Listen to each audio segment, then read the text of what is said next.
the city of Austin, renowned for its comedy scene, but today it's no laughing matter. That is because our first two teams will be eliminated from Stage 3 today and have their run cut short at the Blast TV Austin Major. My name is Ferris Beers, joined, as always, by Pimp and Dupree to open up this day. Our final best of ones we will be seeing in the Major today. Controversial opinion? Not at all. We love to see that. I think we had some very interesting upsets yesterday as well. Yeah. I think it stabilized a little bit throughout round 2, but yesterday we had our expectations high for all the favorites. Didn't go as we intended for the first round, but overall yesterday a very exciting day. Yeah, very exciting. For the first time, we saw a lot of the favorites falter. Stage 1, Stage 2, all the best ones weren't as impactful as people may make it sound on social medias when they complain 24/7 about a different playing field.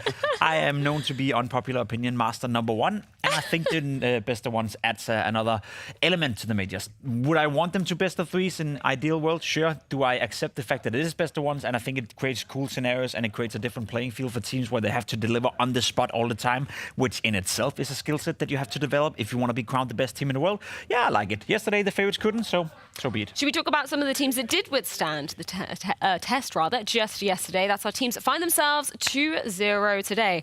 Beginning off with Spirit, probably one of the only favorites that finds themselves in this bracket now and moving into a best of 3 today. Yeah, Donk and Shiro did exactly what we want from Donk and Shiro. Spirit as a team as well had a good day yesterday.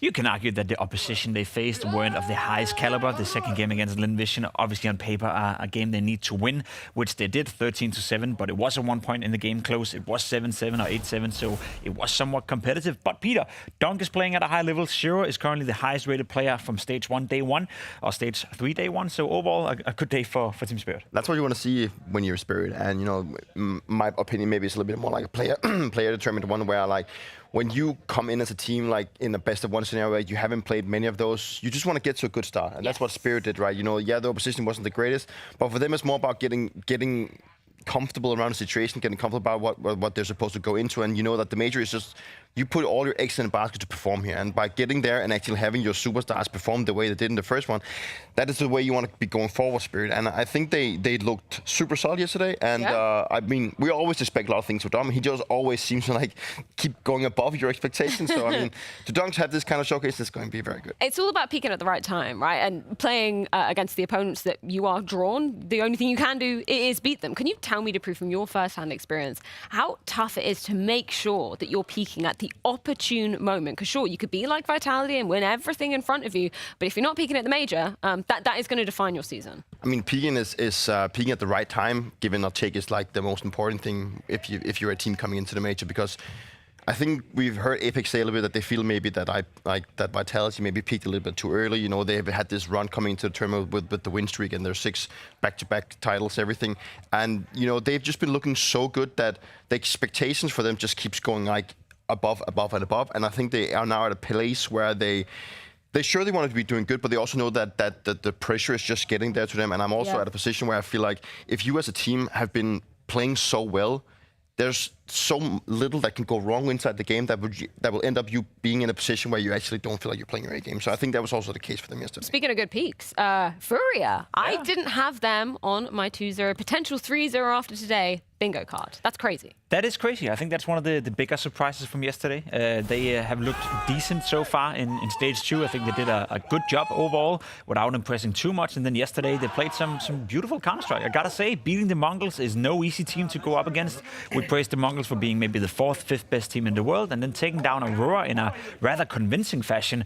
Overall, a perfect day for Furia, who is now in a prime position to secure a spot in the playoff, which in itself is a massive step in the right direction for this relatively new roster. I don't think they would have found themselves in the 2-0 bracket right now. You know, I think Furia has surprised me a lot with the whole international stint, and we've seen how Moldoy has just been taking the reins of AWPing into like a whole new level for the team, and it just feels like they are like rejuvenated in a different way. And I feel like Yekindar is also a guy that has stepped up tremendously throughout this international. And I do want to say, because they do play Virtus Pro today in that 2-0 game, and it's something for the viewers to keep out for. I think that game, both for VP and Furia, is probably the easiest game they're going to have on their way to the playoff. That may sound controversial, but a lot of the teams coming from the 1-1 stage, the 0-2 stage, you're looking at a MOUZ, you're looking at a Vitality, you're looking at G2, etc., etc. On paper, in best of threes, they will be harder opponents. So I think for Furia, today is that day to seize the opportunity they gave themselves by playing well yesterday. It would be absolutely absolutely insane for them to do it in this fashion, wouldn't it? As you mentioned, they do have to take down Virtus Pro, who also find themselves in that 2-0 situation.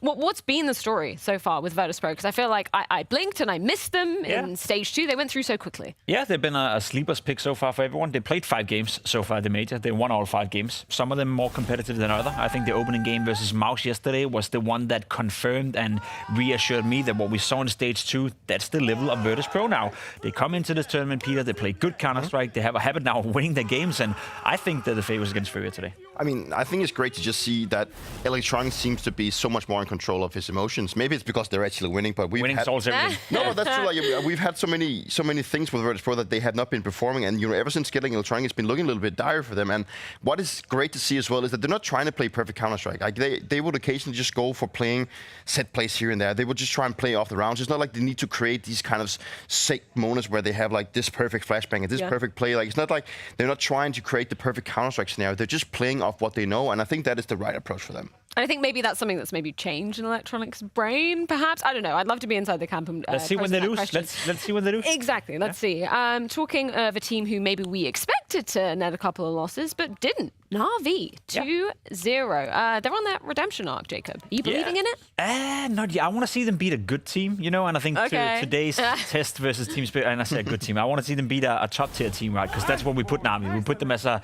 potential title contender if they can rediscover the level they had just 5-6 months ago.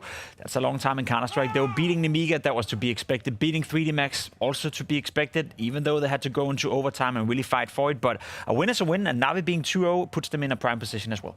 I mean, for Na'Vi, it's all about showcasing that they can play better than what they've done the last couple of months. I think they've been in a situation where they know themselves they have not been performing, and they have also the pressure from the last season that they had to live up to the expectation of that one. And we've seen how Blade has also just been saying that it's just not been good enough, So everyone inside the Na'Vi camp is in a position where they know it's not been good enough, and for them to move into a game now against the likes of Spear, that is going to be like their real test. And Blade even said, and I think that's a reality check and a half for people out there who likes to read between the lines. He said something along the lines that if he has a feeling that Na'Vi can beat Vitality 1 out of 10 games, then that's good enough, because then he knows they got a chance of winning the major. That's a reality check from a team that 6 months ago were crowned the best team of 2024, like the top dogs. Everyone was looking towards Na'Vi. That's the team we want to beat. Now they're in a situation where if they can beat the top team just 1 out of 10 games, they would be satisfied with that. So reality check and a half right there for Blade and the boys. Yeah, I like how he's being a realist coming into things. Let's take our own reality check of the current status of that Swiss bracket. Of course, yesterday was just best of ones going down. 2 rounds of them, in fact. And this is where we find ourselves today. The 2-0 teams, we've already talked about that. That's going to be best of 3s going down today to see who's the first team that is going to be qualifying to the Moody Center. 1-1 games. We've got a hell of a lot of them. They're still best of ones. Let's focus on 2 key teams that somehow find themselves in there. First one would be Vitality. Well, Vitality yesterday, they fumbled in the first one. They lost their win streak, and a lot of people have been talking about maybe it's kind of a relief for them. I think that could be the case. At the same time, I don't think it's something they've been focused too much on, but now it's out of the way, so now they can literally just focus on playing good Counter-Strike. But the good takeaway from Vitality yesterday is that they had a poor start, let's just be honest. They found themselves against Legacy, and they got completely outplayed. Then they move into their second game, and against Nemiga, they just seemed a lot more like themselves, and they stopped the bleeding. I talked about yesterday, they had like a wound, they had to stop the bleeding. That's what they did. They got in, and they actually played good Counter-Strike coming into the game. They played with the confidence to just play the rounds out that we know they can do. We had the individuals, and Saiwu just came back. Had a couple of misses at the beginning of the game, and people started to get a little bit worried, like, why is Saiwu not performing as he's usually doing? Is this like the money thing coming back? But overall, I mean, like, Vitality looks strong, and I'm confident that they've gotten their confidence back. Blip on the radar, for Vitality. That's it. And maybe even, as you said, Peter, maybe even a relief to lose that streak. Now it's all about winning the major. There's no other narrative. There's no other storyline. And some may even say, losing that best of 1 versus Legacy, the fashion they did it in as well. I've seen a lot of people on Twitter, Reddit, you name it, not necessarily make up excuses for Vitality, but they don't really buy into the fact that they've lost the streak. So at the end of the day, how much does it matter when people are complaining or discussing whether it's even lost or not? For Vitality, it's all about winning the major now, and that's the one sole focus point. Everybody has like such different takes on it, right? Some people are saying I'm discounting it because it's a best of 1. Even Flames said in his interview, I'm glad we ended on a nice round 30. 36 would have been nice though, if we'd have managed to win the major with that. But yeah, obviously no shade to Legacy in that one. It's just a case of Vitality rebounding. I totally agree with you, Peter, though. The fact that they did that after after, you know, the dire straits they found themselves in that Legacy match where we heard Apex calling a lot of timeouts. He was very vocal about his frustration, saying the communication was not on point and he knows they could play better because they've showed that throughout 2025. And there's a bit of a reality for Vitality as well. You know, they came in with so much confidence, and sometimes you can also get a little bit too overconfident. Playing against Legacy that's come all the way from stage one, you know, they've played a hell of a lot of Counter-Strike in the studio now, and their playstyle and the way they approach the game, and also Legacy had nothing to lose. Like, they had everything to win, so they also played on all those strings. And I just wanted to praise Legacy for their playstyle. You know, the way that they approach the game against Vitality was like super great. Like, I think their fundamentals were super great. The way that they would scale, and I think that's like been the talking point for Legacy, is that they are so good at taking space and playing off each other that it just really came to show yesterday against Vitality. Yeah, hard to disagree with that. I think Legacy have been the biggest surprise so far of this major. Obviously, they weren't even supposed to be here.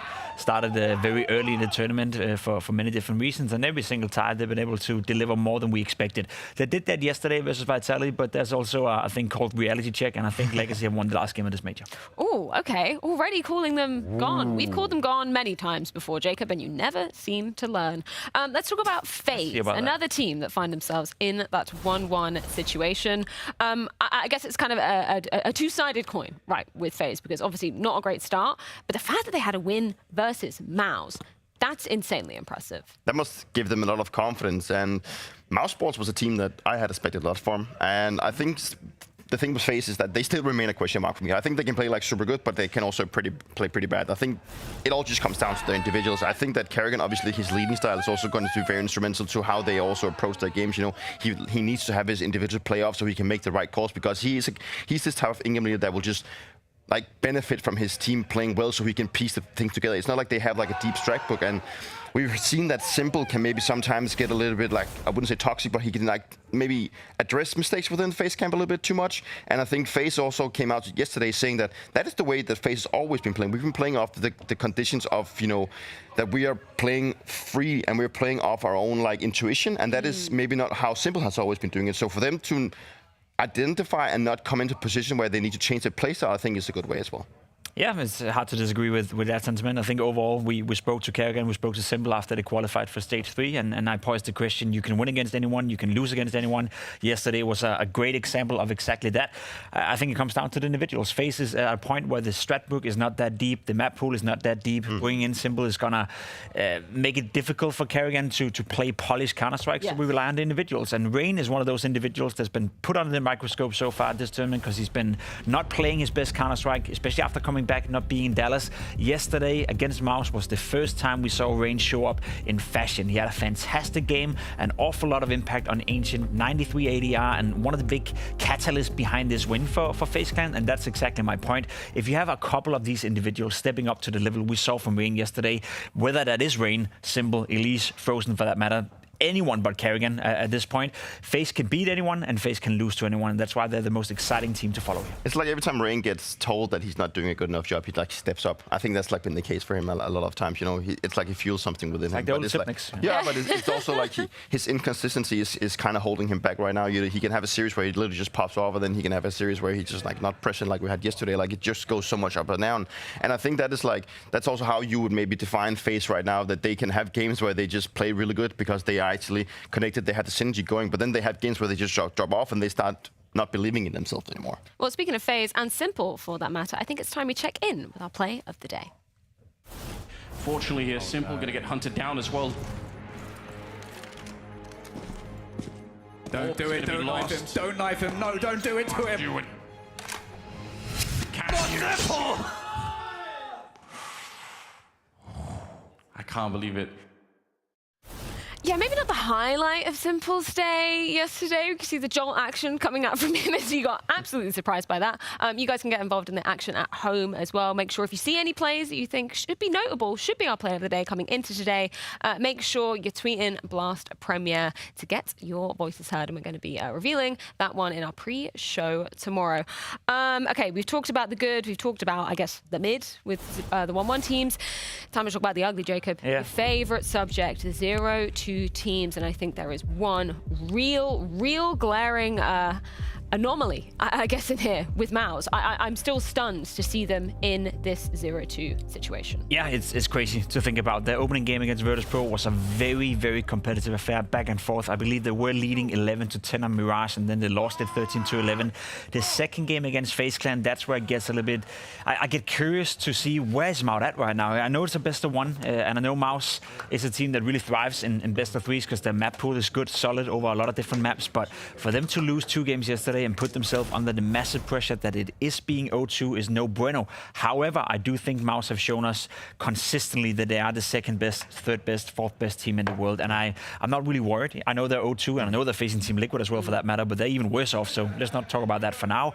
I still believe MOUZ is a team that can go all the way to the final, all the way to the semi-final, but they had a really bad start yesterday. I'm on board with this one. I think that MOUZ Sports as well, going up against the first game, they had Virtus.Pro, then coming into a FaZe game in the 0-1 matchup. I think that the things the teams they faced was also just, you know, really good, and I think we've come to a conclusion now that they also need to have Torsi coming into the atmosphere. You know, he's a guy that's been really instrumental for their victories, and I think that he's also one thing. He's the hype guy of the team, but also he's the arbor, and he is just so crucial for having like a good performance. And I think yesterday we saw that he had like a really bad performance, and overall it just looked like when we also saw the face cams, like he was not feeling it. And MOUZ Sports coming into this tournament also said that they actually didn't have the best boot camp. And the thing is, like, you're not instrumental to have, like, if you have a good boot camp, it's not always that you're gonna have like a good performance. So everything, like, you know, it's gonna be kind of messy for them, right? Yeah. It was kind of funny because Torsi was saying, you know, maybe some mistakes of teams staying in North America. We didn't have a good boot camp of our own, so I was like, maybe choose one. Liquid, another team that do find themselves in dire straits, as you already, I guess, you gave your prediction. You revealed your hand, Jacob. Yeah. You think Liquid are going to be eliminated today? Yeah, I thought they were going to be eliminated, not making the playoff. I didn't think it would be in an 0-3 fashion. What we saw in Dallas was a worrying sign heading into the tournament, but what's even more worrisome to me is all these statements and all these interviews from the players, and then obviously seeing them play on the server as well. Yesterday was abysmal. Losing to Linvision, the fashion they lost in, not even making it competitive, that's not good enough. Losing to the Mongols, you can excuse yourself saying that the Mongols are a good team, but they played 2 games and they weren't competitive in any of them. They have the second lowest rated player at the tournament so far in Ultimate, and they have a Nafly who has done absolutely nothing the past couple of tournaments. Used to be a stable, used to be a rock, used to be one of my favorite players to watch. Nafly is out of it. And what I really dislike about this whole Liquid thing is the fact of the matter that what he said in an interview, I think it was leading into Dallas, that he feels like he has no space anymore, he doesn't feel comfortable. You brought in Shuhei in order to finally get the in-game leader that could give this team a sense of direction. And ever since Shuhei has been part of Team Liquid, I feel like that identity and that direction has been less and less known, so to speak. So I'm afraid the Liquid are playing on their last grasp right here. They'll probably lose today, and then we'll see roster changes heading into the next season, and that's my issue with Liquid. It's this constant talk about, just one more change, one more change, or just one more change over here, but you keep making changes and nothing ever gets better. So I'm starting to lose faith in this project. I'm not gonna lie. They've put themselves in a really hard situation also with not having a coach maybe coming into this major, and they're just not feeling the game right now. You can see the uncomfortability like inside the team whenever they go into the matchup. They just look like they don't have the things going their way. I think yesterday against Mongols, it did look good in the beginning, but then when Mongols just turned the shit around and actually started performing and actually have an idea what Liquid was doing, Liquid had no answer. Yeah, no, it's about having those answers, and it doesn't look like Liquid really had any of them in yesterday's game. So we'll have a chance to change the tides, just like our final 2 teams we're talking about in this 0-2. That is Nemiga, and that is Pain. I feel like these are less surprising teams when you look at the big picture of the top 16. It's been a really great run from Nemiga so far, but could end today. I think they've been super impressive, to be completely honest. Yesterday was a rough run for them, but you're playing Na'Vi, you're playing Vitality. In what world are we expecting them to beat those 2 teams?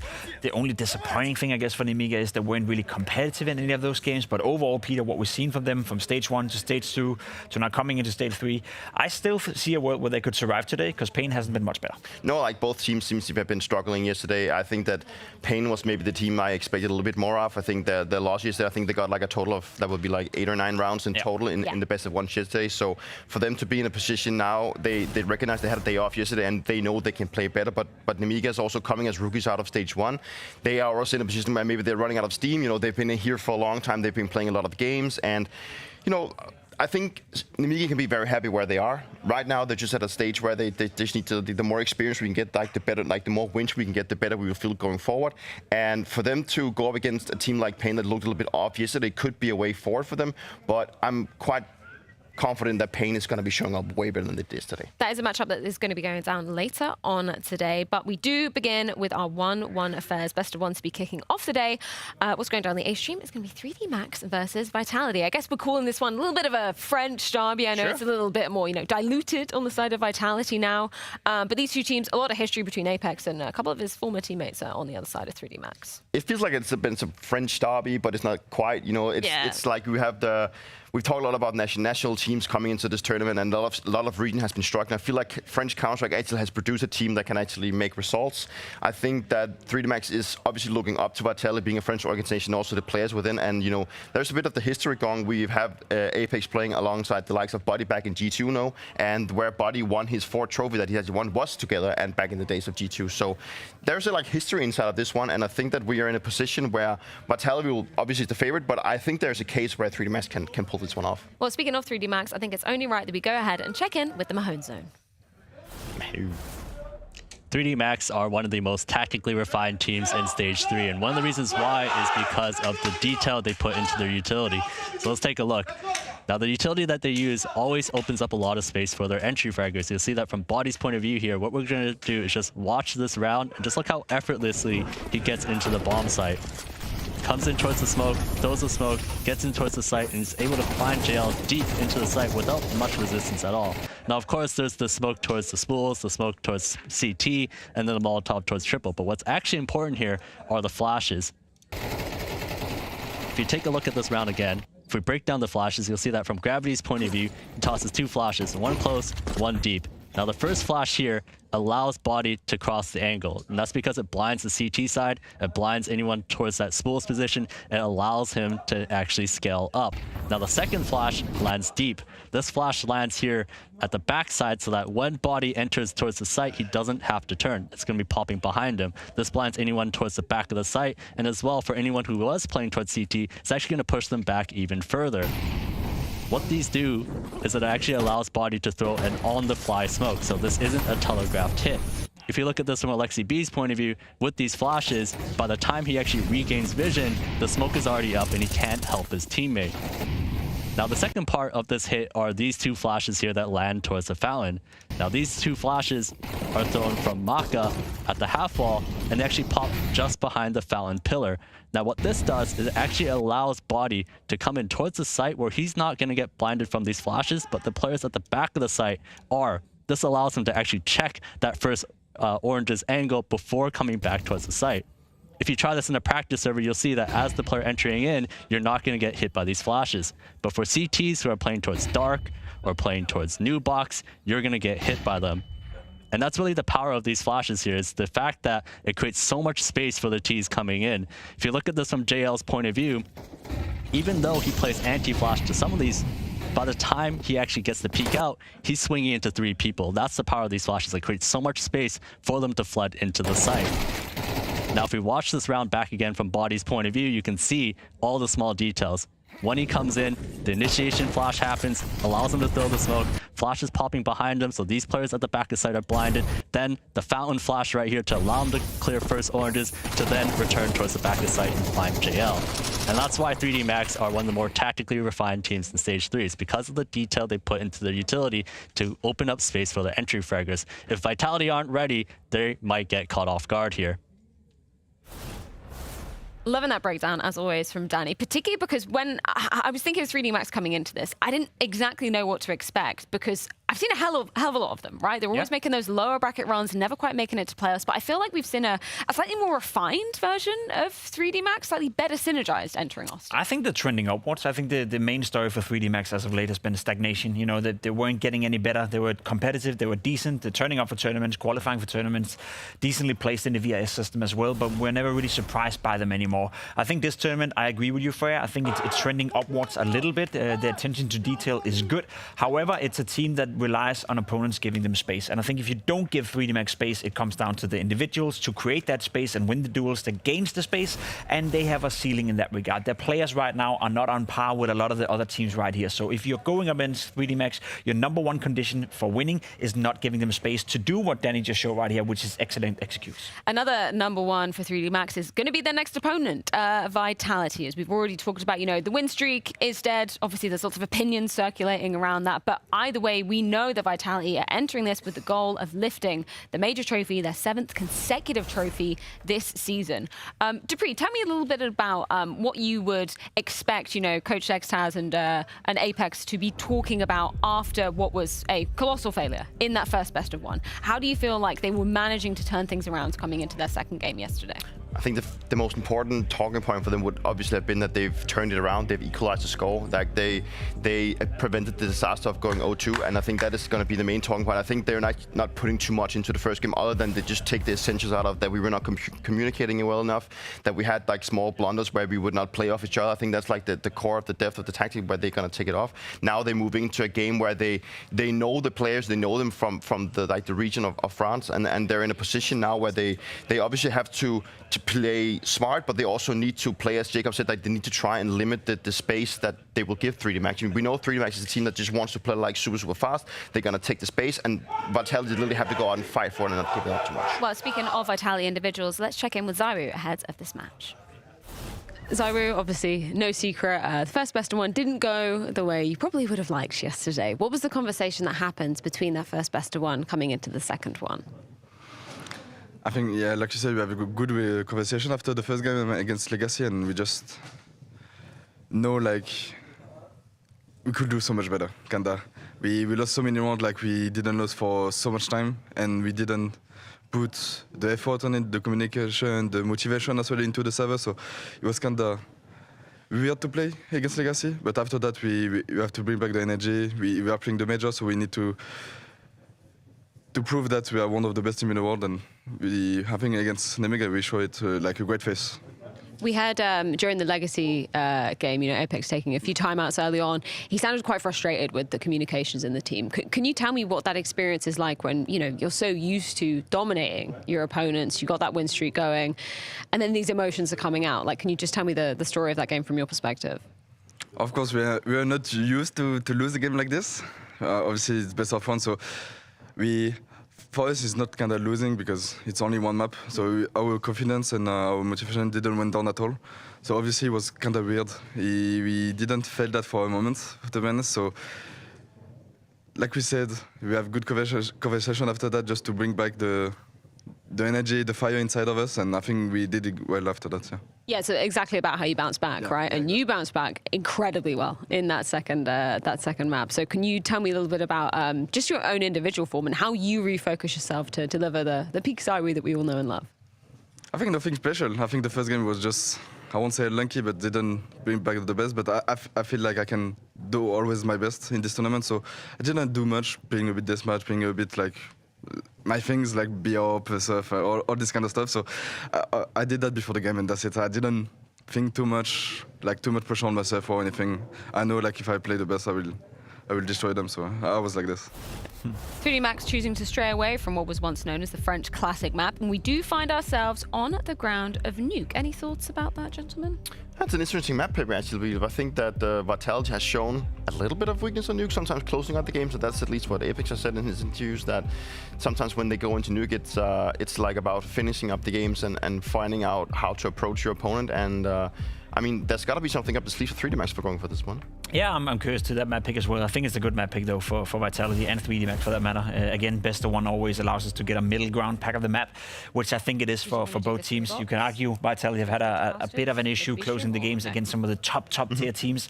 I still think that what kind of confidence they're going to bring into this game is exactly what Zyru said right here. You know, if we're playing well, if we're doing what we normally do, we know we're the best team in the world. We're going to smash them no matter what. And that's the approach you should have. You can overcomplicate everything that happened yesterday. It was a freak game versus Legacy. It's Yes. a game that happens once out of 30, maybe, once out of 100. So it's also a balance between, yes, learn from what you can in that game, you know, maybe communication, energy levels, but let's not overcomplicate it. Let's not overthink it. Let's just go back to what we've done the past 164 days where we didn't lose a single game. And that's the thing. Let's not over-exaggerate that result, right? I don't think anybody is putting out any alarm bells at this moment for If they lose to 3D Max, then we can start ringing. then that's a cause of concern. Now we right? have the whole panic button once more.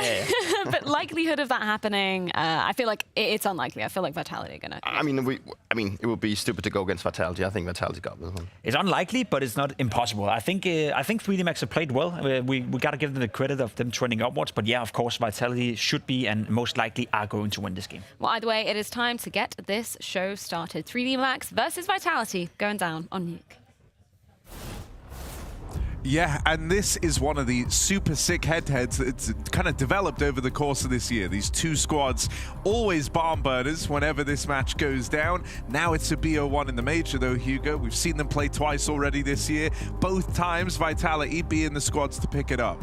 Yeah, and I echo the desk, right? I'm not worried for Vitality. I know, like, they're solid. I don't think I need to tell you that. The odds speak for themselves. But at the same time, I think 3D Max have something to prove here. And we know it's a very cocky team that likes to let you know when they're winning. This has always been a fun head-to-head, like you mentioned, with the back and forth, with the smack talk. Apex definitely going to have some pressure in that sense on his shoulders. And so, regardless of the outcome of this game, I think it's just going to be a lot of fun. Nuke yesterday from 3D Max was very enjoyable. They walloped G2. They diffused bombs in G2's face, back-to-back rounds on that B bomb site. This is a very confident and comfortable team. Don't let the win percentage on Nuke put you back when it comes to believing in 3D Max in this game. They do like this one. Yeah, they'll play a very mobile game, and Vitality are going to have to come into this feeling switched on. There's no room for slow starts versus 3D Max on Nuke. A worry that you wouldn't usually have for Vitality if it wasn't for that very first game of the tournament from them. True. It doesn't get much slower than that. Just never even really got started, did it, on Inferno? But I also think that's a really hard BO1 map, and Legacy have had some really good ideas and good pops as well to close that game. So, yeah, that was a weird one. Are we going to say it's going to happen again? I don't know. I'm still in the Vitality camp. I could see them winning every single game for the rest of the major, to be honest. I don't think that's an unrealistic expectation. It's kind of what Spirit did as well. When we look back to that Shanghai major, losing to Fury in the BO1 on the opening day, they went on to flawlessly pick up the major past that point. So anything's possible, especially with the world's #1. Oh, sounds like games have already started over on the other stream. We're just waiting on a mic issue. Once we're back in, this will be Nuke BO1, Vitality 3D Max. Gotta be a little bit of nerves for Vitality, because in their head, they're thinking, hey, you know, these last couple of months have been so good, this year's been incredible, but you are somewhat recalling how quick a BO1 can slip away from you. I think the most surprising part was, even in this huge streak from Vitality where they won 30 games in a row and they took so many trophies, they weren't really dropping maps for the most part. They were running through tournaments without dropping maps. So I think that was also a bit of a surprise to be caught off guard that early. But at least it happened on day one. Surely it won't happen again, right? Right? Let's find out. It looks like Rob's going to be tested in this pistol round, but he's got dual Berettas over towards the ramp. A confident start from ZywOo, who's already taken space away out in the yard. It's Robs, though, on the chopping block. Dual Berettas, fire off, and it's all Robs all day. That's an ace in the pistol to open up this series. Off with your head. It's fine. I heard it. It's fine. The guillotine is out for Rops. Full blind. What on earth? No problem.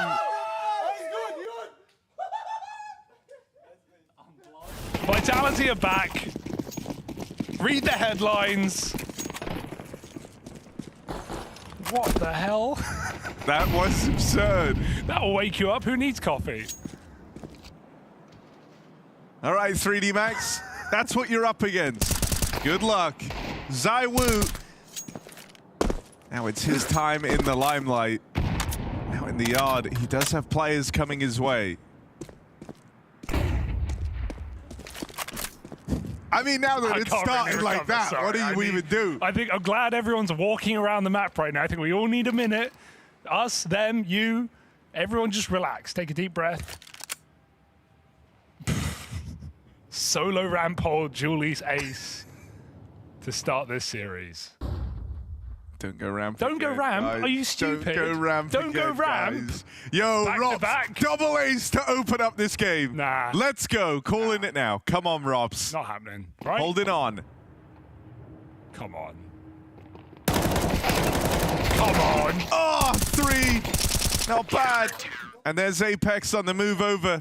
It was just 2, I noticed. Apex actually stole one of them. Oh. They can't give Robs all the kills.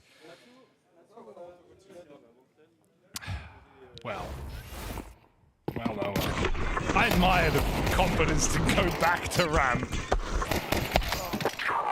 Feeding the beast. That's indeed correct. Do win. 3D Max come up with a buy. Still MP9's in play after a clean second round.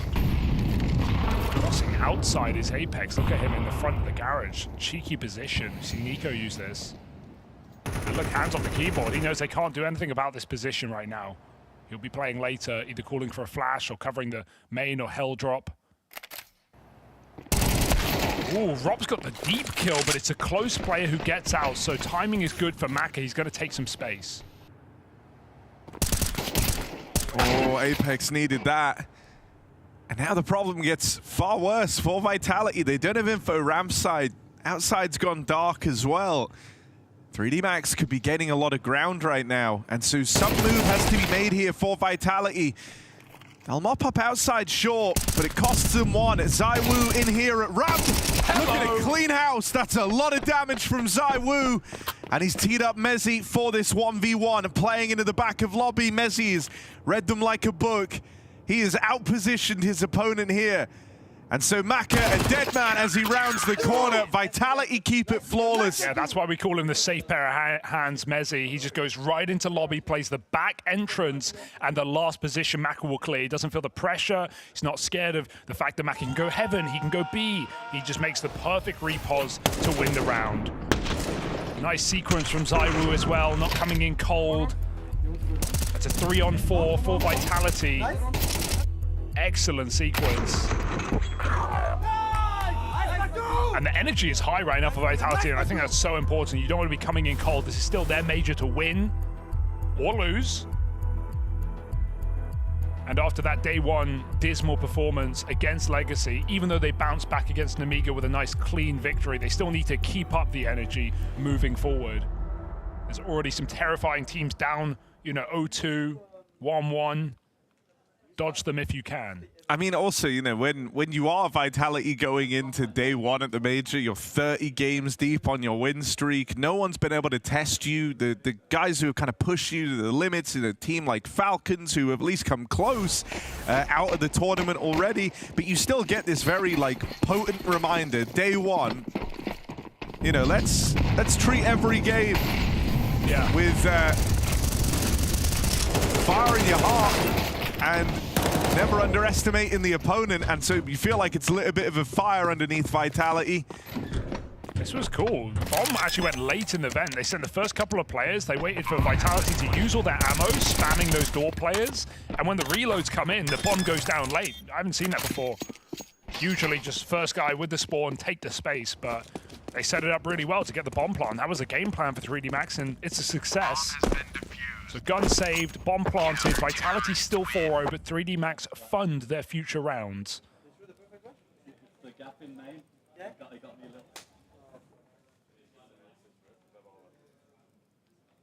Imagine coming into this, we've seen this series a couple of times this year. Every single time Vitality have won it, but usually these have been entertaining games, and more often than not, 3D Max are able to offer up a good deal of resistance here. So I want to see just how much of a fire's been lit under Vitality. Are they really going to look to try and clean sweep this? Yet to drop around. on this CT side. Yeah, 3D Max pulled the Vitality draw at the worst time really to do it after a loss, after that win streak broken, and after the pressure has been relieved from Vitality. They're not thinking every game, oh, it's a win streak, I don't want to lose it. Now they just have one goal, and that goal is the trophy, the major championship, to close out the season with their heads held high. You mentioned, the competition, teams like Falcons not being there. Well, the other team that has been getting better and been threatening Vitality is MOUZ. They sit 0-2 right now. I don't think Vitality even want that. They don't want a Michael MOUZ major, Harry. They want to earn it. Right now they're doing it. Looking for that 5-0 lead. Body gets outdoor. Multiple players in this A side, but ZywOo is precise. Takes the top off. Mezzy backside getting played with, but he's got the cover from ZywOo. 3 kills. And 5 rounds in a row for Team Vitality.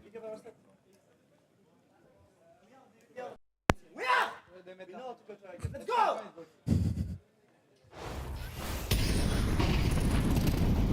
That's just out his team.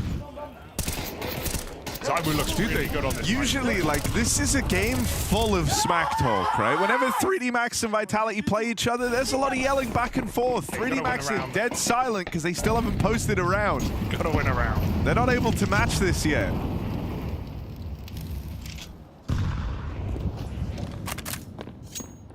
Like, usually it's Gravity screaming at Apex.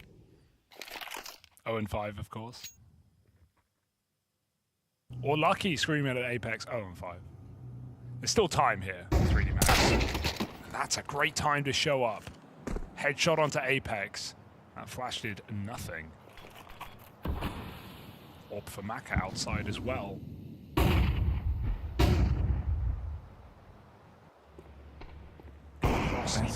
He isn't making it down, but it's ZywOo swinging out from behind the AC vent that's punished. Maka waiting for that exact move. Whoa. Gonna catch Mezzy over in main as well. 3D Max poison themselves for their first round here on this T side. Body secures the bag down in lower, and Rop's now spotted. That opens up the runway into this A play for 3D Max. And they found all the kills everywhere else. The info gained, and Rop's dodged.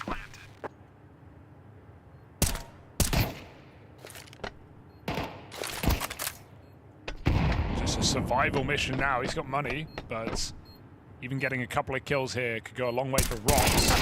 They'll find him in the end. 3D Max on the board. Some Portuguese, perhaps. Trying Bit of a reminder trying to capitalize on that mental damage from the legacy loss. You're taking them back there mentally. Well, do remember that Vitality won the pistol against Legacy. Apex screamed exactly that, and then they got banged out. Yeah. So it's a bit of a flashback.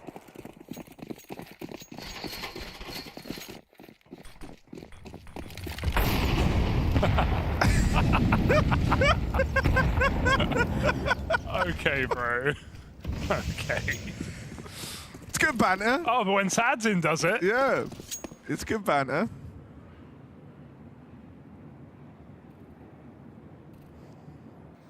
All mates, guys, all mates. Entering the evil Vitality arc now. Nothing's off the table. Yeah.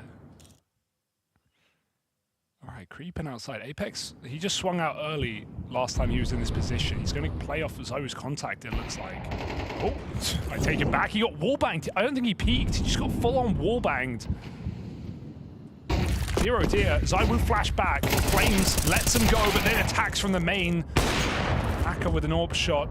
2 orbs still standing here in this round. Mezzy on the reposition, but they're starting to spill out through the hut as well. They line up for him. Mezzy doing a lot of work in this top site, and that's left Lucky down low, pincered between ZywOo and Rops. The clutch duo of Counter-Strike. There's no war back into that for Lucky. And that's the end of the line. That 1 round for 3D Max, immediately followed up by a hard-fought Vitality victory, and that's in spite of this advantage picked up out in the yard. Oh, we saw that from POV. Great catch from production. We saw someone ping that position. I don't think they even saw him. They just went, look, I'm going to wallbang this. The orb hits him first, then you see him move. So good catch there from 3D Max. They're aware of what they're up against. That much is clear. Sure, they're 6-1 down, but they've done their homework, knowing Vitality's played positions and tricks they may have up their sleeves. But right now, we're just seeing a really red-hot Vitality that looks hard to break through. 2 timeouts used in 7 rounds of play. Speaks volumes as to where 3D Max's game plan is going right now.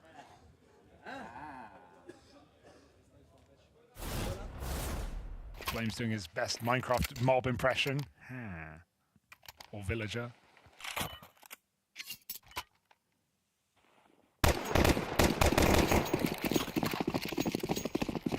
Macazorp remains at least.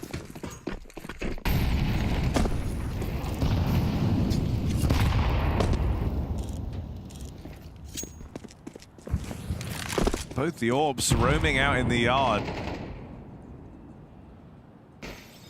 So maybe only a matter of time before ZywOo and Maka meet. For now, holding on a silo. While 3D Max are up there, Gravity's not going to go peeking into that AWP.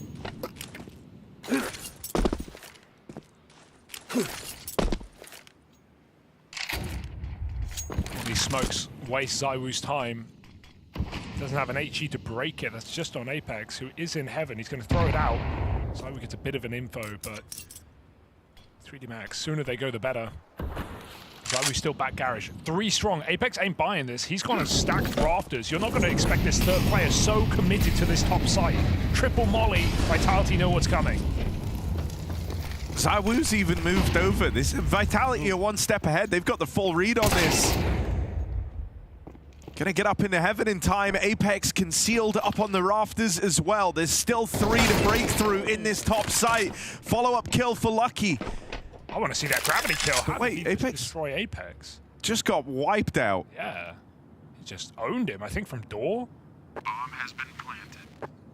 Because it felt predictable, right? They throw 3 mollies, then they stop. They miss their flash. Vitality had given time to stack that top site. And then 1 by 1, the entries just fly in for 3D Max. They took that low and slow. And that was Vitality having the read, having the stack in the right place.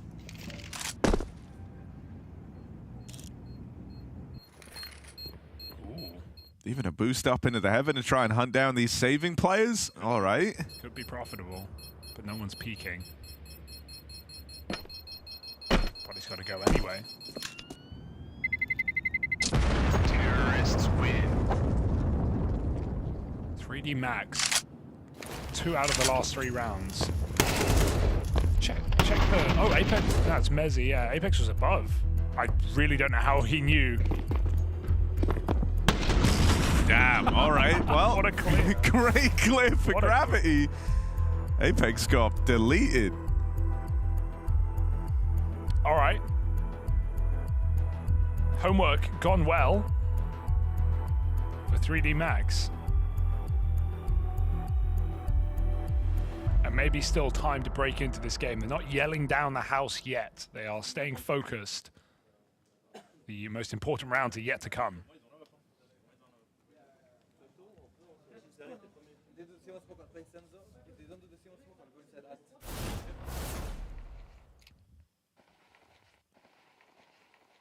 Very limited buy here for Vitality. If there ever was a way back in for 3D Max, it's breaking through here and now. Mainly SMGs, the orb for ZywOo, sure, but it's the rifle of Apex that finds a boatload of success. Spam on the smoke, and 3D Max get chewed up on the attempt to get out through this squeaky door. Hurts, man, that hurts. We've just done all the hard work of getting Vitality into a vulnerable position, and then a topside rush takes it all away. 3-2-1 this, they don't even want to. 5-on-2, the pressure's on 3D Max, there's nowhere to go. They don't even have that bomb out the door. Like a reblock, close shot. There's a wall there. Vitality have not let them in. I think sadly this is the right call. Both players have enough to drop AKs if they want. So at the minute mark, the save is called, and Vitality That's lock just it down. brutal, though, isn't it? Like, that's the round you've been working towards. That's the chance to break the money of Vitality. This could have been 3D Max well and truly back into Nuke. You know, if you took their money apart here and now, that's where you start chaining together these round wins. You become more resistant yourself. You put Vitality in a really bad spot. And that's when Apex, on this cobbled together buy, where sure they have the ZywOo orb, but everyone else is lacking. They don't have proper util, no ability to block an up-tempo play, and 3D Max tried to use that against them. Tried to barrel out through the door, right in to Captain Apex's spray on the M4. Yeah, the reality check hits hard, doesn't it? Counter-terrorists win. And now Vitality have the chance to make this half very, very nice indeed. 3D Max have one more good buy in them before things start to look very difficult. Look at those POVs, they don't even see anything. Smoke, flash, dead. Denied at the door.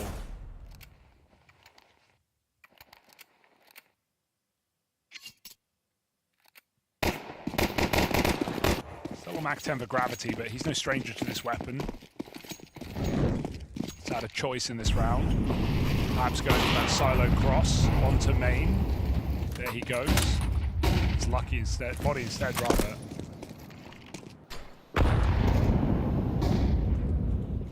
As Vitality tried to force the opening kill, nading the door smoke, something they do a lot on CT side. And ZywOo staying mobile as ever. It's a late smokes here for the 3D Max.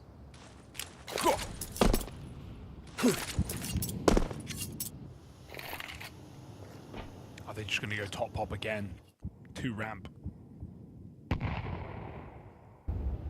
Under defended A site. Flames in position. Oh, the nade's been heard, and he plays instantly on the back of it. Knows he's got a player pinned in up close. Can't dodge body. And Mezzi's so blind. Will get run down. There's the support. There's the help. Apex arriving right as he's needed to. And he's found himself in the correct place more often than not. Apex with good reads on this CT side. When you consider 2 of the rounds that he just got like wall banged out or stuck behind that garage wall, he's had a really good game in basically every other round. Drops flanks lobby, catches them, dropping off the roof. And Mezzi still gets one despite the flashbangs nailing him in the A site. Anchor nuke A is not a fun job, but Vitality are making it look simple. Cross behind the smoke, ZywOo won't get that blind shot. And so one player very fast down in the slower site, but Robson Flames are here, dispatched to deal with him. Oh, this is what makes Vitality so terrifying. It's like the speed and conviction of these reactions. They haven't seen like fast outside control yet, and they're ready double down at lower, but they will get overran. Overwhelmed by this exercise push, who tries to keep that momentum, surging forward for Vitality. They managed to get in at least, that's something. With Gravity dead on this lurk out into the top site, that leaves Maka alone, low on health. And looking worse for wear. This reroute from ZywOo to link up with Mezzi won't be expected either. Ooh, double vent. Back turned on this first player. It's just you're never ready for ZywOo here. Why would you be? That guy was ramp, man. He was ramp. And he instantly left after getting spotted. One step ahead of Vitality. Watch your angles! Watch your angles! And I actually like that round for 3D Max. I think it's great. Like, even though it's decisive from Vitality to drop 2 players, like you said, the first time we've seen secret commitments from 3D Max, and Vitality, of course, double rotate. But Exercise gets 2 kills, and what doing? Exercise gets 2 kills, so of course they just swing out the double door thinking they have room, but then Apex is there. There's just layers upon layers. There's always another player for Team Vitality on this CT side of Nuke. They've had really good positions all game, and really decisive with their moves as well. That 1v1 is a great example. NT for Maka, but 3D Max needed that round, and if not that, they need this. Looking at a 10-2 half for Team Vitality. This could be one of the rare rounds where 3D Max get ahead of the stack, but right as I say that, Apex has moved in and helped pad out this A site even more. As I was deep outside. It was more of an outside lean at the start to help set up ZywOo. But now that he's got the space, a third player emerges in this top site for Vitality. Thought he might have made it through, but his flames with the play flashed in through main. He's taken this early foothold for Vitality and is now just running it in 3D Max. They are getting bullied. Just Maka left once more, but an even more impossible clutch. As he makes his way in a lower, there's 2 players down here already for Vitality. He knows this is over. Vitality stay 1 step ahead, all first half long, all the way to double digits.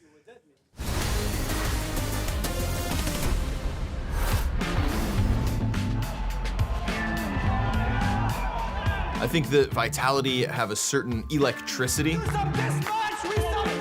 I'd describe their team as just well-structured in the sense that I think from roles, Vitality is a team that kind of took a step back, made a roster that makes sense on paper, made one of the most exciting roster moves of the year, and have put that into just the perfect application.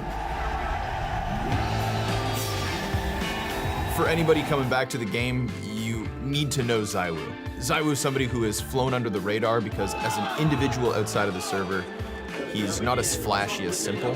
He is, however, undeniably one of the best players of all time. You have to look at the duo that is ZywOo and now Rops.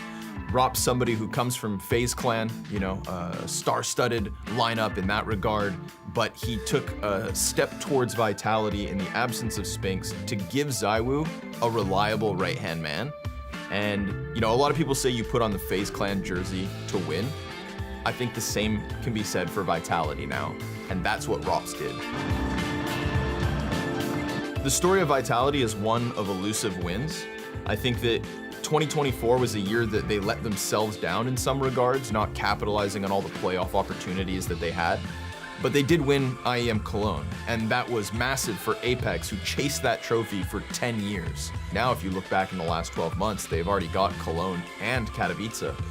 So this, to me, is a team that puts it together to win in the biggest moments. And we're talking about major champions back in Paris as well.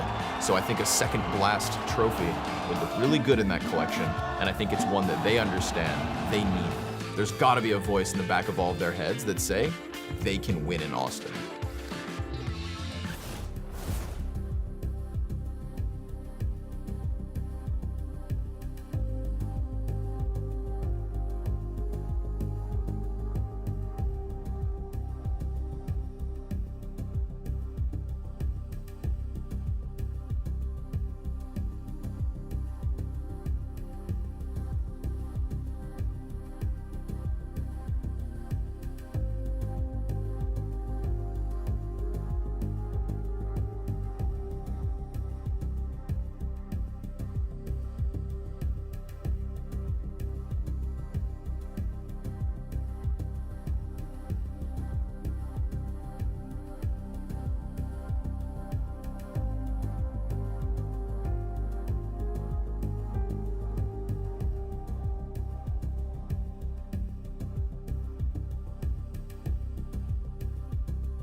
We're having a whale of a time between Team Vitality and 3D Max. 10-2 on that first half. Vitality well and truly back here in the BO1s after dropping to Legacy on day one. They've recovered against Namiga and against the Frenchies as well. There's not even been that much smack talk, especially not from 3D Max. Nothing to cheer about after a 2-round T-side. Hard to find the energy to talk shit when you're getting absolutely destroyed. And so, yeah, that's kind of where 3D Max are.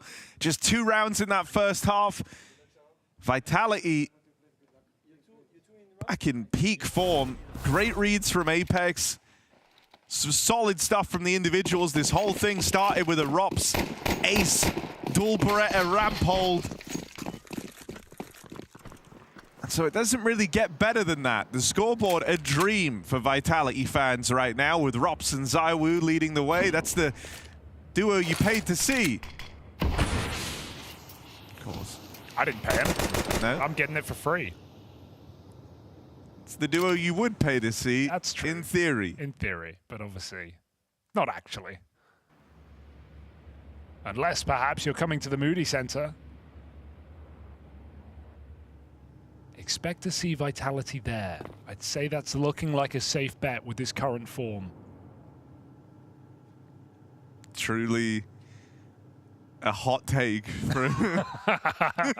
Yeah, I know that one may be a bit too much. Yeah. Quite a bold prediction. Oh, look, they're going ramp. Remember, this is what 3D Max did in the pistol. Yeah, the body ain't Rob's, bro. He's giving it up.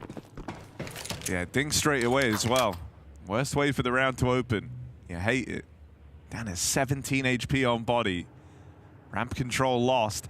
3D Max don't freak out, though. They're sticking to their guns on this. They want them to go B. They have a guy in the bomb site in a great position to get multiple kills. And then a heavy stack out in towards top. Outside of this 1B drop, but Maka shot in the back of the head. Top hut is exercised on these dual Berettas. Can't take it any further, and body out on an island will be found. Pathing for Vitality is so clean there. They could have easily gotten split up. One goes backside, one goes CT vent side, and then Exercise would have been able to isolate with the Julies. But they both just cross default together, stay side by side. It's really hard for Exercise to get anything more done. It's meant to be a dream position for Julies on top hut. Vitality make it a nightmare. And a pistol on top of this 10-round half does spell the end of the game for 3D Max. Which is a bit of a shame, because I'm not going to go as far as saying, oh, it was closer than the scoreline suggests, because it kind of wasn't. But 3D Max definitely had a good idea of what they were up against in this game. They had the couple of rounds they won, showcased that, reading the stacks, reading the positions that Vitality like to play. They had kills that showed good preparation, but in general, Vitality just hit harder. I think, you know, that's the reality for Vitality in every game they play, right? Like, everyone kind of, if there's one team everyone in the game is researching, it's this Vitality squad. So everyone at all times kind of knows how you like to play, kind of knows the things you like to do, the patterns you fall into, but the thing that sets Vitality apart is they do it so well that knowing is only half the battle here. Yeah, there's still a battle on the other side. Like, we have some of the most informed players in the world on this team, multiple, really across every role. And I mean, you know, at this point, they are surging towards the finish line, and it's looking to be a very dominant game. In fact, the most dominant win they will have had over this 3D Max squad in the 2 series they've played against them, this being the third this year. Even more dominant, perhaps, than their loss against Legacy, which I think they'll take. And they keep it up, though, because the force is coming after a pause. I mean, they just need 29 more wins in a row to break the current record. Hey, start now. Still time. That would be so baller to lose to Legacy and then break your own streak again. Anything's possible. Gravity, can it get overran? It's Flames leading the charge. Whole team in behind him, and a quick cleanup over this top site. That was the force buy for 3D Max, and it doesn't even make a dent into the stack. No kill found. And so one more force for 3D Max, and then this game is over. The beating is done. And Vitality will be looking to recover from that upset, that huge upset on day one. At least stabilizing to 2-1 in that next round. It's reassuring, if nothing else. That's why the desk weren't, you know, spelling disaster for this game. No one was hitting the panic button, sounding the alarm. It was a well-played match for Legacy, no doubt about it, on that debut of Stage 3. But it didn't put Vitality in our crosshairs.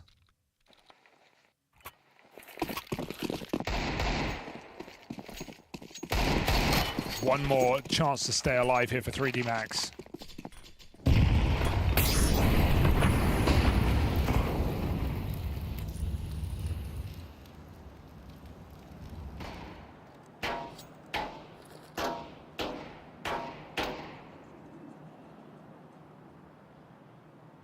Just down secret with no info.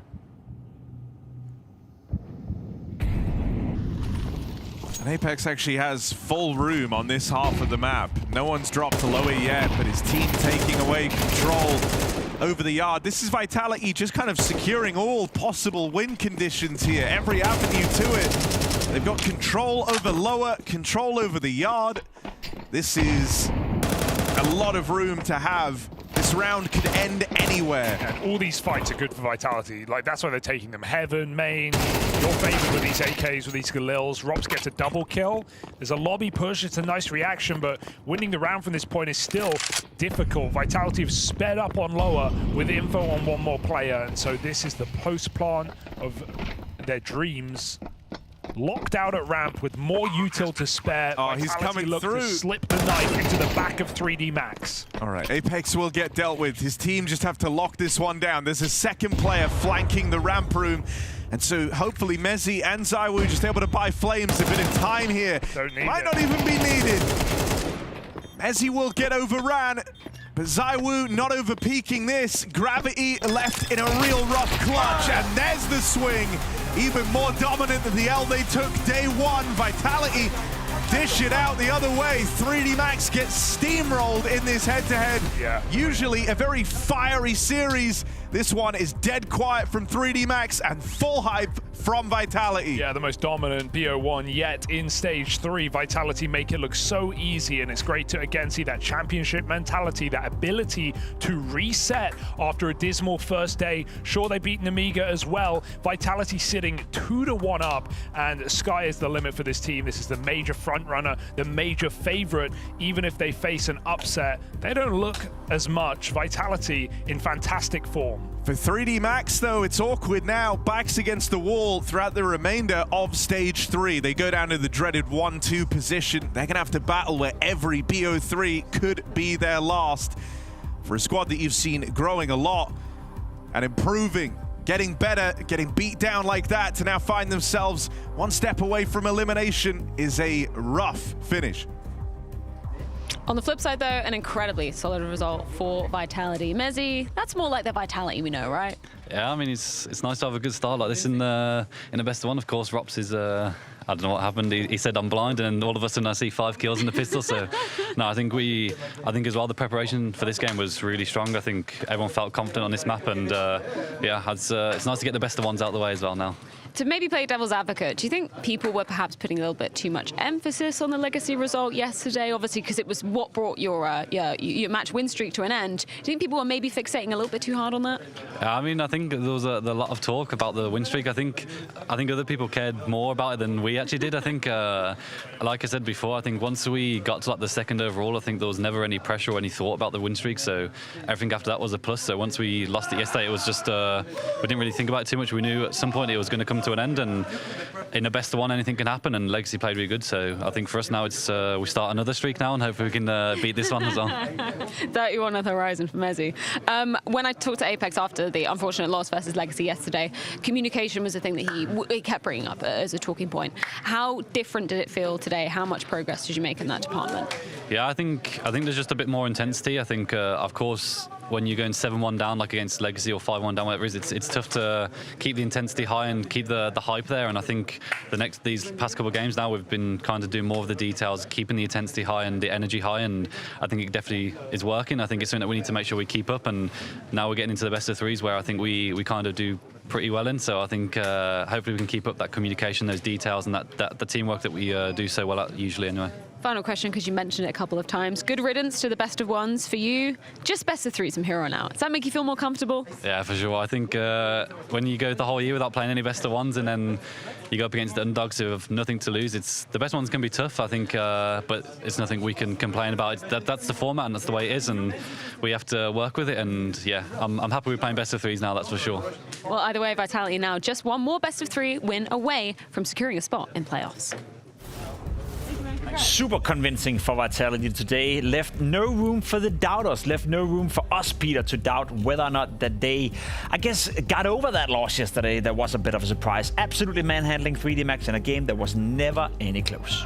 Nothing to write home about. I think it's the fact that 3D Max, they definitely tried. They never really got the momentum going. Like Vitality was just too much for them to chew. And individuals of Vitality, you know, so when Robs were just outstanding, you know, Robs getting the piss around ace, which is like, that was what kickstarted the whole thing. So Vitality looking sharp, you know, they've overcome the dire thing. They looked at themselves being in the 0-1 pool at the beginning, and now they're just looking sharp going into best of 3. So this is the only way heading for Vitality. I feel like the scoreboard tells you the entire story right there for you. None of the players from 3D Max could do much. You know, the team as a whole didn't show up, and Vitality played like they're the best team in the world again. This is like restoring some logic in my brain, you know? This In the is makeup. Vitality I expected to see you show up to the server. Who would have thought it? I mean, like, we all have our expectations for Vitality to just go out and win the major, so anything else is just not good enough from everyone's perspective. So Vitality to now go into the best of 3 series where they will feel the most comfortable ever, then you know, that's going to be great for them.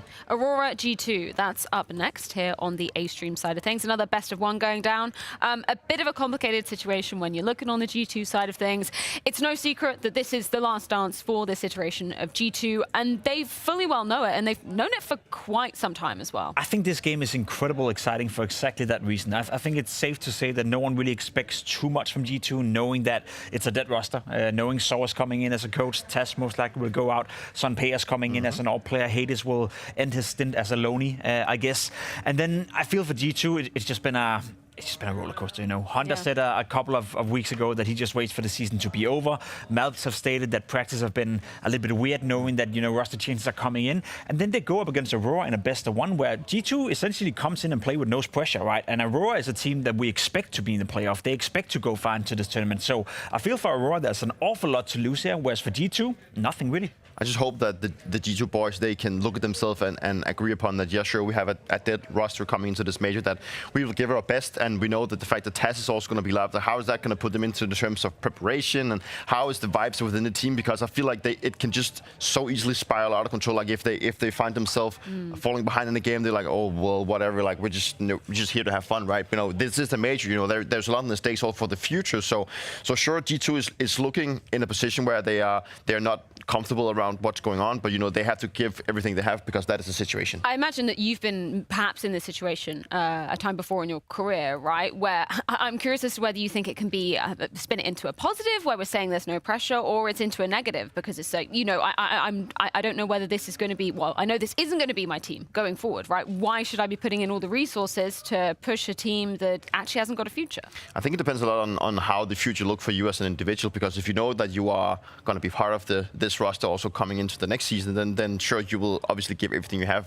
But on the other side, if you're not part of the roster plans, then you also have to give your everything because you're fighting for a contract. So it's a lot up to just leaving all these things out and just try and do your best in any given situation. But obviously, it's just always hard that you go into a game thinking that, okay, sure, we're actually not going to be the same roster for the next season. If Aurora is serious about this major, serious about making a dent into the playoff, they have to beat G2 in this game. Well, it is time to see if they can do exactly that, but not before we head things to a quick break. Join us after it to dive into this best of 1 between Aurora and G2.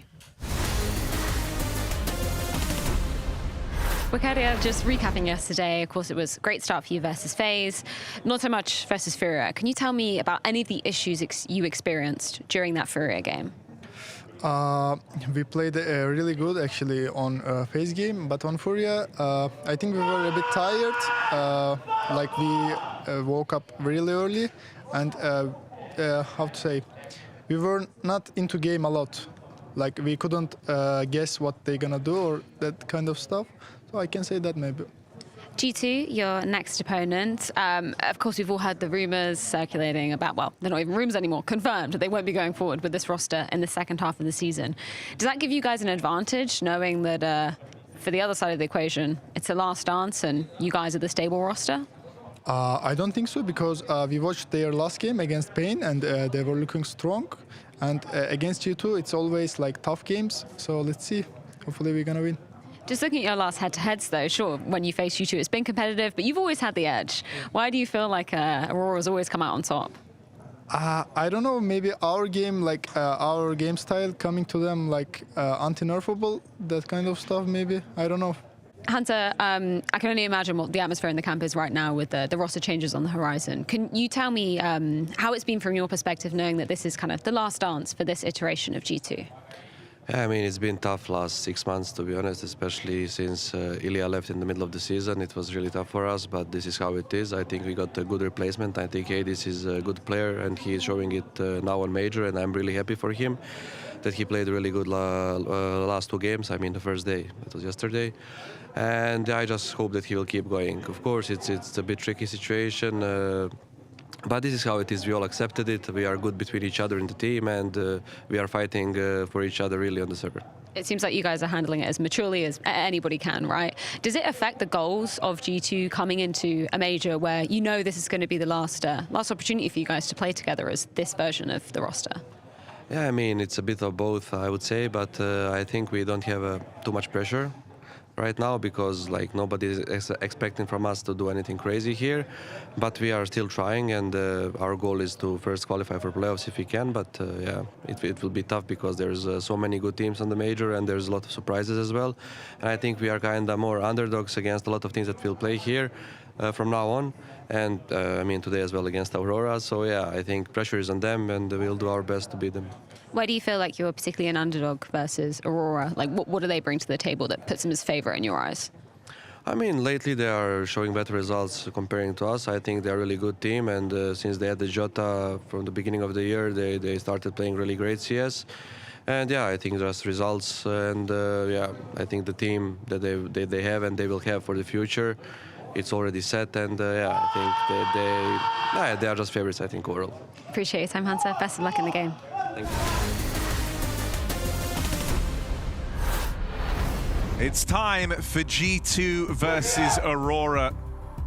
Aurora at 1-1. One of the squads you would be eyeing up to make a playoff run here if they're able to kind of keep up appearances, but they did have a bit of a stagger back, taking that L to Furia just yesterday, who have now ended up with a chance to go 3-0. Crazy run for Furia, but yeah, even I think almost crazy for G2 to take a map so far. This was a team I doubted a lot coming in for, I think, good reason, winning over Pain yesterday. Still doesn't make them odds favorites, Harry, as Aurora come through in this BO1 on Inferno, and we're going to get ready to get into things. G2 on the edge of roster changes, announced, confirmed. We already know that this is the last time we will see this full 5, and they're playing for, I mean, survival.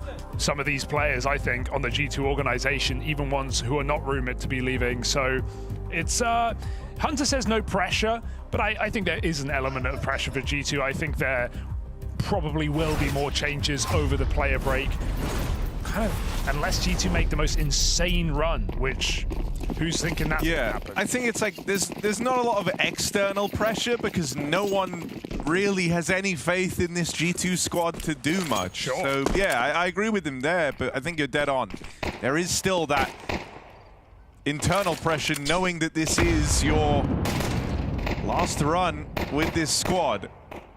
MOUZ in the feed first, and it's Antares dealt with at the top of Banana. He was a beast yesterday, Antares, over FaZe, showed up in a massive way in their first BO1. And it was in that follow-up game to Furia that he went far more quiet, and that ended up being a dominant loss for Aurora. Well, what do we get today from Aurora? In this pistol, at least, it's just one man in the right place. Free clear is good, but they need to flank fast because Jota is about to meet the entirety of G2. Clean stuff for Jota, but he hears them dropping in. They close the distance on him and will overwhelm this solo A player. Aurora now trapped to the extremities, and as they move in, they're going to go right into these late lurking players playing wider out from the site. Hunter catches Wicadia for free, moving in through the apartments. And that's just the save for Aurora. They'll write this one off. It starts with an awkward opener. MOUZ securing a freebie onto Antares in top Banana.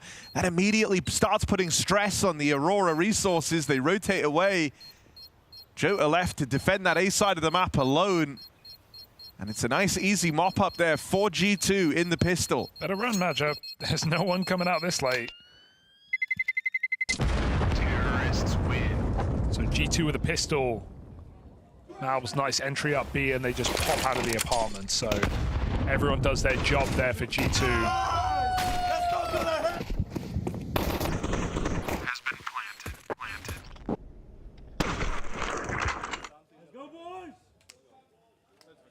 No stress yet.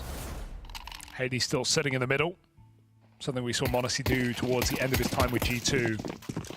Just to get more POVs on his screen, more information to play that very active CT AWP role.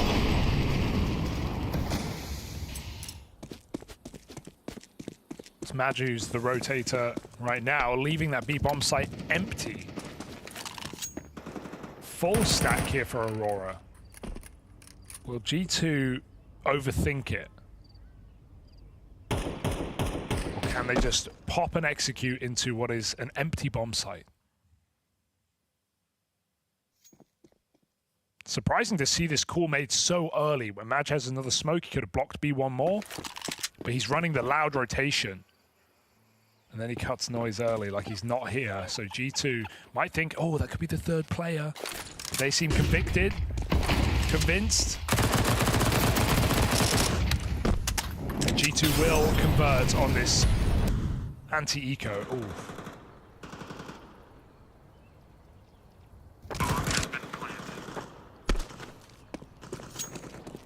We're looking at a reassuringly strong start for a G2 who have nothing to lose versus an Aurora that, I mean, they should be making playoffs just off of the basis of the year they've had. And we can talk about the struggles they've had on those stages. Definitely been a factor, but getting there has been no issue.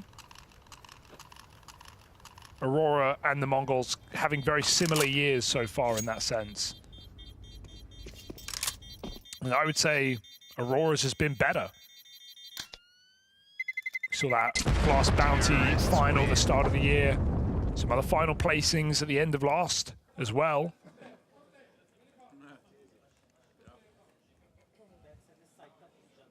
And even having that head-to-head against the Mongols when they occasionally match up in those playoff games has always been interesting. Mongols won it last time in Dallas playoffs. But Aurora beat them in Astana.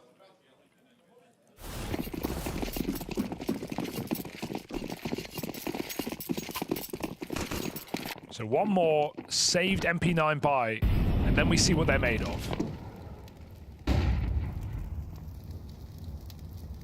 Same round. Yeah. Four-way banana for G2, slowly working this map control. Heavy God about to get the info about this apartments push, but actually, Aurora walk it back. They made steps, they know they made steps, so they're not overdoing it. And they go for the gamble B. But again, I feel like the timing's just a little bit too slow here for Aurora. They're not in the bomb site, so G2 are going to get that space.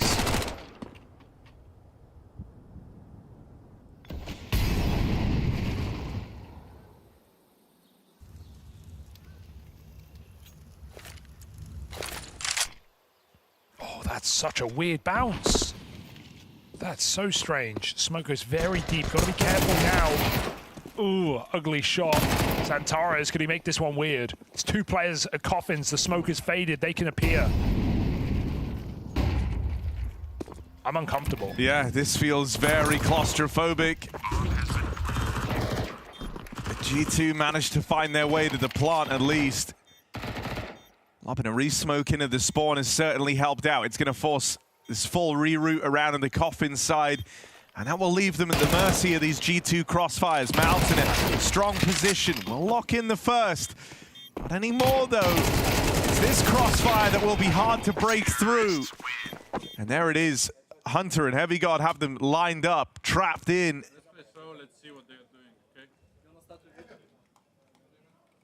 And so G2 dodged the threat posed by that crazy snack smoke. That's so. How did this happen? This is like a trick shot of smoke. Yeah, that's CS2 smoke bounces. They do that, don't they? I feel like Sax could try and find that lineup again forever and not be able to do so. Yeah, probably. Just heard his call as well. Going to play slow and see what they do. So Woxic might have the chance to get involved early on this AWP. He's going to get blocked on the short side, on the long side rather. This is where you would like the AWP to disrupt the default. Good grenade.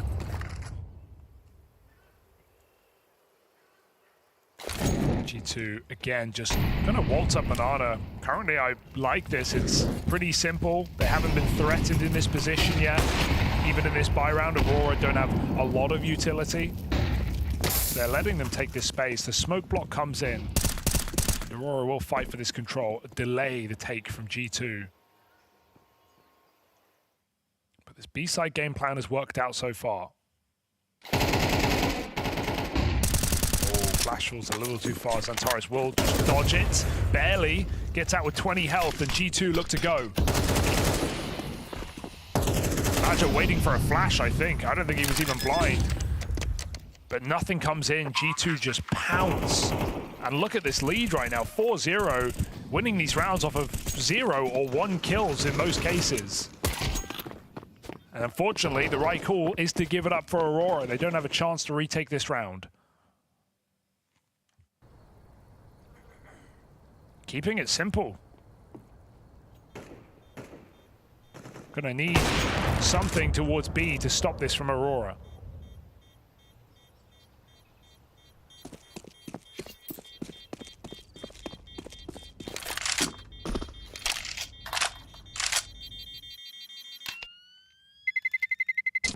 Terrorists win.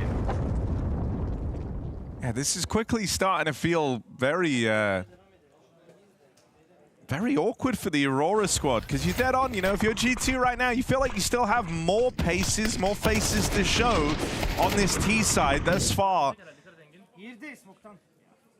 Just been some of these slow walks where they work that initial opening. Match are falling again over towards this B site. Another investment for Aurora at least. Yeah, the clean save comes through, so they're going to have guns out again and a chance to repel this G2 squad, but this is already a good start on the T side. Triple B just to cycle nades over. But they won't hang around there. Wakadia drops everything he's got. Good orb shot. Woxic in the right place now as G2 change the plan. They get top car from MOUZ, but it's the apartment's control that gets stopped. MOUZ pushed out of position. Does he realize no one pushed off that flash? He doesn't seem to care. G2 go back to middle. Woxic back on the line. I mean, Aurora just looking for that one big impact round to kind of bring them back into this game. Woxic, since bringing out the AWP, has been keen to put it to work. Got his first kill with it in the save, but he's found the 5v4 in this round. Oh, that Molly fell short. Block. Oh, he just peeks Woxic. Don't matter. And Woxic dealt with over on short. G2, are they ready for another push? Yes, they are. MOUZ holding onto the long side. Wakadia dealt with. And that advantage that Woxic found for Aurora has been whittled away. Flashes are good. Jota not blind, able to offer up resistance. Stays alive long enough for some support from Badger. Jota, one-man army. And there's that hero figure, that talisman that Aurora were looking for to get behind. Jota providing that 4K is a much-needed shove in the right direction for Aurora. Absolutely no business winning that round when G2 do everything else well. Finding that trade or that refrag onto Woxic on short. Entries out apartments, and then Jota just multi-kill down in the pit. 4 frags on his own, no support. Bit of an X factor for Aurora to get them on the board. They needed that. Starting to feel like G2 have come to play. But now we should have some back and forth. Can G2 hard reset them here? That's what's on the table.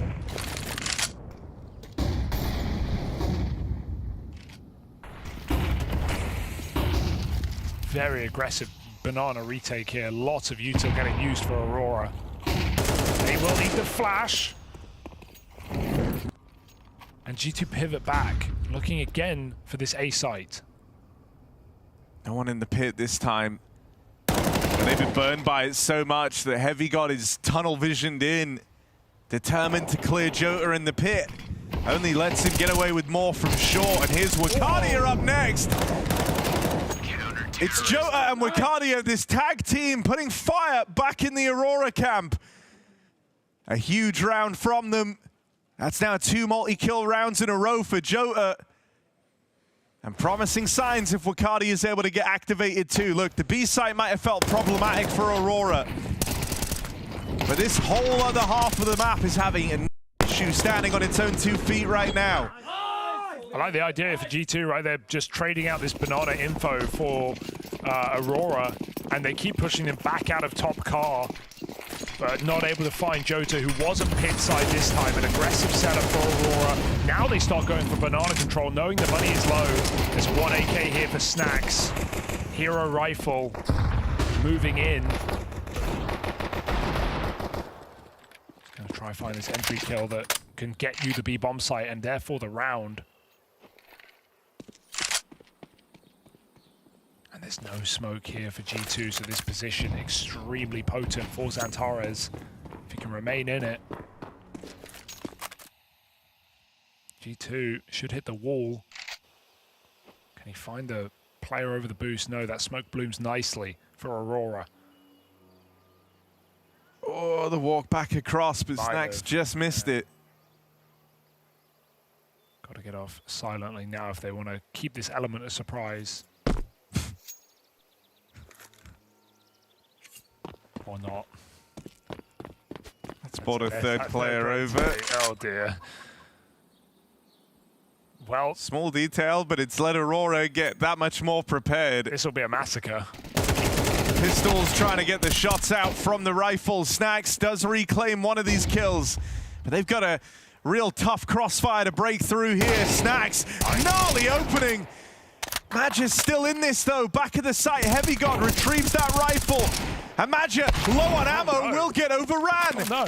Snacks has carved a path for his team back to this round. Oh, that's a wild shot from Hunter. Fakes out the plant again. This is going to give Woxic a bit more time. They have to commit now. He's planting open. Oh my God, but Heavy God picks it up. He won.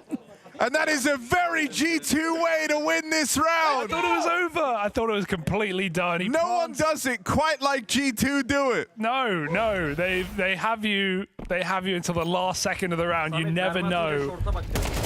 Oh my God, he plants open for CT, but still Heavy God gets that last second shot. Great deed for Hunter, dude.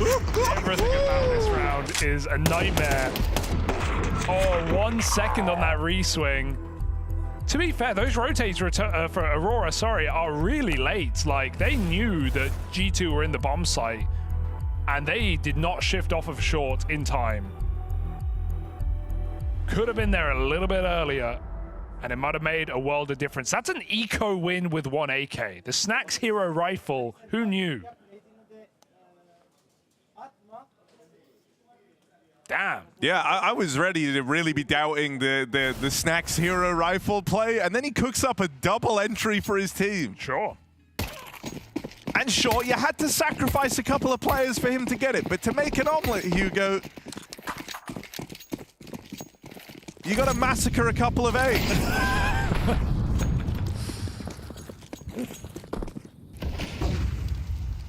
Hearty round here for G2. Replenishes their money. And look, I don't want to call it, but I'll just say some of the most brutal upsets we've had in this tournament have been off the back of Inferno BO1s. It can be very hard to remain in these games when things go wrong. So Aurora, a big test against a team that is only a team for this one more event. Flashes have been solid to push Aurora back off of B. That molly, though, stops MOUZ re-swinging and finding a player in the spawn. G2, they do the same thing. They take banana quickly, they walk back to middle. This time it's had consequence. A rotation has been called for Aurora. Scared of this B execute. G2, now is the time to make this A hit work. Woxic on the AWP is one of the 2 players who can stop this.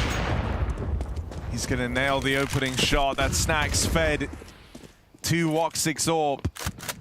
And this A site has been the one thing that's been able to withstand the G2 hits. It has to stay true now for Aurora, Jota, and Wakadia, as is often the case, doing all they can to try and save the day on this round. These B players arrive, but it feels like Jota still has more work to do here. Some unfinished business. Jota. Wow. Gnarly hat trick. Beautiful stuff from him out in the apartments. Every time G2 go looking for these A plays, Jota is there to stop them. It's another multi-kill round to deny any success at this A side of the map to G2. Yeah, G2 expect a bit of respect there from the Abs player, thinking 3-on-2, he's going to wait for his team before he plays. As a moto smoke down, Jota's just feeling very confident right now and plays ahead of his team, and it works wonders, knowing one player's on the plant, gives him a 1v1, and he takes it, puts them all down. Aurora respond quickly. This is a crazy buy for G2 though. Hades AWPing with Glocks and Deagles. I think it's one thing to have an AK they can at least path in first, but this is a very difficult round for Hades to win on his own. Oh dear, it just got made a bit easier. Double or 3 pistols. They do bang out heavy guard. Dude, Jota can't have to seal, sign, and deliver on another round for Aurora. Oh, but he might. Wakadia, he's also had his impact moment here, but this won't be it. Found immediately out on the long side. Do they go into the guy that's multi-killed the way to success every single time, or do they go into the 2 players over at B? You might think that going into Jota is the lesser of 2 evils, but this guy is not missing a beat in this game. You think you put the pressure on, you think you're gonna overwhelm him, but Jota stays 1 step ahead. Another 4-kill round for Jota on his own, isolated in the pit. And sure, the eco looks pretty for G2 with a couple of swift entries, but Jota stops them from getting any space. That pit feeling bigger than ever for this guy. He's got so much room to maneuver. G2 looking for 2 eco wins in this game. They do get shut out by just 1 man. What a monstrous map he's having right now. 15-3. Nice, Solom, nice. Doing it solo. And this time Aurora start triple B. They blanket Banana. They force G2 into middle.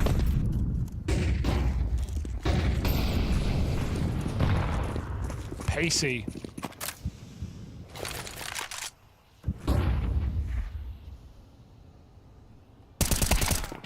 Backstab out of Wakadia.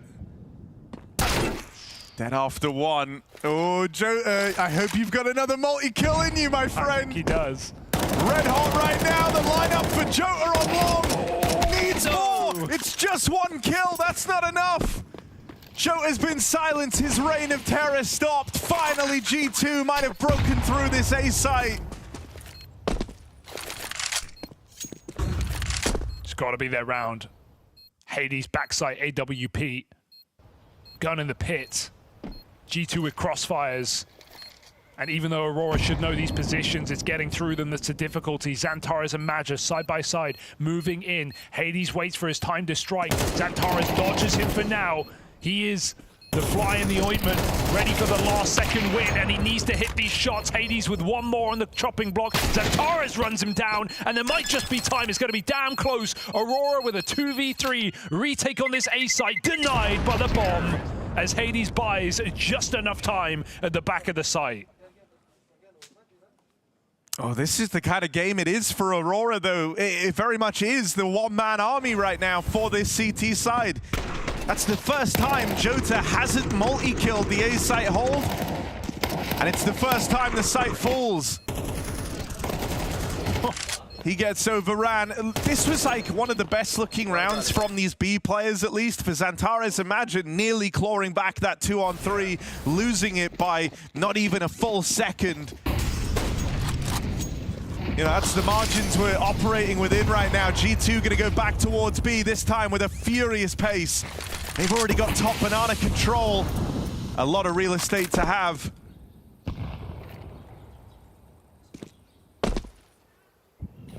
And so G2, strong position to start this round from.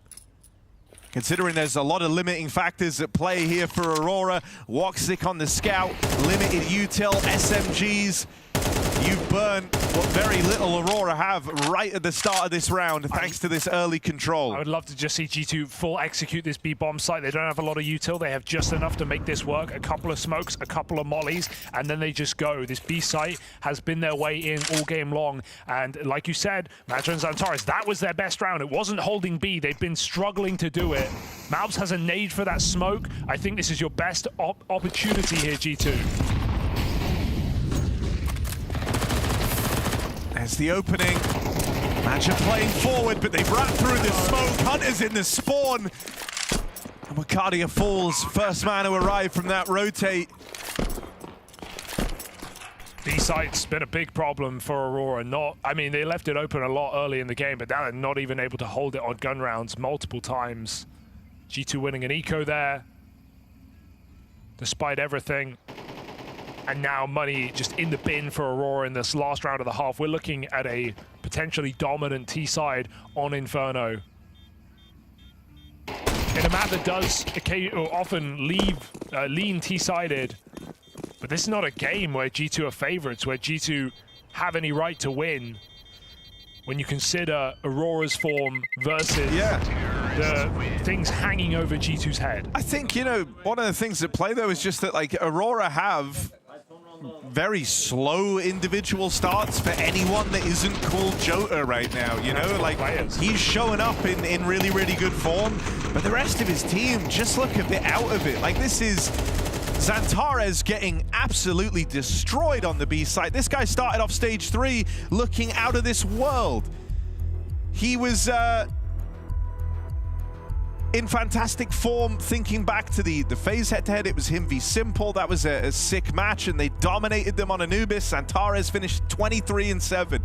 You're not even remotely close to that same level of output from Turkey's best talent. And so the fact that so many of these rounds are coming down to just one player and what they're able to accomplish, it's also putting a tremendous amount of stress and pressure on Jota in these A plays. If Aurora have 4 players starting off slow and G2 are just showing up with their guys in form, I think that is enough for them to beat Aurora in this game. We need an activation out of more guys for Aurora. Just keep hitting that B side. I mean, why give Jota another multi-kill round? I mean, he's had plenty. So can G2 just go back to what's been working and really put a bow on this T side? It's been a very impressive game. Even the fact that like you kind of have these slow starts for individuals is like really restricting the moves that Aurora can make too, right? Like you don't want to go aggressive here. No one has the confidence to do that. You don't want to feel like you throw away one of the few rifle rounds you get to play in this CT half. And G2 have been slow as well. They've not been rushing bomb side, right? They've been retaking Banana, doing it late. Aurora trading out flashes here. And so, yeah, doing an aggressive round would play right into G2's hands. So you've got to hit a good gamble. You've got to hope a player pops off. We've got this double boost on B that goes over the smoke to stop the boost. It's a counter to a counter. But still, G2 playing with house money right now. 7 rounds on this T side. Jota starts off strong. Gets rid of the A lurker. Dude, I mean, that might sound some alarm. He's fully aware of the role and the part he has to play in this game. Jota has to be the guy to keep Aurora in it long enough for someone else to help him. That doesn't matter. And so he's keen to be so involved. Like, look at this. He's not only the guy fighting mid, now he's instantly called his own rotation, moving back over. Matcha in the right place to block this smoke. He does good damage, but Woxic boosted up real high over the top. If they spam, Matcha's gonna die under Woxic. Yeah, I mean, they see that smoke fall, so they knew it was there. They knew Jota here. Play. Jota done after one more in the round, and it's a 2v1 with enough time, may I add, for G2 to plant that bomb. I think the smoke missing actually helps G2. They realize what they're up against. They spam them through. The trap card denied. And a 1v2 for Wakadia. He slips through the smoke. They just trade places.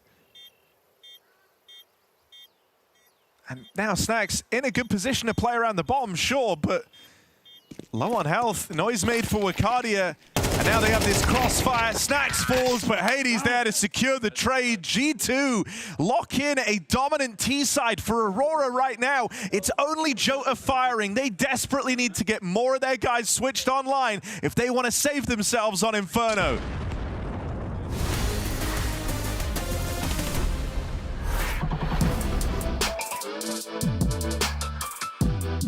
I mean, of course he is back. Not really. He's reaching the he's back thing for sure. I think he's back. He needs time. We can't say that he is back. He only qualified to the third stage, like with the 3-2. It's not like there is no wow effect. I don't know if he's like obviously back to his old form. Obviously he's been out of the scene, you know, for a while competitively playing. But obviously we've seen like the glimpses of that old style, you know, and feeling the recoil through his body when he's shooting his bullets, you know. But I think he's having inconsistent times here and there. But you know, the sky's the limit for him. He has the mindset of the best sports athletes even out there in the world. You get these POV shots during the major, like from the back, when the guy's playing the game and you see him playing. I feel like, you know, he's having those moments really hard to play against him just because you know he's gonna hit the shot like no matter what, and he has a lot of flashy plays. I don't think it's gonna be like it was as before. Obviously there's gonna be glimpses, but maybe not the same. Since we're gonna play against him, I don't want to say, but he's back. I think like he was always capable of doing it, so it doesn't matter if we just give a break or something. When he comes back, he was one of the best players in the world for a long time. I'm not worried, but I'm excited to play in the server again with him. So that's why it's gonna be a good matchup. Many trash talks and everything, but it's good to see him around.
G8 rounds up on this T side of Inferno. Somehow they are stomping over Aurora. It's a team effort across the board. Some decisive rounds from Snax. An eco win in there as well. And Aurora only have one player on their team right now. His name is Jota. Yeah, and the heights that Jota is hitting is the highest of anyone in the server. This guy has had many multi-kill rounds. In fact, every round that Aurora has under their belt has featured a multi-kill from Jota to get it. And so while he is in unquestionably the best form out of all 10 players in the server, the actual team behind him have felt really, really rough. For G2, the responsibility, the load's been shared. A burden shared is a burden halved. Snax with this spot down through Banana. It's a similar look in this pistol from G2 as what Aurora ran, but G2 have been far more active on this CT side. They've cleared deep through the apartments. Now they walk down middle with 3. If they go too soon, if they give up kills on this flank, no way. Ricardia just peeled away, and that let them have a favorable fight onto the man holding the wraparound. Sick! And his Glock devastate the ranks of G2. Hunter now the only one left in the back line, but it's Major and Zantares, the two that were struggling the most in this first half, left up for Aurora. Where's he gone? And Zantares can't find Snacks, will eventually get his bearings. That's such an awkward miss. But Hunter's closed the distance. Fake on the bomb, Zantares can't clutch up. Hunter puts a pistol on the board for G2. They are surging towards the finish line. Oh God, Snacks got bailed out again, dude. He had his back turned, but Hunter is hitting heads right now. Keeps the pressure on the entire time on the flank, even re-peaking in a very dangerous 2v1. But this is why, you know, it's like we said coming in, Aurora might be favorites. It's just if you show up, you know, playing like 25–30% of what you're capable of, and G2 at least show up in decent form and on the same page. Yeah. I think they can win this. They are winning this. The game plan is good, right? They just kept it really basic. They've gone for a lot of B hits in this map. Sure, they ran into Jota a couple times, and those are the 4 rounds Aurora have. MOUZ panicking as the B rush comes in. They're going to go through this smoke right now, but there's 3 CTs in position. Snacks an easy kill as Hunter follows up. The jumping MP9 slices through Aurora. They just get bled out on this B bomb site. 5 players standing for G2. This is not Aurora's day. Because that's the thing about this G2 squad. Like, it's a hard team to have to kind of characterize, because you're left feeling underwhelmed because of the name associated with it. When you think of G2 teams in the past, these guys were tournament contenders, right? They were title contenders. Guys who would be lock-ins for playoffs at majors, playoffs at the biggest events in Counter-Strike. And this G2 squad is a step back from that. That's why there are changes on the horizon.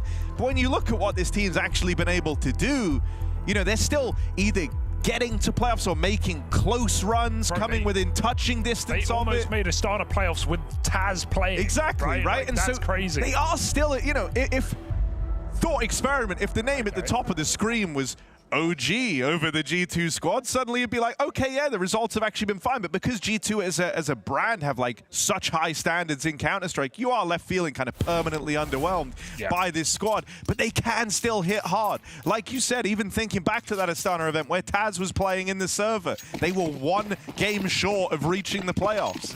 I mean, yeah, and, you know, you have some very strong upcoming players who, yes, have struggled in this G2 jersey, but we know MOUZ and Heavy God on a mechanical level are very strong players. And right now, Hunter's performing in a big way, closing a lot of these rounds. The experience piece of this team. The only Kovac left in Austin. Exactly, that's a good point.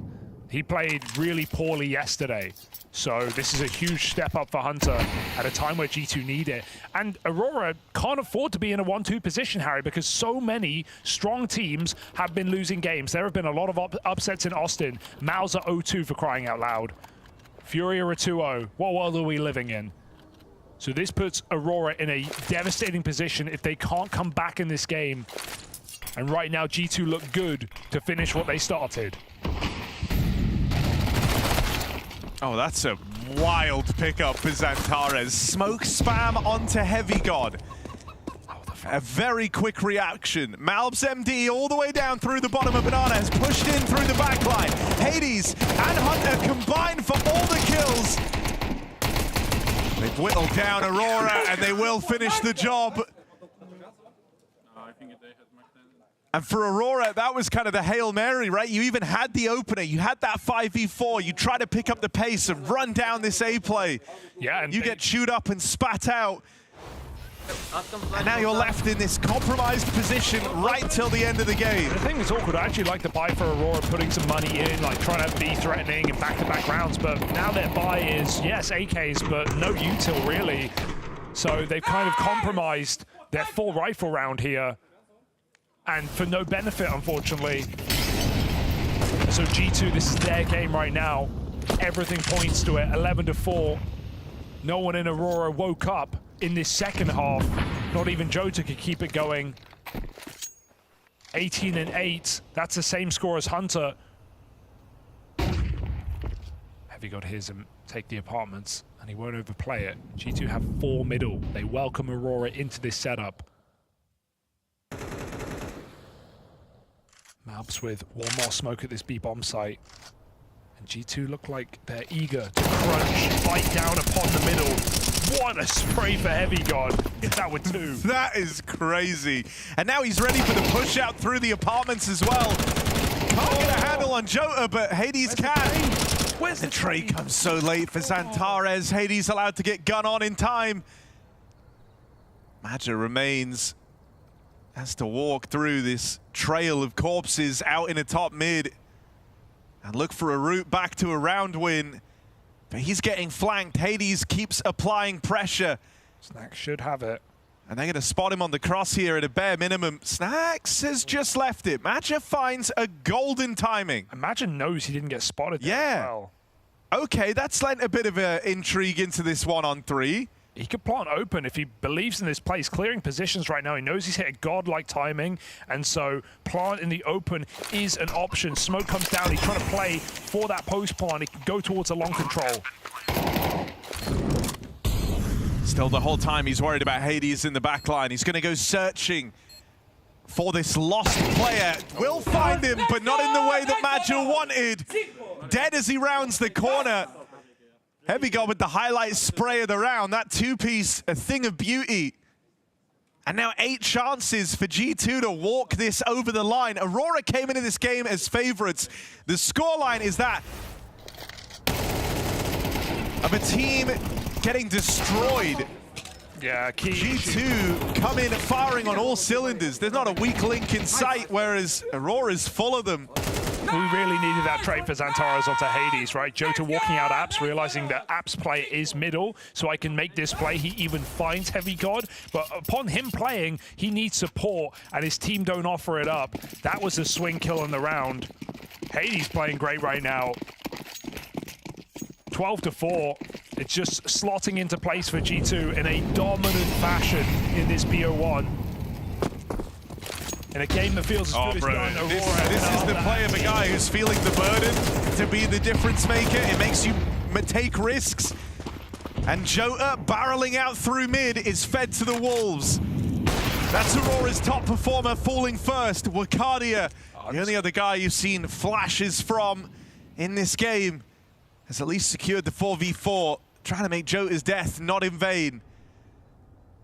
He's got good ground over towards long, playing it through library. Could catch a player in rotation. It's one more for Wakadia.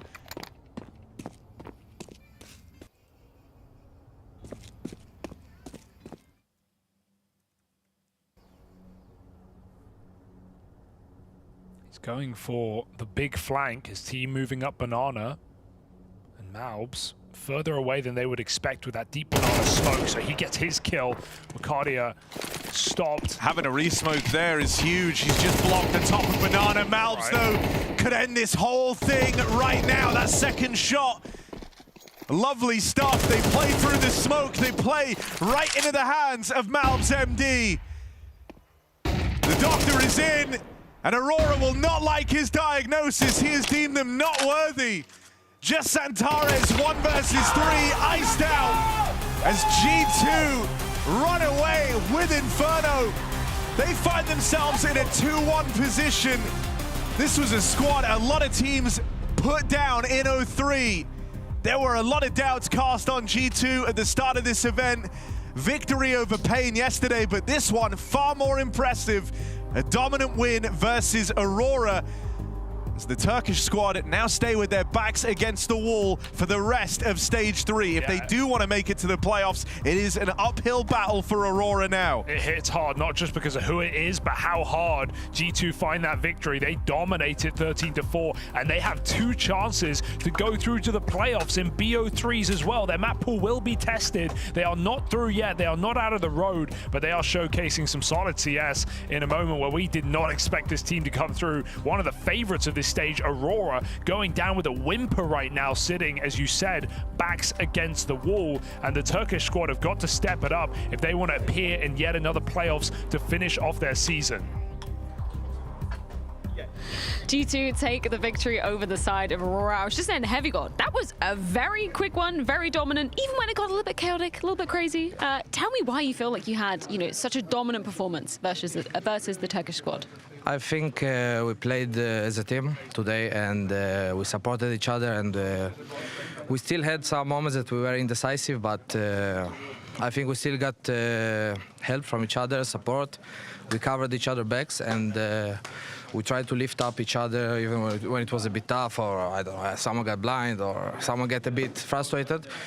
Yeah, I don't know, we just were better. You said playing as a team today. Has that been something that you felt like you've struggled with in other moments in this tournament and previously? Yeah, I think obviously the first game we were off. We were not like communicating. We were not offering stuff as we need to, and I think that's the difference from the first game till today. In terms of now your record, you're sitting 2-1. Just one more best of 3 separates you potentially from the Moody Center. Tell me about that mentality. How confident are you moving forward? I mean, we treat every game as every game. We don't treat it like to go to playoffs. We just want to win, obviously, and we're gonna do our best as a team. And yeah, hopefully we can do it. Did you have any particular goals in mind? Given the extracurricular circumstances around the team, we know that this isn't going to be the roster moving forward. Was there a particular goal G2 came into Austin with?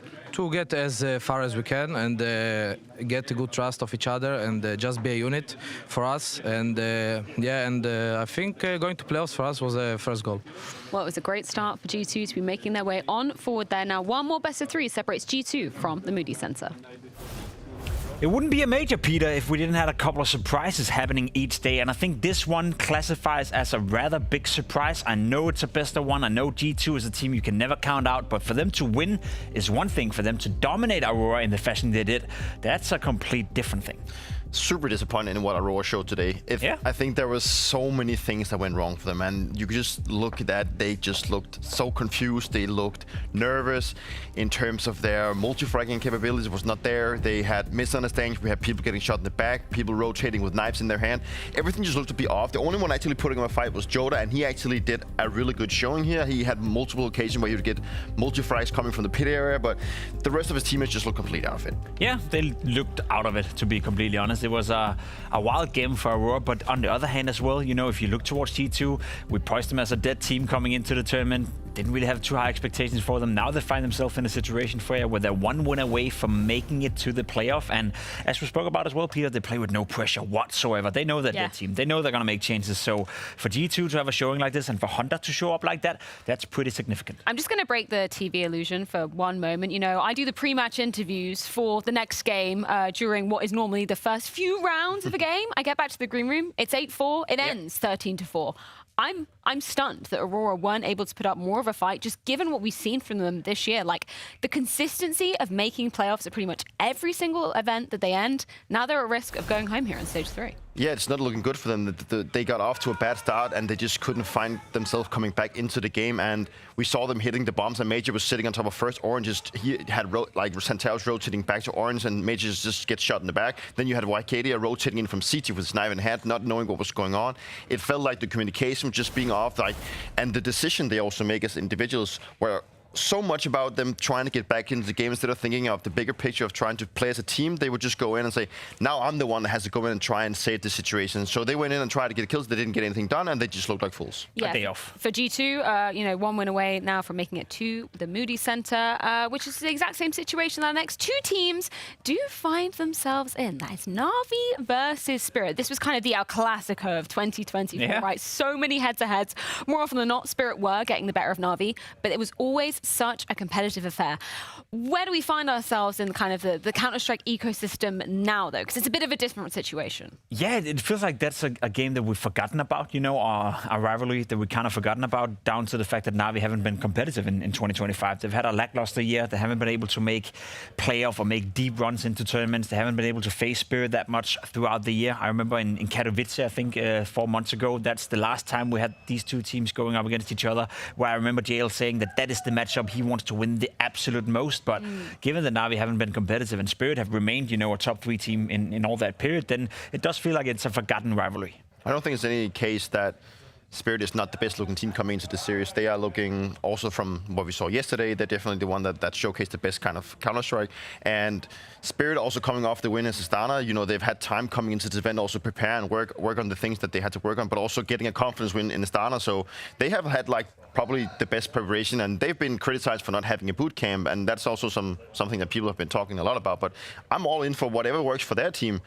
If they can just show that it works for their team, then I'm fine with it. And you know, in this series for Na'Vi, they have everything to prove. You know, I think the pressure is obviously on Spirit. So for Na'Vi to go in here and just try and showcase that they have also bounced back is going to be important. That's the thing. When you get Chef Blade cooking in that kitchen, yeah, you know he's going to be delivering a treat. But we do need to head things to a quick break before the action can kick off. A shot for one of these two teams to be making it straight through to the playoffs 3-0. It's going down after this.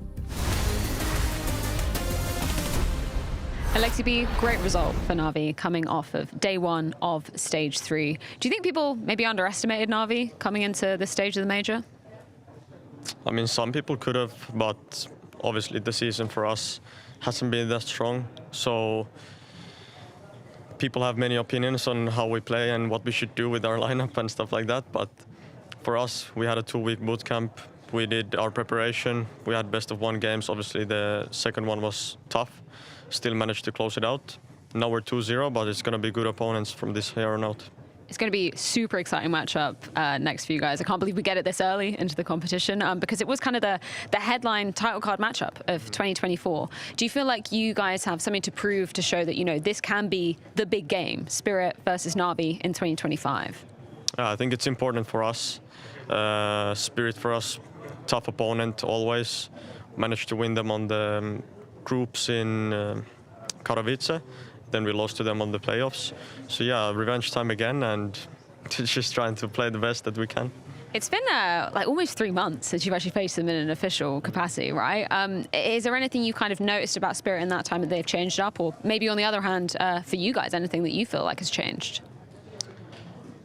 Yeah, it feels like whenever we played against them, it's always the same stuff. I think that they also agree that when it comes down to the game plan or approaching the opponent, it's going to be the same tendencies, the same strats with small tweaks here and there. But I think today it's going to be just us connecting to the server early enough. Don't allow them to have those big leads, because from that, it's hard for us to make a comeback. And, you know, go out guns blazing and, you know, don't be nervous and play our own game. Very excited to see it go down, Alexi. Thank you so much for your time. Good luck. Thank you. I fear no man, but that thing, it scares me. I'm not talking about that freak, all right? Is he here? Is he listening in? How do we get this mic off? One shudders to imagine what inhuman thoughts rage inside that mind.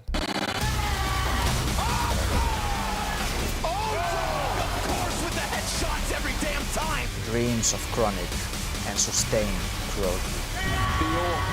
Dispatches of him and look at Dog do it! That's disgusting! Welcome to Katowice, Dog. Moving aggressively. Swing out a bit. Can this little nuisance pull off an unbelievable clutch to keep his team in it with this kid, with this monster?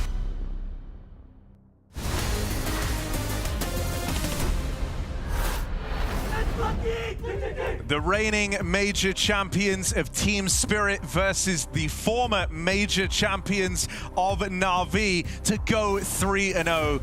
It's more than that, though. This is a hot rivalry between these squads. There's been a lot of Spirit versus Na'Vi. Spirit, more often than not, in games of consequence, having their number. Yeah, 10 times over this head-to-head went across BO1s, BO3s, BO5s. Last year, Spirit getting 8 out of 10 really does, lean in their favor, as the odds do today as well. Spirit heavy favorites, but Na'Vi, I like those questions for Freya. People did come in doubting this team, and for good reason. They have had a poor start to the year. They did bomb out of Shanghai early, not making the playoffs last major. So right now, we're looking at a Na'Vi who are going 2-0 and who are going against a familiar opponent who can absolutely win this game, even if Spirit are heavy favorites. We have Spirit going for the Anubis pick. Na'Vi lean into Train, which is exciting. That's been something that Spirit have been, you know, humbled on at times, but it's still very exciting to watch. This is bound to be a banger no matter how you slice it. I hope Na'Vi are up for the job against a Team Spirit that are red hot. And with many favorites falling short so far, be it Falcons, be it MOUZ, O2, be it even teams like Aurora struggling to get through this group cleanly, Spirit is still strong contenders for this major. All the talk is about Vitality, but if you're underrating Spirit to run in and pick up a major victory out of nowhere like they did in Shanghai, you aren't paying attention.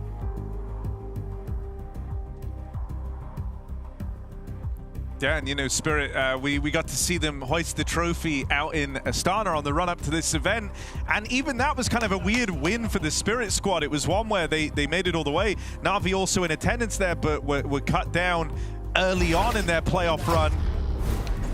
This is, or that was, a weird victory for Team Spirit because they didn't seem happy. I think that's what a lot of people noticed, and I think it's the fashion in which they had to win, the fact it was this drawn-out affair. It was clear that Donk wanted them to be in even better form heading into this major. Spirit have still been able to get to this 2-0 position with the chance to make it flawless into those playoffs. Yeah, they've had no problem getting through the BO1s, but even as Alexi said coming in, you know, now every game is going to be against top teams, is going to be against stronger opponents. No rest for the wicked. Donk in middle, 3 here, many guns for Team Spirit, and they slice Na'Vi up immediately. Donk does get killed, but they drop into Con with a bomb, and Spirit, 4v2, not sweating. Magix has the kit, looking to play retake right now, but as Spirit amass inside of this B site, this plant is anything but guaranteed.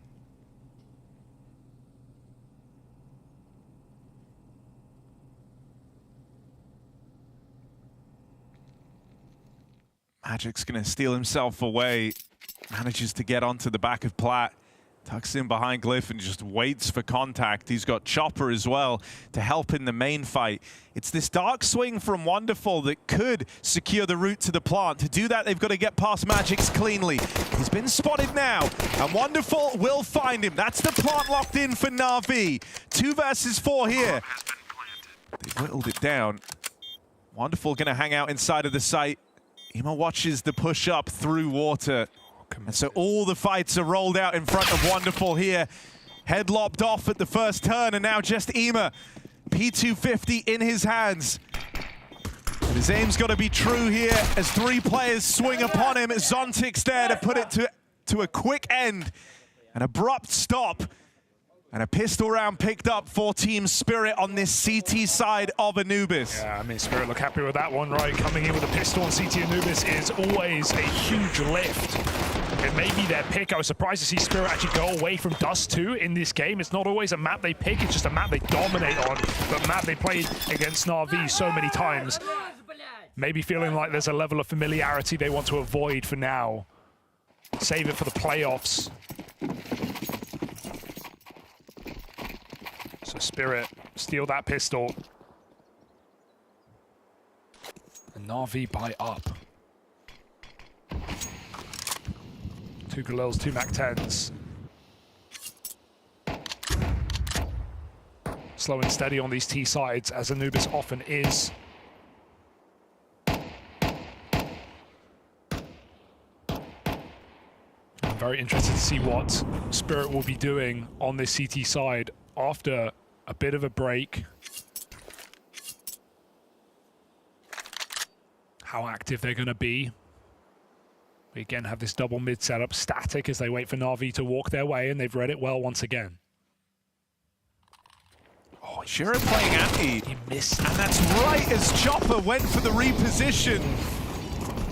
That is the worst possible timing that whole switch up in mid could have happened on. Good nade. Zontix, it's a high damage nade, but not made to withstand all 5 players for Na'Vi coming his way. He's cut down. Donk and Magic's left up in this one. 2-on-4 as it begins, but it looks like they're backing out of this. They don't want to go any further. And so Spirit write this one off. That's super awkward. Chopper just leaving for 1 second to go peek window, and Shiro not turning away. Maybe uncommunicated for Chopper. A very unfortunate timing that Na'Vi make the most of. And Spirit are going for damage. They still have interest anticipating the main exit too after you've last been spotted and out towards beach. The knife's out for JL. He doesn't think that they would go round the world to this position. Donk is going to get caught, and Magics will not survive either. So 2 guns held by Na'Vi. That's a very efficient round for them. Keep in mind, that was a force. They get out with rifles. Very awkward in middle.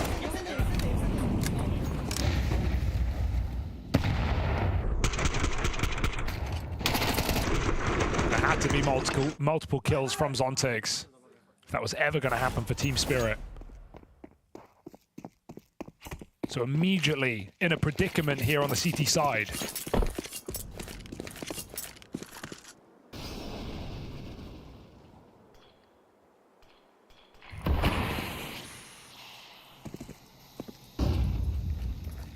This has potential to be the hottest matchup of Stage 3.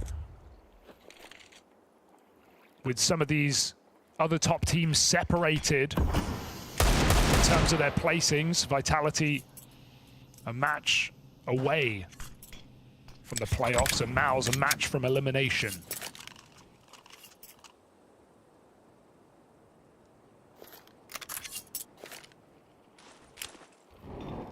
So it speaks volumes as to how important getting this victory is today for either of these teams, avoiding the likes of FaZe, the likes of even a ferocious VP or Furia, or MOUZ on a comeback. Just going straight into playoffs with no stresses, getting those extra days off. RV creep through middle, looking for this A split. Right now, Spirit is stacked on the wrong side. So this will be Na'Vi converting, and Spirit getting one more go with his saved force.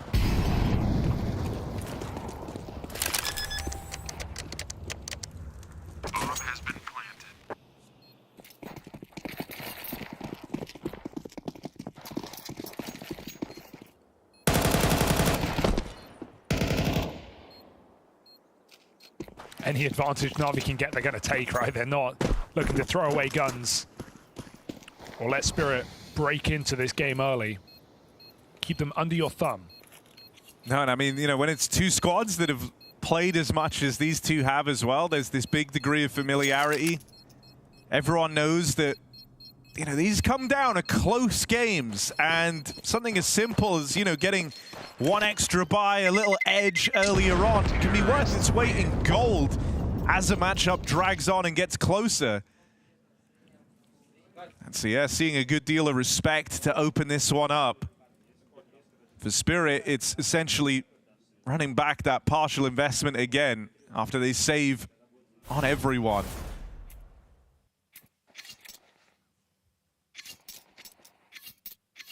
This is exciting because it's not a map that we see in this head-to-head all too often. It was the last time they played in Lisbon 3 months ago, but with the exception of that, they haven't played Anubis together in a single series since they first met. And while Spirit dominated it last time back in Portugal, as Freya said, these teams haven't matched up in 3 months. Na'Vi have only won this series like twice, right? And it's 10. One of them was in the group stage at Katowice. They then went on to lose to Spirit actually in the playoffs, and that was how their tournament run ended. The time before that was all the way back in Copenhagen in this exact game at 2-0, and it was Na'Vi falling short. I got that wrong. Yeah, no, it was Pro League where Na'Vi went on to pick up the trophy. They beat Spirit in the quarterfinal. Damn. That was the studio matchup where Na'Vi beat Eternal Fire in the final.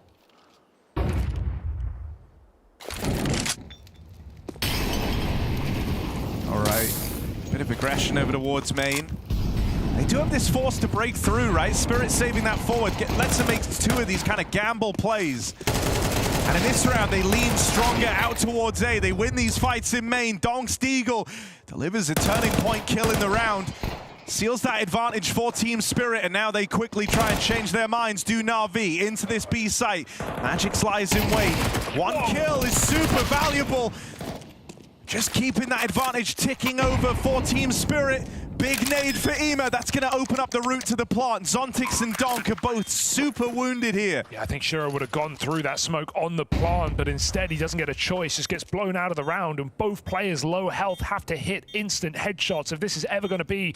But you do have Donk alive. Zontix, oh, he can't avoid the nade. Nades are brutal. He doesn't run back in time, and so Donk out of the round, out of the limelight, probably looking to save that AK as Na'Vi do get rid of these back-to-back force buys.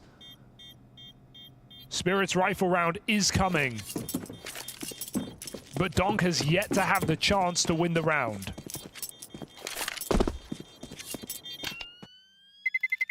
Terrorists win. Na'Vi stick the landing on these conversions. Getting through, technically, 2 force buys from Team Spirit. Such a swift turn from Magix, but well traded by Na'Vi. Protocol's looking good right now. Yeah, I mean, if he ran, don't know if he'd even make it out there.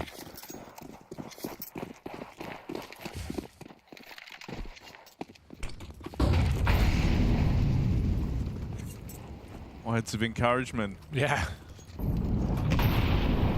Good guy, Boris. Not bald, of course. They lied to us. Damn shame. Yeah, I think he looked good. It looked cool. Yeah. Maybe if they win the major. Fresh fade.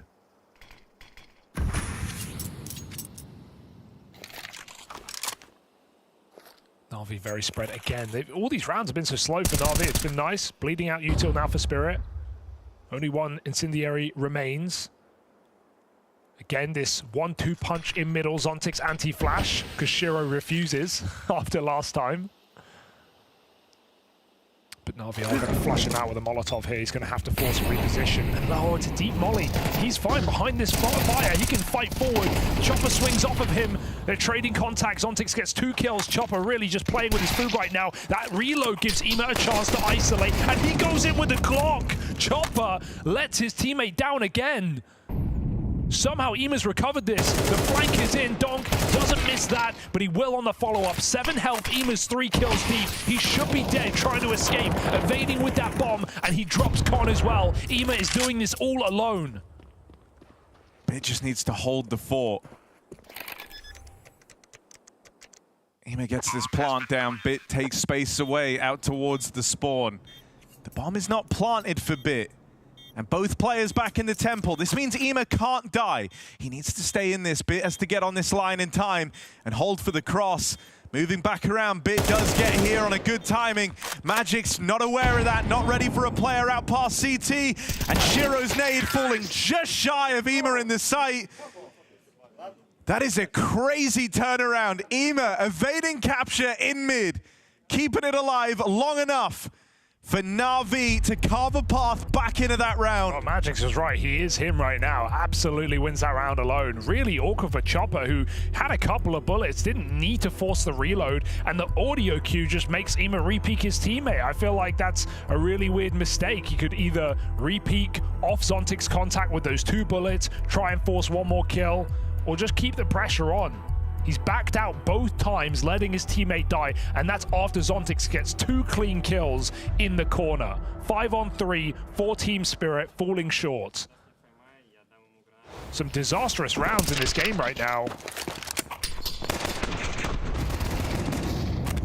And Ema just eats like 3 HEs and survives them all. Which is insane in contrast to the other round that Na'Vi picked up, where it was 2 nade kills that turned the tide of a quickly spiraling out of control 2v4 anti-force buy round. Spirit still invest. Donk's got a rifle. Everyone else MP9s. Triple B and leaving mid open. As Chopper gets information on the cross.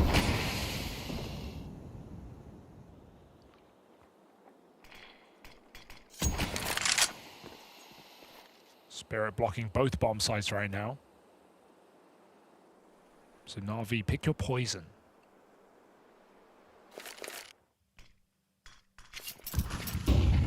Been making a lot of use of middle in this T side so far.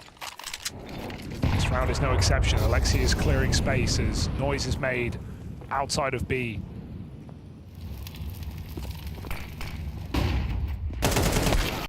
Nice fight for Donk. JL found early. And that might free up a rotation here for Team Spirit if they want to re-clear middle together. Wouldn't be a bad call at 30 seconds that Na'Vi might have a player posted up. And that's exactly what Alexi's doing.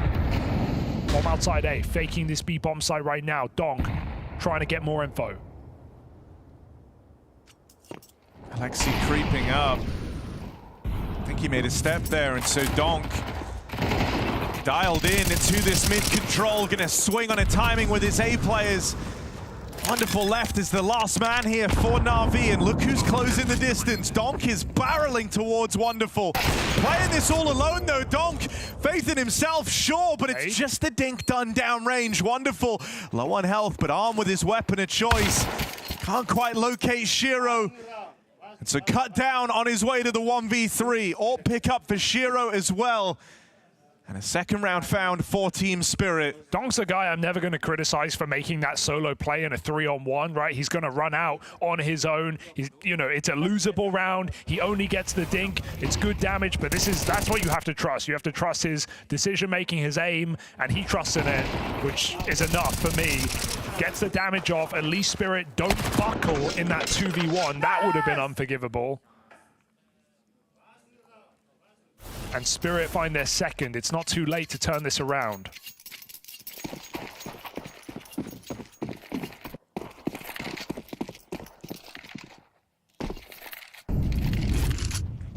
Shiro gets his first AWP, courtesy of that last round.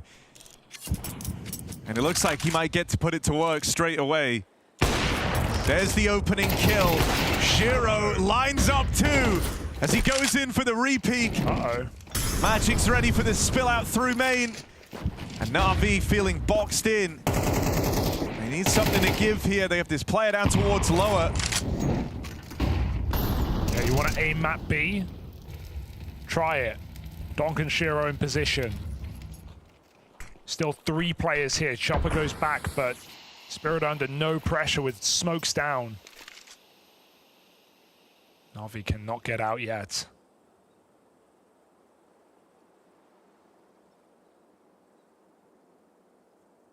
Confident posture here for Team Spirit. Looking like they want to go and get that AWP back. Ooh, Molly on the right side. That's going to clear a player out if it lands, and it does. Alexi in hot water. Magic's with a missed flick. Doc comes in to drop the bomb, and he's done exactly that, segregating these 2 players on the other side of the map. Bit's the only one who could actually go and get the bomb as well, but he's pushed all the way through middle, so I don't see a world in which Na'Vi can even hope to recover this round. Bit embarking on a backstab. Looking to see if they can play into it in like the final 15 seconds, but it won't connect. Zontix, eyes on middle with Bit never spotted. B control going their way, and they're ready for this JL lurk out through dark. They know the role he was supposed to play in this B hit. And so the AWP just keeps him boxed in. Spirit with a convincing third round. It's very, very promising, the stuff we just got to see from Shiro. That was a beautiful double kill over towards main. And, you know, even though Donk is the big eye-catching piece of this Team Spirit squad, I think it's actually in his teammates and guys like Shiro that the success of this Spirit squad actually lays. Because you know that Donk is going to give you phenomenal output. Some of his biggest games have been at like the darkest hours for Team Spirit. And so you want the guys around him looking good. And we've seen from Shiro over the course of this year an effort to be a lot more active, a lot more involved, going for more opening kills. He knew he had to adapt and kind of rise to Donk's level if they want this to be a championship level duo. Absolutely, and you know, if we're not talking about major finals, the biggest step up has been Shiro as an individual.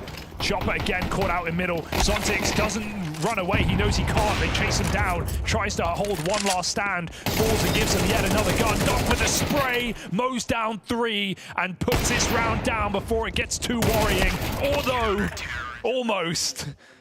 just about for Spirit, closing that out. 4-4 now.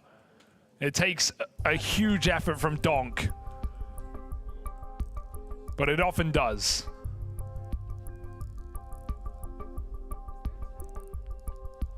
I still like that Na'Vi are trying to punish middle, and they keep getting into good positions there. That's the first time they've really like gung-hoed, sped up. Thing that's feeling a bit rough, though, is that early grip they had on this game is very much gotten away from them, right? That's now 3 rounds in a row for Team Spirit. Scoreline leveling out. That's Spirit on the CT side of Anubis as well. Na'Vi are losing that ability to keep a lot of pressure applied. But to go back to your Shiro point as well, because he has stepped up massively. We saw that, especially in Astana, where Spirit took the trophy, how many opening kills he was going for on both halves, especially CT side being a lot more active, a lot more mobile, not saving as much, being, you know, a much needed addition of firepower to this Spirit roster, because we know he has the skills. It was more just the style that let him down at times. And we have hit a point where we needed more firepower on Team Spirit. That's why we were talking, everyone was talking about these roster changes, the Kusuke potential.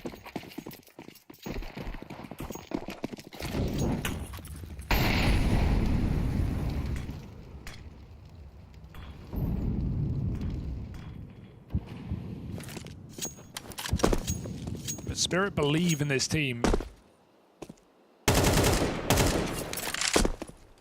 Here in Austin, I don't know, I got a funny feeling. Yeah, I mean, you know, this whole squad seemed to get on very well together. You know, like personally, you always see them hanging out. They like the presence of one another, and I think that's important for the overall chemistry of this team. They also hold themselves to a very, very high standard. Yeah. And so you'll see them, you know, storm off after losses. Hell, even when they lifted the trophy in Astana, it looked like they just received horrifying news. And it's because it took them an extra map, an extra overtime over what Spirit deemed necessary. They felt like if that was the level they came in playing at this major, it wouldn't be good enough. And so have they stepped it up is the big question. And today we're going to get somewhat of an answer towards that. 40 seconds on this play for Na'Vi. Are they really triple flanking Temple? This is a bold call, and the nade comes too late. No information for Spirit. They're in the dark. Donk with this backstab. Strikes one from the tally. Alexi dead as he tries to take the CT spawn wrap away, and Donk's going to get here in time to lend a helping hand to Magix. Might not even need it. Magix on a tear. And there's the support waves of defense suddenly at this side of the map from Spirit.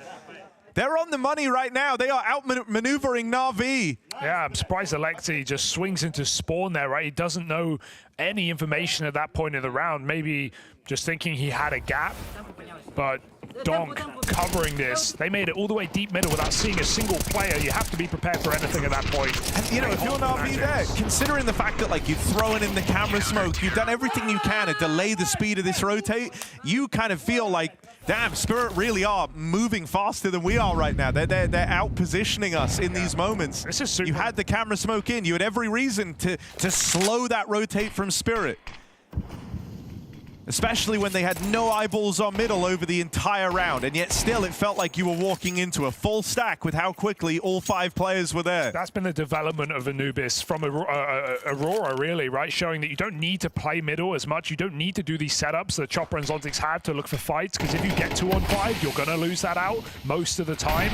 And you can just play your bomb sites, and as long as you have information and you know the gaps, when they can cross camera, when they can be Temple, you're still going to have, you know, stacks on bomb sites to stop splits. And so Spirit doing that now in these last couple of rounds, moving away from the mid control, is favoring them a lot. This is 4 rounds in a row when they lost the force buy in the second round. Spirit now controlling the game, and it might get better. Pistols go again. They go fast into Temple. Chopper is here, and he falls after 1.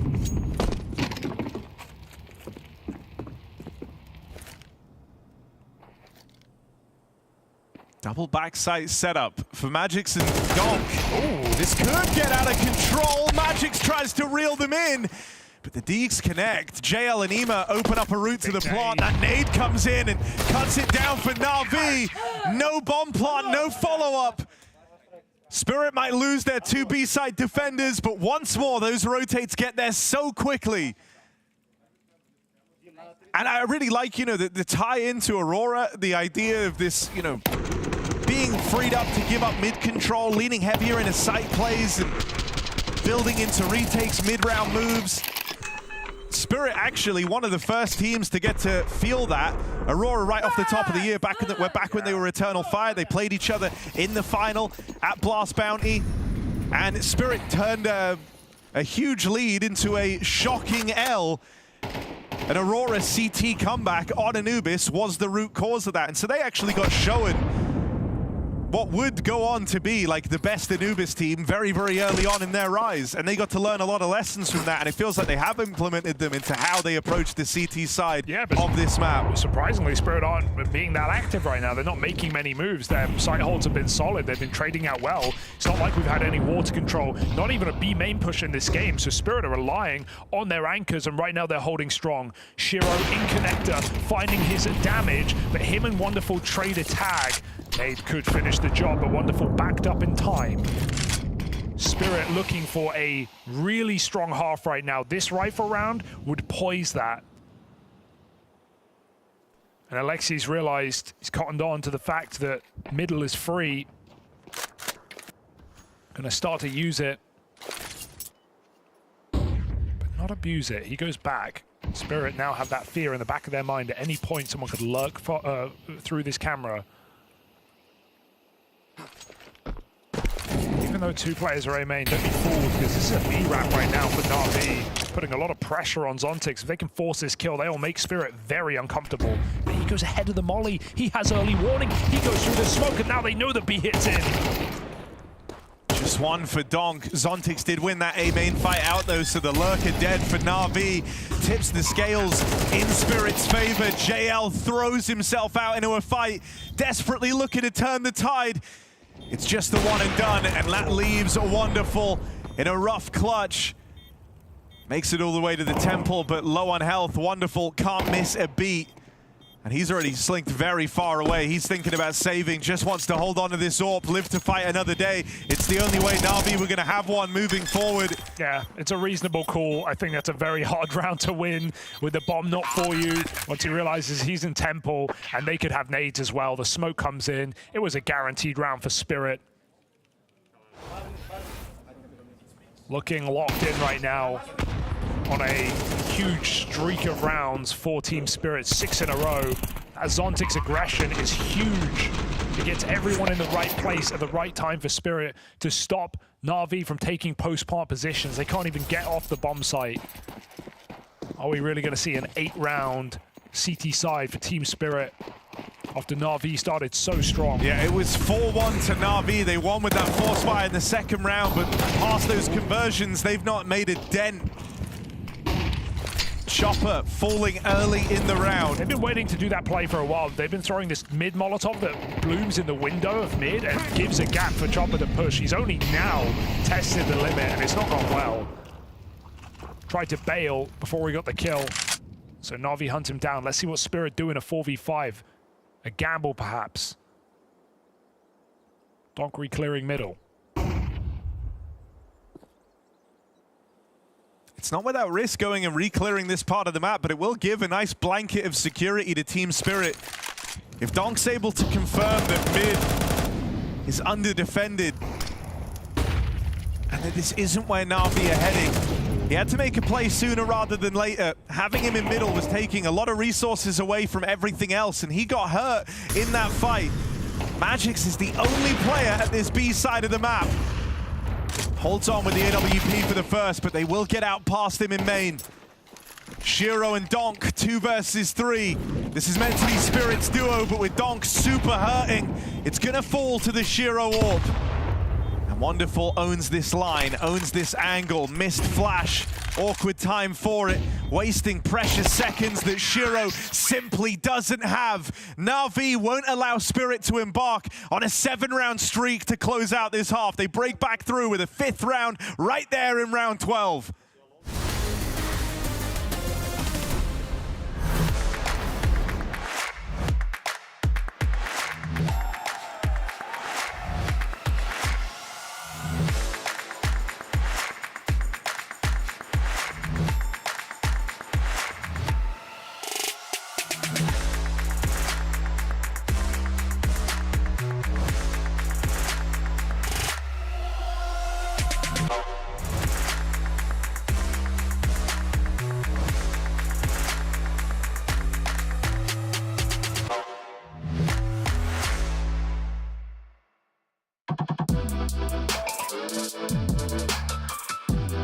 see the news about Spirit not doing a boot camp? I did see the news there.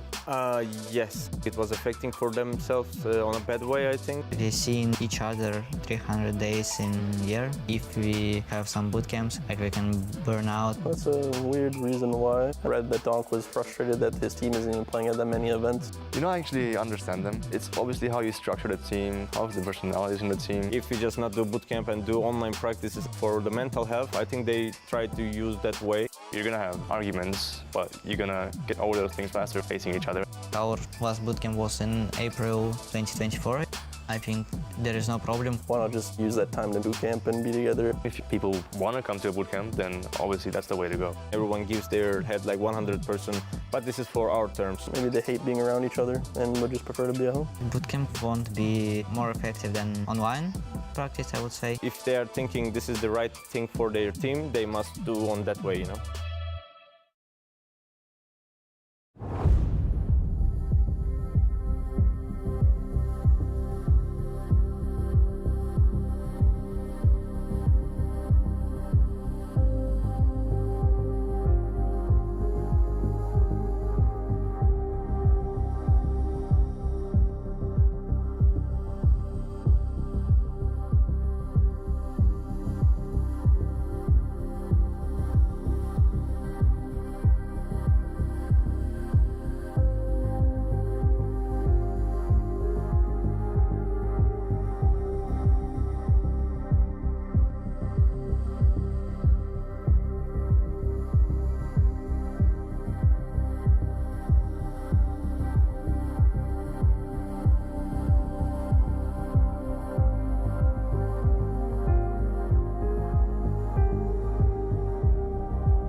Na'Vi came into this looking real good. They opened up 4-1 after a win in round 2 on a force buy, but then things quickly turned sour and Spirit showed up in spades. Started with some nice moments in there from Donk. He was getting his multi-kills, getting his rounds, but the whole team elevated around him. Shiro looking good on his AWP, keen to make plays. Zontix remaining active in that first half over towards A main, constantly locking horns with Bit, his lurking counterpart on the other side. Spirit were able to edge out that first half with the lead, and that's on the CT side of Anubis, no less. So there's no doubting that Spirit are in the power position here on their pick to open up this 2-0 series. Yeah, even a revealing piece of information in the break there. Donk talking about how they haven't had a boot camp since April 2024. So that remained the same for Spirit coming into the major today, taking a bit of a break post Astana, a trophy we've been talking about all match long that Spirit weren't satisfied with, or at least in the way they took it 3-1 over Astralis. They know they need to play better if they're going to have a run at the major. But I think with everything shaking up the way it is, Spirit are certainly looking like the second team to be making a run here in Austin.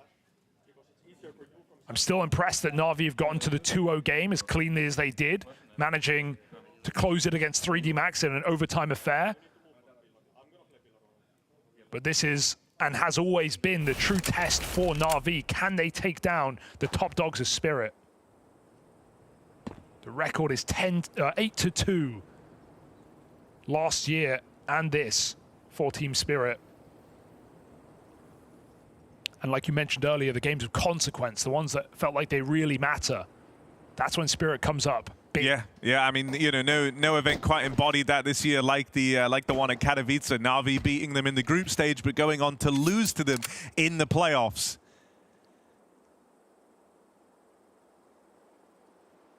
Where the winner of this securing their flawless 3-0 run into the playoffs in Austin. This is certainly one of those games of consequence. They're spotting everything as Spirit blanket this bomb site. Smokes it down. Na'Vi are out. They're going to have to play the retake. No kit, but the bomb, not for Con. So this position can be constricting. A very hard round, especially with this smoke for Na'Vi. It just depends where they decide to throw it in, but it is going to go towards connector. Oh, they've reconsidered. Gotta go. You wonder if when they see where the bomb's planted for, does that go main way instead? And yeah, there's that smoke coming in. Kills exchanged on the push-up through the spawn, but these Glocks, close range, can't find a thing. Shiro left, low HP, Spam had to come through and it won't.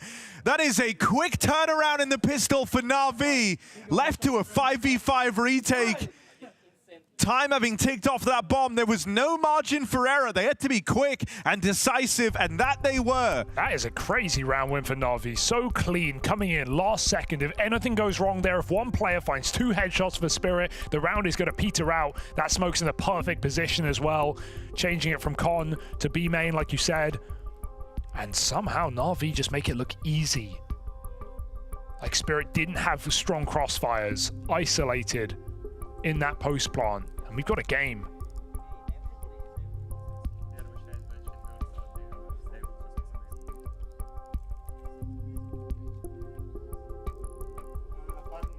Tech timeout for Donk. Resumed.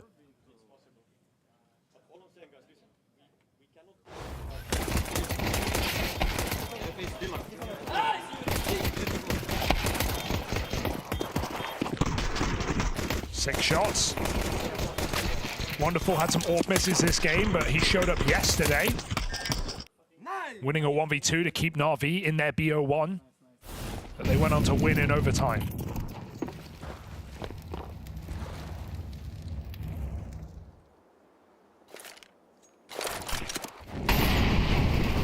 Relatively respectful from Spirit. Just Donk on pistol armor, buying next anyway. I mean, Wonderful, a player who's received his fair share of criticism in this Na'Vi jersey.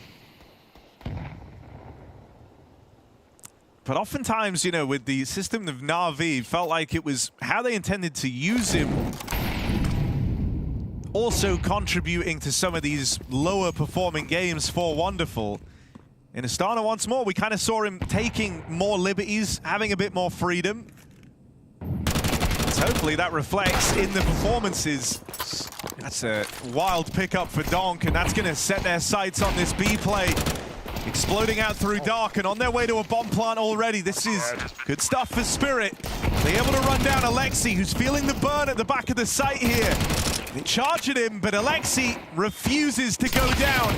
Another round with Shiro left in main, and not long for this world. Na'Vi, another successful retake at this B site. That's kind of weird for Spirit. Presumably they know he's there, and they go in one by one. They don't try and trade out that kill. Obviously there's a bit of pressure with how close Na'Vi are getting, and they're breaking the smokes, and they're setting up a retake, but I would like to see more Spirit players help Magic's out there on that kill and give them a gun and give them great real estate in the post plant. Instead, Alexi's able to isolate really well. And sure, it was always meant to be a Na'Vi round, but Spirit had their opportunity off that bomb plant. This is the real one, 4-buy.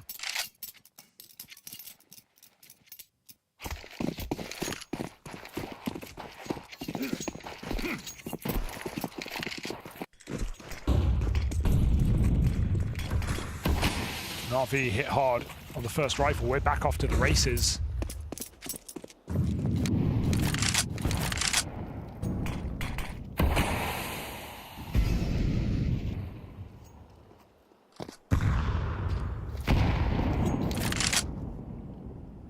And a stairs smoke from Na'Vi have put the fear in Spirit. They're playing very slow. Even look at these clears in middle, checking out the water, making sure that Na'Vi haven't taken any space, but it's middle where Na'Vi group.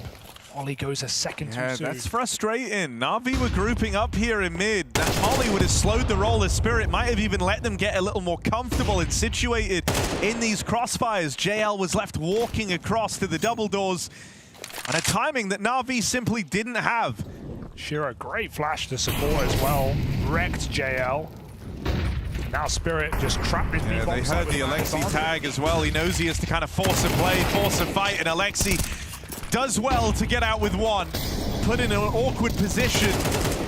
Donk out through dark, ready for both players back at the site, and he makes it look easy.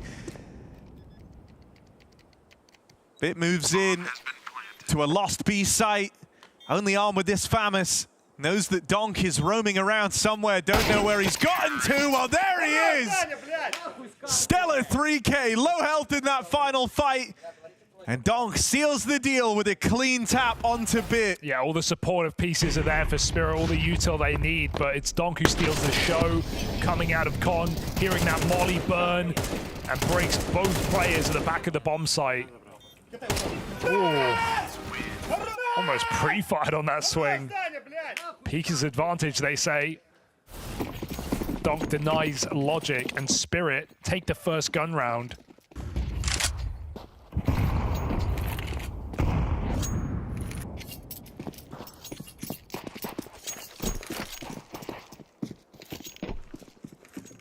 Na'Vi don't keep the forces coming, though. They take one eco, knowing they can buy up next. Would be expecting many teams to buy here just off of virtue of losing your first round of the half, but Na'Vi would rather maximize gun rounds than an MP9 force.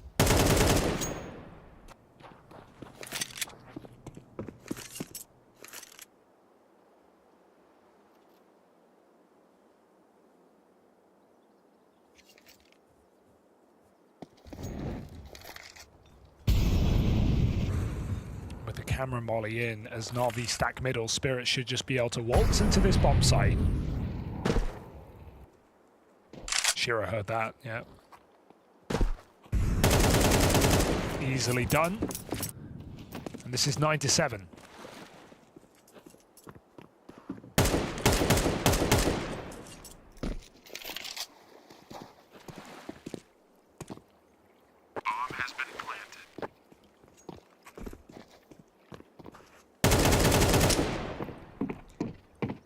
Na'Vi are running out of time here to leave much of an impression on Anubis. It's a one-round game. It's about to be a little wider than that as Spirit win this one. But I think the scoreline is painting a far closer picture than this game has actually been. All of Na'Vi's success coming from technically pistol rounds. Like, sure, they won with the force buy in round 2, but then they find like the conversions from that, and that's what carried them through to their round wins. Can't win it, but he can make them scared. Tap that bomb, no problem. Outside of that, they've won one rifle round in this game. Ooh.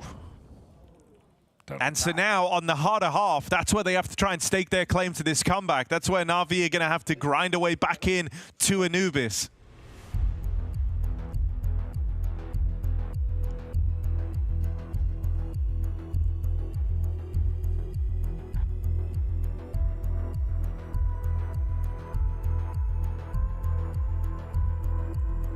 Train up next for Na'Vi, a very intriguing part of this matchup as well. Only the 4th time this Na'Vi squad have played Train, first time it's ever appeared in this head-to-head. A map that a lot of squads have looked to test Spirit on, only one having been successful. Yeah. That was Furia back in Astana. It's a map that Spirit just leave open. They never pick it. They don't need to. They know that the few games on tape that they have is threatening enough to many rosters to not risk it. Furia came in with a really nice game plan to beat them in Astana. Knew exactly how to counter them. Yukinda had some cool moves as well to get out teammate and find Donk. So we'll have to see what Na'Vi have prepped for that match coming up. You're dead on. Like, Furia are one of these like specialized Train teams in many ways, kind of trying to set the standard for how that map should be played. Their run on it in Astana was fantastic. And that's where you look at Na'Vi, and it suggests that they had to have been putting some time in. They had to have studied the tape of these squads that have looked to adopt Train far faster than Na'Vi did.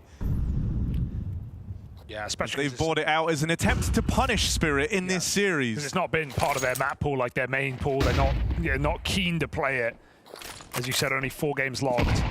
Well, this one today will be their 4th. Oh, rather. All right, bash out B main here for Na'Vi. They're a bit committed here. Can they get out with anything? JL with the headshot. Teammate escapes, but does abandon JL in the process. He's fighting for his life right now. Magics will not give it away. 4v3, bomb secured. And Spirit get to abandon ship here. They've got Chopper posted up deep middle. Na'Vi making a gamble. Great time to do so. Knowing that Spirit aren't recommitting to B, it would have happened already.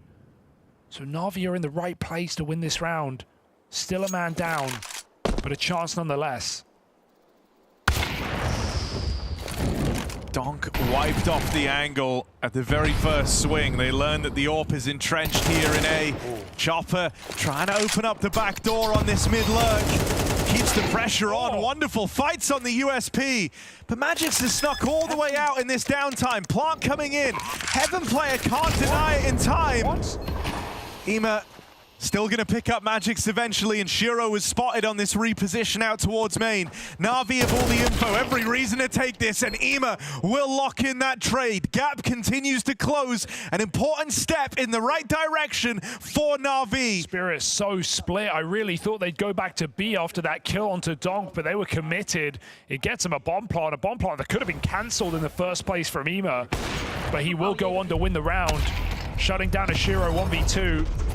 Wonderful, taking matters into his own hands as well, as Na'Vi win a rare gun round in this game. It's also, you know, the fact that comes from, you know, being on the back foot. You're 3v4 down. It's an awkward start to the round. You have to call this desperate gamble to try and save the day. And even though in this game up until this point, it felt like Chopper's kind of led the charge in the mind games. He was often one step ahead of the Na'Vi T-side hits. That is an important change of direction. It's Alexi finally with the right call, the right read, one step ahead of Spirit, breaking them apart from the back foot. That is a very uplifting round for Na'Vi to win. So let's see if that's enough to give them a push on this CT side. Yeah, the only problem is it's a costly round to win. They've got 2 MP9s and no AWP.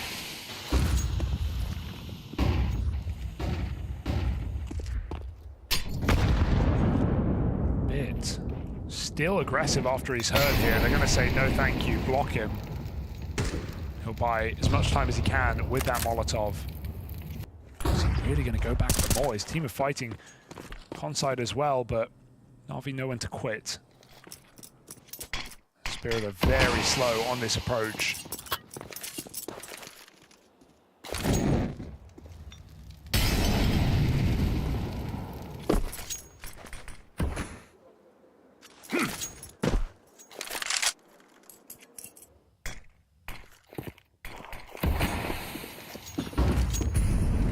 Makes a hasty rotation to B, or to A rather, after mid is blocked.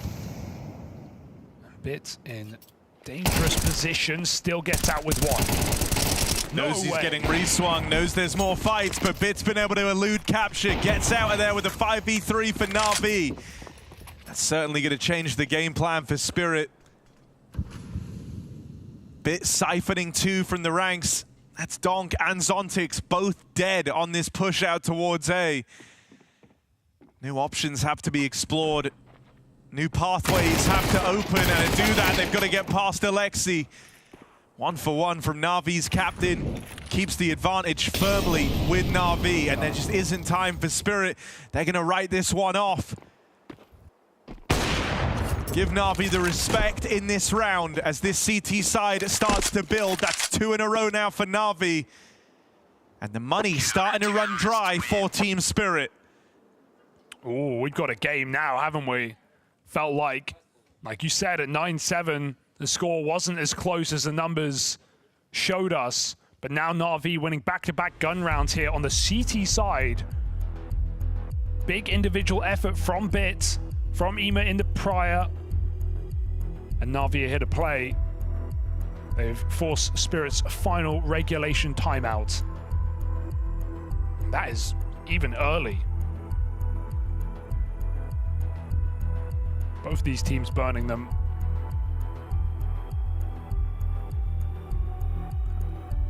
As even this buy for Spirit is lacking. AWP, AK, and pistols will force around it. Don't win this, you're letting Na'Vi in a huge way in this map. With the unknowns of Train coming up as well. The upset alarm starting to ring.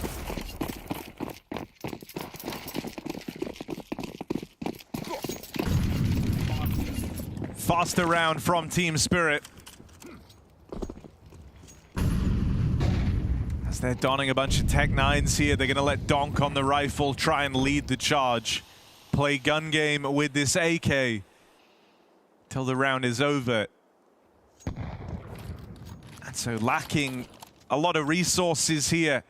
Might just be something a bit more cut and dry for Team Spirit, less fakery, less mid-rounding, and instead just an all-in onslaught over A. Tech 9 of Zontix gonna open the round up with a convincing kill downwind onto JL. There's Donk playing in tandem with Zontix as that entry.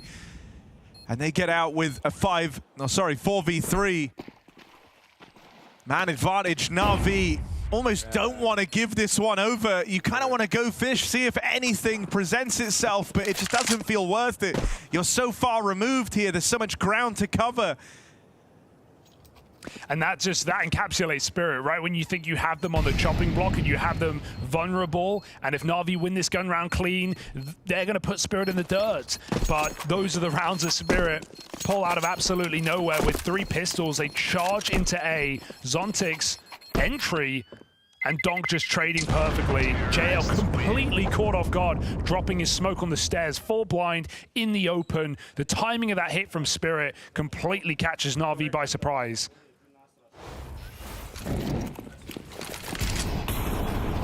Seeing Zontix lead in a lot of these rounds, right? Where it's typically, if you go back, been Donk. More recently, you've seen Chopper do that a lot, with Donk just trading him on maps like Dust 2. Now we're seeing Zontix, first man in here for Spirit. Trying to find a new solution to the struggles Spirit have had in taking trophies. Trying to level up for the last last tournament of the season. JL in middle, gotta be careful. Chopper's coming around this corner. And Shiro's flashes have been supporting him, but Shadow is pretty blatant. JL will take shots, and Chopper is given a chance to escape. He'll take it. Again, Zontix leading this into A on the jiggle. Bit's going to be caught off guard. Zontix is the front man. It gives another opener to Team Spirit. And even as Donk is found in the backline, Zontix continues his aggressive pathing. Oh, he knew. He just knew he was coming through that smoke. Turns out it's more than just Shiro that's gone through some changes here. Zontix, another big opener round. Didn't expect the body shot hero to be the entry player here for Spirit, but aside from that Alexi kill, some clean headshots coming in from Zontix in this T side. The hero that Spirit needed in these last couple of rounds to crack open bomb sites, and that's 11-9. When Na'Vi, as I said last round, had them on the ropes, on the rocks, iced out, ready to break. And Spirit survive.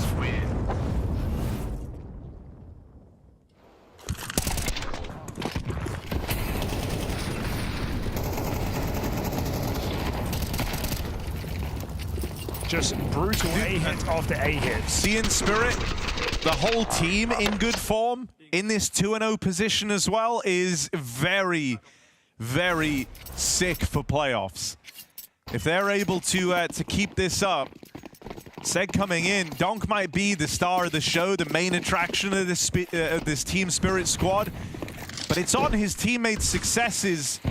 That's where the trophies get earned. That's the X factor of Team Spirit. Even thinking back to their Shanghai major trophy, Magic's having a phenomenal series to help secure it for them. I mean, this is what gets game of life. I was going to say life game. It gets thrown around a lot in your pugs, but that was a life game for Magic's, and it couldn't have come at a better time for Spirit in the grand final, matching Donk's output on a numerical level.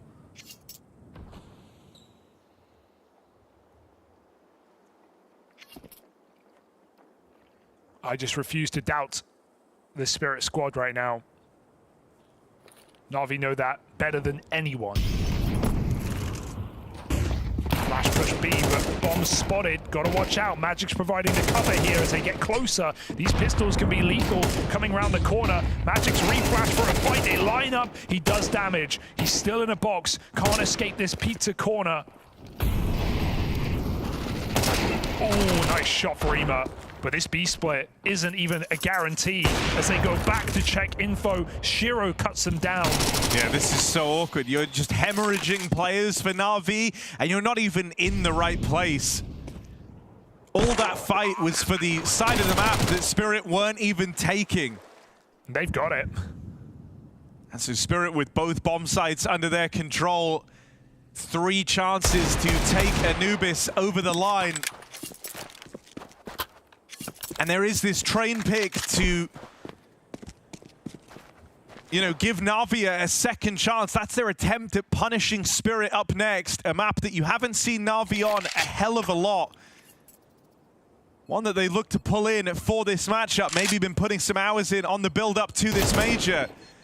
But many squads have tried and failed to punish pick Spirit. With Train in the veto, and even Bit hunted down, dead right at the close. You have to expect those surprise picks though, right? Especially in a newer map to the pool. I think back to Copenhagen where it was floated for that decider at the major between FaZe and Spirit. A map that was not frequented, a map that was not meant to come in that series. And FaZe, in a crazy overtime game, took them down, eliminating Spirit, who were also front runners back there for a major trophy. And so, yeah, Spirit are not going to be caught off guard necessarily with Train. But how much work have they done, considering this is a squad that haven't been boot camping? Are they prepared? Right now, it seems like they have enough to get us over the line on Anubis. Like you said, 3 rounds to shut this map out. On the favored side. Na'Vi have had flashes here on this first map, but consistency for Team Spirit.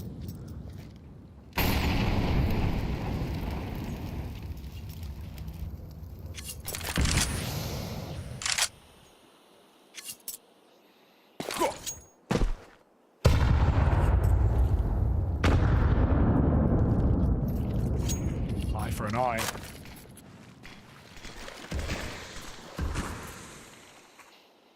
Spirit stream through the water to Con.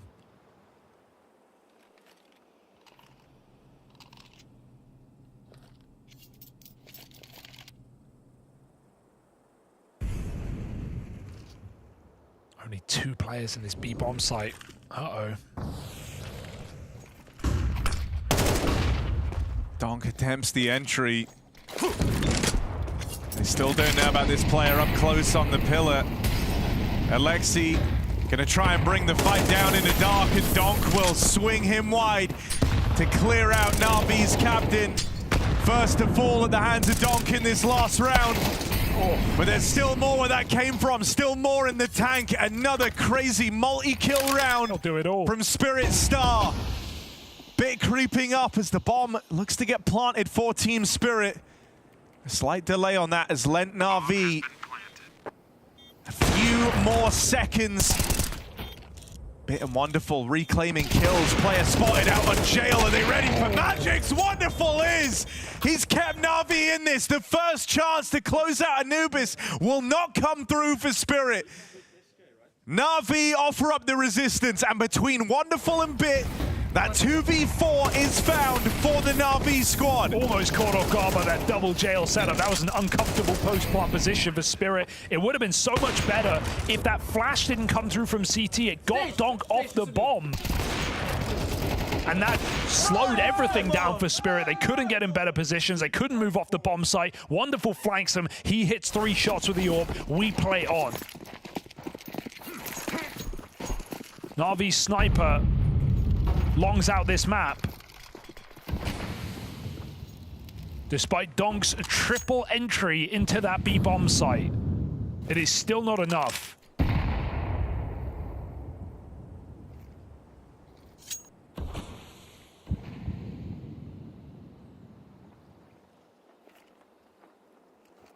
And so he runs it back. Same plan, better result. That's the goal for Spirit. Na'Vi have also stacked this site, but as Alexi leaves, Donk hears it. Look at him talking. Trying to call the shots for this B hit, blocked by yet another smoke.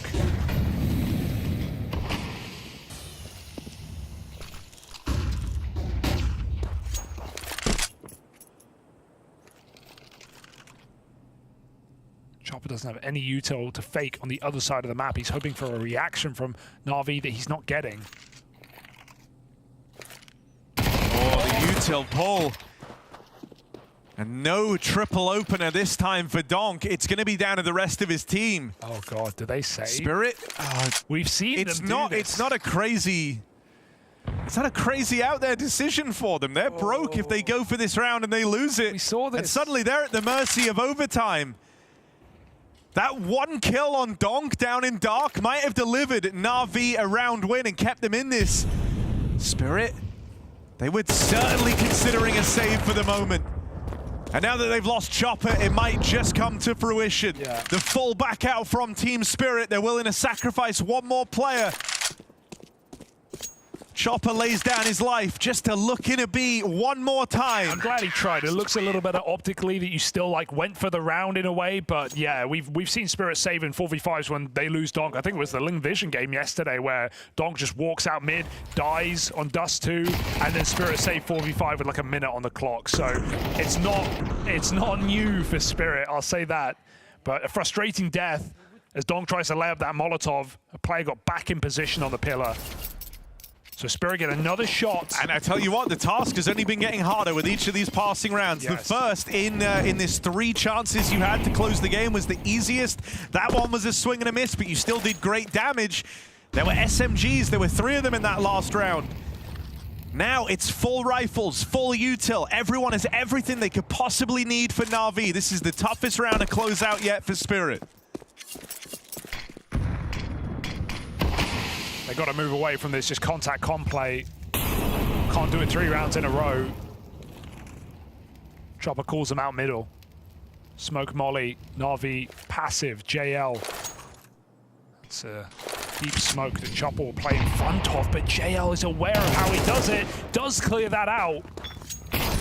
Gets blocked by this Molotov, but he still has time to escape. There's no punishment here from Team Spirit. Even as the AWP peeks out, they won't find Alexi. There's an entry, meanwhile, on middle still, and so Spirit have to speed up. This is all they've got.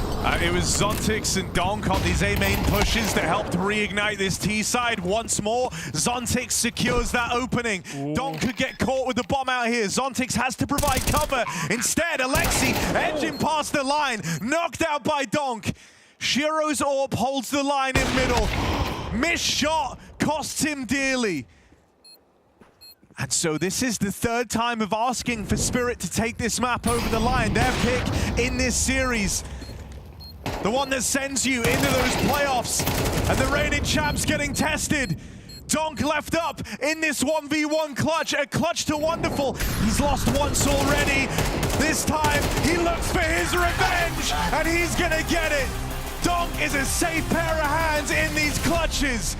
And with Zontix cooking up openings, Spirit get through Anubis, battered and bruised, the full 24 rounds needed. Na'Vi's hopes now lie on this punish pick of Train.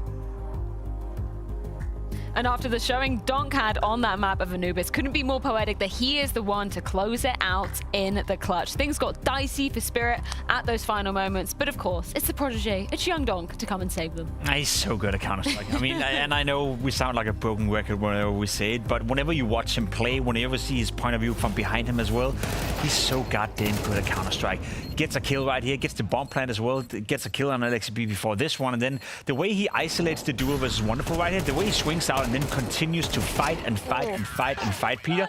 I know it looks easy in a sense, but you gotta trust in your aim. You gotta trust in your own abilities, and he does that every single time. I think it was good. He decided to just play on his strength, and that is his aim. You know, and he also isolated the duel in the sense that he would give him a headshot fight, so it would be more difficult for Wonderful to hit hit the shot as well. So, you know, obviously some good micromanaging decision from Donk, but I mean, his aim is just out of this world. Came down to those final decisions from Donk, came down to the final rounds for Spirit to be getting this one over the line. I think we should go back to the beginning of this particular map, because what happened in the first couple of rounds, Jacob? Wasn't that pretty? You know, Spirit winning the pistol, then Na'Vi entering back in round 2 straight away. And I think Na'Vi showed us throughout this game that they had a pretty good game plan coming into this map. They had a pretty good idea of what they wanted to do. Catching off Shiro, catching off Chopper right here.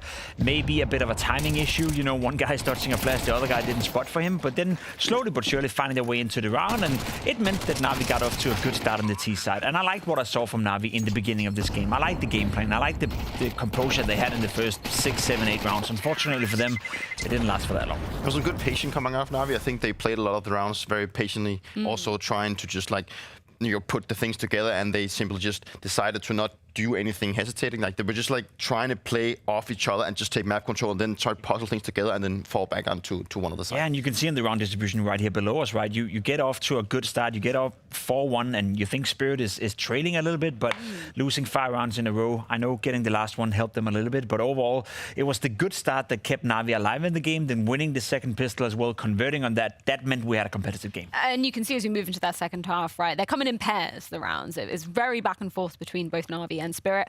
What happened in round 19 to get Spirit a couple more in a row? I feel like that's the round, and that's the moment when Na'Vi lost the game, essentially. Again, a nice little sequence coming in from Spirit. I love the pacing. I love the timing of Sontics coming in. He's catching off JL a little bit, and you could see JL was visibly frustrated after this round. And I don't want to blame it on JL, but I love the pacing coming in from Spirit. I love when you do a strat, Peter, where you run in with the nades. You know, the nades are being thrown as the first guy is running in, because JL has to make the decision. Does he keep out his gun and fight the first guy coming in, or does he try to use counter grenades in order to slow down the attack coming into it? And he got caught in the middle right here. Sontic capitalized, and then they end up winning the round. And at that point, to me, that's where Spirit won the game. And I think it's a good read by Spirit here. I think the rounds prior to this one, Na'Vi had been going for more like aggressive style. They wanted to try and push out B main. They wanted to try and clinch. And we saw Bit also coming in with double kills from A main. So it was more like for Spirit to feel like they were starting to get pushed in their defaults. They were starting to get disrupted by Na'Vi. They decided to go for more of like an aggressive set call from spawn, I suppose so. And also just with the limited weapons they had, they saw that Sontic went in with the Tech 9 and just covered it by Donk. You know, so the decision making of Spirit to go for this call when they felt that Na'Vi was starting to disrupt their defaults was actually pretty good. We obviously got to see the actual, quite literal, final nail in the coffin moment from Donk closing out that clutch, but he wasn't exactly quiet throughout the entire map, right? I feel like we always sound like a broken record. Whenever we talk about Spirit, you might as well run the Donk highlight. Of course, because he's fantastic. He's right now the best rifler, and it's not even a competition. You know, he's so goddamn sharp in everything he does, and I love these behind-the-scene pictures, you know, where we get to see his aim, how fast he is, his time to kill, his impact on the server. There's two sides to that coin, though, and I think that's the biggest critique I have of Spirit, and something we have to watch out for, because what keeps Spirit from winning this major, if they're not going to, is that they rely too much on Donk. I think we saw a couple of situations where, especially in this sequence where he's coming in and you're doing the B splits, whenever Donk gets cave control, a lot of these kills comes from cave. Like, a lot of these kills comes out from Donk basically winning the round single-handedly for Team Spirit. We also saw a couple of rounds where he didn't get the kills from cave, and then they just falter and they lose the round. So they rely an awful lot on Donk, and obviously that's natural in a sense that when you have the best rifle in the world, you want to rely on him, and Donk is also showing up 90% of the time. But I need to see a little more from Spirit in the sense that if Donk is not having a great game, can you still win close games? Can you still win against good teams? Because that's where they've been faltering a little bit. And there's no doubt that Donk and Shiro is the 2 stars out of Spirit, but I think that Sontic has like a role within this team where he's like the X factor. I think sometimes he's the one that will actually tip the scale for Spirit, because if he can go in like he did today, the way that he approached the aim-in and how he also got so many good entries to create that extra space to Donk to work with, but also Shiro for that matter. Sontic is very like instrumental in his way of clearing things, and he's still a young guy, you know, he's been brought up from Spirit Academy alongside Donk. You know, he's a player that is constantly development, and I think that he's actually just improving so much in his positions. He seems to be having a really good idea how to actually approach round by reading what his opponent is doing, and that is what you also see with Sontic. Like, he decided to go in this round to just go for the sneak contact instead of like playing it because he knows what Bit may have doing. He's creating his own narrative within the rounds, and that is a very difficult way to think to do. Doesn't make a lot of mistakes. I think he's rock solid, to be completely honest. Maybe a little bit moody at times when you look at the body language in some senses, but overall, when you watch him play, you look at his demos, you look at how he composes himself, he doesn't make a lot of mistakes. He's very stable in the way that his output on the server is always always decent and sometimes better than decent. And if he brings the attitude, it works. Yeah, it works, but I right? think the only thing for me with Sunting is that he can seem a little bit overconfident sometimes. I feel like he's also been going out saying like, hey, I don't have any pressure playing these kind of games, and you know, I'm just gonna go out and just play the game, and then sometimes he just seems to be falling through, but then he rises again and then just, you know, reaches for that thing, so that's also good. But that is maybe the one thing that I could point out, that he sometimes seems to be too confident and then seems to not like put in the effort that he puts up and expects from himself. Just to pick your brain just a little bit, Dupree, on this issue, because we know Zontic has a particular way of aiming. You know, he's not a fan of going for the headshots. He's more of a body shot machine. How do you view that as a Counter-Strike veteran? Like, does it make sense to have that kind of play style? I heard this story before. It was also a thing back in Australia that people started analyzing why we were so good, and apparently people figured out that Zipex and Glaive were only going for body shots, and they didn't do that on purpose. So I'm not thinking that. I don't think that something is purposely actually just trying to hit the body shots. Because I mean, maybe it is a thing he's thinking about, but I don't think so. Why would you not go for the headshots? But obviously, it's like a thing that has like been his characteristic. But in some ways, I don't think it's something that he plans to do. And if he styles it out, he styles it out, and it definitely works you know, on that's map fine. number 1. That is Anubis going the way of Spirit by quite a slim margin, thanks to a clutch from Donk in that final round. But I'm very excited to dive into the second map. Bit of a curveball coming out from Na'Vi. It's going to be Train after this break.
So Na'Vi have picked Train. This is going to be the second map of the series.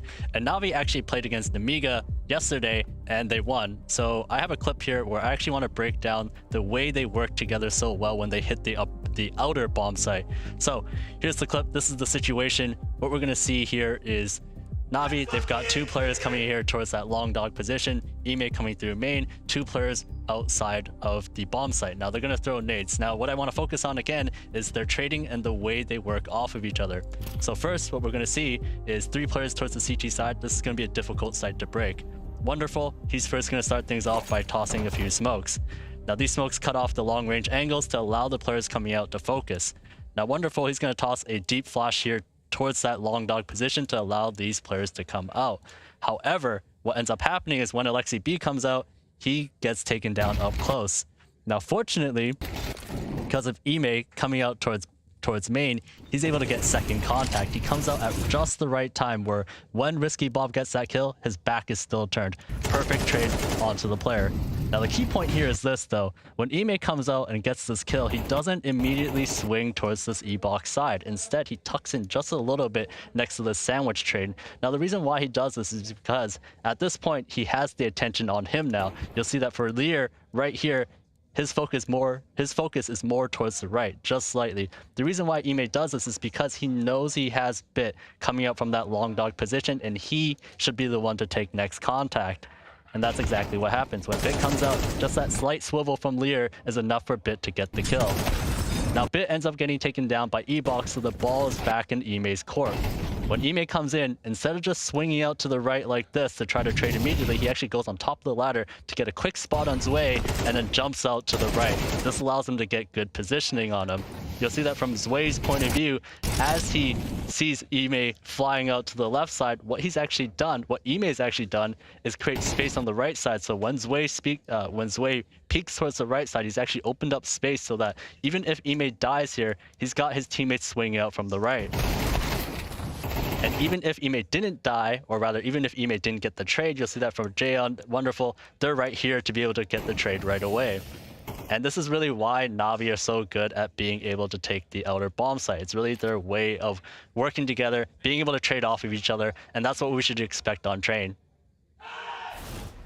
Now, I'm loving this breakdown from the Mahonzo, not least because he actually referred to it as long dog. It's happening, guys. The call out is actually happening. But Na'Vi are going to be starting on the T side of things as we move into their map choice. What did you take away from that one, Jacob? I mean, obviously, we learned a lot from seeing Na'Vi play Train yesterday. Fact of the matter is that they picked it against Spirit today, which means the boot camp has brought food in the sense that now the map pool has been updated coming into this tournament.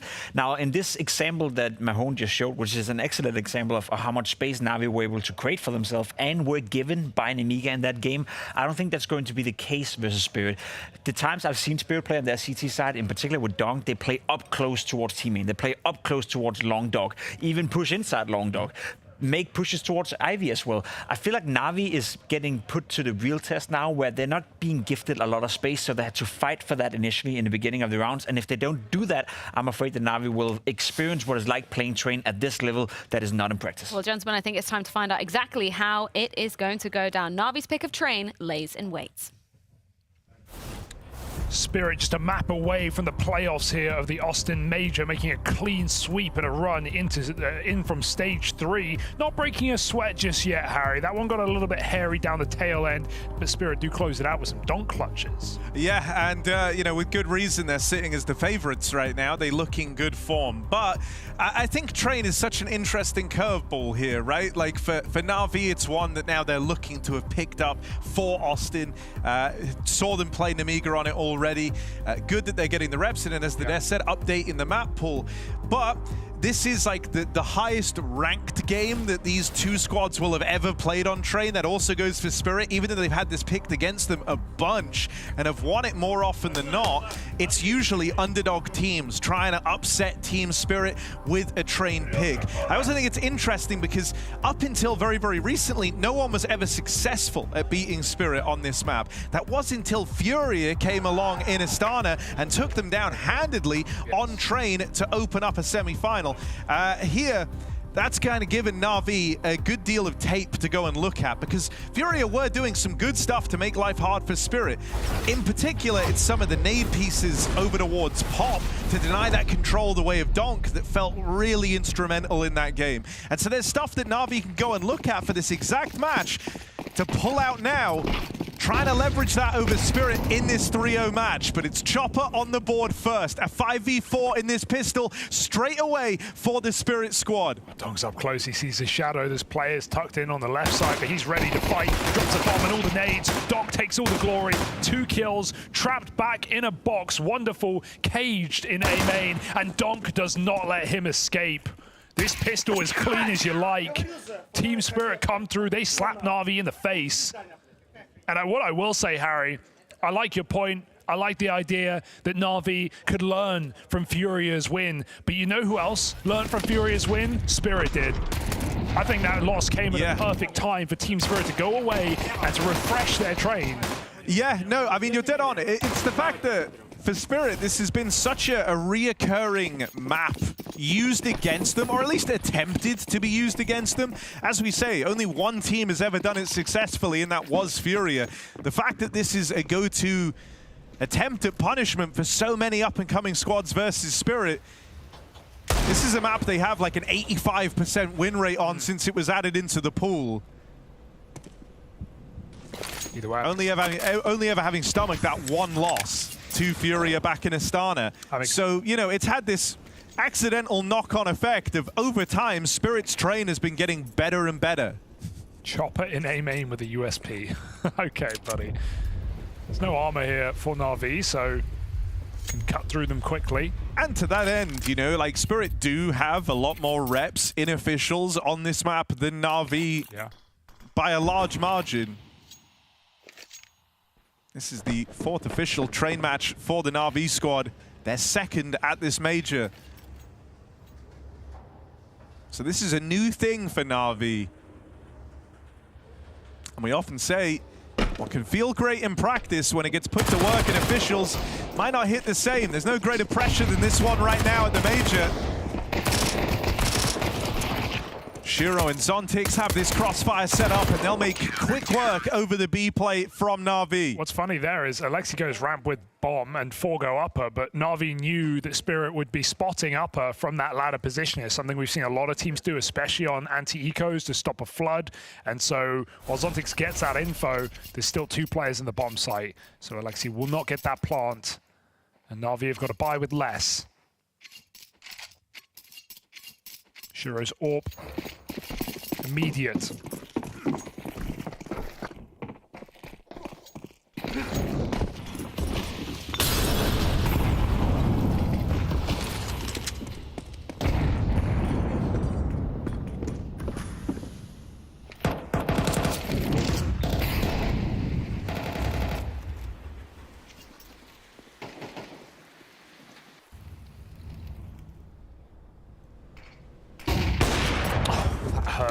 That really hurts. Yeah, I think this is another thing that's pretty scary about Spirit's train is this seems to be a really good map for Shiro. In fact, thinking back recently to that Astana match in the final even ended up being an overtime affair versus Astralis here. Shiro is very much the guy who kept Spirit in that long enough for Donk to get activated. This is a great map for Europa to excel on, and it's one that Shiro has really found his footing on. Oh, Zontix uncomfortable here, still manages to squeeze a kill out. Despite getting spotted by Alexi, it won't stop him. Shiro's on a 3-piece right now, and Ema getting fried. It's Spirit 3-0 to start this map. I think this is like one of the rare maps where actually I'm going to be keeping an even closer eye on Shiro than I am on Donk. Okay. Because he gets a lot of freedom here on that AWP. Like this is, you know, we talk about the changes from Shiro, how he's trying to be more proactive, more involved at the start of rounds. This is the map where it's like that, but to the extreme. Shiro gets a huge degree of freedom on this AWP. You'll see him starting over towards Ivy a hell of a lot. It's kind of the go-to position for your AWP opening. But past that first point of contact, Shiro can disappear and reappear anywhere here for Team Spirit. Yeah, it's not the old train, but there's still a lot of long lines that are very favorable to Shiro. Less so than before, but what that does do is funnel Na'Vi into less positions. So Shiro's going to have plenty of shots to take. Zontix gets his deep B nade in and still escapes the fast approach from Ema. The rest of Na'Vi surrounding this A-bomb site. 3 walking up behind the Ivy smoke. see that happen a lot. Deep molly goes and bounces into the smoke, so Magic's got to be very cautious here with players tucked in. Right now the call is Ivy clear. It couldn't be further from the truth. But Magic stays aware. Deep camera smoke coming in. And will that draw Magic's attention the wrong way? Look at the nade deep rather than pop the smoke. And back to Ivy at the right time. He sees them coming. He knows it's probably more than one. They were already close. Magic's in hot water, gets out, but he's got the cover. Donk providing Overwatch. It's a very safe pair of hands. There's Shiro, and everything's accounted for there. Every player you think you're aiming for, you're actually taking a whole separate fight. The layers of crossfires built up for Spirit tear through Na'Vi. And that's a really good realization for Magic. He only sees one player, but because it was Alexi tucked close in that cubby, he immediately realizes, like, this is multiple players, they're gonna rush me. If I re-swing, I give them the chance to get an entry kill running with the Tech 9, and then they have a gun, and that's how the round spirals. Instead, he backs out, his team can support him. Nice way just to play it safe and allow Spirit to keep this game as clean as it is, because, man, Na'Vi are not making these rounds close yet. Only had one 4-buy. Here's the second. Wonderful. A lot is going to be asked of him to start off this T side right now, as his AWP is brought into the map.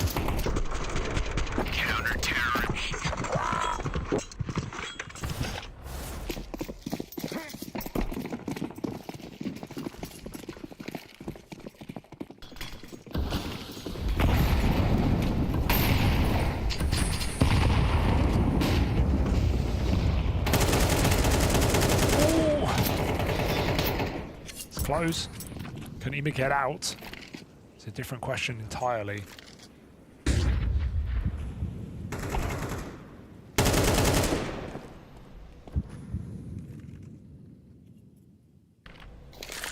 Donk on the Olaf box asking us, how long till we call this Donk?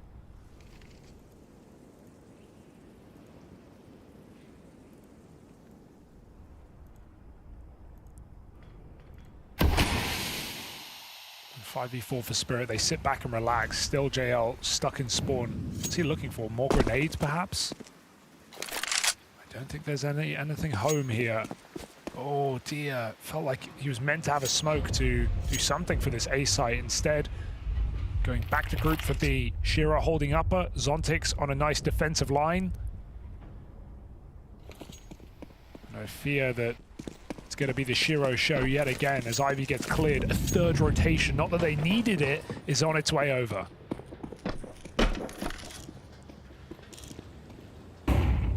Shiro going to hold on to upper. His riflers trying to watch the cross out from ramp. The spillover's in, but there's that crossfire of Zontix and Magic's roaring to life. Good couple of kills for Wonderful, but the full rotate arrives. The util's raining in, and he can't go any further.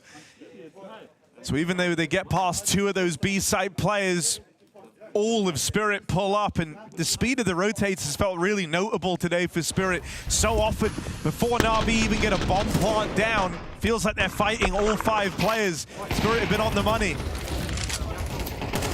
And this is a worst-case start for the Na'Vi squad here, hoping that Train would be the solution in this long-standing rivalry, the rivalry in which Spirit so often get the better of Na'Vi. Those donk shoulder shots are something special, just making it look so smooth. I was actually going and looking at the numbers as well, and this is like the one map in the pool where Shiro and Donk are on parity with each other. They are identical rating in the games that have taken place here on Train. It's a good sign. This is the map where Shiro really gets to show you what he's made of on this AWP. What have Na'Vi got in their pocket here for a little eco strat? Smokes for this A site. Coming out pop and main. And because it's quiet, Spirit have again made this gamble. They've rotated 3B. Magix has pushed Ivy. He might catch players. Dude, they were just holding this. They were holding this the entire time. JL just stopped to go and help line up Util, and there's the backstab for Magix. That will draw players back. Now they're not scared of this B bomb site. 3 in the yard. Donk, who was considering connector, is now set up on the bomb train. That is an infuriating way to die, and it's completely ruined this site hit. The object known by Team Spirit. Oh, rough miss for Shiro, but Donk is there to pick up the pieces. We could honestly just spec Donk every round. That's another multi-kill. It's just everywhere, in their face. Nice preemptive Molotov on E-Box right before they push out means Na'Vi can't play that position. They need to gain more space, and while it finds him a kill onto Shiro, Donk trades every single time. That's out of the 6 rounds played, 4 multi-kills for Donk. I feel like JL has some of the worst timing luck of all the pros. Yeah.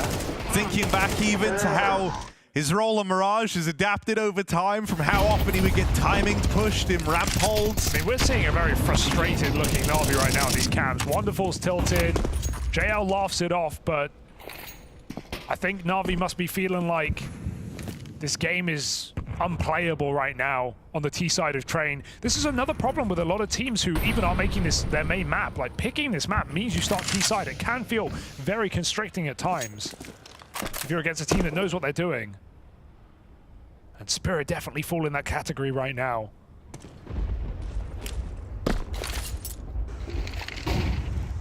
Ooh, no one bites on that flash. The smoke comes down and Na'Vi take a bit of space, but there's a gap.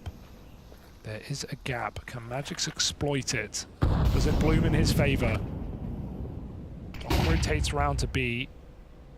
And they come through this smoke? Magix says no way. Shiro covers the orb, and out B into Donk is not going to be much better. He does die. Humbled finally. Zontic's still here. They must know that. They've got hunting, they've got fishing. Chopper rotates to add more to the chaos. And even though Alexi will get this bomb plant, there's nothing more to take from this round. Spirit 7-0. Those playoffs are right around the corner.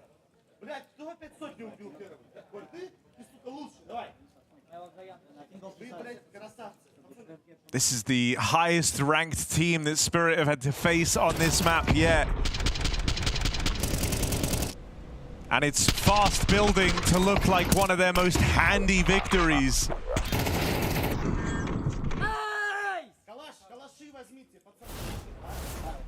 And you know, the few times we've seen squads try and take Spirit down on this map across the year, we've always posed the question, what if this has a Cobra effect? And what if through trying to punish Spirit on this map, take advantage of one that was fresh to the pool, you end up making them a very strong, trained team. Just through the amount of reps they're getting to put into this map compared to other teams at the top of Counter-Strike.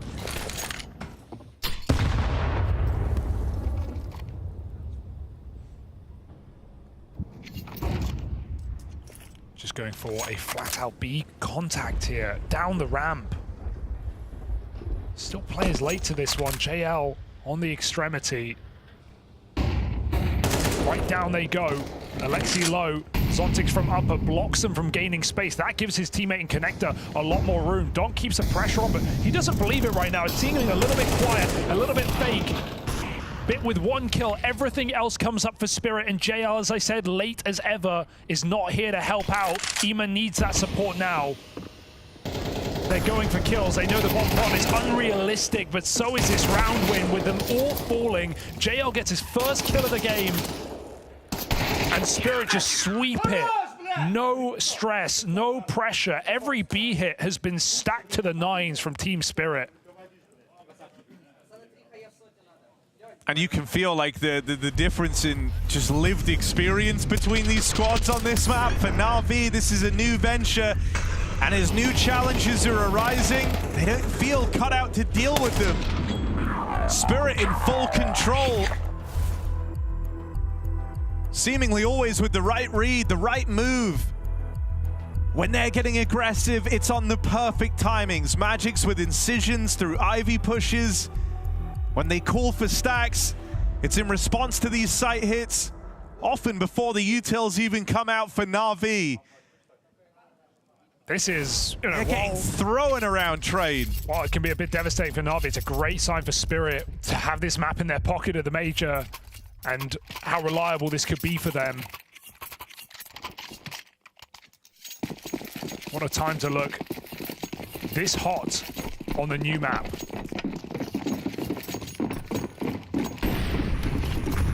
No one having an issue. Zontix has been a rock on this B-bomb site. Alexi yet to frag, iced out. Is it going to get any better? They pick up the pace and they actually catch Zontix off guard. That's the first time that's happened here for Na'Vi. They've got to make it worth it. Yeah, this has to be where you find your first. An untraded 5v4, a gift that Na'Vi have not had on this T side. Low econ in this round and a spam connection onto JL to open up this retake. Bit is also in hot water. On an aggressive stance, he's let deep into the back line of Spirit, and that left him fighting alone. Wonderful in the feed next, keeps this even. That Deagle continues to find success for Na'Vi. His teammates fall like flies around him, but Wonderful just won't move a muscle. 3 kills from Na'Vi's sniper as he puts that Deagle to work. And that's how Na'Vi pull up with their first round. A low econ B rush. And on the wings of Wonderful, success finally found for Na'Vi. But it's better late than never here for Na'Vi, and it comes off of the loosest round yet. They've been very drilled, they've been doing executes. They just run down the ramp and get Zontix off guard. And hey, if it works, it works. Na'Vi will take it at this point. But it's still a drought of rounds. They're going to need all 4 here if they really want to make this map winnable. Look, it's a wild Hail Mary on a low econ round, just the instant B rush, a pace change that Spirit weren't ready for. They'd been used to the slower style that Na'Vi had brought to the table here. It's also very, very common to see them start with just Zontix over towards B. Shiro comes and joins him after the first like 20, 30 seconds of the round, once they've made sure it's not that fast A play. But Zontix caught on an awkward timing, fiddling with util. And that gave the path to the B plant to Na'Vi. A mistake we won't see again from Team Spirit. They've not needed these outer stacks anyway. Can Na'Vi build off that one round, or is it just that? The one thing that worked as a gimmick is probably not reproducible. So Na'Vi need to dig deep. Back to Ivy with this AWP. Wonderful's multi-kill, the only Spirit highlight we've seen so much faith that Na'Vi won't repeat that B call that Shiro doesn't even rotate. Shiro's actually pushing all the way through pop on this AWP. This is going to leave him all on his lonesome and no one nearby to help him. Shiro, on an aggressive push, has gifted another one of these advantages to the Na'Vi squad. Surprising to see that. Not supported by his teammates. But Spirit know they've got a player in this corner here. Magix comes in with a clear. JL may have beat the smoke. He won't beat Magix. 1 in 10. And that's something that Fury were countering really well in that game that we've been mentioning, right? It was the pop and B pushes in sync for Spirit that Fury were really good at shutting down. Spirit haven't even tried that this map. There's still more to show. They don't need to. Saving strats for the playoffs. Donk in final form. And 13 and 5, another multi-kill for this young man as he looks to put them all down here in this A site. It's a matter of time.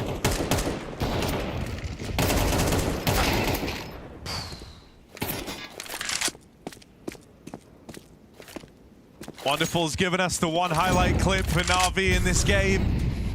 But expecting a 1v4 from this position is wishful thinking. He's got one man in the site to worry about, not even aware of that. Tap on the bomb and Spirit charge him down. Sheesh. They're going for the throat on this. They want this to be a punishing victory as they are steamrolling Na'Vi every step of the way on train.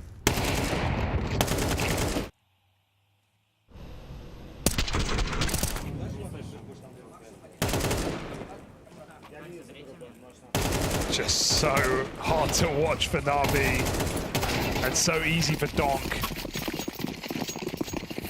As his head-to-head continues to be as one-sided as ever. 8-2 since these teams started facing. And those impact matches, the ones that matter most, always in Spirit's favor. This one, no exception. Na'Vi tried something new. They tried to catch them off guard. But Spirit, the conductors of this stage, dragging us there, kicking and screaming. Zontix gets caught again, but Shiro is still reliable on this AWP, and Donk is not fearful of Na'Vi. 9-1 up, he is chasing them down. Chopper helps out, and Donk taps out too to make this another beautiful round for Team Spirit. 10-1, it's not even close. No, and the game's just on rails now. Na'Vi kind of going through the motions. They are out of steam, out of ideas. No path to recovery rolled out in front of them for Spirit. Surging with confidence. They're barely even having to take these rounds seriously. It's just take fights. Take whichever fights you want, as long as it's together. We've got this. And you said Donk in his final form, well, at nearly 20 kills deep in this first half. Shiro in right behind him. That's the power duo of this Spirit squad. Yeah, but every piece has been reliable, and I think that's the best takeaway for me from these two maps from Spirit is, yes, Donk's looking good. Yes, Shiro is hitting shots, but no one is letting them down. No one's dropping the ball. No. Zontix is a rock at this B-bomb site. He was entering T-side Anubis to reliable results. Sure, Chopper had some ugly rounds on CT Anubis, but here he's fine. Magic's locking down Ivy as well. There's nothing bad to say about Spirit so far in stage 3. Even though Anubis was maybe closer than they would have liked, they still got it over the line. And this one's not up for debate, is it? In this clash, you know, of major title winners from 2024, it's the reigning champs showcasing just how wide the gap has gotten. The fall from grace for Na'Vi in this season has been palpable, and never able to quite get back to that Copenhagen form.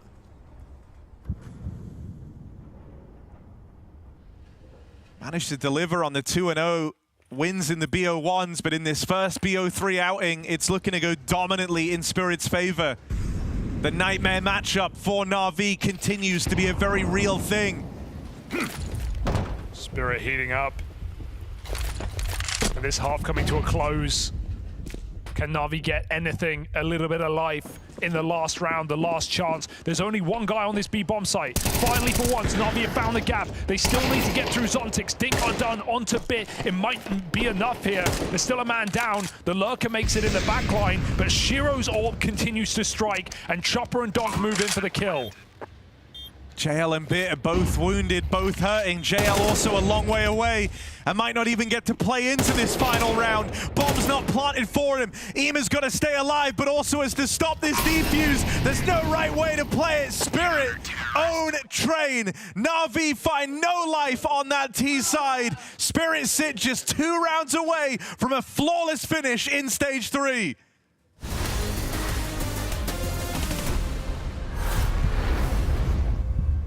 I fear no man, but that thing, it scares me. I'm not talking about that freak, all right? Is he here? Is he listening in?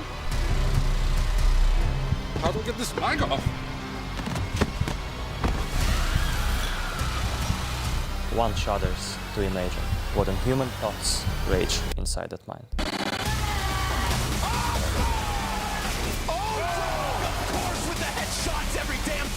Dreams of chronic and sustained growth. The orb dispatches of him and knock a dog do it! That's disgusting! Welcome to Katowice, Dog. Moving aggressively. Swing out with Bit. Can this little nuisance pull off an unbelievable clutch to keep his team in it? With this kid, with this monster!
Reigning major champs versus former major champions in this Na'Vi squad. That was the headline at the start of this game, a long-standing rivalry in which Spirit often come out looking better off.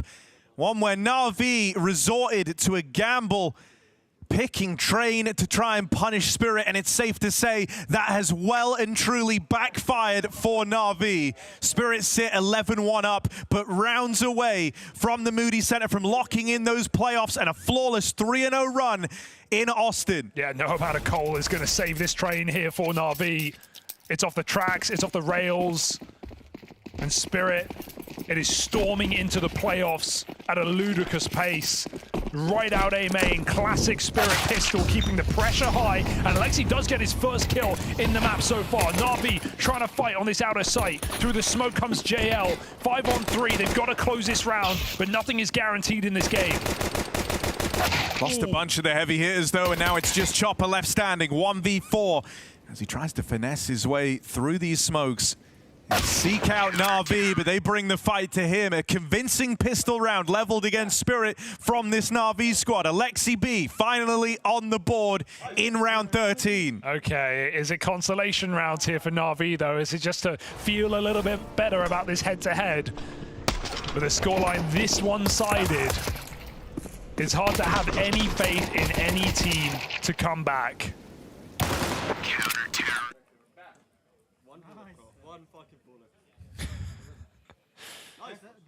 Spirit, you got to be your own biggest fan at the end of the day. Yeah.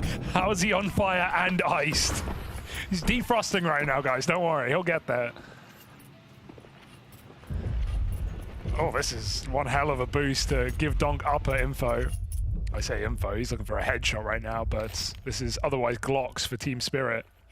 They're going to make Na'Vi wait. I think Donk knows the premise of playing for info. No. Wait, sometimes you don't try and kill them? Couldn't be me. Could not. 16-7 on Donk. 13-6 for Shiro. But as you've said, there's not really a weak link in sight for this Team Spirit squad.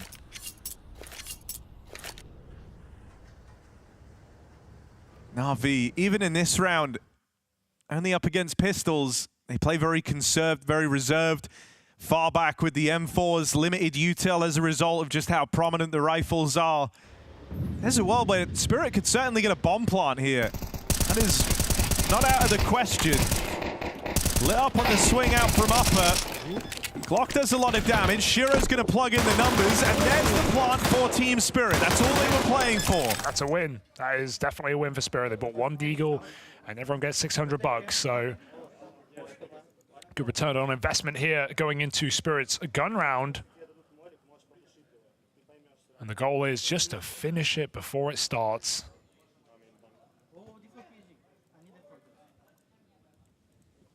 This head-to-head getting more dominant every time.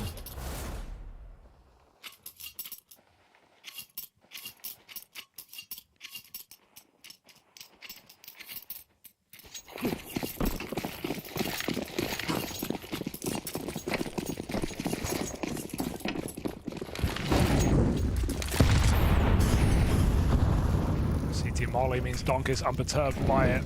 The nades go deep, the flash is perfect. Ema with a hard clear, and Chopper got out of there.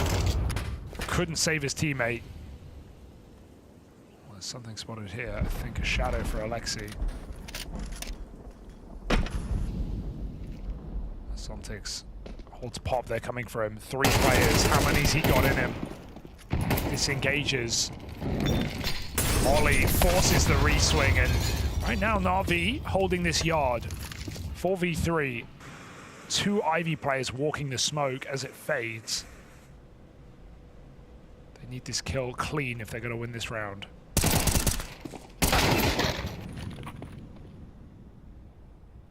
Oh, we're cooking. Don't fall down here. You felt like you'd done the hard part. Dealt with Donk to open up the round. Kept finding success, but Chopper and Shiro have whittled through these remaining players. The Shiro backstab comes in. Shadow. And he puts that rifle to work. They up and leave the B site. JL's left far away. And now they double back. He tried to stay one step ahead, but Chopper has outmaneuvered JL, leaving him in such a rough spot. 1v2, no info where these players have gotten to. He's at the full mercy of Team Spirit. And with Shiro owning this angle in the connector, Spirit pull up now with 9 opportunities to lock in a playoff appearance. There should be no world in which they even get close to giving this one over. I'd love to watch some mind games there of high-level players in those, clutch rounds. JL reading that they would rotate out, and so that's why they go back.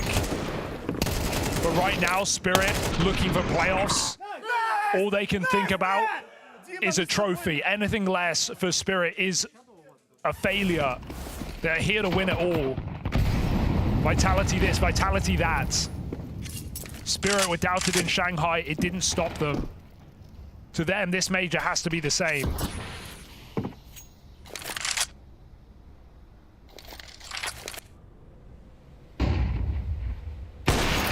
And with favorites or front runners removed, with MOUZ 0-2, with Falcons eliminated, this major opens up.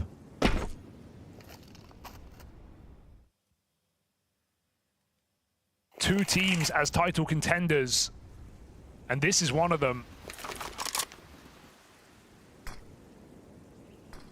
And I mean, that's why you saw Spirit being so hard on themselves on the build-up to the event. They care about peaking at the right time. When you're a player as good, as plainly above the rest, as Donk, so firmly #1 in the world, you don't settle for anything less than carving out one hell of a legacy in his rookie year, world #1, major title and major MVP, achieving something that for any other GOAT contenders took them years. Looking at the likes of ZywOo, 4 years to get his major trophy. Simple, 5 for him from when he first appeared on the HLTV Top 20. It was a long route to the top, but not for Donk, not for this guy. And so Spirit, his team in great form around him, changes to how individuals play into the big picture.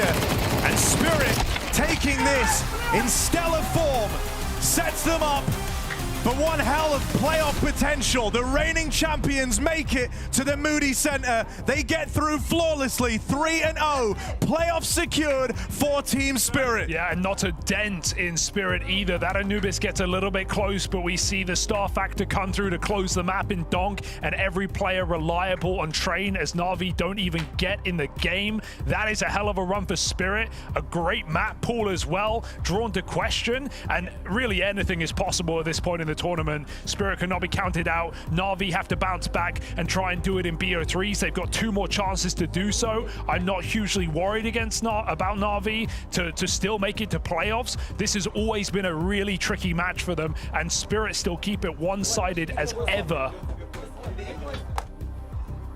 Yeah, the promise for this Spirit squad coming not just from these great performances out of Donk, but it's the entire team uplifted, level rising. Shiro more involved, more aggressive. That's the intrigue around this Spirit squad. They've grown. They know Vitality are the big dogs to beat, and that's why you've seen these changes come through. Flawless 3-0 for Spirit. Playoffs secured. Job done. Spirit storming straight through to the playoffs. I got Shiro for a few winning words. First of all, that Train looked flawless from you guys. Were you expecting that pick from Na'Vi? Yeah, I think we know I pick Mirage or Train, but we practice more days in Train. We have, in my opinion, we playing Train so good because we have a lot of time to practice in 2 weeks to the major, and we know he's picking Train, and we win. And it looked so convincing. For you, your individual form on Train was amazing. Why do you feel so comfortable on this map? Yeah, it's map for me comfortable because I'm playing in more time for CSGO. I think 5 years and Train so good. But I think Na'Vi just choke in second map because we Anubis win so close, and I think Na'Vi just choke. For you as reigning major champions, going through 3-0, was this what you expected of Team Spirit, going through this easily? I think then we winning so easy 3-0. It's not good for us because we not have more practice. I think if we out to the playoffs 3-1, in my opinion, it's pretty good. Okay. Because we need to more practice, more mistakes fix it, and because if we not have mistake, we can try to playing with versus Vitality. But now we have more mistakes, and Vitality just can win for us because if we playing versus Vitality, it's a hard game in playoffs. Well, it's not guaranteed Vitality are making it through just yet. Yourselves and Furia, they just made it through to the playoffs as well. Anything you want to say to the Spirit fans that I'm sure will be cheering for you at the Moody Center? Thank you for everyone who supporting us. It's so good for me and my team. Thank you, guys. We just see in playoff. And thank you so much for your time, Shira. Congratulations once again, the defending major champions straight through to the playoffs. Convincing fashion, gotta say, Peter. Absolutely manhandling Na'Vi, and kind of as we feared a little bit, Na'Vi picking train, getting to test it against a proper world-class team. This time around, didn't pan out. Nothing short but impressive by Spirit. You know, they've met the expectation. They've made it through to the playoffs. And, you know, it's not the first time that someone has decided to try and pick Train to punish Spirit, but that's just showcases that Spirit, they play great. They play Train on a very high level. And Shiro just mentioned as well that they've had the time to put in the effort to be good on Train, you know. So this is maybe not the way forward for the team to be looking that they think they can punish them on Train anymore. There's two things we can take away from Team Spirit moving into the playoff. Donk is firing on all cylinders. Shiro on day one was fantastic. Shiro on day two was decent, which means that you have your two star players showing up to the highest of high level. If Spirit wanna, I guess, retain and win the major once more and actually defend their title right now, those were the two biggest win conditions for them coming into the tournament, and so far we've seen it. And this also opens up such an interesting conversation when we're looking at, you know, the #1 player in the world for 2025, right? Because Modesty, he ain't here to get a shot at, you know, putting some numbers up there. For Vitality, they've still got to take a bit more of a scenic route to be qualifying, whereas for Spirit, with Donk showing up in this form, no question that he is, you know, currently leading in the number side of the equation. I'm definitely not worried for Vitality. I'm confident that Vitality is going to make it through to the playoffs as well. So in that department, I'm definitely not worried. But of course, we want to see more of Donk. We always want to see more of Donk because what he does and the way that he has entered the top tier Counter-Strike scene has just blown everyone's mind. You know, this young rifle just coming in, having such an impact inside of Spirit, but also on the game. I feel like everyone has just picked up and tried to analyze what Donk is doing so great. So you just gotta give a bow to him. Okay, so we've had the high of one of our first teams qualifying. I believe Furia also just won over on the B stream as well, so they'll also be going through, which is just crazy in of itself. But we do need to flip the script to be talking about some of our elimination games going down today. First one, that's going to be Liquid versus MOUZ. One of these teams is honestly not like the other. I did not expect to see MOUZ in this side of the bracket so early on. Neither did I, and you can argue MOUZ have had a pretty rough route to get there. The opening game against Virtus Pro was a close one. Could have won it, probably should have won it. We're up 11-10, couldn't capitalize. The game against FaZe Clan, that's the one that worried me a little bit. They weren't able to win and beat FaZe Clan, but I'm not worried on behalf of MOUZ in the sense that we're heading into a best of 3. The only thing that sucks for them is that they are going up against Team Liquid, who on any given day can play decent Counter-Strike. The problem is we haven't seen them do that in quite some time. In Dallas, they didn't do anything, Peter. So far in this tournament, they haven't done anything. I'm starting to fear that Team Liquid will lose quite convincingly here, and that will be the end of that lineup. I think it's obviously who's going to lose this match is going to be feeling gutted, right? Like both teams, they had higher expectations coming here, but I think obviously MOUZ will be the one that will be feeling in some department like the most gutted because they have been considered a top 4 favorite coming into the major, and you know, we know the issues with Liquid and that they have been playing pretty poorly, and we know that there's probably also like changes coming into that lineup, so they find themselves in a little bit of a special situation. But I'm actually not worried about mousesports. They recognized they had a really bad day yesterday, and I think that mousesports they just simply have the better quality players in terms of, but also in terms of their tactical depth, that they will just, I think they will humble Liquid. I'm honest. But that's the thing, if they want to turn it around, they've got to start right now, but not before we head things to a short break. When we're back, Liquid versus MOUZ, one of which will be eliminated here in Austin. Twist, yesterday was obviously an incredibly hard day for you guys. I want to just talk about the mood and what I saw on some of the cameras with, like, even when you were up against Mongols, that was nice, it was good moments, but then it wasn't coming back in, you know? I wasn't seeing the same excitement, I wasn't seeing the same belief from you guys. Is it something you were noticing and feeling in the game? I think the mood is fine in the team. I think as individuals, we're a bit exhausted from our boot camp. Obviously our own fault. We just need to do our best today and play the way that we believe we can. In terms of looking at Shuhei coming into the team, he's had now a good amount of time, right? You've also signed him fully for the team. But are you still helping out as like an additional voice, or who's there to back him up in times like this? Usually it's me or Nerds in terms of assisting voices in the team. I would say more often me because of my roles. Yeah. But yeah, he has some assistance still on the voice side. Torji, it's not what we expected from MOUZ. I know it's not what you expected from yourselves. Do you know why you were unable to play the way we expected to see MOUZ play in the opening day? Yeah, as you said, we didn't expect the results as well, but I think we found what was missing. I think we were missing some team chemistry and maybe some team play, because I also think we didn't play good as individuals. I also didn't play good at all, but I think and also as team, we didn't show up. When the time was there to go for each other, to swing for each other, we didn't do it. We were stutter stepping a lot, and things like this will cost the game. And yeah, but I feel like we're in a good position now. I'd agree with you that it was like a team not showing up, but you just mentioned your own performance in that. One thing I noticed was even if you were maybe not performing well, you were still trying to hype the boys up and give them belief. I was hearing it on the FaZe game. You were trying to encourage them to keep going and do well. What do you think that is, though, on your own personal side of things, right? Why you weren't able to connect? Yeah, I feel like something was missing from me. I don't think I did the best, to be honest, to hype them up and give the energy to the team. I heard a bit, man. I heard a bit. Maybe you did, but just from myself, I know I can do much more. Okay.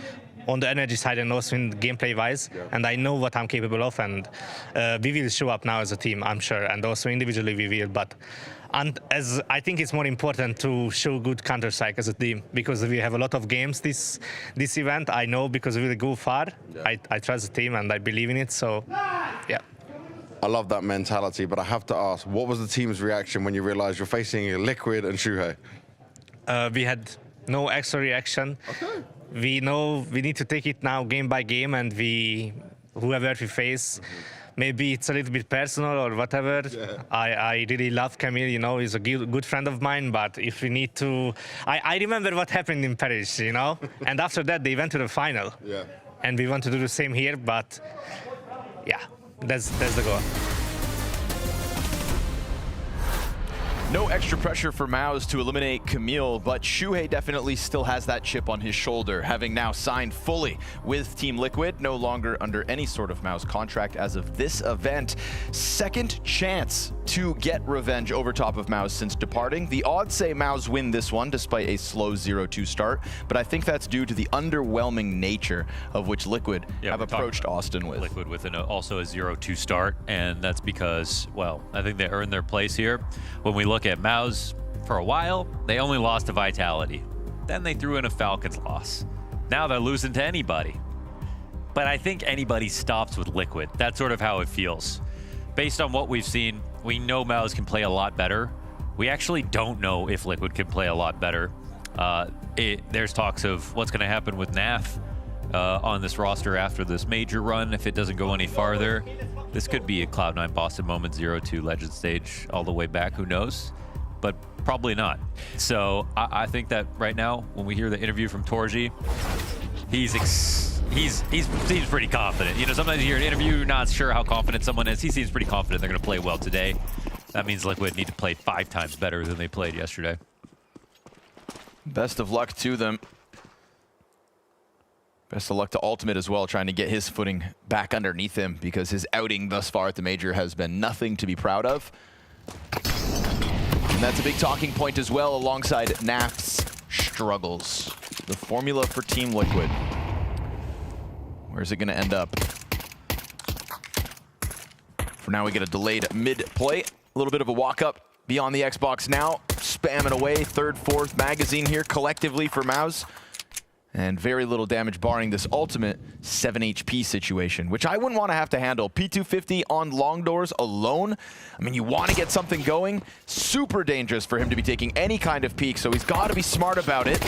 And as he serves up that distraction, it's just enough to get Torji over towards long so that the rest of Liquid can flood down into this bomb site. Now things are starting to go well.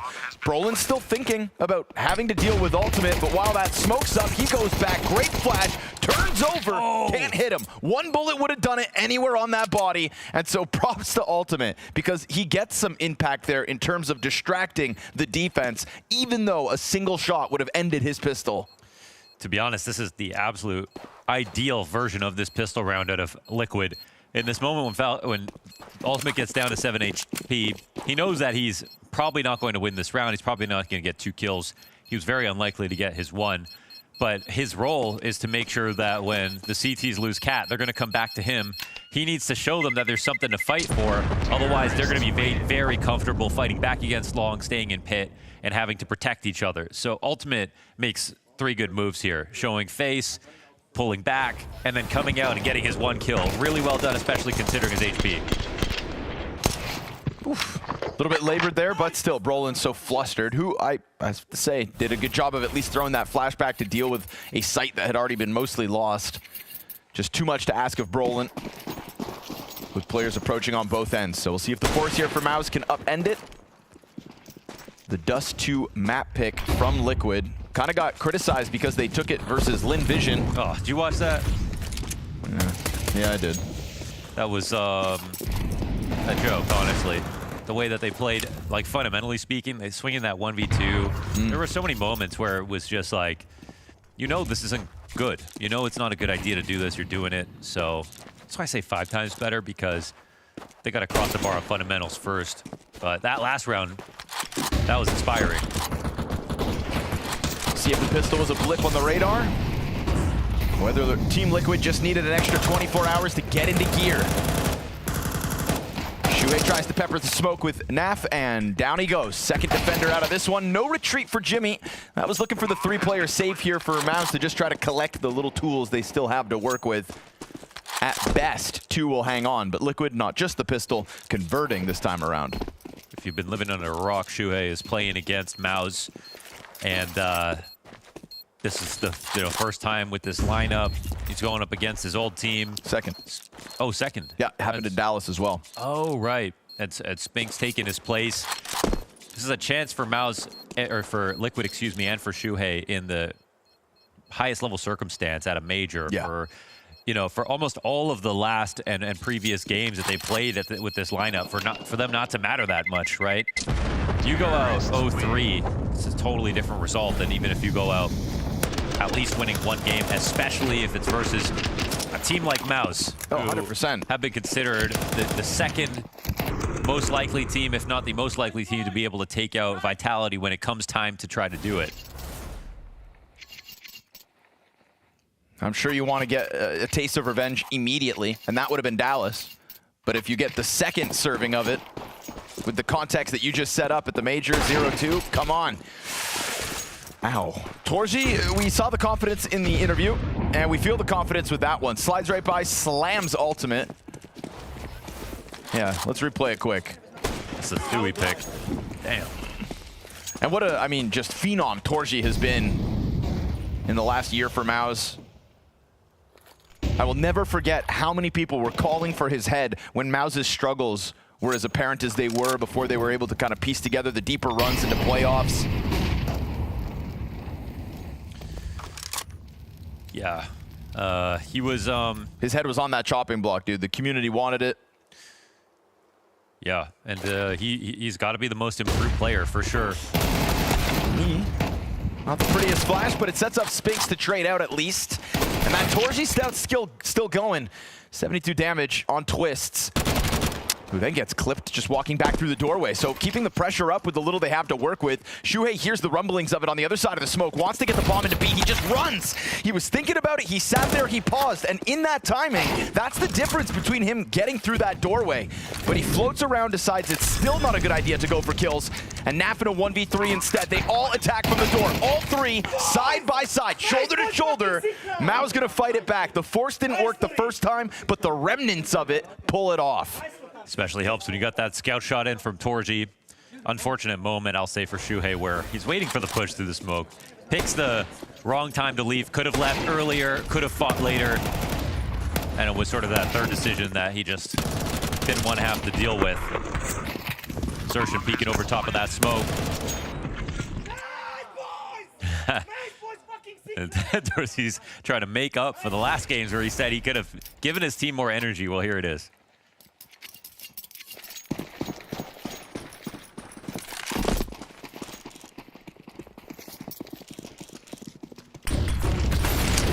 Half on an entry. Don't say that every day. No. Felt weird. You're right, though. You also don't talk about Naf's struggles all the time. I like this transposition into the B tunnel really fast. You're right. They don't wait around to see what happens on A, so they'll catch a timing here because there's no upper push. Nerds has already cleared out tunnels, and now the CTs will go through mid control protocols to take it over. And at this moment, I mean, Liquid could actually just walk out. Walk out, find sight. I'd be right there, surprised you're if right. they don't try it. They're doing it. They're here so early. Nerds playing around with the doorway first. There's Jimmy spraying him down. Only 35 damage, honestly, not that bad for Nerds. Oh, they're waiting out the smoke. That is, they had created such a golden opportunity. Naf's not really making noise here on long, but oh, Nerds gets that kill. Still looks like there's a bit of glow on this, though. Gold or not, they wait to smoke out. Duel for Jimmy. Now Spinks is attacking from lower tunnels, so they'll get that pathing out into the bomb site. You've got Naf on a slow road around top middle. Nerds. Nowhere to be found, obviously. That's Spinks to drop the flank again. Ultimate now just still trying to deal with this tunnels flank. Spinks is finally dealt with after getting himself 2 kills. Fake plant once, tries to elicit the Torji peek, and he decides that he wants to come at this from window. Ultimate, a second fake, but just so fixated as Torji's getting active. It's Liquid getting wrapped around from every direction. That's a round I would love to hear the comms on because they had a great idea. They just didn't follow through. That's a moment where a smoke it's smart from MOUZ, but it's not everything. Like, it's a moment where Liquid went back to B so early. They had the Nerds clear. There was no upper push. They had that all confirmed, and they weren't willing to take that last gamble that would have completed the play, which was just entering B. This was MOUZ who didn't even have long control in the beginning of the round. They had to think about fighting that. There's also an argument that Naf could have done more to have them scared about the long attack in general. I don't really know how quiet he was being over there, but Liquid had ways to win this round, but instead they played it just a bit too standard, and that was enough to get MOUZ back in. And with a 5v4, no less. Jimmy and Spinks pinching the tunnels from both sides. And I don't know if I've seen Torji miss a single bullet yet. That's been his biggest improvement. He's always been really smart. We've known that, but he doesn't miss easy shots anymore, and that's why he's had his best year last year.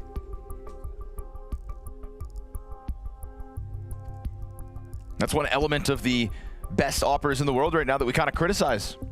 You know, there's a couple names on that list that we can't help but poke and prod when it comes to missing a few sitters. Talking about m0NESY? ZywOo for 1 round yesterday. The round that he got a 3K? Yeah, but you know, if you watched it from the start. m0NESY is the biggest. I would have never expected that ever. I mean, Brokey was on that list as well, now departed from FaZe.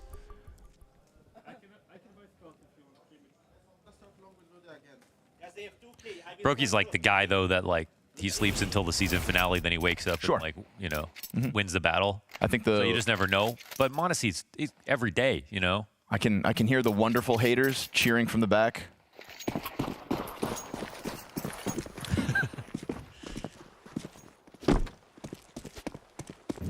But I tried not to name names. I tried. I wasn't gonna let that happen. Big group from Liquid outside of long doors. Something a little different with the flash to pop out, but rolling in the corner. Good. Him and Xerxin combined with a easy 3K collapse down on the doorway. Couldn't get the tires spinning, stuck in clay. I think when Liquid were looking for their 6th round versus LinVision, that's when they did this such a terribly played 1v2 where they like, it was like watching 2015 CSGO, you know, you just don't do that anymore. And I don't think they won a round after that. You know, it was very small moments that just created so much momentum for their opponents. Saw you.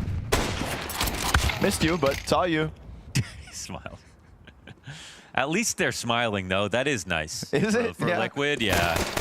for Liquid, I think they've built up a reputation of pretty emo the past couple of years. I mean, if it's the thing about NA is like it feels like we just don't have heart, you know. We don't have heart in trying moments. That's the thing that just goes first. Sure. The aim's fine. The heart, just no heart. You know.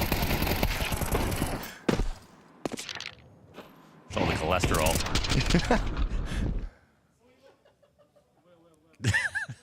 No, this is good. This is good. This is yeah. Okay. Yeah, this is good. You know what? If you're telling me it's good, I'll believe you for now. That's good. That's good. 5 rounds in, can't help but laugh. Rolling off to another opening kill. Yeah, this is bad. And Spinks tries to get flashed in. Great very, flash. very Look bad. how long they are blind. Nerds and Naf just sitting in the stairwell like sitting ducks. And while Twist can bring it back with a clean headshot, nice to see his mechanics. Feels like a little too little, a little too late. Ultimate trying to join up with him just as the scout runs down, unexpecting Jimpat to be down in the tunnels. And so this round, just as quick as the last one, even though there were guns this time for Liquid, is MOUZ with their name stamped across it. I want to say Jimpat has got to be the most NA way to say the name because it can either be Yimhat. I've just given up. I've called him Jimmy. Yeah, Jimmy's It's just good. Jimmy now. I love Jimmy. The name and the player. Slippin' Jimmy. Just fits perfectly. Bet he hasn't watched Better Call Saul either. Let's watch another thing. What's Torsey talking about numbers for? What's he chirping about? 3 + 4. Is that what he said? 4-2 is the score. Let's read off some kills. In the battle of the coaches, I absolutely give this one to Cyclone. No offense, Demars. But Cyclone has been here since the very beginning. Since the MOUZ NXT days, since the We Play Academy days, he has watched these young men grow into some of the best in their individual roles. Watch them hit the big stages, lift a trophy or two. 4 just that We Play. Yeah, but I meant the big ones. You know what? Considering Monacy was in that league, 4 was really impressive. Yeah, okay. You know what? Fair point. Donk was in that league.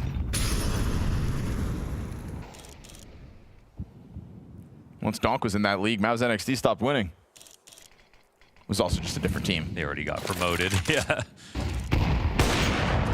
Open up that smoke, see nothing towards top middle. We see a small collection of grenades here for Shui. Hoping that this one has a bit more success than when they tried to flash through those long doors and got absolutely culled. And they do find a little more space, but they're also met by utility, so it's gonna have to slow down in the grand scheme of things.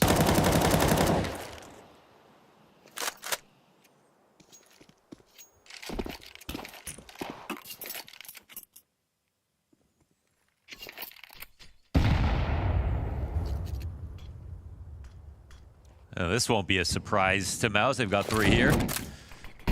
Fresh grenades. Frag with it. They're all grouped up, so it's going to chip away at 3. And then Zershin welcomes the challenge. Scott Torji working with him, and a third player from Long coming over. This looks about just how poorly the last one went. One singular kill here for Team Liquid. Sure, they're working with less, but I mean, that felt like they read it from a mile away. So they had Liquid had one solid moment here with a great opportunity and just didn't have the correct follow through, hoping that in these coming T rounds with the full buys now, we see the last sort of 25% on these plays. Because the pistol was a perfectly executed idea, and that rifle was an excellent round if you were to just examine it for what it was. But the results, the outcomes also matter here. So we're down 5-2.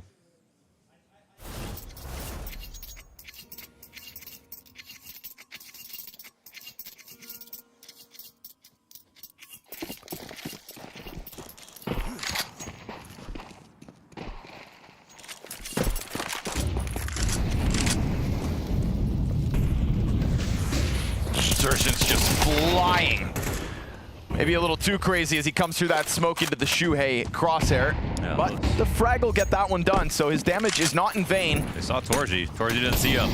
Nertz is gonna just get beyond the fire already. Roland thinking about long. Has a reason to hang on to it as Twist floats that direction. Naps bringing the bomb up now. Still just continuous utility down to keep these CTs out from their spawn. So we have a moment here. It's 4v4. They have a great spot. They can fight long if they want. Do they plant for Cat, though? Yeah. So they're kind of playing for two different things now. So I guess Twist can come in, but ultimately this plant is for Cat. So it's going to be hard for him to defend if he becomes an issue. Roland comes and clears out the flank. It's a good moment, actually, for Twist to walk out. Yeah, he did a good job of staying tucked beyond the doors, not just inside long. We'll see if Twist ends up killing Brolin to just rack up a cost with this one. Felt like the round was won with the single kill on Xerxin, but now a couple extra deaths after the fact. And this is a round Team Liquid should be somewhat proud of, but it does also come by way of invitation. I don't know if their expectations were to hit Cat that quickly. Once Xerxin dies in the opening gambit, though, I mean, they come follow through. Xerxin dies either way, right? Because they have a guy running up outside mid, and then they have Nerds jumping up Xbox. He was gonna get killed. He also ran through the smoke. I think they were really hoping this flash did more. Yeah, so that's great.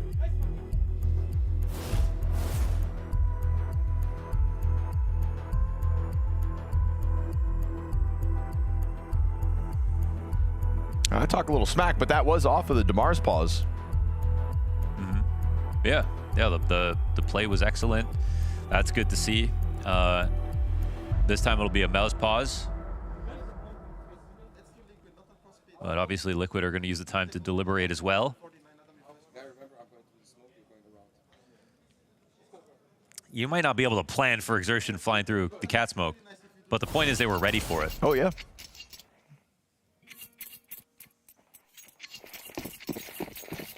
And, you know, in reality, sometimes you can't plan for it, but you should be ready for it, because Xerxin loves a wide swing. Won't be the last time he tries something like that out of the gate.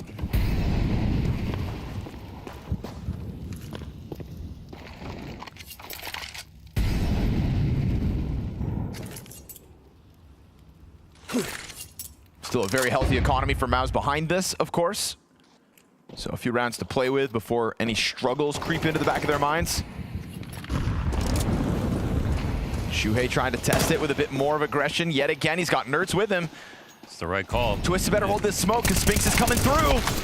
It's a little bit late, and Jimmy holds off on his kill towards sight. Now down to the USP. Oh. Twist recovering the situation. Shuhei gets bested by the sidearm. Ultimate's going to clear out that B site, but Brolin's got the better of Twist in the end. And Ultimate, instead of going for the post plant, wants the kill.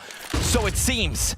Doesn't fake a second time. They know he hasn't planted. Op is holding him in this window, and he's still thinking about it. Yeah, he needed to step down. Just take one step down and then plant again and then go for some kind of peek, but just trying to keep their attention split, and Torji had the right angle in the window. This is a cool play because they get out through the smoke, but so does Spinks. Just that trade doesn't come down fast enough to protect his teammate. A lot of went right here is a great fast rotations through mid for MOUZ. Unlike MOUZ in the last round, money wasn't built up for Liquid, so Force is 2 AKs here in this one. We get into the final 3 rounds of play. Liquid try to play catch up. Trying to get back on this B site. Utility over top, Jimmy to be tested again. And his helping hands have been so good at keeping him under pressure. But Spinks is the only one in this B defense to get it going. And the bomb cross is over, despite no smoke on doors. No nades at all here for the T side. Ooh, but Nertz has already cleared off car. Now you're going to feel a little more squeezed in sight. And eventually, Brolin's going to get this tunnels control going. Smoke starts to fade. Possibility of 3 directions getting attacked. Twist is just tearing them up on his own, though. In this post plant, trying to hang on for dear life as Ultimate just keeps his head tucked. And again, for Ultimate, unfortunately, it is just nothing. So MOUZ come through, 3 players standing. They didn't really play that communicating, right? Because if Twist stayed on default, Ultimate's watching his window. He can watch the door exit or tunnels. Ultimate can turn to the door. But instead, I think they both were just watching 2 things at once. That was a great shot though from Xerxes.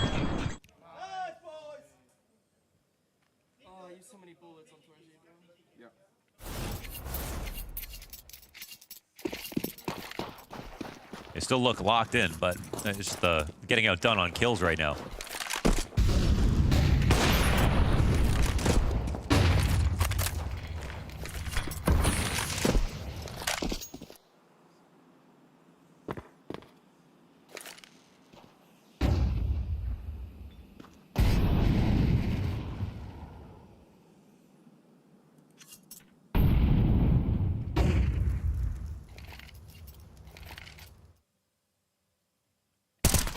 Tunnel's control, but it's long where the first fight goes down. And no support for Brolin. He's been doing a good job of hanging on to it on his own. Instead, they get active towards Cat. Nav's got another fight. And he's not able to control that spray to get the better of Spinks. Only Nafly's second frag in this map. And another recovery operation here for Team Liquid at a man disadvantage. Spinks up close is one thing, but this well-timed flank from Jimmy, and it is just blood in the water as MOUZ continue to sweep them away from all directions. I actually really like some of the ideas here for Liquid, and even that first trade makes it scary when they start to come up Cat. You have MOUZ going into the idea that Liquid are looking for to push up Cat over top of the railing with two guys staring at him. But between Nafly and Nerds, they get one kill. The firepower issue has not been more apparent than it was on this round.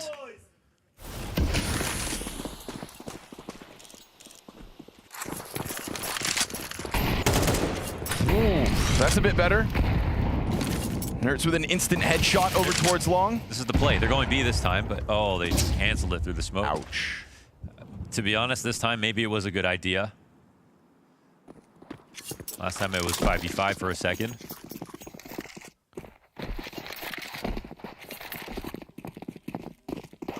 What's interesting is MOUZ are not going to come up Cat and try to take over mid again because they already have Spinks in lower. It's a very big difference to that last position.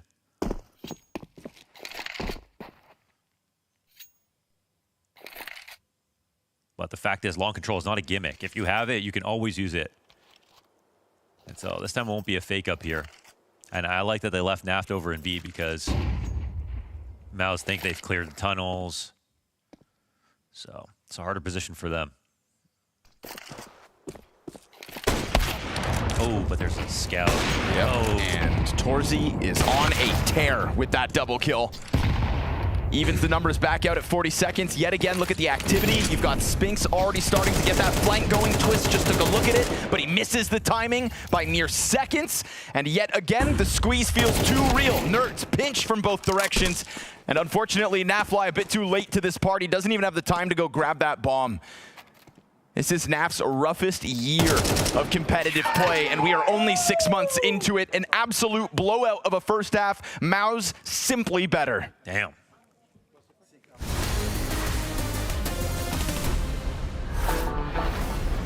Right there, guys, okay? Let's fucking go. 1, 2, 3.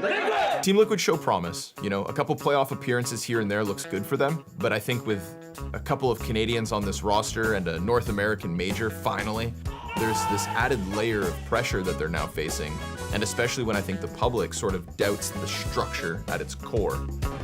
Vibes, a little off. The beauty of Team Liquid is that there's multiple stars from different times, right? We know the ceilings of the likes of Naf and Twists. We've seen them hoist trophies. We know that Nertz in this new addition to the roster was supposed to elevate them to a whole new plane of existence. He's a guy who has been kind of jostled around different projects and rosters that showed promise, but he hasn't won maybe as much as he thinks he should. We've still got the Canadian duo in Twists and Naf. Ultimate is this unproven entity that's showing great promise, but again, consistency versus the top teams is where the question remains for him. The story of Team Liquid this year, again, I believe comes down to just needing to touch a trophy, needing to get into a grand finals, needing to get back to a place where this organization has been before, because we are talking about the biggest org in North American Counter-Strike history with their Intel Grand Slam. If that can come together and the calls can be clean, you know, Liquid should get you excited.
It wouldn't be fair to say that only one of these teams had a bad start to the major, but it's at the moment only one of these teams that shows an absolute stark improvement to only 24 hours ago.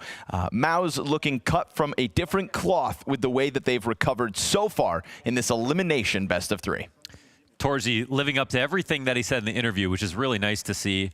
Confidence looks right, his impact. He's bringing the energy he said he was missing last time.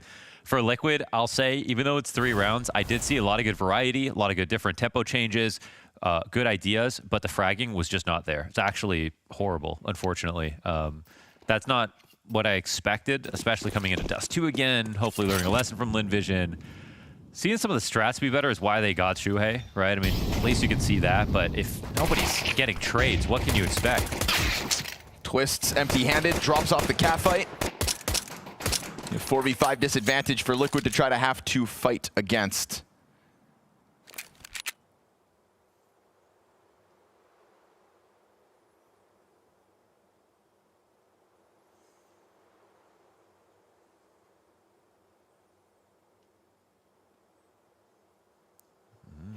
Just being watched. He's hearing them go up there. Gotta find this timing. It's back's turned. Car player serving up a great distraction. Naf just gets killed by Spinks, who turns on him. And then Ultimate and Shuhei try to bring it all back themselves, but now Shuhei down to 5 HP, and that catwalk up just gets them. We don't get to see how Naf ends up falling with no kills there, but we know he had what could have been a very well-timed flank. Seemed like he clearly got the first chance to shoot, or he ran and then Spinks turned around, who was a bit suspicious of somebody flanking in the first place. But either way, gotta get those kills. So it's the least fun game is the one where it comes down to, like, are they shooting well enough? Because obviously at this tier of competition, and even a tier below, as we've seen at this event, everybody is hitting their shots. Get some immense grenade damage there. Out on the field. What was that? Torzy and Brolin end up getting whittled down real low. Jimmy's right behind him with the same early damage, so it's not a horrible start to the round from Liquid. That's pretty good. So it's going to be a real test here for Brolin to organize people in the correct way. B could definitely be an answer, especially now they're past HEs. We're talking about no smoke grenades to hold off B site. It really begs a stack out of Liquid, but they're pretty far away from that option. So, well, MP9's in a good spot. 5-7 right down beneath it. Not the worst holds, considering low health on all the others. Go. Twist comes out with the double 5-7 headshot, AK in hand. Jimmy tries to recover it on long, and Naf's gonna flank him. Another chance for Naf to get a kill on a low health player, and he'll tap him out. This is looking good for for Liquid. But Brolin's got a bit of space here. It's to be said that the Liquid players are still disjointed. With this hyper-passive angle out of Ultimate, should be the end and will be. So majority alive, with 2 AKs picked up as well here from Liquid. Much needed round, we'll call it.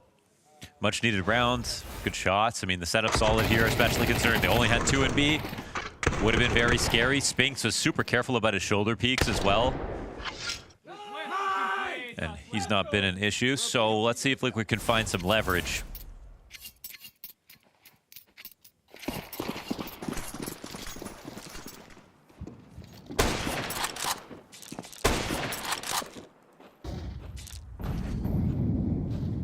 I'm thinking that early damage last round was actually an ultimate scout collateral, or just scout shots through the doors, because he gets 2 assists, and with the way that the players were stacked up top middle, I don't see the way that anybody would have chucked a nade out there.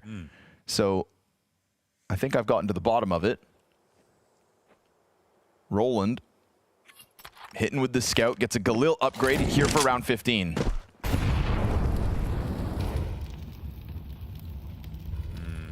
A little awkward as that Molly doesn't tag Xertion, so Twist, he's gonna take a look, but he doesn't get punished. Clean headshot.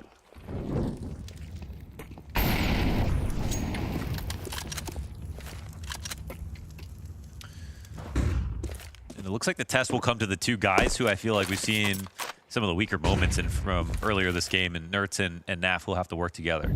It's a great 5-7 shot last round. But that's been the main highlight.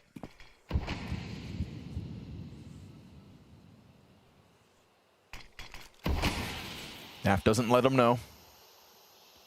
Lets them go instead. That's still Torsi standing up in the tunnels with bomb. They leave mid to allow Shuhei to come in on the long flank, and he's made good time. He's not going to see anything immediately, but luckily for them, Nerds will confirm they're out there, and Shuhei peels Jimmy off the round. Scout shot, though, right between Naf's eyes. He's not going to be feeling any better about the way this game's going on. You know, the hold's going great in middle. You think, all right, let me just end this round real, and the scout shot connects. So, God, I hope Naf's got that extra bit of resilience in him today. He is statistically having his worst major at the moment that he has had in the last decade of playing majors. As a Canadian, how can you just say that? It hurts me. It does hurt me. But it's got to be said. I want you to sound more in pain when you say it.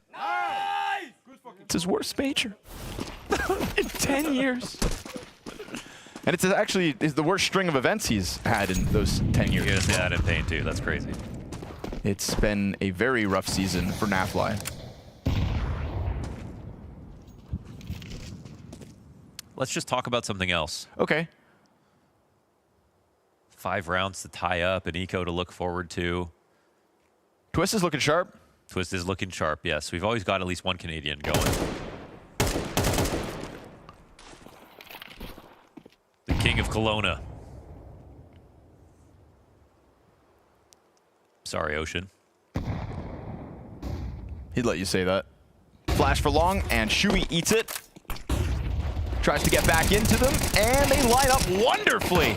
Ton of damage offered over by Shuhei here versus these unarmored pistols. These are just the motions of the ocean that Liquid have to go through to make this comeback happen. Only trailing by 4 rounds now. Obviously, Nafly is a lifelong stoic, so you can never tell if he's happy or sad. If he had 25 kills or if he has the 6 or whatever he has now, he'd always look like this. So there's no read to be had here. But for the rest of the team, they have actually, even in with not being in a winning position at any point in this game, they have kept up the energy. So that's good to see. Let's see if they can make this game even closer. Because it's not as if MOUZ are in a bad place mentally.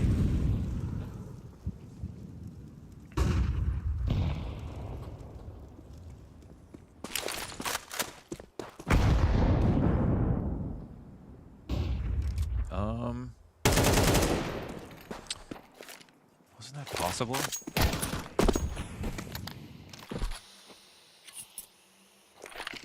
Trying to think. That was, I mean, they must not have expected anything to come down mid without like a cat flash or something, but that's just such an easy kill. I mean, now the whole map is rotating to the right. It's leaving Nafly alone, but this looks like it's taking shape as a B split for MOUZ. They were just starting to feel the groove of the game, but now Shuhei's just, there it is. I was worried. Never mind, I thought he was going to start pushing those doors. Now that they hear the mid utility, what's the move here? Because you're just banking on Naf, who's 3 and 12, to hold this B site entirely alone. That is what Liquid are signing him up for. All the utility in the world to tell them that this is coming, and he just has to play inside of the smoke. An absolute Hail Mary. He will emerge and get snapped on by Jimmy. And so Team Liquid just let it go, and they sign that up for that. They've got to let the 11th add to the board. Maybe this is some sick prep by MOUZ, but obviously watching Twist die that way, and he looks so confident about just watching for upper tunnels first. This is just like a misdirection on the default or something, but the read looks so hard that, well, the round looked like it ended right there. There was no movement from Liquid except in the wrong direction. You can't expect Naf to actually get the 2-3K hold alone with a full B split coming his way. That's a tough way to lose 11.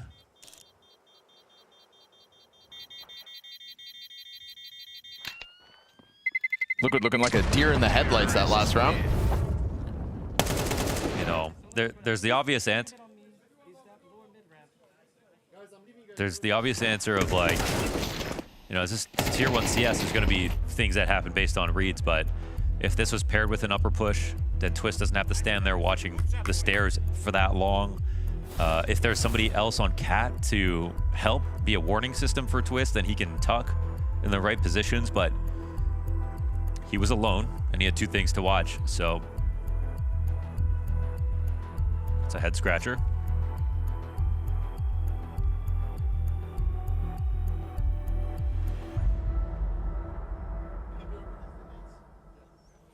will do corner. I don't know the info.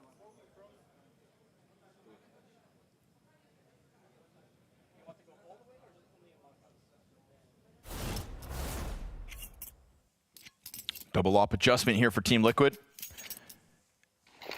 Trying a real shake up in what could be the final rounds. Flash out for Brolin, and the challenge is on. We've got a lot of bodies here for Liquid. Twist and Shuhei pick one up each, and that is MOUZ to disengage from it. Oh, but again, this B site is just getting bullied, and it's not Nap immediately, but he is the next to fall. Spinks, so clean on this entry. A double kill with barely any effort applied to it. Can't lie. The peak is beautiful out of Spinks, both of them. Just so well done. He's had a fantastic game. He's the best fragger on the map right now. But two guys holding B, one target. This helps. Surgeon maybe getting a little ahead of himself, tries to challenge long. And while Spinks is leaning on platform, he's down to 16 health, so Torji with an AK in hand has lost vision on that doorway. Ultimate's gonna get an interesting road around towards Car, but the second CT just stomps all the while. Nice one. So they still only know it's one back there, but Shuhei obviously not hiding. You could see Torji trying to hunt down second contact, but they're both there. And with Shuhei now rerouting over towards window, he'll just get the job done himself. Okay. Takes control of the situation, offered an opening with desertion long A fight, but Team Liquid will take that because that was 2B defenders down with nothing. It really was. It was just all Shuhei, man, just actually moving around, taking the angle on the car to fight back sight. You don't see that fight happen too often. Very good use of the smoke to separate those two angles. And here's a second peek. It's annoying. It's beautiful here for Spinks. It's not an overswing at all. It's just money, honestly. He's just been so good. Let's go. It's kind of individual heroic that clearly gets the fire started. Yeah, not a huge fan of having him have to go to window by himself, but got the job done.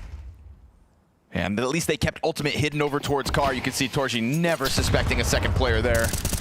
But never even needed. No call up. Just Shuhei with 4 kills that round.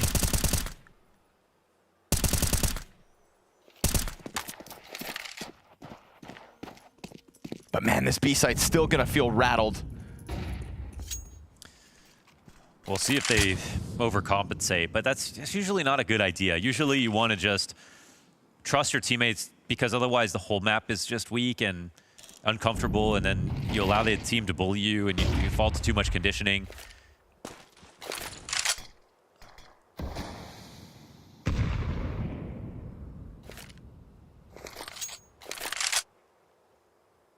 So they don't overcompensate. It is 3 on A for this round.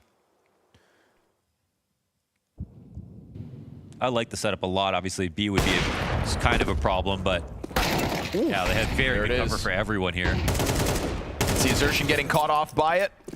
Twist, a strong set of helping hands. Flashbang delays this triple long swing. Good damage off the A4 spray down from Twist. So he really thrusts himself into the action. You can see how inspired he was by that Shuhei 4K. His chance at the multi-kill. Ultimate. Op is still up here on the field with man advantage and very low health for MOUZ. They try to run. Naf, my friend, here is your layup. 10 seconds left, round's over.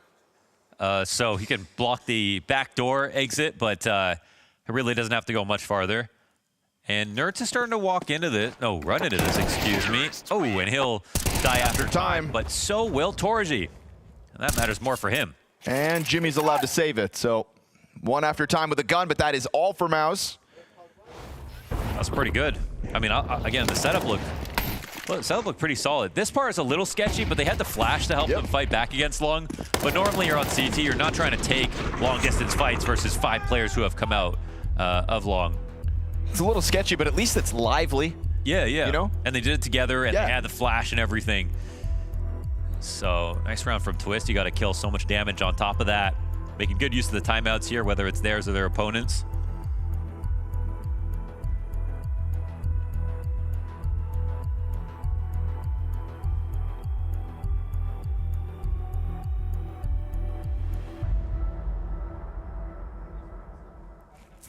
I mean, Liquid genuinely look decent now. I think the one thing that's just standing out like a sore thumb is the difference between what they have with Spinks on MOUZ and who is that on Liquid at all right now.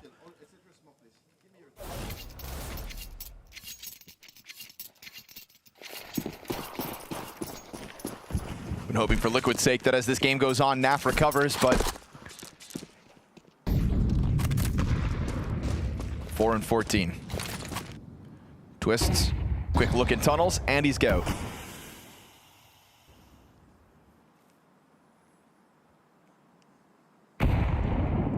Floating for this mid peak, though. I mean, you're signing up for a fight versus potentially scoped guns. Now the scout rings out, he knows it. Suddenly Twist not anywhere near that gap.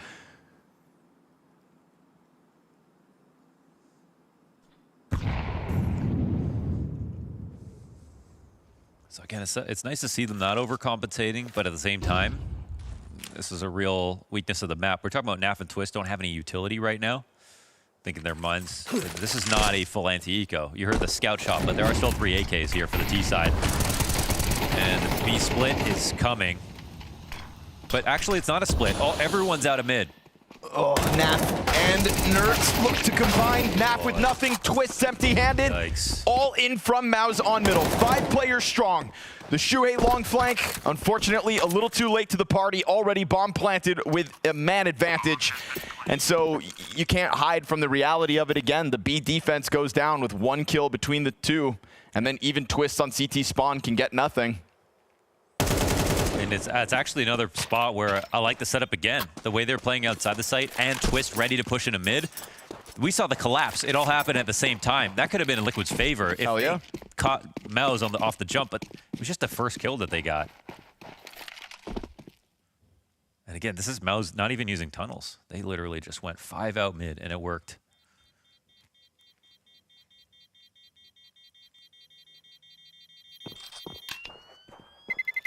Terrorists win.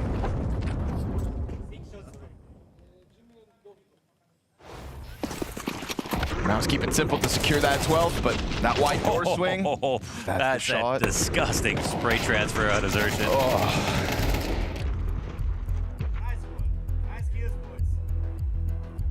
I mean, it's more than a handful of rounds now where Naf has just gotten deleted by gross shots. The Torji scout coming out from tunnels. The Spinks 1-tap on the corner. A Xerxes spray transfer from hell.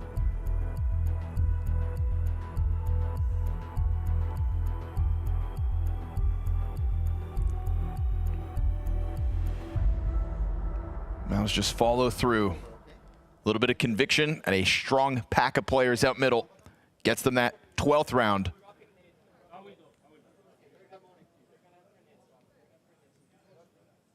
.12-8's plenty of space to finish this one.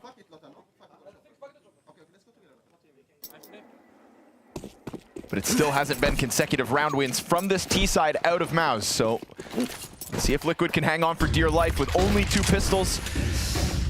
Oh, it's kind of sketchy for half of the camp. And next to that smoke, Jimpat gets first blood going in round 21.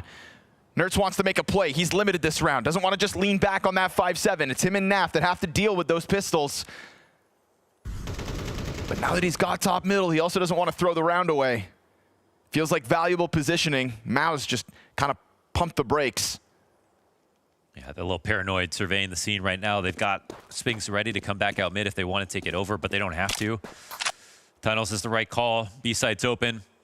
CT's, it's like they're pushing, but they're technically trapped for now. Like they really want to get info ahead, but what they need to be able to do is rotate. You got 4 CTs right down the middle of the map, but no one's actually got information. Liquid now only starting to peel back, but as they do so, it's just going to be this emphasis on A where Brolin's doing his own thing. Just totally. Completely alone. This is what Liquid should have done with their long player when they did these setups. Yes, sir. Dead on. They got him to B. No and now, resistance. That sinking feeling in the guts of Team Liquid because they understand that that B site is gone. And Nerds is floating around. He's not letting off the possibility of Brolin, and now that's an extra AK-47 at least for the retake. He can hand that off considering he's down on 12 health, but this is a mandatory retake demanded of Liquid in a site they have had no control of, in a map that for the most part they had no control of. A bombarded B site that let them down one too many times. They will get through the doorway off the flash, so now a retake is well on.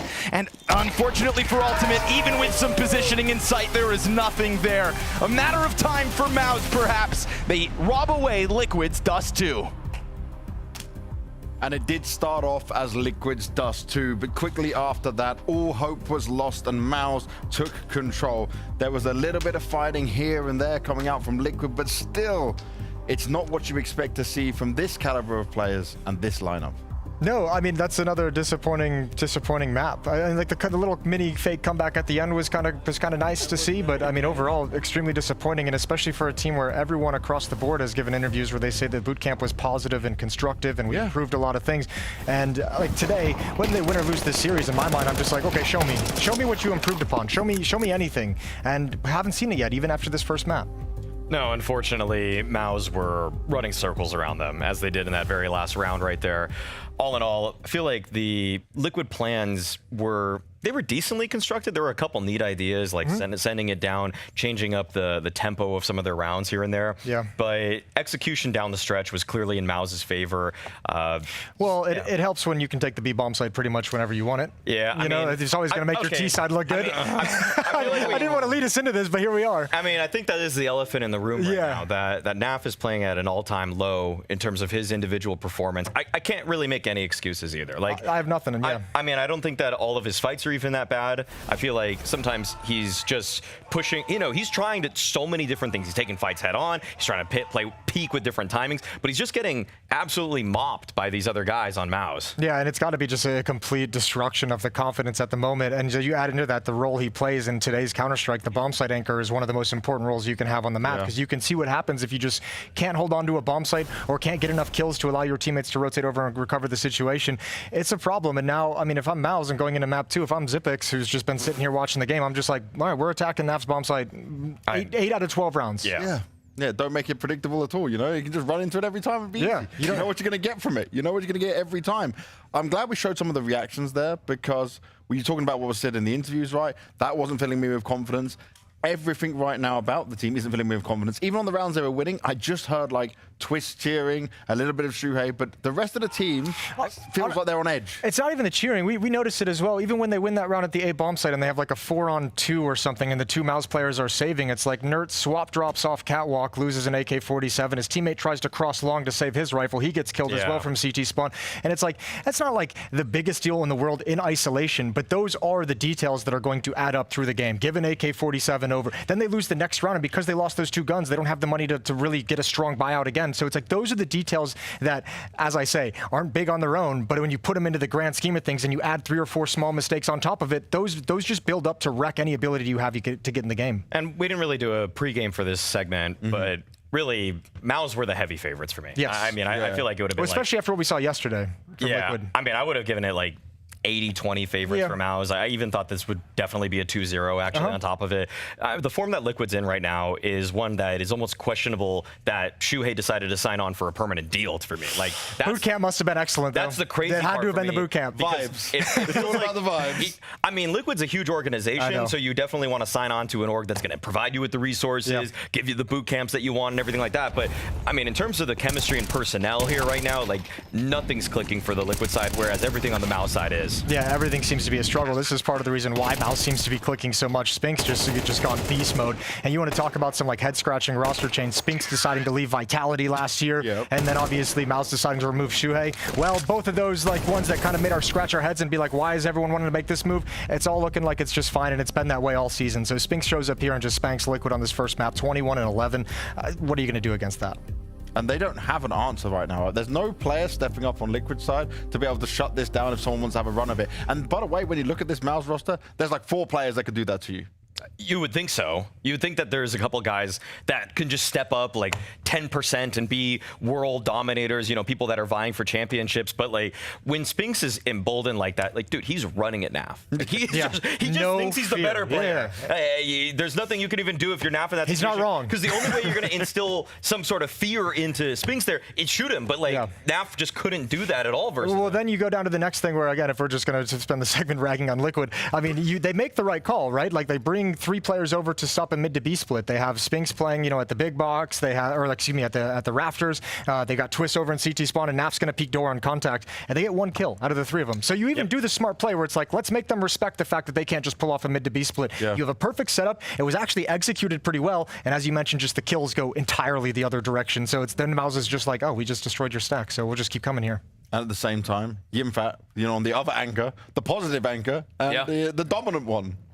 I mean, Yimpat was nearly flawless in this one also. I mean, it was just night and day different in terms of what he's able to accomplish versus Naf. You could see that even he has the confidence to just kind of be a little bit more mobile than Naf. Like, Naf felt like he was chained to the B bomb site. Yimpat, on the other hand, was able to, I mean, he was fighting at long at times and B at times. I mean, they were moving people around very free-flowing on the MOUZ side as if they didn't even know at the beginning of the round who was going to play where. As if they were just playing off field. Like, there was no call. It was just like, I kind of want to go to the B bomb site right now. I want to kind of go catwalk. Yeah, it was, I mean, they just felt like they knew they were like 5 times better than Liquid in this game, even though the scoreline ended up being kind of close. And that's exactly what you want out of a team like MOUZ. That's exactly what you want out of a team that, we know they're going to struggle if they get to the grand finals, but this is a trophy contender. Like, let's not forget, this is a team that we believe can actually make a run through the playoffs and challenge for that trophy. However unlikely it seems with the matchups they've struggled with throughout the year. This is a very good team, and coming into this match and just saying, we are the better team and we're just going to show you right now, that's a great mentality for them to have, and they did it. They did it on Dust 2. And they are really having that mentality, which is going to carry them through this, right? Yes, yesterday was a bad day, but this is a team with the caliber and class. I know you guys said yesterday, it can be hard, right? They're going to have to go for these best of 3s, but is this a team you believe in that can make it all the way back through? Can they fight this up? Yeah, well, I think so. I mean, yesterday when they went down 0-2, I said that there was a coin flip chance that they make it. I mean, I think... It's going to depend on the draws a lot. Yeah, the simulator, I think, has them, if they win this, to play like Aurora. And I still think that MOUZ are the favorites in that game, but it's going to get tougher and tougher and tougher every single time. Like, Liquid is supposed to be the first stepping stone in course correction for this MOUZ team, and so far it's going swimmingly. Yeah, so far it's going perfect. And just to continue the pushing on Liquid in a maybe not so nice fashion, you guys picked out round 12 as well. Liquid getting an opener, you think, okay, we can have some success, but then the MOUZ teamwork comes in. I mean, yeah, this is one where it felt like Liquid should get something, You get a 5v4 advantage to kick things off. You get this long pick, but you were actually putting all of your eggs in one basket. They were trying to make it into a B play, but they decided to reroute back. And that's where individuals from MOUZ just kind of step up. Torzy gets a multi-frag from Plat. Spinx is already flanking, by the way, because that's what he did all game. Like, he was just pushing everything all the time. Like, Spinx loves a good kill in the side of somebody's head. So Liquid were just getting crunched this whole time. This round might have worked if you're Liquid at the beginning of the half, but when MOUZ just felt like they could do absolutely anything on the map, then they peek you from Plat with repeak. Then Spinx is flanking you immediately. Like, there's nothing you can even do to play a normal round out when your opponent just thinks they're 10 times better. Yeah, and has all the confidence to take map control from the CT side. Like, you don't get a slow play anything, and that's what it was like a matchmaking game to a certain extent. When the other team just starts rushing things on the CT side and starts pushing everything on the, like, you're in trouble.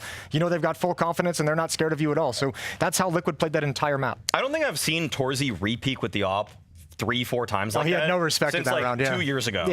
He had to break those kinds of habits when he came out of the We Play Academy League. Well, now he feels like he's back in it. Speaking of Torzy, if you don't have him in your list of top offers, like top 5 offers, you're doing something wrong. You're insane. Like, Torzy's incredible. He definitely is, and if he can keep that form going, it's going to be a huge problem for Liquid, and that looks like it might be the case. We're finding out exactly what's going to be happening going into the next map as MOUZ look to take the 2-0 against Liquid here and eliminate them.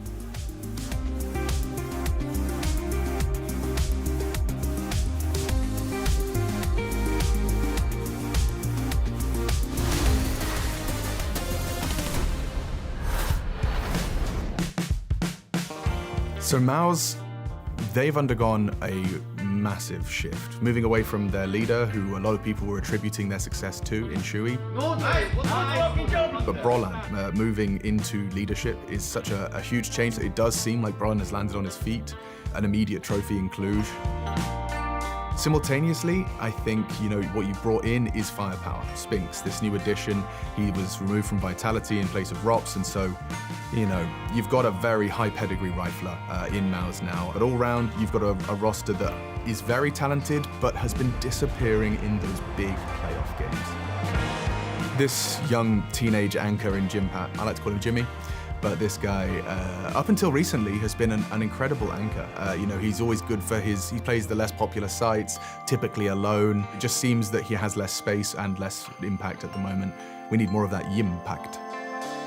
Xertion is a space taker, a playmaker, and on particular maps, he is, one of the best. When he's at his best, he can go toe-to-toe with anyone. He has it, he just hasn't been able to do it against the very best. Torji, their sniper from Hungary, is their talisman. When he's on his A game, he's the only one that brings hype. He's the only one that's kind of trying to amp the boys up, dig them out of a hole, pulls off this kind of aggressive, clutchy AWPing that not every AWPer has in their wheelhouse. He has it. They're somewhat of the gatekeepers of that top 5, but have struggled against the teams above them. It's now not a question of getting to playoffs. That feels like it's almost a guarantee. It's a question of how much damage can they do when they get there.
Well, if we thought it looked bad for Liquid, it might only get worse unless they can show us more than what has been possible throughout the tournament so far. Yes, it's a small sample size. It's only 3 maps, but we have been made to be filled with confidence here from Liquid. This great boot camp coming together, understanding what they wanted. But then Twist told me they're exhausted after the boot camp, and that made me nervous. Don't do that, but don't trigger me right now. Oh, I'm sorry.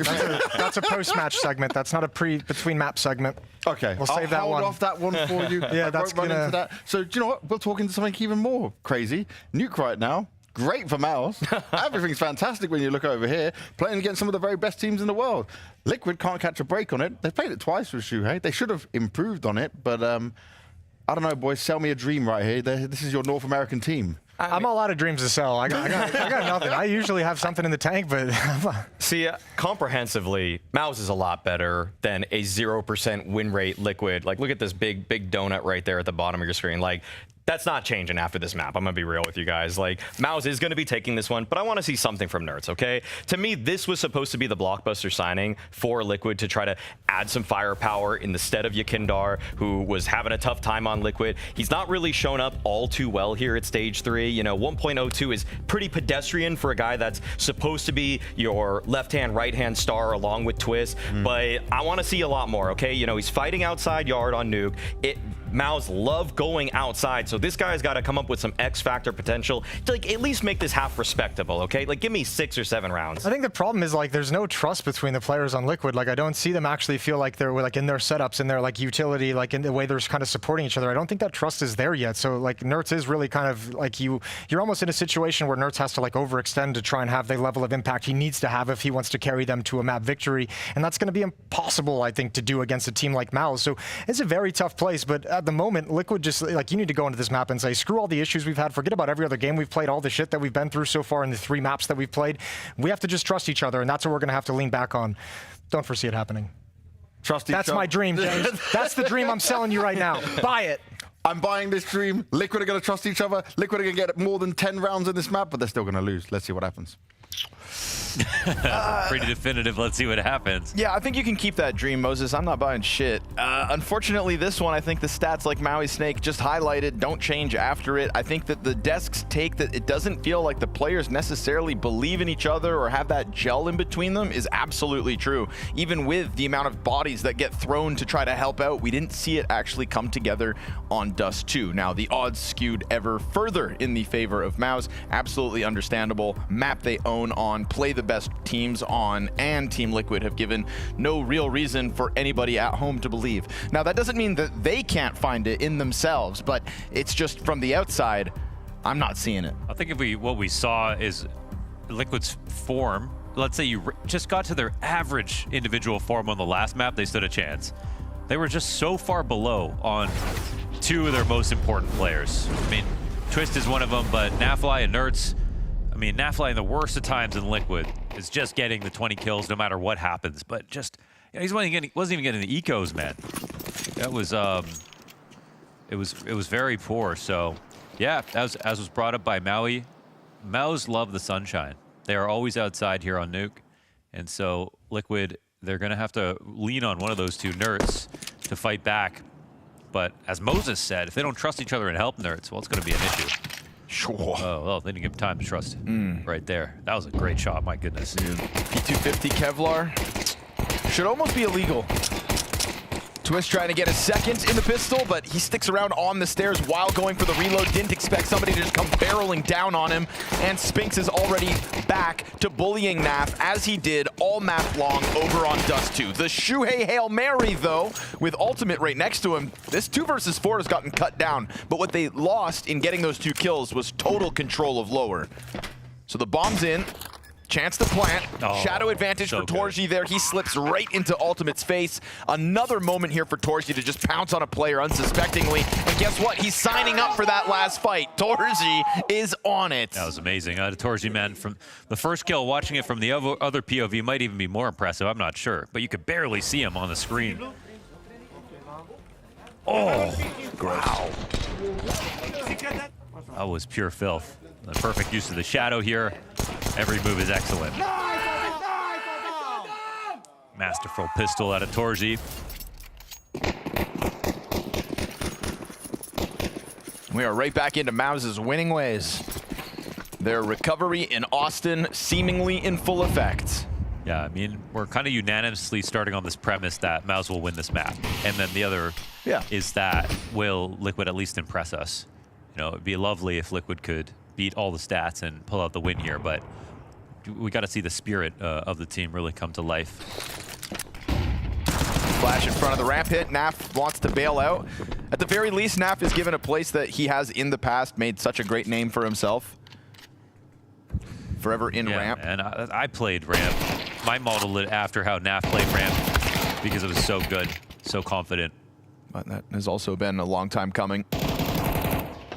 Other names have entered the great pantheon of ramp players in recent years. And yet Naf looks to go take an aggressive stance back at it.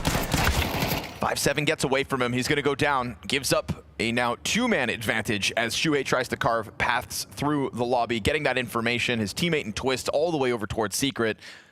So it really is just MOUZ hitting the pause button. And in doing so, letting Liquid kind of walk into their own demise step by step, player by player. We saw it happen with Naf. We saw it just happen in the lobby with Shuhei. And, well, Twists could very well be that next victim. Torchi's got the bomb. He's going to go upper. It's all covered. I mean, MOUZ have everything except for the staircase. They want to find him, but they don't really need to. Bomb plant's better is even... Bomb plant's even better first, so... Twist, where's that one gun that he could get on the side of Mini? Not even sure if it's still there.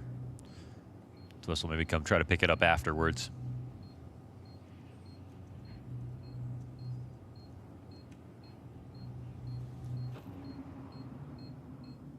They were able to win a force buy back on Dust 2. That's something that kicked off their second half. This time, a resounding no. It's crazy that Yakinder and Fallen together after Liquid have played on Furia and just cleared this stage. 3-0. Yeah. And Yakinder's farm looks so good too. And they did it with some random guy named Molodoy. Shout out Molodoy though, man. Wow. What a scout find that is. But that's Counter-Strike, man. You never know how those breakups are going to go. The question is more, why didn't those players work in the last lineup in Liquid? But timing is a lot. has a lot to do with it. I'm sure Kinder has gone through hell and back mentally to get his form back in place. This is just BM disrespect towards ramp. Jumping back 10 kill for Brolin. USP and Nertz is going to run for it. There is nothing to work with here for Liquid, so the fact they get 1 kill, I think, is just a symptom of MOUZ playing as hyper-aggressive into the ramp as they chose to. But guess what? They'll do exactly what they did last round. Just hit the brakes, wait it out. Make sure they keep Team Liquid in this two-handed chokehold. Yeah, it's like Homer and Bart Simpson right now. Homie. That was a really raw Marge. Sorry. Working on it. I mean, it was great. Oh. It was just a lot of cigarettes, you know? Yeah, she's been on those Newports. The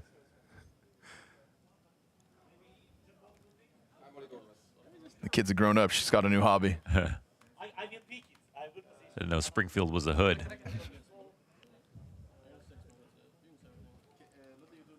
Oh boy, we haven't even had to talk about Jimmy. Would you like to? I mean, it's like everything MOUZ are doing, it's great. It's hard not to praise him at every moment. It just, you know. But it certainly feels like at this point, we're going to have lots of time to talk about MOUZ. Naf gets wounded by the Torzy op shot, taking a look over towards ramp out of the gate. And classic Naf, he's on top of the box, facing into Trophy, the first gun round he's got. I mean, that is his position. Gets predicted, gets softened up, and so will Xertion, but his 9 health still gets him safely tucked into Secret. I say safely, just because there's nobody actually downstairs to fully stop him. Ultimate, here he goes. Off of the flash, back in for seconds. Oh, nicely done. A multi-kill for him. Naf ends up getting killed over top of this ramp push, and now man advantage Liquid in the first gun round. Heavy control gets taken over here for MOUZ. They can drop in, but got Shuhei in the perfect spot. And that op shot gets missed. Torzy can't move forward. He'll die on his way back out. Nice round out of Liquid. All right. So we'd start this expecting MOUZ to win and hoping Liquid could give us something respectable to talk about. A first gun round works out.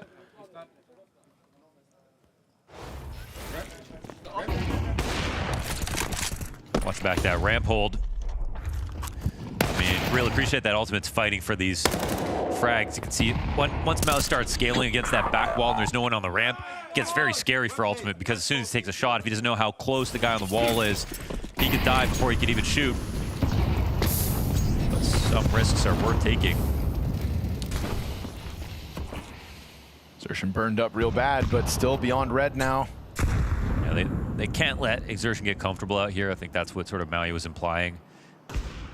MOUZ again. Love taking advantage of this cross, but another good kill out of Ultimate. He's finding his groove now.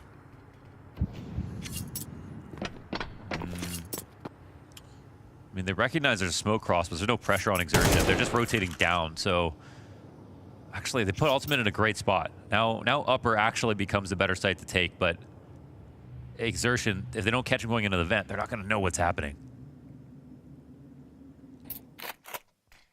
Naf can keep it stoic downstairs on B. They still have good spot. Again, another moment where Liquid have good setups. Yep. They're covering a lot of good options. On paper, it works. But it always boils down to the matter of the fact, the hold. And it looks like it's going to be an Ultimate test again. Oh, there time. is a chance for Xertion to go back. He cheated through. They must have broken the windows quietly. It's beautiful. Yep, that's what they did. It's beautiful. Ultimate, though, ahead of the boxes, and they actually play in front of him. They don't give Xertion all the time he needs. Oh, Nertz turns over to find it. Wow, that is beautiful. I mean, that's the first moment where you finally don't see Liquid get tricked. Instead, it feels like they're the one playing games. And with Ultimate standing in front of that box, it feels like they knew something was wrong. Or it wasn't timed perfectly and they noticed the glass break open. Or maybe Naf caught a glimpse of it from the backside once he got through the doorway. I'm not sure. Something had to have been noticed because that sixth sense, it just suddenly felt like all the alarm bells started ringing. It's weird because they had... Where was Naf and lower exactly? Was he just backside? Was backside, yeah. So behind the boxes in the corner. And if he had heard something, he would have just checked. So it feels like they didn't, but they had a sixth sense. You're right. I mean, that reposition can't be a coincidence. Yeah. Like he went so aggressive here. This is such a good round again from Ultimate. It's Twist, right? Or Nerds, excuse me, coming out of Turnpike and hard clearing it. They had to have noticed downstairs. Something's up. It's great. I mean, it was getting very late for them to pull that off. All right, well, that's one of those moments where you let your guard down for a half second. If you're Naf, let's say, for argument's sake, he's the one that figures it out downstairs. You're having an atrocious series, facing elimination in a bad string of events, and you get just that tidbit of information in time. You do not fall victim to what was looking to be a shoe-in kill from Xerxin. Yeah, maybe got that last second visual. That was it.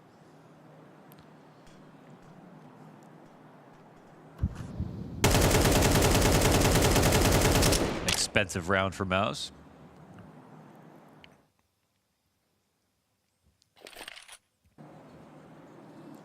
They're readying this upper pop. Nerds will have so much pressure on him from both Squeaky and from the mini wrap, but look at the amount of CTs here. One on top of HUD already, just staring down. It's great. The Squeaky door looking to hold back HUD as well, but Xerxin gets his entry going. Jimmy comes out with a headshot. Naf responds from heaven. His second kill of the map. Man advantage held on to thanks to that. Leaves Shuhei in a great place thanks to Naf. And while that Tech-9 still gets the rebuttal, it doesn't have the bomb, and it's got 30 seconds to figure it all out. Now, Naf gives up heaven, drops over towards main. Spink seemingly very aware of it, but Naf comes in with a multi-kill. A much-needed multi-kill as he offers helping hands to that upper hold. It's you can feel the impact of having Shuhei on the team.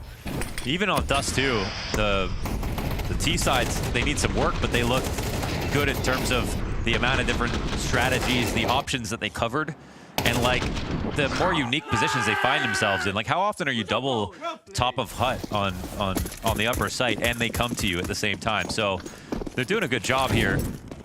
These last two rounds have been pretty impressive. They've earned themselves an eco as well.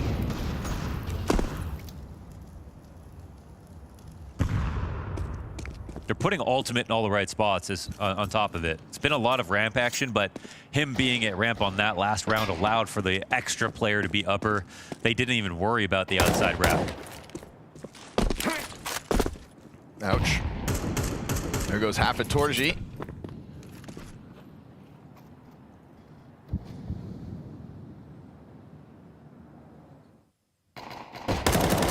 Now let's get that contact against Nerds for a second time. Main player opens it up. Twist signs up for this, and then we get Ultimate already here as well, so everybody getting peeled off the round. Jimmy's Desert Eagle, a single kill, and Team Liquid, a bit of respite in that one.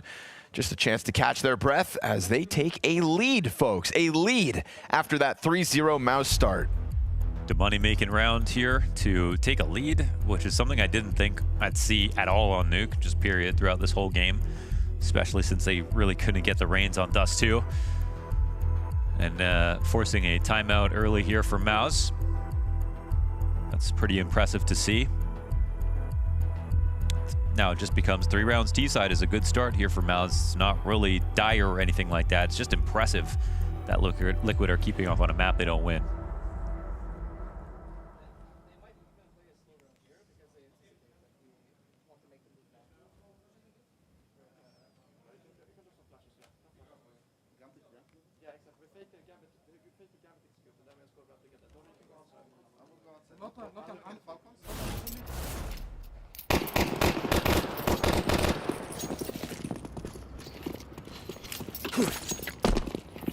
It is indeed MOUZ back on the guns. Xerxin looking for those openings outside. Nerd's gonna have to keep up that impact.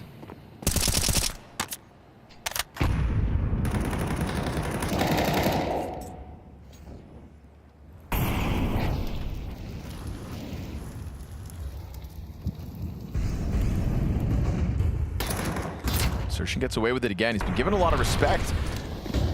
Allow that space towards Secret. Naf, one and done. Spinks continues to get the better of him, but at least the trades were effective. 3 versus 3 is where we end up with early damage on Torji and Xerxin.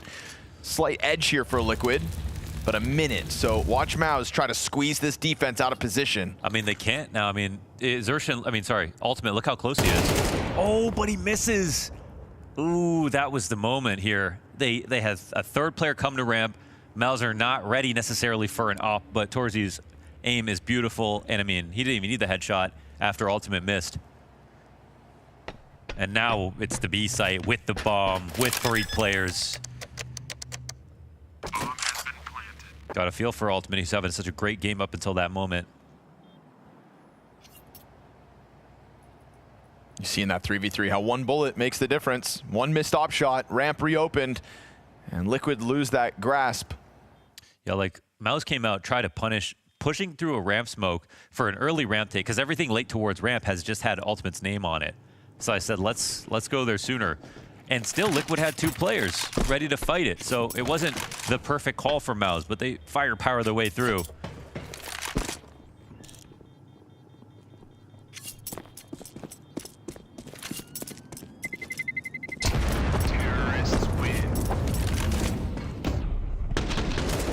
That was Naft's shot. Very clean on Jimmy.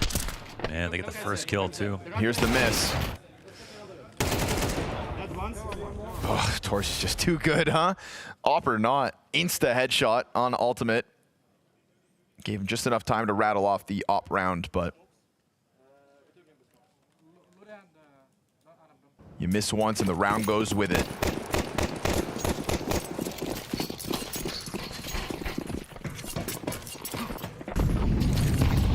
Yeah, if they stopped the bomb there, they weren't getting it back.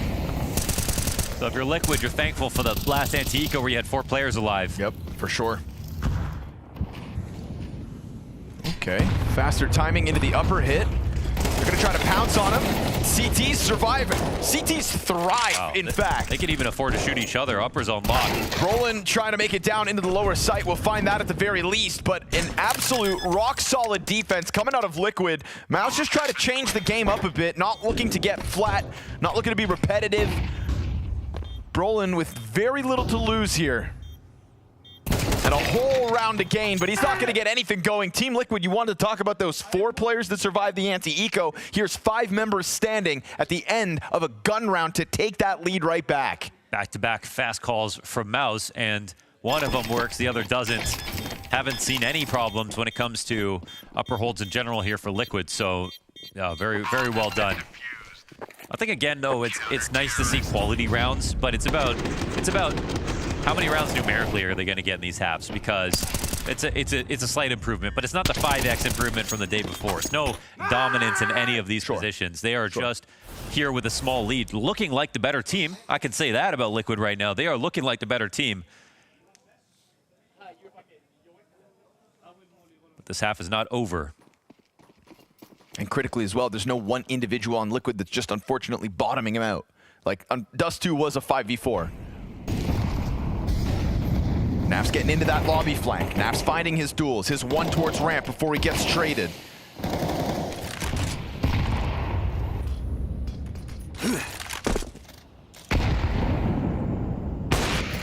I don't want to sit here and beat up a player that's struggling, but it has been such an anomaly to see him play poorly so frequently in this particular season of Counter-Strike. The first 6 months of 2025, historically his worst start to any year in a decade. But Ultimate will waste no time, because the season ends here in Austin, so high note needed. He will find that 1 kill on Jimmy, fall back towards B. Xerxin gets closer, of course. Ooh, but Ultimate, head on a swivel, make sure to keep that threat assessment online, and takes it down to the 3v5. They saw the cross smokes outside, they responded to it. Ultimate just gets here before he breaks the glass. They try that ramp hit again. Everybody dying. No kills in for MOUZ. Nothing. 2 fantastic rounds so far here on rifles. Ultimate did an interview before the tournament started, and he said, I've been thinking too much. And the more that I think, the less that I can focus, and that's affected my play. And there's got to be that balance, right? You got to continue to try to improve to stay relevant in Tier 1, but you also have to have the confidence and simplicity to your game where you can just flow through different positions. And we are seeing that out of Ultimate. A lot of self-confidence. No brain fog. Because he could have just let Xerxin continue to walk down in those caves. He could have tucked it backside instead. You see the certainty he takes that fight with, and dead on prediction of the position. Pushes another comfortable round win onto the board for Liquid. We've got 2 left in this half. They've got majority on the line right here, right now, versus nothing but pistols and a single Jimmy AK. Missed chance for ultimate. Xerxin going to be counting his lucky stars as Brolin opens up with the P250. Of all the rounds this half to lose, Liquid cannot afford it to be this one. We're going to turn back towards ramp. You got Nafly already rotated downstairs. 2 guns now here for MOUZ. So Twist, will he just take contact and fall back, or will he commit? It looks like he's going to get in there. This is a spot where you'd love to have ultimate now come back to ramp, but I think there's a part of them that's like, would they really try ramp again? Ultimate thinks so. Man, Twist is just signed up for this fight.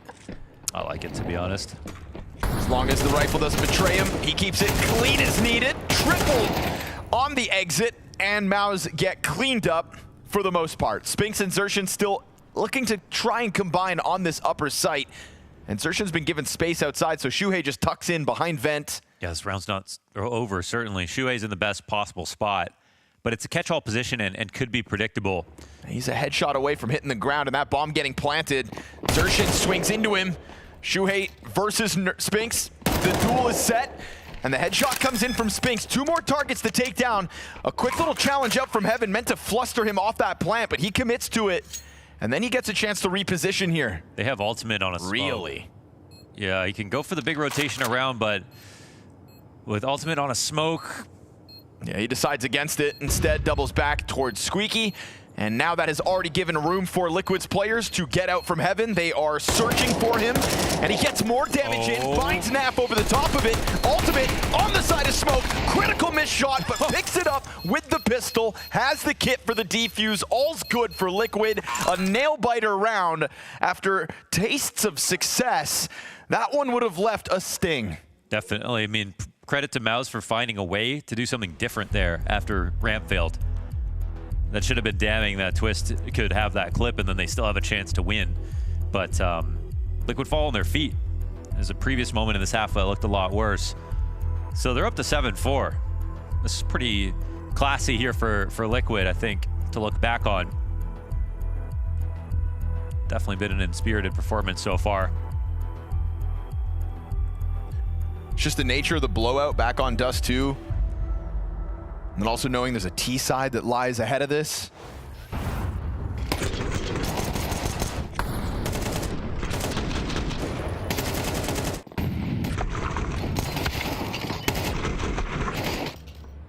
Looking to finish it off strong.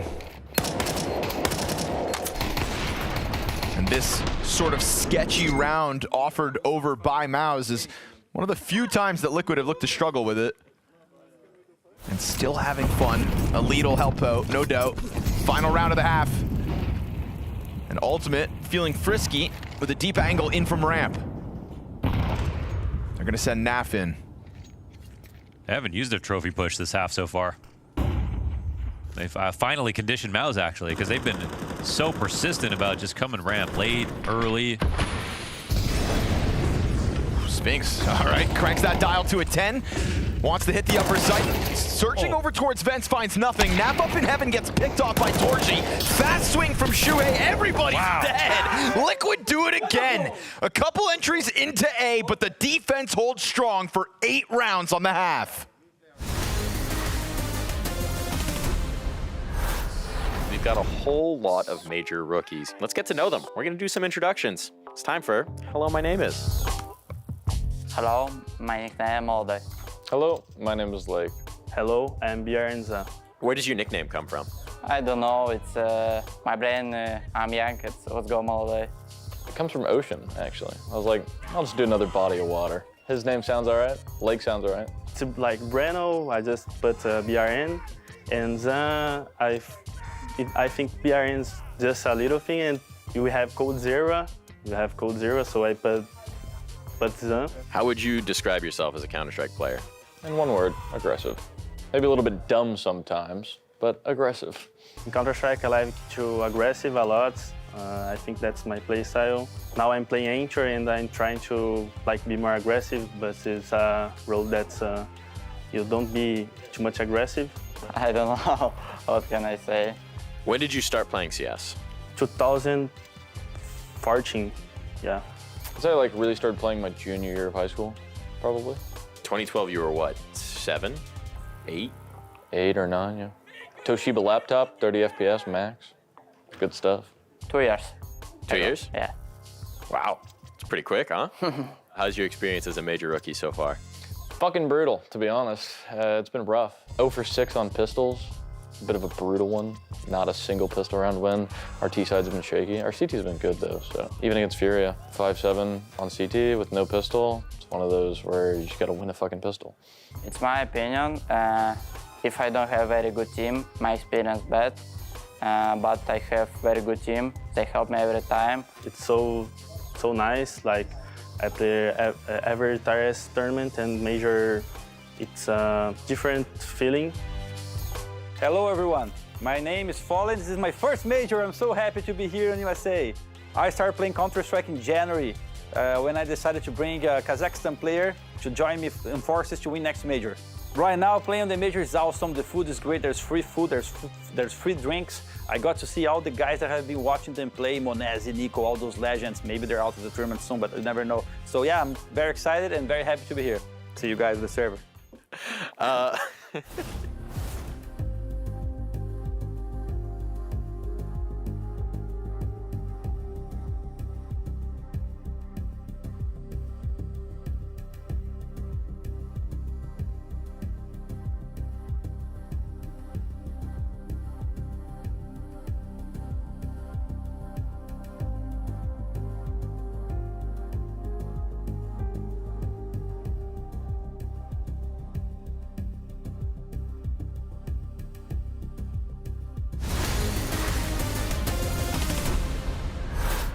It's a head scratcher of a half, but in a good way, because we may actually have a bit of competition going down here in this 0-2 head-to-head for elimination in Austin.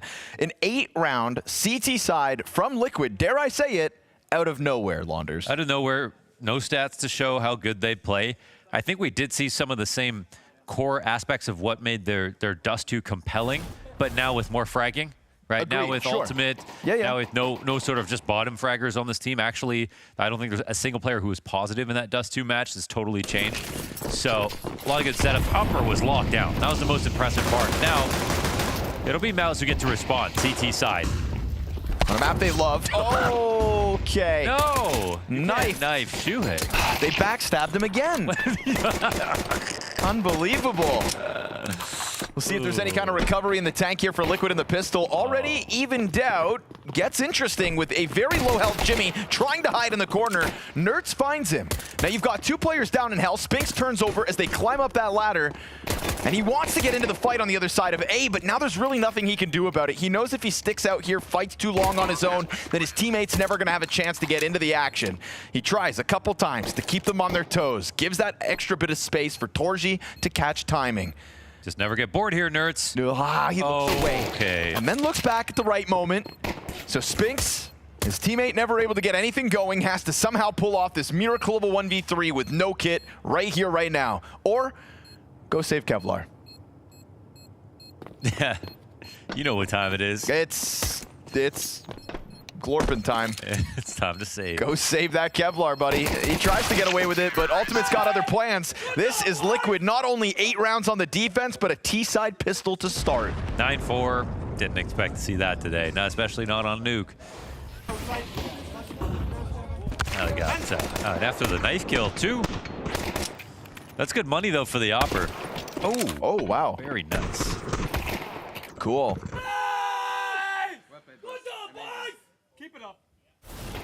That's the plan.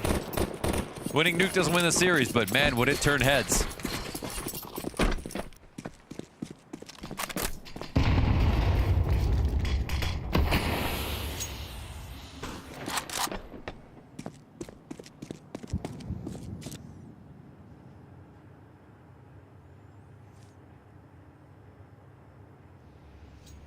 This defies all the numbers. But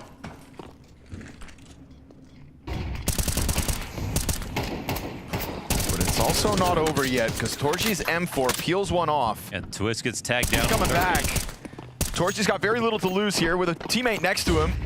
They decide to bail all the way out, but Nert's giving chase with a nearly empty AK-47. Imagine they just chased him back. That is a dangerous game. It could have been Looney Tunes. Flash into Xertion's eyes. Scout gonna continue to miss its mark. Torchi though, up from vents now. He was just over towards Secret. Roland's able to extend. Naf and Nertz return it back, but they're now both half health, so the health edge is here for MOUZ. Jimmy floating around. It looks like he and Naf are in this patience battle. Nertz will pick up one, and the two players that you just couldn't count on back on Dust 2 look to be combining their efforts to save this round. Jimmy with a deagle. It's a winnable spot. Yeah, but it's slippery, Jimmy. You just can't keep your hands on him, and that's why Liquid have lost track of it. They've got no idea where this kid's got off to, and the fact that he slides into the vent after Nertz just left. And Nap tries to clear it.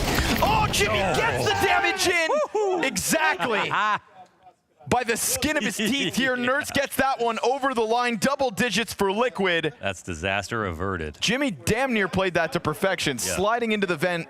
Naf, like, what was that clear? It could have been, I have no idea actually. It could have been Spinks, you know, that pistol 1v2, and then Nertz losing that spray here, and the scoreline is actually wildly different. Uh-oh, I don't know.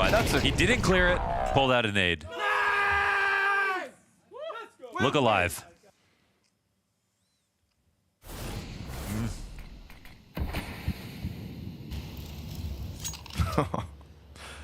Oh, Jimmy almost had their head spinning. Roland gets found outside of HUD, not the only MP9 to try to crunch this. Fast trophy push as well. Okay, Nertz just gets blindsided by it despite them stomping their way in. And luckily for Team Liquid, they are able to still hang on to the lobby control, get those trades back, and leave Torji alone outer. Liquid are officially crushing MOUZ on Nuke. It's like I'm seeing it, but when you say it, it still doesn't feel real. That's like when you said that Naf had 2 kills after 12 rounds. Try one more time, just one more time. Naf had 2 kills after... No, the other thing that's happening. Liquid are crushing MOUZ on Nuke. Like little cherry tomatoes between their toes. Oh, ew. Still just doesn't feel real. But it is in fact going to be 11-4.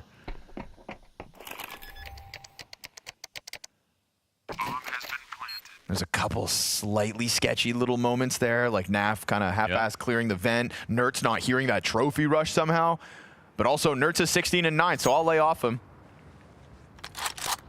Blinded by the bloodlust of getting out onto that A floor and taking it over. Here's Naf catching the HUD push, so he gets... Dude, I swear to God, the head-to-head between him and Spinks, I'm gonna have to check between the maps.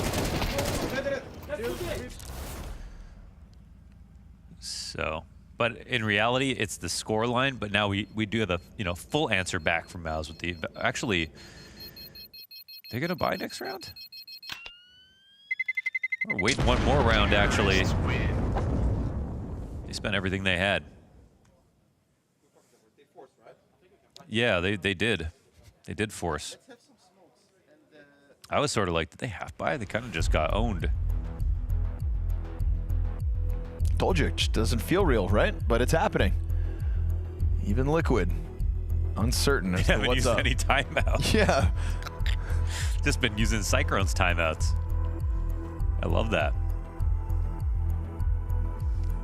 I mean, I suppose this is another great reminder that when it comes to Counter-Strike, if you give up, you're not meant to be playing this game. Nah. Because after Dust 2, there's not a person in this planet, I feel like, that thought MOUZ were going to get stomped in this nature. I did get flashbacks to Legacy versus Vitality when the desk said there was no... When Maui was like, that's it. That's it. This is over. These stats won't change. Yeah. You see this big 0? But that's still going to be there. That is what makes the result so impressive. Yes. It defies all expectations.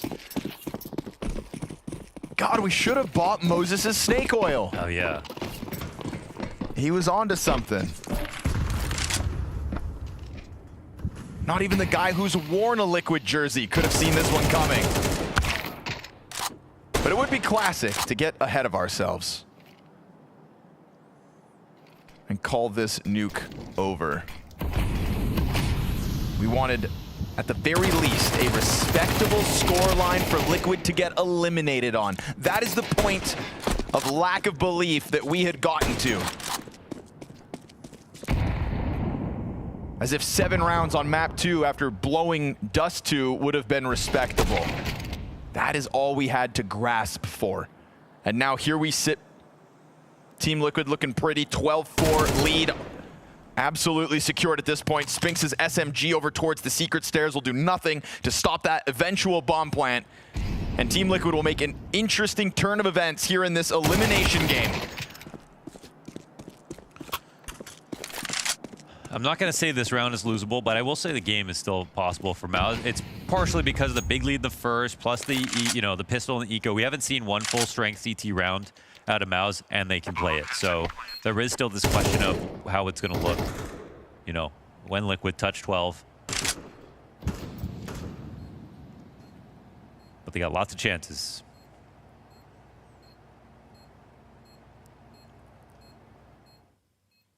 I think the T sides, especially, before Shuhei joined the team, these were the sides that it felt like were just overly simplistic. We're missing a lot.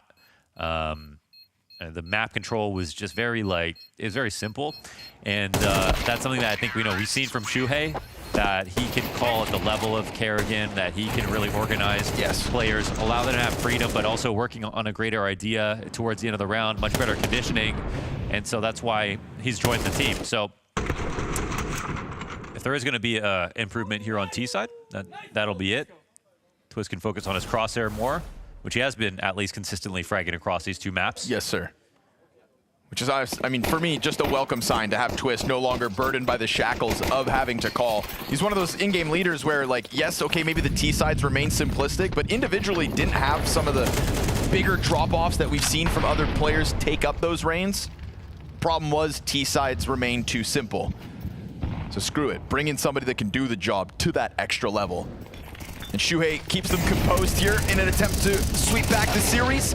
From top of that A site, Twist gets his, finds a second kill on that A floor, and a very patient lobby setup crushes the other attempt out of MOUZ. Crushes MOUZ across the entirety of this nuke in the end, which is just a head-scratching, mind-boggling change of events in this 0-2 matchup. Because after Dust 2, it could not have felt more flat for North America's last hope, but the Canadians pull it back somehow, some way. Shuhei keeps those hopes high, and so this one needs a third. The help of Poland. And those hopes look higher than ever. Because right now, you have a Liquid that is large, in charge, and got some confidence back in it. And I just want to say to Moses and Maui here, you think you're out, and they're just going to pull you back in. Does it make you believe? Does it give you some hope now? You know my motto, James. Come meet me halfway, and I'll stump for you a little bit. Yeah, I mean, look, this is the first map they played at the Major. This is the first map it felt like Liquid played at the Major. And I can think of very few teams at this event that are probably more in need of just a map victory than this Liquid after the first day that they had. And hopefully this is a sign that can ignite them into the 3rd map of this series. Still going to be very rough, but Maui, you called out Nertz in the last series. You said you want to see more from him, and he was on fire in this map. Oh, we got it. We got it. I mean, I want to say this though. We got pop-off performances from Nertz, Ultimate, and Twist, but I'm gonna say something that's gonna change the narrative a little bit. This was the DeMar DeRover game. This was the DeMar DeRover game. I know that's insane, but this was a fully stats-driven defense that just absolutely smashed MOUZ. They knew exactly how MOUZ wanted to run all of their mid-rounds, and their positioning in the mid-round was purely constructed to counter what MOUZ wanted to do. MOUZ are the team that like to finish ramp more than almost any team team in Tier 1 play, and Ultimate was ramp on almost every single gun round. Like, that is not, like, that should have been the finisher that should have ended this game for the side of MOUZ. Like, they should have been able to run over NAF, but instead they're fighting Nerds at ramp, they're fighting Ultimate at ramp, there was NAF at ramp sometimes too. Like, this was a complete counter strat in terms of defense. Here's my question. Do you think it was a counter strat, or do you think it's Liquid covering for NAF after a week run? Like, is it that deep, or is it just like homeboys having some issues? I mean, it's definitely that deep in that DeMar DeRover looked at the same data that everybody else is looking up on Skybox Edge. Like, everybody sees that MOUZ wants to just end ramp it, and then they were like, we're not going to let you do that. So that's why we got Ultimate highlights there. That's why we got Nerds highlights there. Like, everybody was just popping off towards ramp because MOUZ just like, they just kept trying to force the issue there. Didn't make a change up either, and even when they did try to do it, they'd run into someone like Twist, because we talk about Twist trying to show his level once again. We know how capable this player can be, and this is one of the games where we truly got to see it. Well, I think that's what's so frustrating is, like, you talk about the capabilities of Twist. You added Nerds, who we obviously got back in this map, and you add an Ultimate, who we know he's got a ton left in the tank, that he's got some potential he's got to build up and reach. And we got that in this game as well. So you actually had some firepower backing things up, and more than anything, this is the first map that makes you say, okay, all the conversation about the good boot camp, about the progress they made, and the things that were feeling good and looking good for him, this is the first time we've actually seen it come into action at the major. So very happy about that. Awesome to see Twist have this kind of a bounce back performance, but job ain't done yet. There's still one map. Oh yes, there's still one map, and it will just get tougher from here. But could this be something that ignites that spirit, that belief? Is this what they needed? Can one map change things enough for these guys? Well, now you can begin to think about the game plan. You could begin to believe in the game plan. If DeMar gave a sheet before this game started and said, guys, let's just rotate into like ramp heavy stacks after the first 30 seconds, and then Twist gets a multi-kill there, Nerds gets a multi-kill there, Ultimate gets kills there over and over again, then everybody's going to be like, oh, wow, this guy behind us actually can coach a little bit. Maybe we can come up with some good game plans. Like, that's what's going to instill some faith into Liquid, where finally now the individuals can pop off. They're not just like, in some of these games for Liquid, they are like chickens without heads, okay? You know, they're just like randomly moving around, walking around different positions, hoping that they can multi-frag. This time they understood what was going to come next in these rounds, and they were positioned like it. It's like that rock bottom desperation, like that mode of getting to a point where one map loss and you're gone from the event was just like, all right, we might as well just fight because we don't want to go out, you know, sitting back on our heels. Yeah, it's cool to see.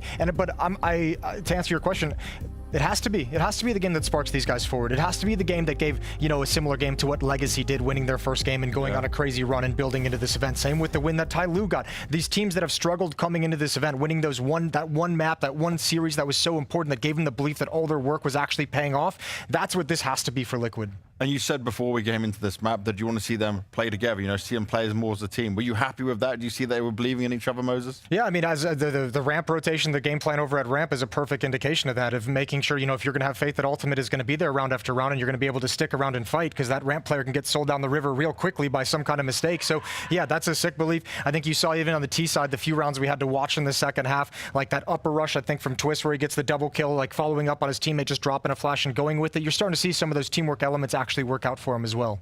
It is a positive sign as well. And I know we kind of hit on NAF quite a lot in this. I'm not looking him to pop off on the scoreboards, but at least he was getting his ones when he needed to. That's another thing, is that he wasn't just stationary at ramp, okay? Like, I keep focusing on that, but like, even though he's their ramp player, he was the one that was actually going out into lower B. He was the one that was fighting in the backhaul sometimes. Like, it was up to other people to kind of be that static element there, but ramp's a position that's really changed over the years. It's not just the same spot where you're like, oh, spot one, run back, or anything like that. Like, that guy has kind of become a rotator more than even sometimes like the door player at times. And I mean, if you read some of the interviews that Snap's given recently, and from when I work with him at Liquid as well, he's just not a player who enjoys being stationary, which is, I think, what like the fundamental issue he has with the idea of being an anchor. Ramp is a position in the maps that's unlike any other, and where you are the anchor, but you can be mobile. You have options. You can drop down. You can play plenty of different positions. You can get aggressive. As an anchor, you have options in that part of the map. Not too many other anchor positions have that same flexibility, though. Very true. Now, looking at MOUZ, though, you spoke about them kind of trying to run into ramp and bully it over and over again. Do you think they just maybe got a bit tunnel vision of what they were trying to do? Did they not mix it up enough here? The last couple gun rounds, they tried just going for pretty much set A pieces. That's when it felt like, okay, they ran out of gas here. Yeah. I would have loved to see maybe like 4 guys go outside down secret or something, because they were able to get space there. Exertion kept going down there, right? Exertion, exactly. Exertion kept getting down there, but then they didn't really send more bodies with him. They just kind of kept focusing the efforts to get, use all these resources to get one guy down secret. In my eyes, like, you maybe would say, wait a second, he's getting all that space there, and that's kind of up to Exertion to decide. Say, guys, like, I'm getting down secret every single time. we need to send 3 people down here, 4 people down here, because we never really saw that B crunch where like 2 guys decon, 2 guys control, and that probably would have been the finishing play here. It's a really hard thing to assess too, because I remember just yesterday when I watched the Spirit game and I came onto the desk and I was like, they clearly had a game plan, and despite the fact that it wasn't working for like the 2 or 3 times they went into it, they stuck with it and it worked towards the end, and I praised them for that. But like it's hard, it's a fine line now to where like you're like, okay, it didn't work. Now do I have to wreck them for this? But clearly MOUZ took a similar philosophy, but this time it didn't pan out. I think a lot of that is due to Ultimate, Twists having really good games, Nerds having really good games. This time, like even on Dust 2, some of the teamwork and team elements of Liquid looked good, and the shots weren't hitting, and the shots were landing, and the kills weren't coming in their favor. This time it was looking good, and the shots were landing. Yeah, and that's a beautiful thing to see if you're a Liquid fan right now. For MOUZ, is this disappointing, or is this just maybe them taking their foot off the gas? How did you view it when you looked through it? I saw it that they probably said to themselves, all right, guys, we're the better team. We're going to play our own game. And that's why they played the numbers exactly how Liquid expected them to play the numbers. So unfortunately, this time, playing their own game fed right into the DeMar DeRover master plan here. I wonder if... I'm giving him a lot of credit. It might be Shuhei. It might be Twist that could have done this. But like this guy, I just know that all this guy does is just crunch the numbers, look at the stats, and say like, okay, we should probably adjust our defense a little bit like this. And I assume that he gave him some advice before the game started. And he's been in the Liquid org for a couple of years now, and they've all talked about how smart he is and how the information they bring helps him and how good it is. So yeah, it's not that far off base to give him a lot of credit as well. You know, I wonder if we talk to like Zipix or if we talk to Cyclone right now or someone from MOUZ management, if they say the team kind of came into it probably a little bit overconfident, a little bit too comfortable after map 1, which probably felt like a breeze to them. I bet the coaches would say that. I don't think the players would necessarily buy into it, but certainly now you're going to be woken up for map 3. Like there's no chance you come into this one snoozing, because now it's MOUZ also on the brink of elimination, which is crazy to think coming into how we saw Liquid on day 1, where you're like, oh, now it's actually you who are certainly having issues. Who are we looking at player-wise? We pointed out players from Liquid, right? But who are we looking at from the MOUZ side now who didn't deliver enough here? Didn't deliver enough. I feel like the only guy that I saw get going was Spinks, really. I feel like Exertion got a lot of space. Spinks had some opportunities in the mid-late round. The rest of the supporting cast was pretty silent for me. So I would like to see a bit more from them. I probably would even like to see, say, Brolin kind of change up the strategy in a way if the going gets tough after the first couple rounds. So yeah, I feel like this is one where going into map 3, it's nice that Torzy had some moments, but I feel like I don't know if I really got the bulk of impact from him necessarily.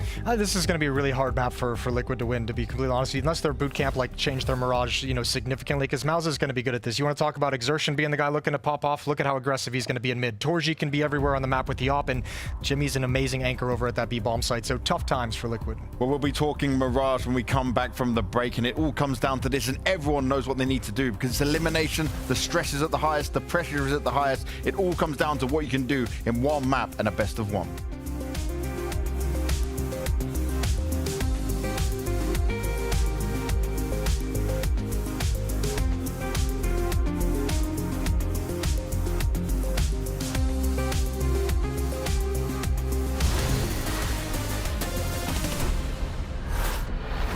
Welcome to the Blast TV Austin Major, where we've got some stickers, and we're gonna rank the stickers. We got the Blast logo. This is the Blast Austin 25. I'll say B. B? Put it in B. B You can get a tier? B to start. We're going Lim Vision. Maybe the biggest surprise of the tournament so far?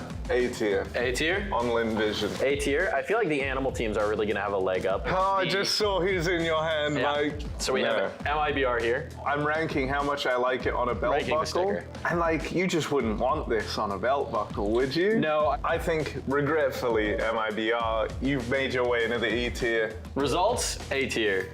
Tier list, sticker, E. We got paint. I always try and rock a big P with my belt. No, you can't do this, man. For me, it's D tier. We're going over for the B for bait. With the hook. Oh, that's fine. It's probably C tier. C tier. FaZe. That's the best of the letter one. I would wager there is somebody with a FaZe belt buckle in Austin, Texas. FaZe up the tier list. Something just fell off. Shit. We got Team Liquid here. What do you think? Well, I could see Keith. You know Keith, right? Yes. Yeah, we know Keith. him like that. We can call him. You can't call him Keith. My boy Keith. If I saw Keith wearing this, I'd be like, dude, you're the coolest guy in the world. Yeah, fuck it. Let's go S tier. That's for you, Keith. Oh, that's for Keith. you, bro. We got V for Vitality. Oh, bro, it's fire. It might be another S tier for me. When you know, you know. Exactly. When you see it it, just you has see it. aura. The team has aura. No, bro, it deserves to be an S. We got VP. B? Yeah. Namiga? And kind of got the share of star. Yeah, kind of horrible there. Give me a C. Slightly bent G2 Samurai. I feel like he could be bigger. But maybe that's a sign of where G2 are at. Oh no. C. Dude, I look like I hate Brazil. That's fucked up. We got the Furia Panther coming through. Oh shit. Okay. Iconic. Kind of sick. I'm thinking A. You got a Panther on your belt 60% of the time. It works all the time. Yeah. The 3D Max, whatever this is. The demon, the horns. B. Legacy 3-0 and 10. Actually looks kind of fire on the belt. Let's say B. Aurora. Maybe if my name was Ari. How the British say. Ari. See? Yeah. Why is the Navi so tiny? Dude, no, everything about this one is causing me like stress. And so I think they deserve to go in F tier.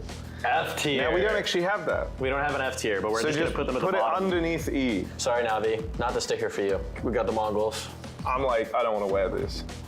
Put it in like D. Size matters. I'm a size king. Size king, Harry. I think a good size of this one, which is ironic because it's for a mouse. It looks sick. Strong A tier. Strong A tier? Strong A tier. Spirit. Our last pick here. I think it's A tier, man. This is perfect. This is the quintessential list.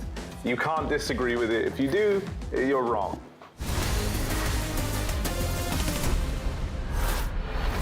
Well, Mauer, you were hyping up Demars. These two, they can do one better. These two should be the big brains that we start to see there. Cyclone and Zip coming in as the MOUZ players look to take their seats and get ready for this Mirage. They will be starting on the CT side. That's what we do know. But either way, when it comes down to this level of game, yes, we can talk about MOUZ being favored, but Liquid have just shown up and they have proven that they can win a map against an elite team and they can fight back even when all of the stuff around them looks pretty awful. Well, they're going to have to do it twice in a row because they've also never won a Mirage game with this 5. So I don't know if Lightning can strike twice in the same series. That would be a huge accomplishment by all the support staff and really the Liquid players at this point. Yeah. Because MOUZ, they're no slouches on this map, and I feel like they're still the favorites in the series. I think you have like a chance for something a little bit crazy though if you're Liquid. I think if you're your boy Demar and then Shuhei putting together not even my boy. I'm just giving credit to the guy. putting together a game plan and talking things over and figuring out how you want to approach this. Liquid's going to be starting on the T side. You win the pistol and convert the second. I'd try and bury MOUZ. I put like my top 3 tactics in the playbook in sequence, and I say the first 5-6 rounds I want to bury MOUZ because let's not forget they've had an issue with choking in high pressure games. They've had an issue underperforming. There are some players on this team who tend to disappear and fade away when the pressure gets cranked up. And yes, it's usually on stages these days, but don't tell me an elimination game in this stage of the major isn't high pressure. So that's what I do if I'm Liquid. I crank it up and I try and bury them early. Well, let's get it cranked up. Let's get ourselves into Mirage. Let's see what happens. It is elimination time. It's Mirage, and it's the amazing Scrawny and Launders. Oh, I thank you, James. You know who could save Liquid? Who? Braxton? Maybe, but I think he's busy, Mohan, playing some other who knows what. Yeah. We've got the odds on screen, and look how much more skewed they are back slightly to where they started. Obviously, that map 1 win had everybody in total disbelief that Liquid would drop out of the major in such an embarrassing, empty-handed fashion. And what is Nuke? Well, I think Maui put it nicely. It's lightning. Lightning. Can it strike twice? I'm just left scratching my head as how do we get 2 maps in this elimination series where Liquid have to play 2 maps they have never won before as these 5 players? We have to remember it's everything with Shuhei. Everything with Shuhei is still relatively new for him. I don't think he feels like it's like we played Mirage 10 times and lost. We don't really know how their practice has gone. They said poorly. They didn't do. Yeah, they didn't do. Wait, so they didn't do boot camp at all? No, he said he was exhausted after the boot camp. Okay. So yeah, I mean that could be good. No excuse to be exhausted on the first week of your major, but that could be good. But yeah, there is a world where they're actually confident because we just haven't seen the officials line up with practice for Mirage. All right. But yeah, I mean I don't have questions about MOUZ and Mirage, man. It's good. Feels like you're drinking the Kool-Aid now, Mohan. Which one again? The Liquid can do this Kool-Aid. Yeah. Yeah. How's it taste? It's delicious. Well, they're 4v5 in the pistol. Tastes like blue. That's a flavor around here. No free brand deals. Flank, huh? Jimmy getting a little active. Ooh, Jimmy getting a little excited. Jimmy excited. Jimmy a little too excited. Moses said take the pistol to put your top 3 strats in the first few rounds. Said bury them. Bury them.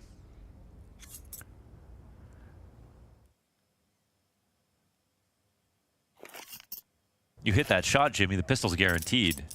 Honestly, you wait. Now you don't. You wait in apartments, Jimmy, and the pistol's still in a better position than it is right now because MOUZ are only at this moment starting to shuffle slightly towards this B site, banking on Torji going above and beyond. He gets gushed. Smoke lands inside of the windowsill.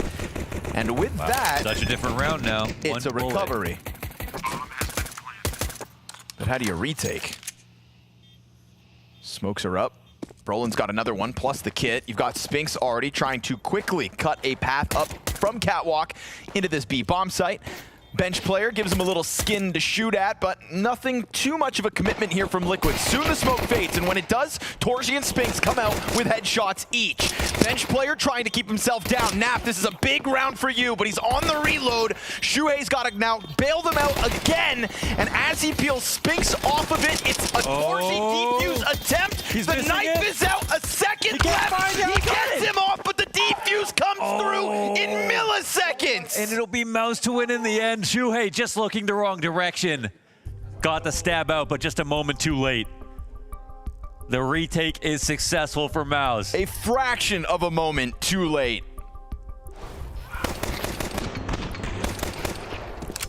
Another one of these down to the wire inside of a smoke kill. Look at that defuse. When is it? I mean, it says 0-0-0. Well, because he defused it. Oh, just switches? That's time remaining on the defuse. Oh, right, okay. Yeah, that bomb got defused, yeah. But I swear it's the millisecond it hits 0. Yeah, which is... 0.000. That's when he thought, because that's when it changed. So when that graphic changes from 0-0-0 to nothing, we can find out how much time that is. B-Trams. Watch it again. Get on it. Watch it again.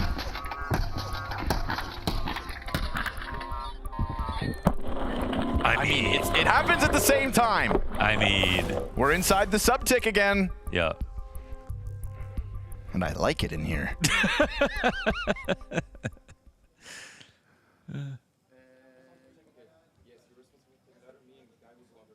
Yeah. What did we get at a sub-tick last time with the I think it was the Apex clutch on A site Dust 2. And it was exactly no time remaining. I don't know, man. It was in the sub-tick, man. It was quantum. It was what does that mean? It was quantum. That means both things happened. There's a version of you casting this game where Liquid have won the round. No way. I hope he's happy.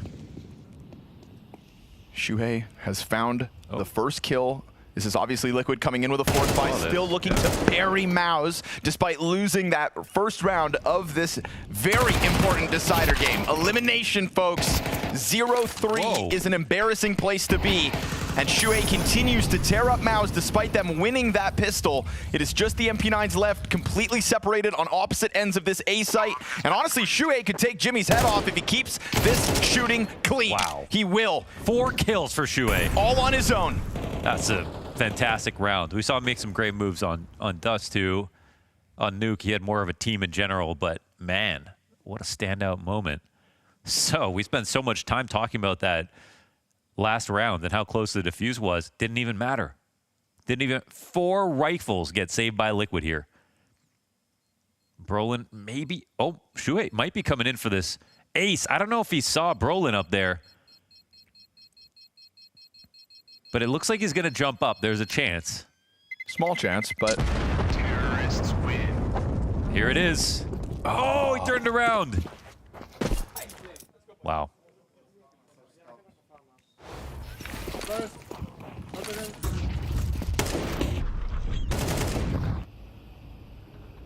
That's great stuff.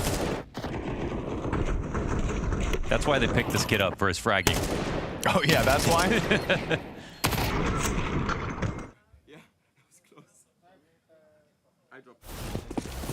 Close to an ace.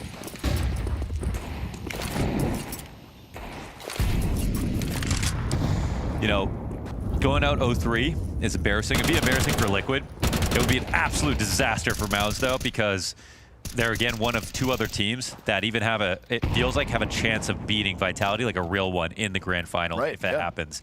And that's MOUZ, who I think in one of their best of 5s. If it was a best of 3, they would have won. Correct. So No, yeah, we go back to Lisbon. They won 2 of the first 3 maps. Yep. After getting 13-0'd. You know, feels like this is one of those moments where the format could have played into their favor, but you got to get there first. Yeah, you got to get there first. And, well, MOUZ are getting there despite only having come into this with 1 player surviving last round. The mid walk-up was way less electric from Team Liquid, and it's in that slower tempo that they kind of throw this one away. This is kind of interesting. They made it feel like a fake for a second. Nerds came in and shot. Those free rifles haven't done them all too much good.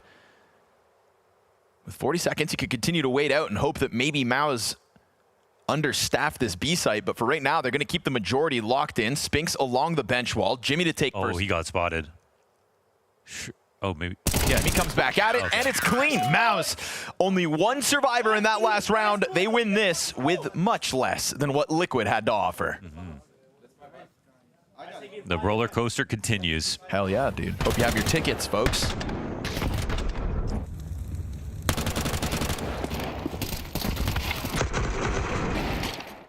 If you have your premium ticket, you can watch in 4K. Just kidding, you have to go to Blast TV and you can watch in 4K. For free. With auto highlights. Go back and click on them kills.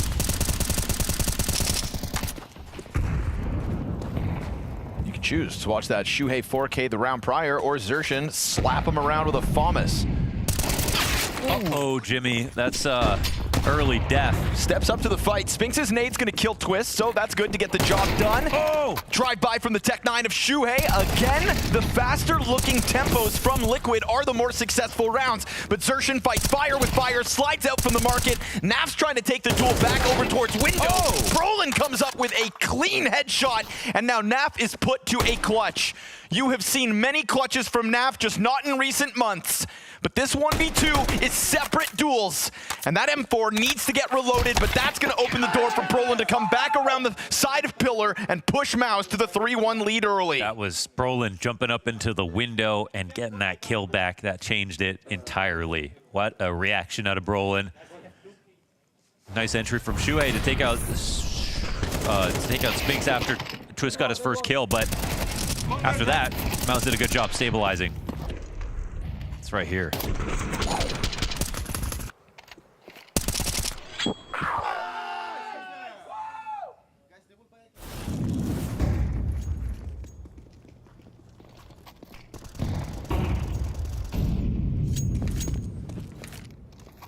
Pistols group up top middle, very little to work with, so Liquid just try to play with a little tempo. And it goes about as well as you expect. It is MOUZ just owning them. And if the goal was for Liquid to bury MOUZ, it feels like that has been upended. Team Liquid hit by a brick wall in round 5. The reason why Nuke was so one-sided is a lot of the close moments went the way of Liquid. Both pistols went the way of Liquid. It's going to be things like that really tally up high. MOUZ have to think back on and go, what the heck? How did we lose Nuke? Will that happen again? And that's why Moses kept emphasizing the first rounds, right? You just want to keep those blinders on, and for Liquid, make them feel like, you know, it's just not your day. But I think MOUZ have earned their place in this game already. He's going to take a strong answer back to Scarab. Ooh, that's nice a shot. Man, Shuhei as an individual right now. Fighting for it. We're talking about an in-game leader that's taken lesser teams to major finals. Spinks, though, was close this entire time, and then when any sort of help for Shuhei emerges in lower tunnels, that's Xerxin to hold it back. So man advantage with that kill. Xerxin just freed up to tear them apart piece by piece. And Brolin's gonna keep it tucked in for Ticket, but Ultimate hits a zinger of a headshot in a much-needed moment at that. And this bomb can get planted deep. Okay! Or you could just take the fight. They just keep on fighting from both sides. Spinks, 100 health, has had enough. A little fight out of Team Liquid inside that site made you think maybe man disadvantage didn't mean much, but MOUZ will not stop winning. That was a cute little peek right there from Spinks. Nice 1v2 in the end. And after Nafly swung, it just felt like they had things back in control, but Spinks was able to isolate before that bomb got planted. And 5-1 is now the score.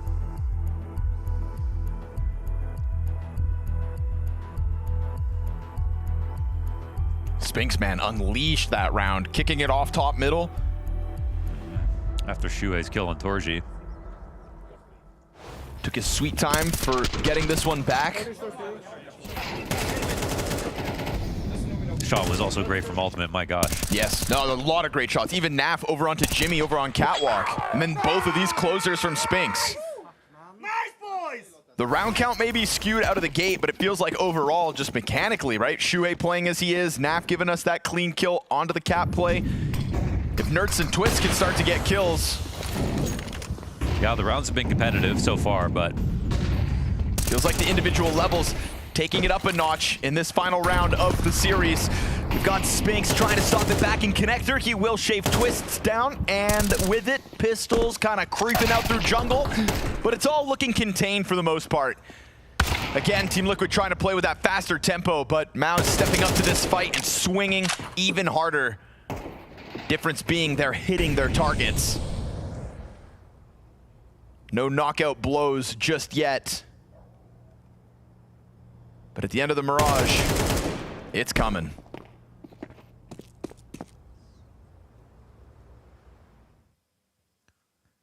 Let's see if Nerts will get his first. Watching him from the helicopter. LAPD. 5 stars GTA right here. No cheat code's gonna save you this time.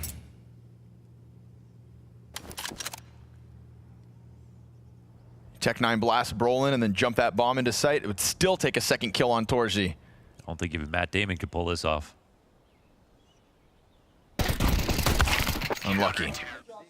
6-1 MOUZ, holding back a frantic Liquid yet again. They're the team that now gets to look back. Hey, rounds are close, but only score that matters is the one at the top.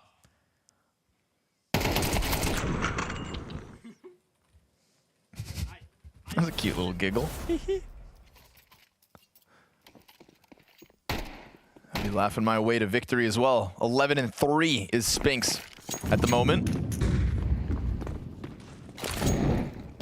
He had an awesome map of Dust 2 as well. Finished that one 21-11. Ultimate fire behind him.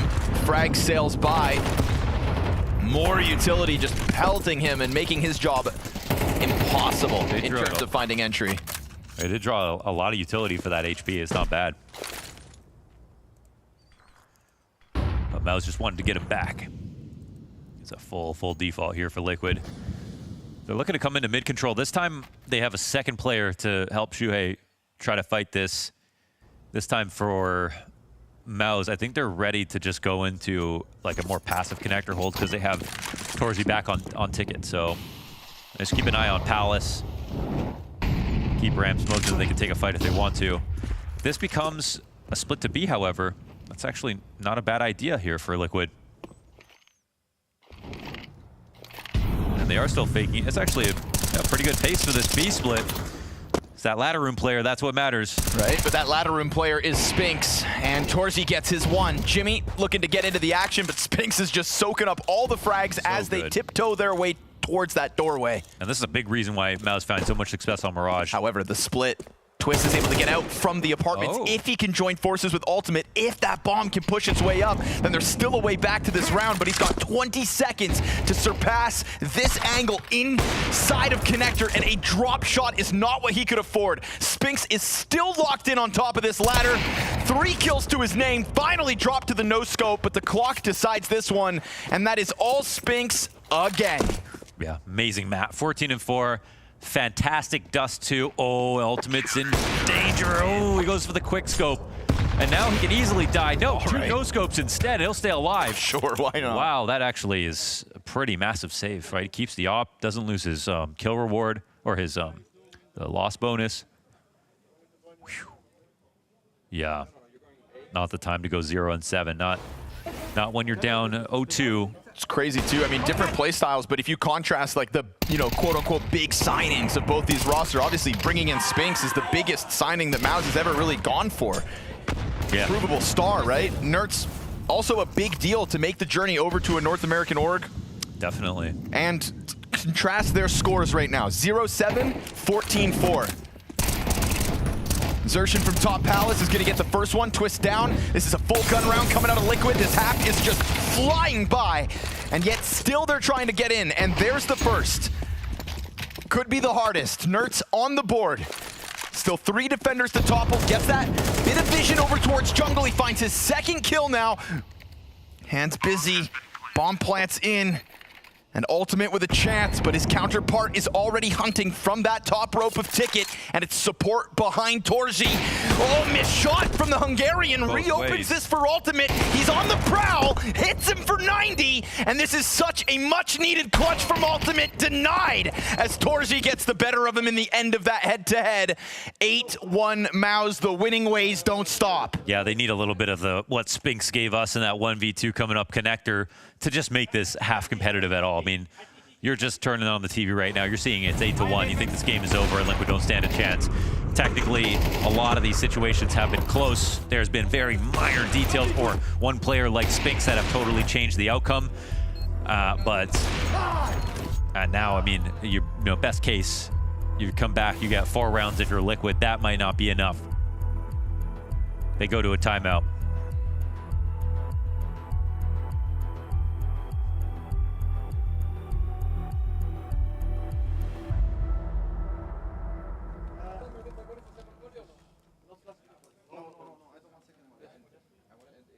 I'm not mad at the approaches. I think the round that they want to go B, they don't know who's in ladder room, but if it would have just been Spinks that they had to fight off, they couldn't get through him. And then Jimpat, who was in B, trying to defend, but he hasn't had a super great day. No one on the back of the site as well. Twitch is up there in B apps, so that was definitely a decent call, but can't out-frag Spinks right now. He's getting away with 2 every round. Insane output in the maps that MOUZ are seemingly going to win in this series. Such a Mirage specialist, you know, for his whole sort of short career so far, even when he was playing on ends. Rare trio. You can say that for Nerds too. Watching him with an op right now. Will that slow Spinks down a bit? Just waiting for anybody to show up top middle, but still stuck behind boxes, letting the smokes go down first. That is a rare sight, but you know what? You don't have to move much when you're in ladder room. He's going to stay here. He also doesn't have to ever unpeak, which is nice. It's just crazy to go 15-4 off of rifles, dominating with the rifles. Then you put him on an op, and it's one of the few rounds where he actually gets nothing done. So he was just suffering from getting bored, it felt like. Looks like MOUZ put a muzzle on him. Now all of a sudden, grouped up inside connector, it's okay. Primary Opera could still save it. Might have to now, as all 3 remaining players of Team Liquid join up inside this A site. Shuhei remains, keeping Torzi locked into the corner, gonna make sure he's not allowed to exit. And so we put Jimmy in a clutch. And this is where he does good work. 1 kill already, looking for the con play next. And if there's somebody over towards site, so be it. Shuhei takes control of the situation yet again. Closes out. Can we watch? Team Liquid get a second. Can we see if it's the jack on the box peek of the guy walking down mid that killed Spinks? It's possible he was aiming for Delpen. Or was it? Yeah. Yeah, he was just aiming for Delpen. That's really nice frag. It's another multi-kill moment here for Shuhei, topping the charts for Team Liquid. It's not where he's supposed to be, but he'll do it if he has to. That was a feature of him on MOUZ back in the day as well. When they would struggle, sometimes you get those Shuhei top performances. Trying to wield it against them and continues to tear it up. If nobody else is going to step up, then Shuhei will. 12-8. No kidding. There's one guy playing to win, it's him. Again! Wow. What a monster. That's all of mid, one by himself. Jimmy will supplant Spinks' position over in ladder, but now the oppressive smokes come in. One inside of connector. He gets some info back. He'll die. No one there to trade it, actually, somehow. Yeah, there's an Opera top middle. Ultimate gets a chance to trade because Torzi decides to take a step out through connector. And Jimmy can't control it inside the windowsill. So another round set up for success by Shuhei. That's why they signed this kid for his fragging. Oh, yeah. That's what Liquid needed all the time. Just another fragger. Yeah. Ah, okay. I thought it was the fact that they signed like 6 new in-game leaders in a row that they were bringing him in for that. No? Nope. It's just, that's what it seems like. But that'd be too obvious, too easy to figure out. Because Kerrigan, when once asked about his Counter-Strike Dream Team, said he'd replace himself as the leader with Shuhei. Because of the fragging. Oh, it's because of the fragging. The calling's the same, right? Oh, surely. Well, it's working. Excuse me, Shuhei, I was unfamiliar with your game. Calling this T-side, starting to get into the acts of desperation. He just keeps hammering himself against these mid setups. Doesn't matter how many bodies are in front of him. Shuhei continuously now plucking players off catwalk as well. And if there's anybody in these Liquid jerseys in the server that wants this win, it is Shuhei. He's had one outing versus his ex-team. The shocking roster change that came at the end of last year was Shuhei departing MOUZ. For Brolin to become an in-game leader for the very first time. There are roster changes where we say, okay, you get replaced by another star, but to be replaced by an unproven entity, how's that feel?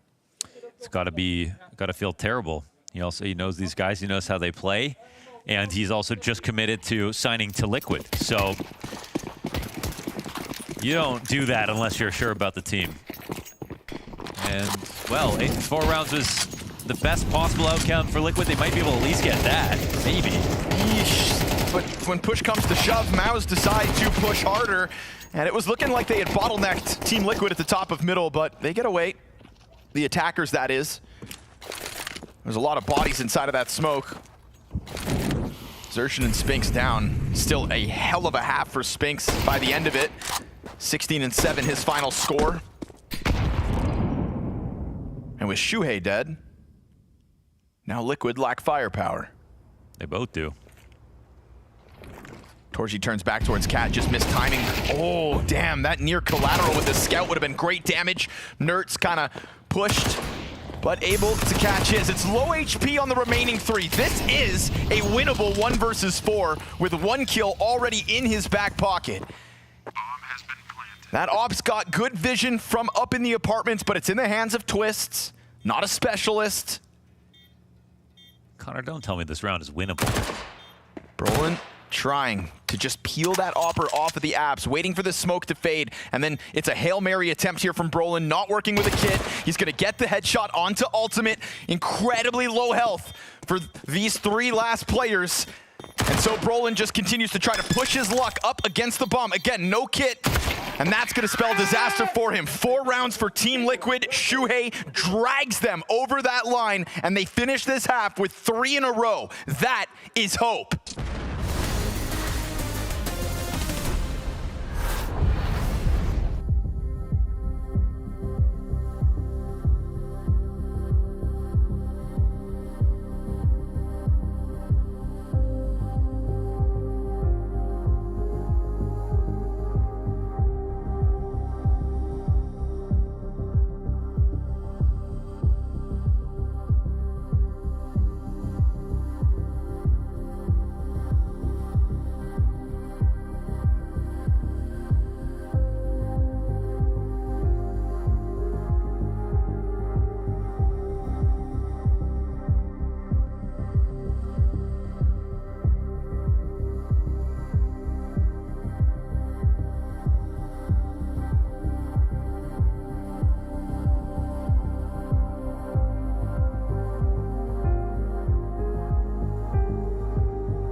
Little Polish power at the end of that one kept the engine running for Team Liquid at least a little longer here in Austin. A 0-2 game between one unlikely hero in MOUZ. But that recovery of a CT side after losing Nuke looked solid until those final 3 rounds. It's a weird scoreline because you look at it and it's just, MOUZ will be happy. It's overall good, but there's something about winning the last 3 rounds of the half to close out where Liquid are also going to feel pretty good. Now, it would be lovely to split pistols. Since we're here on map 3, Liquid won both pistols on the last map. It was dominance from MOUZ back on Dust 2. Without it, it feels like a sure thing that MOUZ will close out this game. But even if Liquid win it, it would only increase their odds slightly. MOUZ, they love Mirage. Now they just have to prove they can be consistent. Clean shot from Ultimate. 1 bullet, 1 kill. Twist stays tucked in. Nerds and Twists just lay down lead inside A site. 3 rounds to finish off the first half. Oh. And a pistol for a CT side. Now we're talking, Liquid. Now we're actually talking. You got to go map to map. No one knows better than MOUZ, who got 13-0'd to start off a best of 5 versus Vitality, came back and won 2 maps in a row.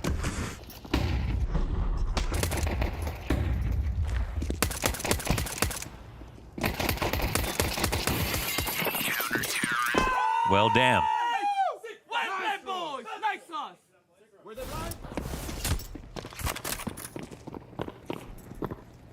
And this isn't fair weather excitement from Liquid. They have been trying to keep up the energy, even when Dust 2 got very dark. Which is just something you're not used to seeing from Liquid. And 5 players up on this anti-eco. 2 rounds the difference. Lots of money made. Actually, a little bit scary here for MOUZ. Yeah, there's no denying in the back of their heads, it starts to creep in. The thought that you couldn't hold back your ex-teammate in Shuhei on that T side enough to prevent those last 3 rounds. The last 3 rounds of a half changed everything for Liquid. That pistol was total conviction. A-site didn't even stutter. Last round absolutely free. Early guns for MOUZ, and it's Brolin to go head hunting.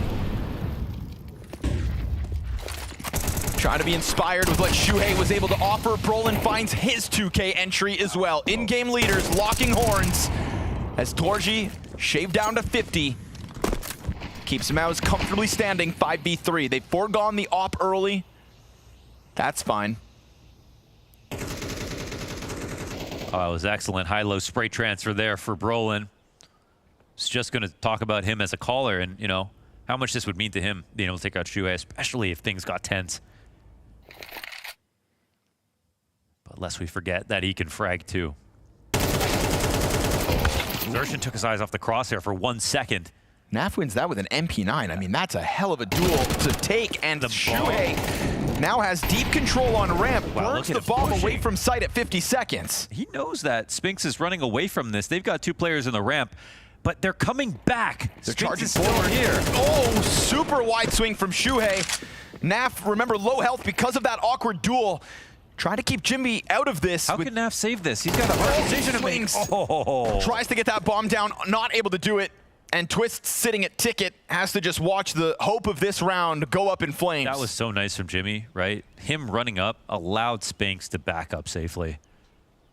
Naf could not in good conscience take that fight knowing that someone could be coming out of Palace. That was a really good sound bait, and the flank comes in 3v1. Twist, no chance of this. Far enough away that he could think about saving. Oh, he'll get challenged, though. Oh, and he'll go down as well. Great round. Lots has to do with Brolin.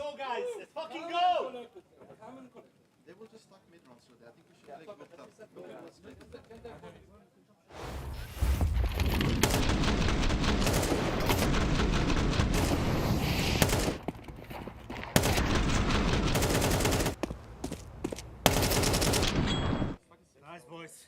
Let's fucking go, guys. Let's fucking go.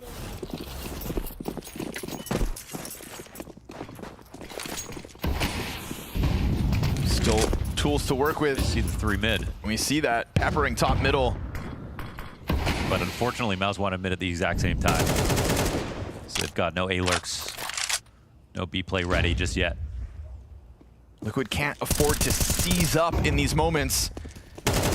Despite all their economy on the line here, the utility is down now to just a single smoke on Naf, who is also the AWPer this round over Ultimate. So these mid rounds that are the most tricky, right? Everyone knows how to start off. Oh, they found an idea. Brolin gets punished. And even Brolin dying there, they know that MOUZ have continued with the top mid control.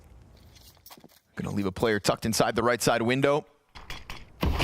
Hard fought 5v4, just taking a chance, right? An idea can be worth everything, and we see that for this opening kill in round 16, but now Twist is stuck in that corner. He is. He has no smoke. I've seen him play here before, and sometimes it's like, can he properly escape? Yeah.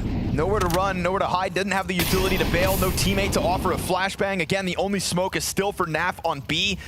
And so MOUZ may have lost a player in bottom middle, but they then reclaim it with the kill on Twists. Nertz waiting, gets offered a duel, and best Xertion without taking damage. This is good. Nertz really early. Huge reposition. Goes over towards Market to just keep eyes on that murder hole, but as he reels backwards, he's allowing for the T's to get at this A bomb site. Ultimate freed up to go for a deeper peek because CT is so effectively held by Nertz. And so they're turned away. MOUZ thought they had a recovery going with that kill on Twists. And now at this point, it's just Spinks hoping to hang on to the AK. Liquid are keeping this close. Yeah, I mean, that's a solid round. Answered back to a solid round from MOUZ. Fast into mid. That tactic, though, that's the hard part about those mid rounds. When the smokes are established, you lose vision of connector and window. Finding a way to be useful is actually the hardest part of the CT side, and this is one of the ways you can do it. Nertz obviously very lucky to get that instant, headshot and get the kill too. But it wasn't a total accident. And he also did a great job from getting to window, to the back of window, and getting two more.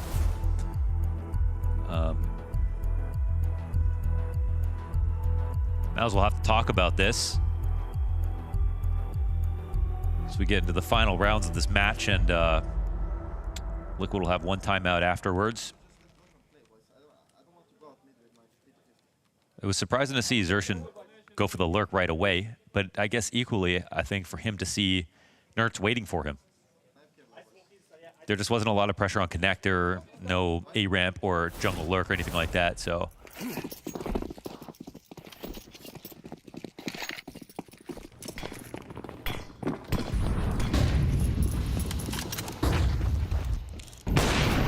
Fast moves from Ultimate. We see him climb up into Catwalk, freeze Nap off of the op, and wields it well.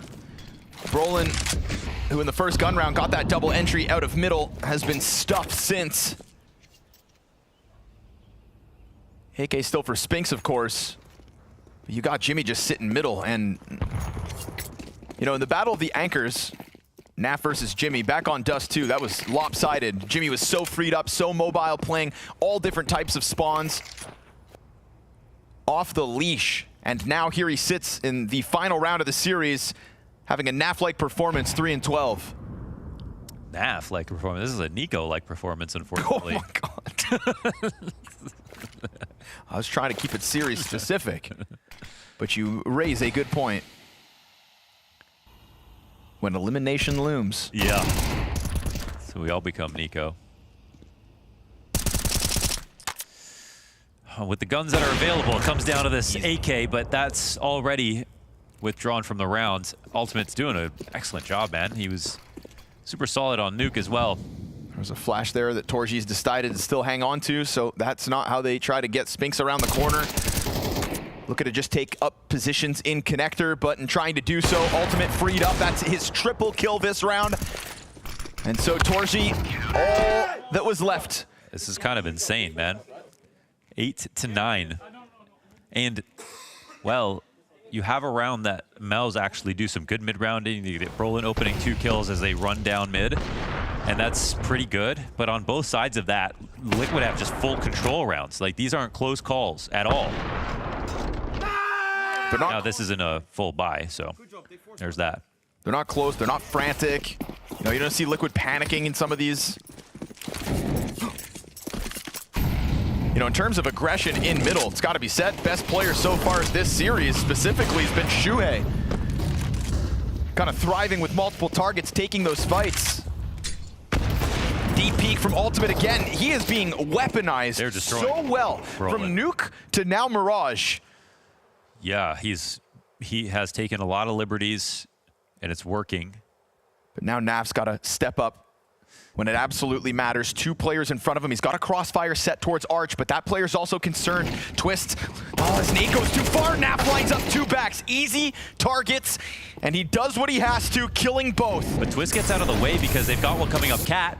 Ultimate's able to move through the marketplace, so it's even easier than that. Xerxin trying to catch a target in backside, nobody to shoot at. And so we hit a minute mark. Ultimate ends with 3 kills on this round. Kicks it off, and you're telling me Liquid don't feel this? Imagine if Gamer Legion had better players. This run on the comeback, not only from Shuhei as a caller, but as a fragger right now, has been pretty remarkable. You know, there's a lot of last things I expected to see in this matchup. Liquid winning Nuke, Liquid getting absolutely stomped here, or coming back from what was a stomp at some point. But the last thing would be Shuhei fragging his way back to bring Liquid to the comeback. And that's exactly what he's been pulling off. Shuhei finds kills again and again, and Ultimate right here offering them. Oh my god, the no-scope headshot because he is unstoppable. Deagle's out, clean sweep, a lead for Liquid after an 8-1 start for MOUZ. Those last 3 rounds of the first half are everything for this camp. If there's 2 maps that they could have handpicked to end this series, it would have been Nuke and Mirage. This is a total disaster right now for MOUZ if they actually let this go. Liquid said they were exhausted from the boot camp. Maybe it's because they put in so much effort, it actually had an impact.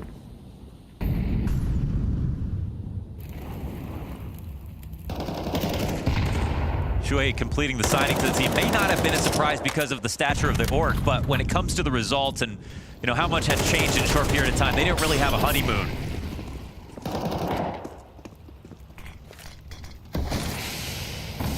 Well, fuck honeymoons anyway. All that mattered was the major.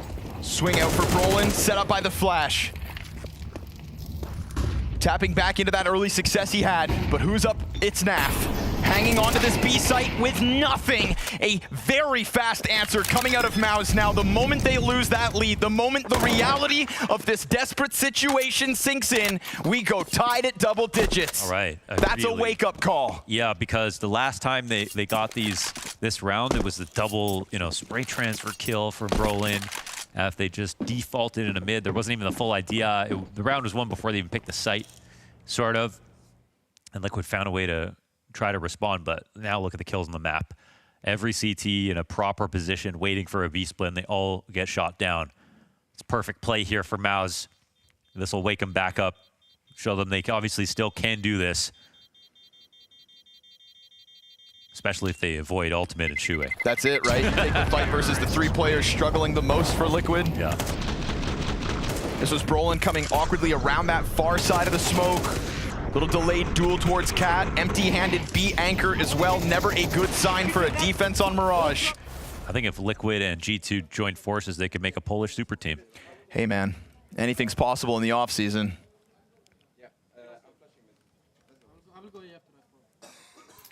Time for everyone to get focused. Full money on both sides.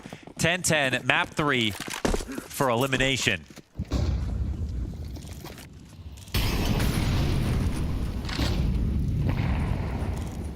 Challenge bottom, middle, trying to get Ultimate active again. They just missed timing. So many times here. He's going for the fight. Top middle actually decides to double back. And as he peeks into a spray of bullets, walks away with 15 health. Could get chased.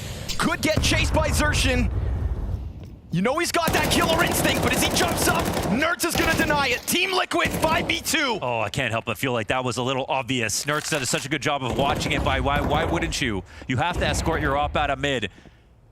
Dominant rounds back and forth, but more for Liquid, it looks like. Torzi fanning the map. He'll get spotted. One missing Brolin. They don't want to get too tunnel vision. That op gets turned around. Only answer comes out of Brolin, and it comes way too Liquid 2 away. It's the perfect formula. You cannot let all these underpass kills go if you're MOUZ. Spinks said, let me try, Brolin. You keep dying down there. First it's Nerds, then it's Ultimate, then it's Ultimate. And now Spinks goes down. He dies the exact same fashion. That smoke is still fresh from the connector. He's allowed to do that. That wasn't some massive risk. And Nerds, he's the glue of this operation. He's the guy who's in window, making sure that Exertion can't lurk. Now he's up connector, making sure that his Opper can't get followed. If MOUZ want to keep going back to mid, they need to do it better.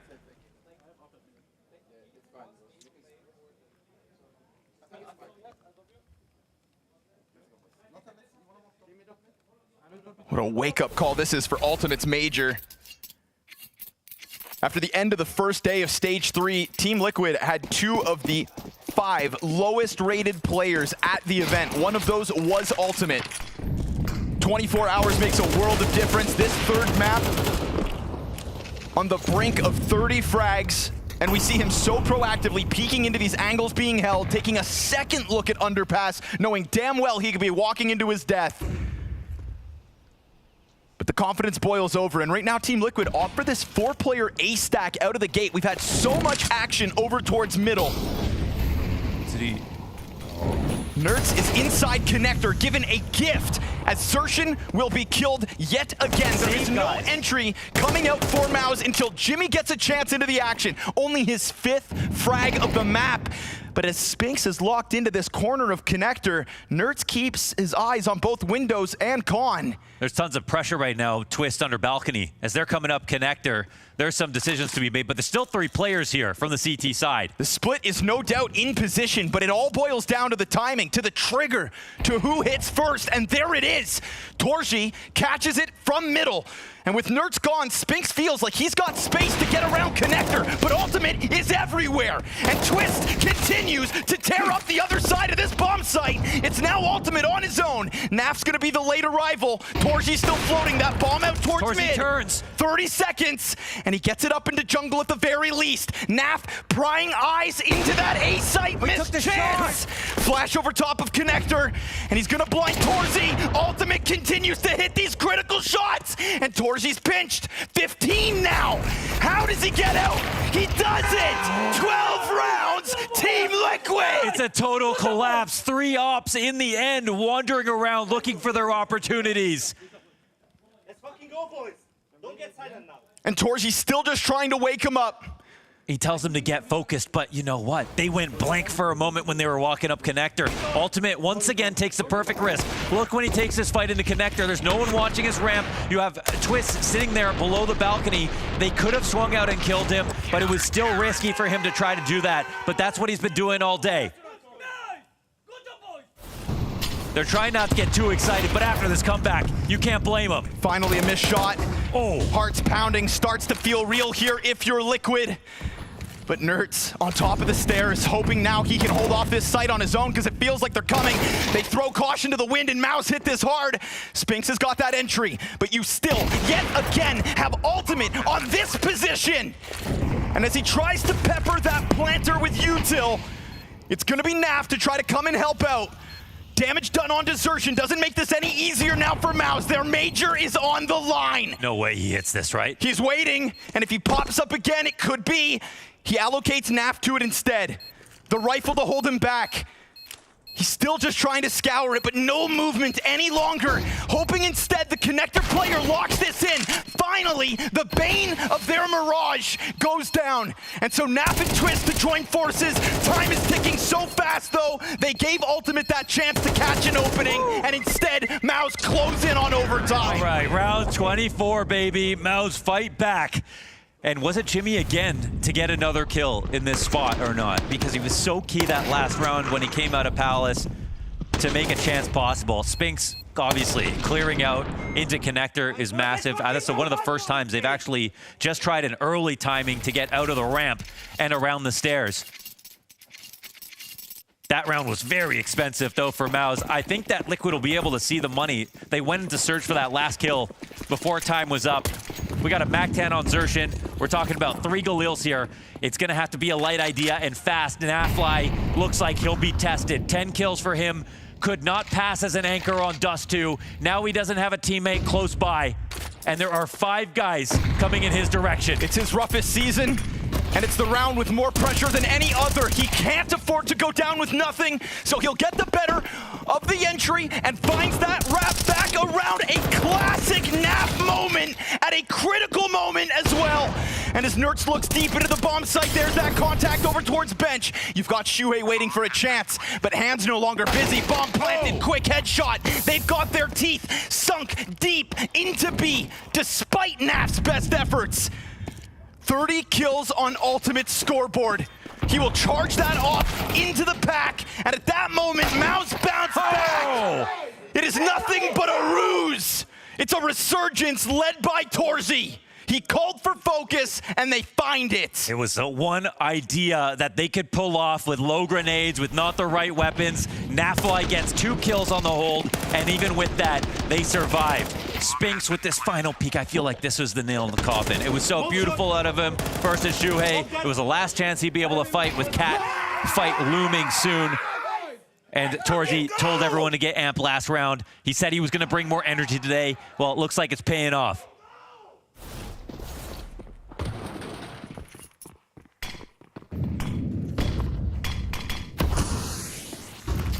They open up the discussion again, push onto the ramp, and it's slightly, it was very successful now for MOUZ. They get 2 for 1. And the fact Spinks gets out of there as well, perfect.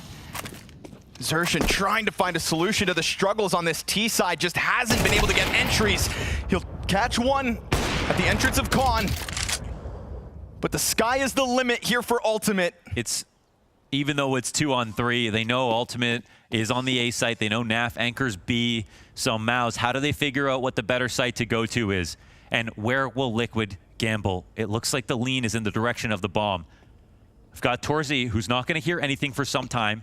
So there is a moment where they're going to be patient. We know that MOUZ like to pause.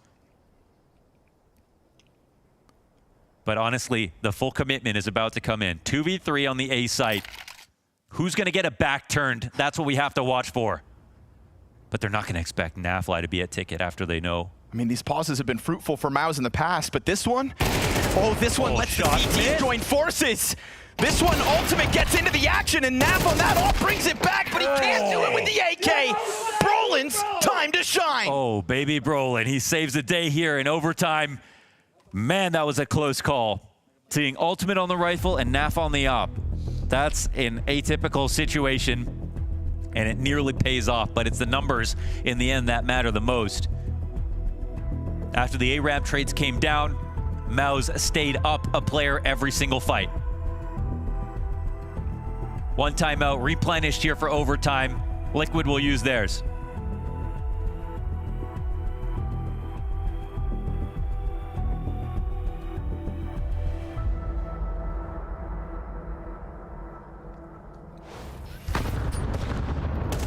They did some new stuff. What was successful to get into overtime was using a ramp. They tried to use that again. They were faster up connector. Xerxin was just dying in the mid-round, trying to get into window, get into connector a little bit later on. Nertz was following, so they said, let's do that, but a little bit sooner.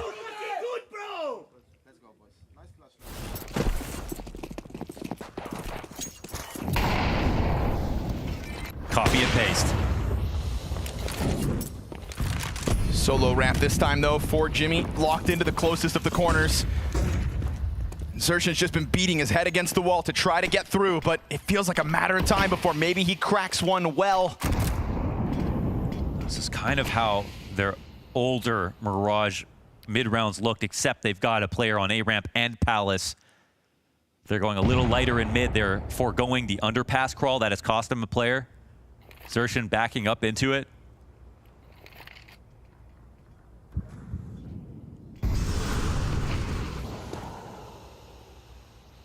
It's a familiar flavor, but with a twist. Nertz just locked into jungle at the moment. As long as that connector smoke stays up, he's not worried about the walkout.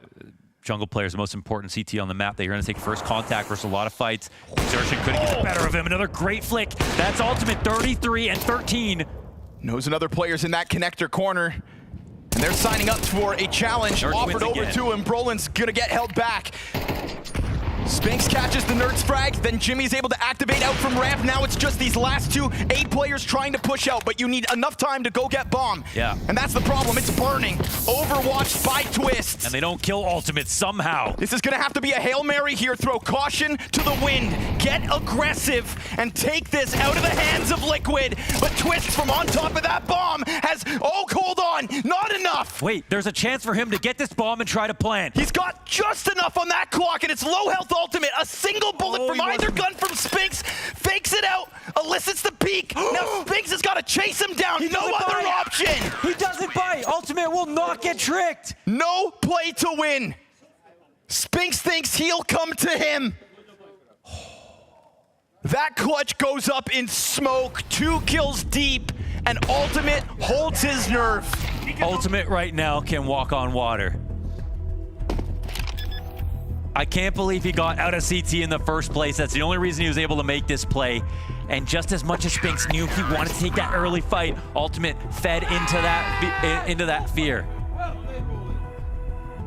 Spinks was bumping into walls, thinking about the time, trying to get the plant up, but knowing he'd be exposed as well. It was a very nice attempt at the clutch, a close situation, but that's what you want to see at this point in the game with both these teams in overtime.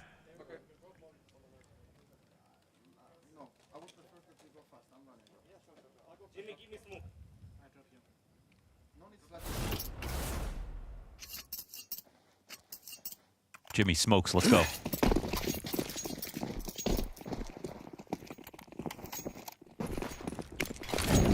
Another battle for middle out of the gate. It looks like they're only going B on full money. To be honest, man, this is a 1v3 attempt, right? It comes close in the end, but when we talk about control of mid. It's tough though because of the economy, because of the overtime money at the major. We've got a Famas on the field, low utility. Just don't win mid. All right, throw it out the window. It's just Twist, double kill, easy. Although Naf takes this deep angle into Arch instead. Looks good. He's starting to step up as this game goes on. Naf with a double kill, a second double inside this B site. And that was those off shots whiff. It is Team Liquid, 14-13 lead. Yeah, they tried to now pull in what they brought on the last round of regulation with that B rush, but started off with the mid control, but they lose 2 players as they're trying it. Twist handles it from Cat. And Naf locks it in. Yep.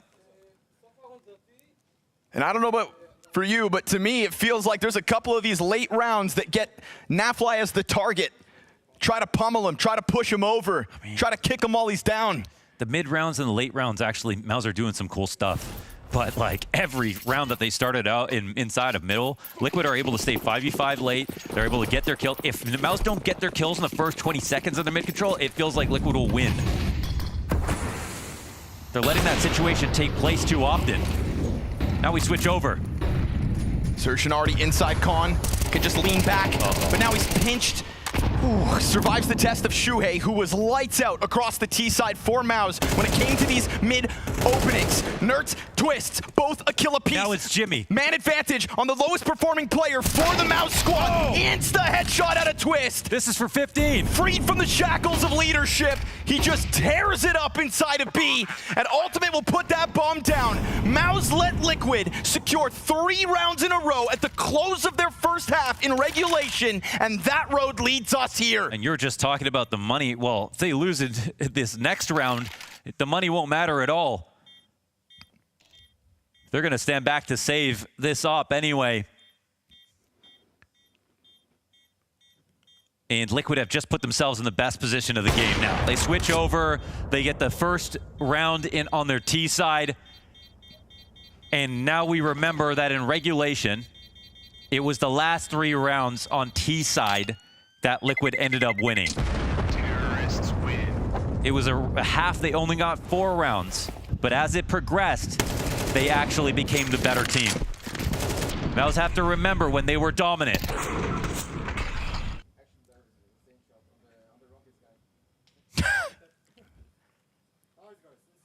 We said the mood in Team Liquid's camp was high from the get-go, even back on Dust 2 when Roland was missing scout shots. That attitude has been held on to this entire time.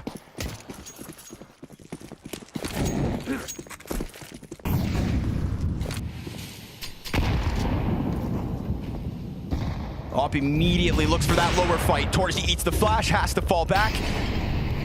And Team Liquid don't retain top mid control with an iron fist. They kind of let it slide just for a second because it looks like they're coming back for it soon. That flash was missing from the MOUZ mid approaches. Nerds would have been dead already if Ultimate was on the other side.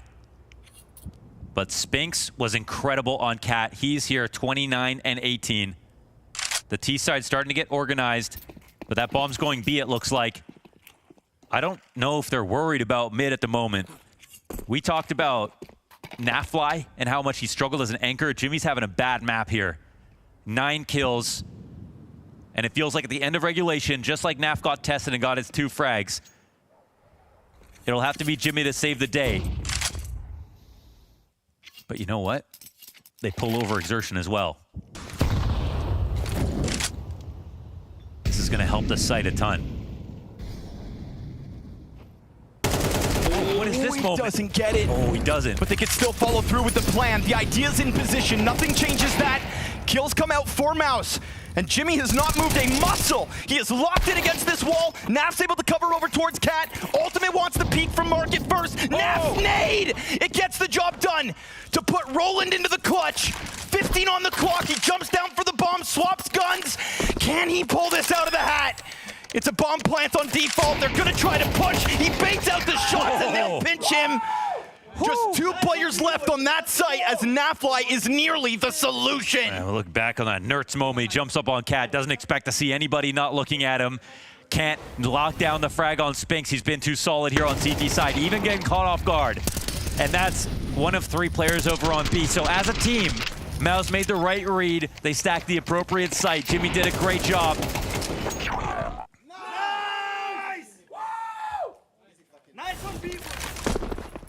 And they officially bring this game back. Whoa, Roland's alone. This is MOUZ holding their nerve in the face of elimination. Roland's alone. He's alone and he's dead. They're not running just yet. What's this setup? They're immediately going back around through spawn. Torzy, it's an emergency moment for him. This is where Ultimate did all of his heavy lifting. And now Torzy, the counterpart's got to do the same. Utility makes it awkward. He offers up the angle. He puts a smoke down in front of him to create some ambiguity, to pop it open to challenge, but his teammates are dropping like flies. 6 consecutive playoffs throughout this season for MOUZ, all while Shuhei had to watch from home, and they will continue to fight for it at the major. Because in the blink of an eye, Team Liquid's hope of closing in the first overtime disappears. You had an open sight, and now all Nertz needs to do is kill the last 2, but that's too much to ask. It is all fight from Torzy. Yeah, man, Torzy, he eats that last flash before he throws his missile smoke, and it didn't feel like he was gonna have the same impact. Takes out Shuhei first on top of Tetris and then makes it. Seize the day. Oh, an absolute show. What a final shot there. That one's to stay alive. No one's getting eliminated easily here at the major.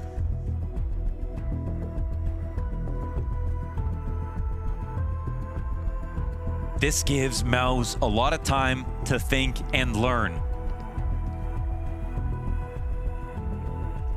And I never thought in a million years I would say in this Mirage game that Liquid are tactically playing better than them. They got better setups than them, but they do. They've been better at killing underpass when MOUZ have tried to take over mid-control. They've had more good starts on CT side every time that MOUZ are trying to attack them. Exertion has been erased. He's the most important part of taking connector control. Nertz has done better than him. Come on, boys. We love these fucking games, yeah? Yes, we do.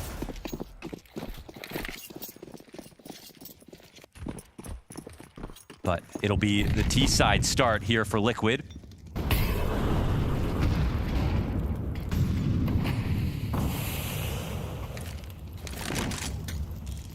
This is where MOUZ were at their best.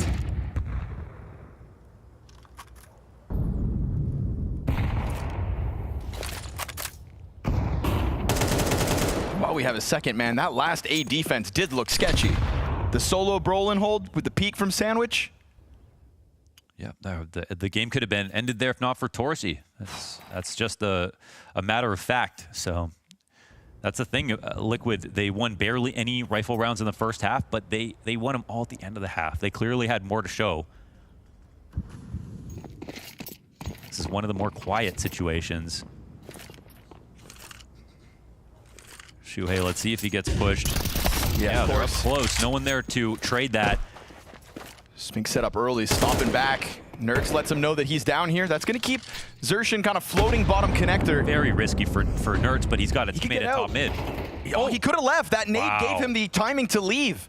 The frag grenade from Spinks was the open door for Xerxin to get up into connector. He might get sidelined here. Oh, he just barely got out of dodge. I don't know if Twist saw him, but it looks like he's laser focused on this position. And Spinks has been phenomenal. One of the sickest individual rounds last. But this is transforming into an A play. They've got a connector. Oh, he tries to slide out. Down. Twist gets the kill over towards B site. Meanwhile, slide up through Con, and all the entries going well here for Liquid all across the map. That was so hard to read. The tug-of-war back and forth is going to leave them scratching their heads. They are on the wrong bomb site. It had all the makings of a B attack. Torzy runs in, ultimate hits his, and now it is across the board a success story to start OT2 for Liquid. No way they pulled that off. And how many times do you see Spinks inside of ladder? If we counted the rounds in this game, he didn't get a kill from ladder.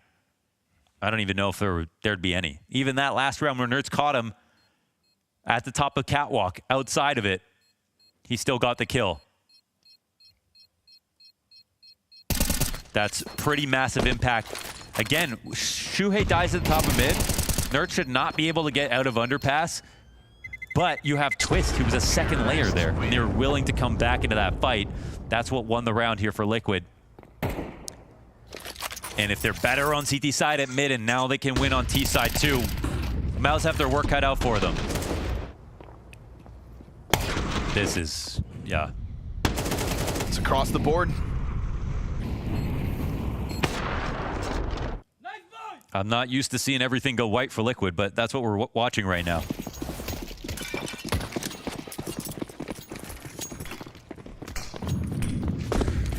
Torzy drops. This is different. Brolin alone again on the A ramp. They look like they're going to come out pretty soon. Okay. Oh, he's right behind him in connector. This time Torzy's nowhere to be found, nowhere nearby to save this. And you can still see the scars of Torzy's last time holding this position. They're worried that he's over there. It's not the case. They try to go for that Brolin solo hold with no real support, but as Team Liquid kind of stall out and slow down, it does give timings over. It's just not in the middle of that push, which means bomb planted, something they couldn't have achieved last time. In what could have been the best chance to close, Liquid given extra space. The last thing MOUZ should be offering over. Utility comes out from Ticket. Ultimate loses his line. Xerxin's gonna get the retake going from T-Spawn. Ultimate, because he loses that angle, decides to push his luck. Jimmy doing the exact same thing. We've got CTs inside the site now, but Torzy's dropped, and that Xerxin flank all for naught. Team Liquid gunning for a flawless T-side. The call is beautiful up the A ramp. Roland dying again, getting caught off guard as the solo site player, and more than the priority of getting a kill is to stay alive in that position, and it just puts his team to a very awkward spot. But that's actually funny because it worked for MOUZ to come up heavy A ramp in some of those later T rounds for themselves. Now this also works for Liquid.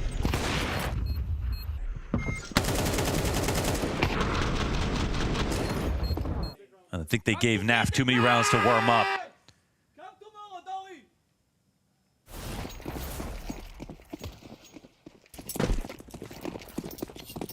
How much more impact can Ultimate have on this game?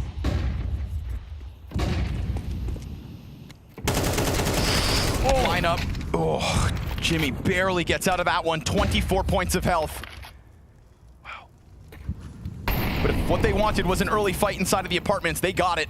And there is more to come because total mid control from Liquid by one player. They killed Spinks. They know that ladder's open. They're just taking this for themselves. For once, Nerds is allowed to just take it over. No challenge, no contest. Not a single body spotted out there in middle. Looks like they want to go back to make sure that A ramp hasn't been pushed. It looks like MOUZ have actually clued into this idea a little late. But Shuhei, look, he's going to go meet him. That's what he's looking for. Trying to catch it. Gets the duel he was looking for, but loses that fight versus Brolin. Didn't even hit a bullet in that fight either. But right now, Jimmy, again, left on a quarter health early on. And once the smoke fades, Ultimate's gonna come looking for this contact, looking for this thread to pull on. You can see Torchy starting to get over towards the marketplace as Jimmy decides to just full commit to this corner. Molotov goes beyond it. Eventually, we're gonna get Nerds getting active. He wins the op fight, and that was the support system. Now it's only Jimmy. And as you'd anticipate, the trade comes out. He didn't Ultimate realize on the brink of 40 kills. We'll put that bomb down. That wasn't the opper. 39 for Ultimate. Nerds is allowed to lock into the corner. The op turns. It is right there, prime for the taking. Only 37 damage. He gets tagged up even further now. Deep utility. This is an awkward spot for Ultimate, and Brolin's gonna get it going. Nerds is afforded the space over towards Arch, and as Brolin swings, he gets the better of the damage, but Nerds up close. He's gotta track it, and he can't stop it. Brolin grabs the kit, and he will run for that bomb to give them a hope. A shred of hope as they will take back to the T side in an attempt to still best Liquid. Oh, he's got it just in time, and it's on the way to the kit, wrapping around the right side of the pillar. That could have gotten worse if he had to go around left. Obviously, he influenced that decision. This spray, it looked like Twist. I don't know if he ran out of ammo entirely or just stopped shooting. But luckily, here for MOUZ, they get away with it. When Jimmy dies right there, I think for a moment, he just totally forgot that there was definitely op that was encroaching and he didn't see it.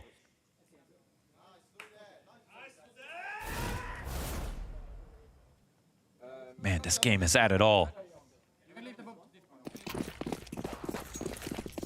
Without that last round here for MOUZ, you would think no chance. There hasn't been a 3 straight no T so far. Good. Yeah. Leave us in a world of possibility.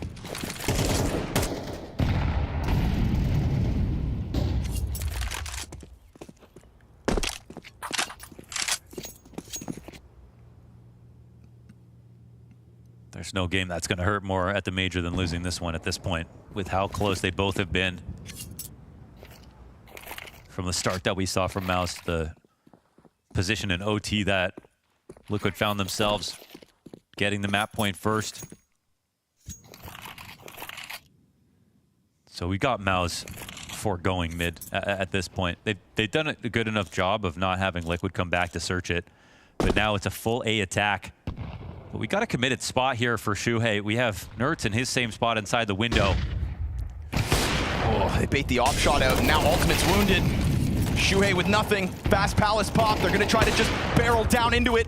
And Ultimate, even though he's low health, will still continue to make them struggle. No way he hit that. That is a gnarly re-peek into his counterpart. You want it? Come get it. Ultimate finally dropped at the hands of Spinks, who is the only player to surpass that 30 kill count, barring Ultimate, sitting pretty 42 kills, and 3 of them here in this round.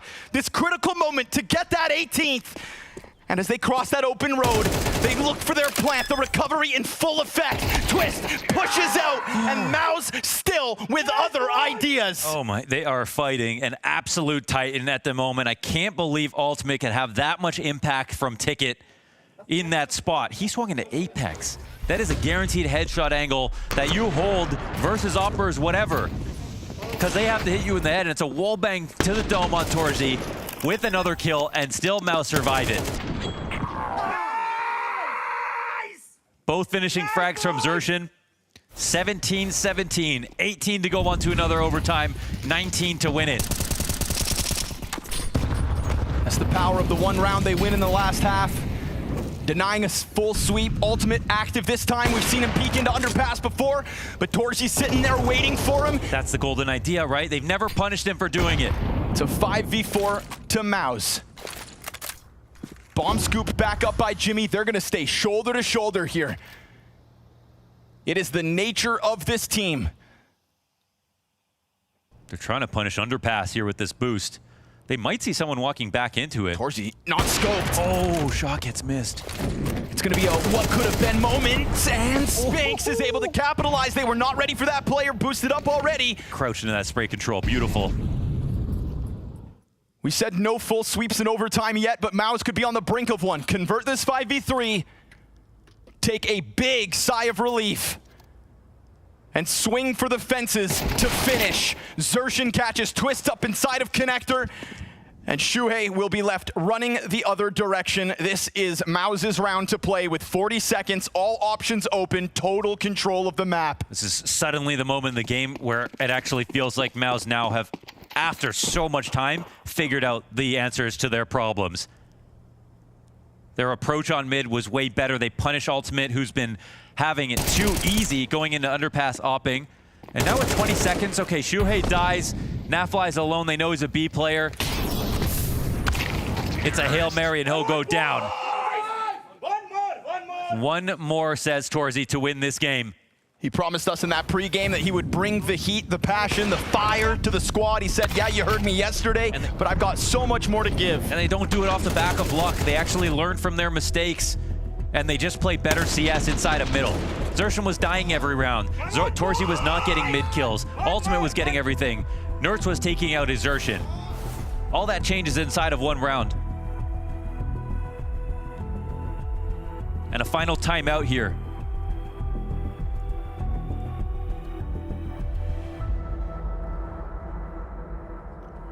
This is something Liquid haven't faced, an elimination point.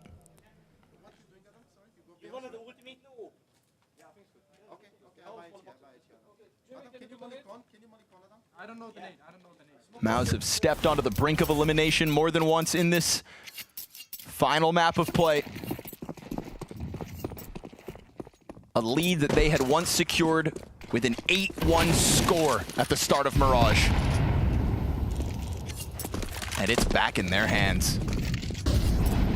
Not to mention dwindling economy for the CTs. Team Liquid playing off of an MP9, a scout on Ultimate.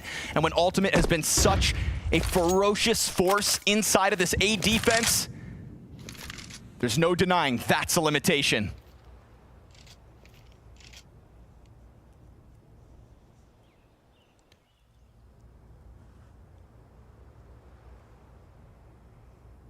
Liquid take a risk out the gate. A-Lean. 4 players here. Nafly alone. They're just hoping that this doesn't end B. Can Brolin figure this out? They've got the catwalk up now. Smoke stove down on connector. Naf with the world on his shoulders at the moment. If it's an early duel, that's one. That's it. But we've got Bomb still back a little bit. It's actually going to turn into A again. Naf can't afford to go down, and they are carving a bit of a path towards this direction just to maybe have options, just to maybe shake up Liquid. It's going A. They've got Palace, they've got A ramp. So Xerxin takes to the ladder, and we have Twist just locked in on this wall. No util, just the Faunus to the back of the heads. They're fighting for it as Shuhei's SMG connects. Twist gets a triple! And as Jimmy sits over towards the ramp, his team has gone up in flames. There's no way we do this again! And the scout headshot through the wall from Ultimate from Ticket. I have never seen so much impact from someone playing Ticket as we have seen from Ultimate in this game. And even with the 2 rounds in a row, and the first time we've seen a half buy, a force down here in overtime, it's the team with less money that wins. You can't make this up. The A stack is the perfect call from Shuhei. Shuhei, baby. Everybody played their positions well. They believed in it. Twist gets his 3 kills. That helps out a lot. Shuhei knows their system because he's the one that made it.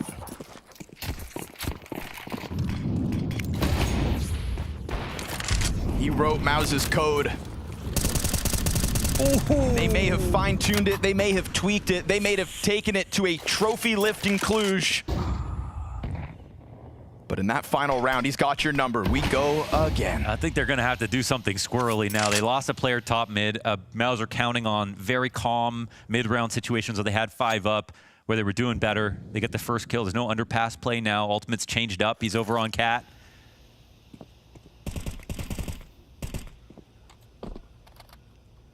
Always back to A. Doubling up with Twist and Nertz, I think, is a really great solution. They still got to find Exertion.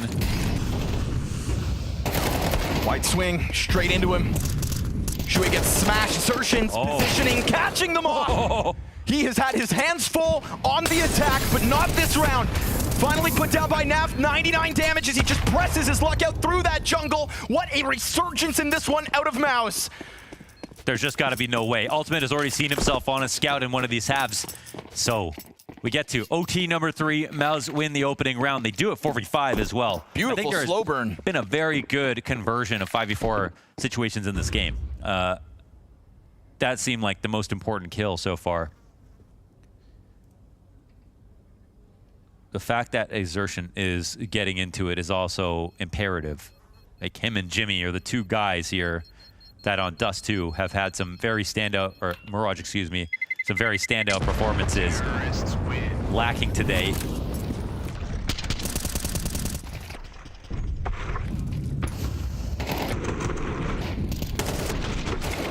Shuhei really thought he'd get away with that. What a dirty play from Jimmy. Just a palace wide swing. You're dead on, those 2 players, right? It's great for them to find a round with both of their names on it. Been sat here twiddling my thumbs, waiting for the emergence of Xertion and Jimmy.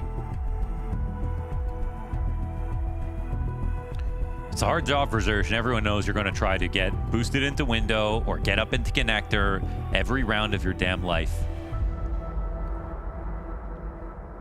And if they don't stuff you inside connector, then he's dealing with an ultimate over towards Ticket, who's been very freed up and happy to take that duel. Yeah, but not this round. He was started on Cat because they have conditioned him out of like taking those early mid fights. His rotations changed. He wanted a new way to approach it. His aim's been insane. I bet he was just taking that bench swing, to be honest. Xertion on the trot yet again. Yeah. Already on the brink of connector. We've got ultimate scoped up on that ramp. He has done wonders from this position. He'll try again. That's free. Perfect kill onto Brolin, who hits the dirt 2 rounds in a row. Xertion, though, already up through connector. Damages Shuhei, takes away the support system. Nertz is going to put his name into it. Spinks from over top of the stairs. As we do lose that offer inside sight, it falls to Naf to clutch it. He gives himself a bit of room to work by killing Spinks first. Opens up his route, but look at this post plant from MOUZ. Opposite sides of the bomb site. And it's a plant on default, which means this is not for Torji. If he misses a shot uncharacteristically, then that CT could cross, but a lock-in's what he offers. That was a must-win 1v2. Why? Because now 2-0 for MOUZ. Now money trouble here for Liquid, and they haven't had to face it this early. Foreboding signs that they've seen this and been on the receiving end of 2 straight in these OT halves. Double connector setups not working out. The longer the game goes on, the more experience these guys have together than Shuhei has calling for Liquid, and they are learning and adapting extremely well. It's a MOUZ core that's been through hell and back. A MOUZ core that slammed its head against FaZe for an entire year with Shuhei at the helm. A MOUZ that had to make a shocking roster move to cut one of their friends from the roster. But MOUZ and Austin have high hopes to finish this season strong. Really, in overtime, they're going to run into Cold Zero with an op. Oh God, no. In upper B. You telling me you see the jumping double? Wait till he starts jumping. He's gonna hold that angle first. It's right on the other brink. Gets the first kill. Molotov over to the bench. It's a fast scramble back from Ultimate. He's looking for a second. Not able to get himself the multi-kill. They swarm down through it. Twist tests the smoke. He gets himself a second. Then over from that doorway, here comes Spinks. He's got the answer already. Man advantage still for Liquid. Bomb scooped up by Torzi. Tries to plant it default. And Shuhei still a bit of a gap back from the site. Now as Spinks has smokes in front of him, he's got a teammate down behind, and it's Liquid to try to press their luck. They will get it. That one round, that one saving grace, the lifeline in OT. Yeah, I mean, Twist's rifle work right there was absolutely exceptional. How quick it was from the first kill to the second. Helps out a lot that they start the op in the right position. It's a new place here. The reason they walk into this, obviously, is because when's the last time they've had an op waiting for them? Low money, no problem for Liquid once again. It will not be a clean 3 in a row. OTs are far and few, or timeouts are far and few between. They've got to use these wisely. They understand that this game only gets hard. Again, if you're the favorite team, going, especially this favorite, going into overtimes this deep, it should favor you. This is the best scrim that Liquid have played so far with this team. I'm sure they're learning a lot about themselves right now, and they're probably so thankful that they have Ultimate in this form as well. What a reminder to his capabilities this map is. But is it too late in the major run?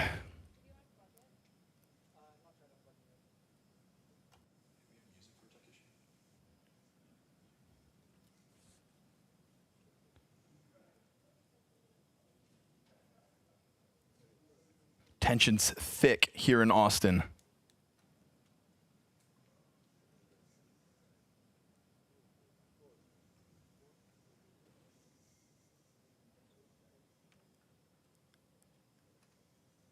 For 6 long months, Shuhei has sat on the sidelines of Counter-Strike watching as his ex-teammates and friends went on to reach new heights, to touch a trophy in Cluj. Constant top 4 finishes all season long, had MOUZ painted as potential favorites. The fact that they can beat Vitality technically in a best of 3, that Lisbon best of 5, if only the format was different, is what they've got to tell themselves so that they can believe that they'll best number 1. A 0-2 day. I said earlier in this series that if you're the type of person to give up, then just uninstall Counter-Strike. And I think that Shuhei kind of embodies that from a professional point of view in his career. There was such a doubt on MOUZ when they cut him, as if like this was the solution. You can do it without your captain, your leader of men, because we gave him that praise as well. Not just an in-game leader, but a captain. And he's happy to go play for whoever wants to play with him, and that's why we saw that Gamer Legion run afterwards. We know plenty of players that would take the break long enough to find a good team and not settle for anything outside of Tier 1. Shuhei said, if you're down to clown, so am I. Let's run it. And he made it to the grand finals of Paris with a roster you'd never expect. Now you've got Ima on Na'Vi off that team. Shuhei has found a place on Liquid. That's a brave move to make in your career. And he's someone who didn't want to waste any time.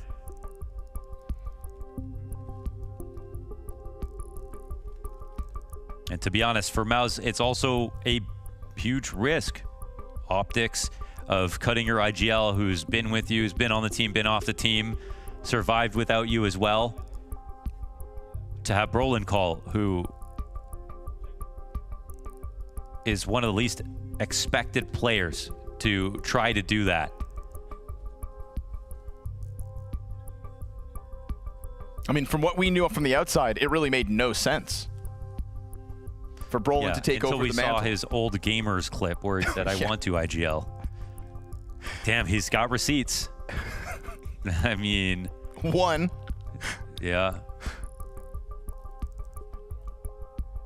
Just by nature of the play style as well. Like, if you just look at it in the server, it left us scratching our heads. And also, I think the timing of the cut. The timing of the cut is another thing, because it happened, shockingly, right before Katowice was meant to start. It happened after the player break. After the player break.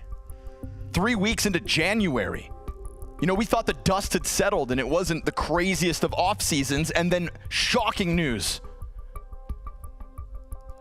MOUZ cut Shuhei. And his return to action took some time as well. You know, there was obviously everybody throwing out his name immediately where he could end up, but there was some absence from play.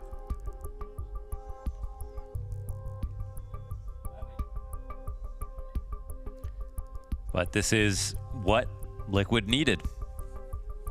100%. It was cool to be able to see that no matter what, if he was IGLing or not, Twist can maintain his form. That was great. And to be honest, back on Dust 2, it felt like, all right, well, what's going to happen with this project? But we are like 3 hours past that. We just saw Nuke, where Liquid just absolutely stunned versus their performance versus MOUZ. And we came into that saying, well, they probably won't win, but let's see if they can impress us. Well, they did both. And now they have a chance to actually win the series, which is a ridiculous turn of events. Again, Avito handpicked for MOUZ's success.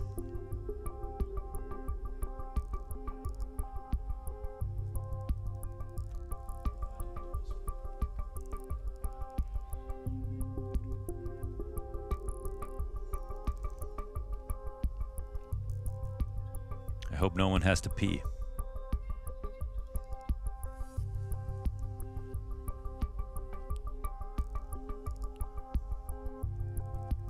It's wild that this entire season of Counter-Strike, the only criticism that you could put on MOUZ was, haha, you can't beat Vitality.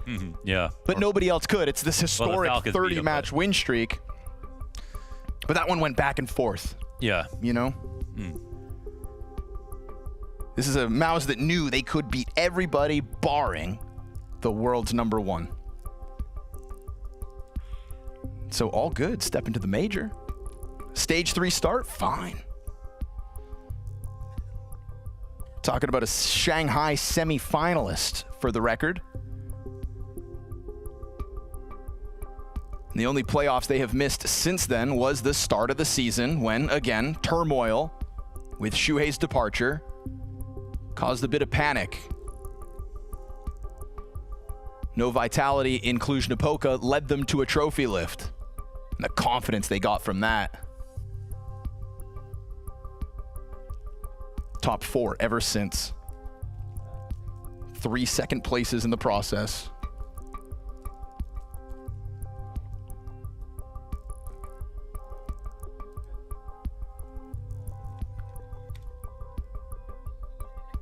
New pair of buds in.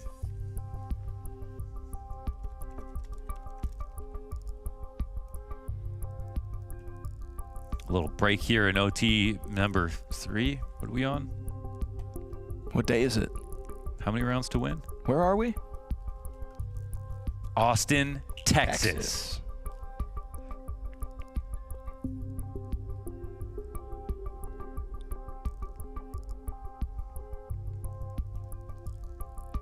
Back in America for another major.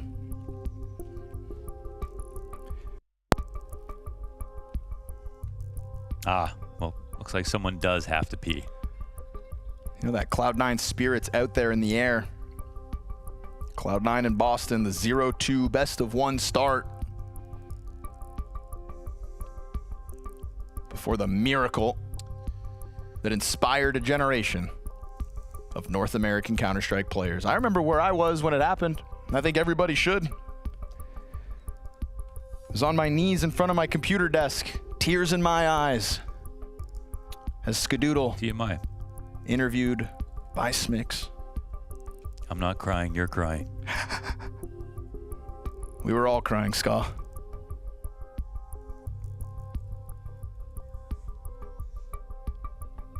Well, no one was crying as much as FaZe fans, but it's okay. They'll get another chance, they said. American majors. So that spirit of the 0-2 reverse sweeps lives on because MOUZ could be the players to wield it. Could be.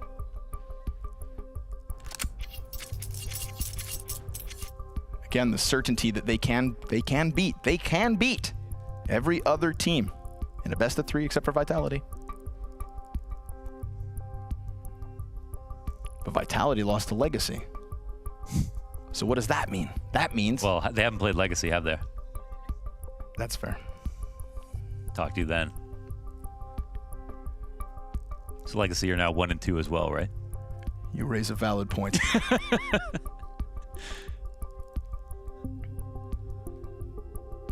Oh, wouldn't that be a funny turn of events? Depends how you define funny, I guess.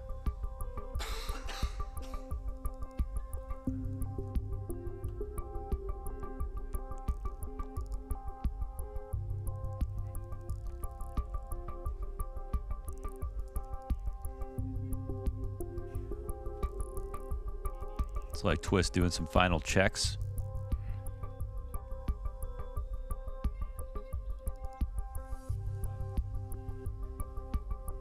Not allowed to speak, but you're allowed to write. Says, "Dear God, I told my family I'd come home with the trophy. My wife won't let me in the house if we fuck this up. I don't want to sleep on the couch again. Please, God, not a loss to Liquid." Your friend, Cyclone. Let it be versus Legacy. Here we are. Mirage, welcome back to the server. Yeah, Ultimate has almost 50 kills. Sorry, where were we? 20 and 19 as we get into this. And Liquid got one at the tail end just now on CT side. All right, no rest for the wicked, I guess, huh? Straight back into the thick of it. We get first kill to the favor of MOUZ. Very useful for Exertion to kill him specifically. That guy's been the bane of his existence. First to 22 for the win. Exposed. Oh, no way. Excuse you. That's a bit of inaccuracy that plays into his favor. It looks like he bends that bullet around the side. Huge for Spinks to recover a double. Wait.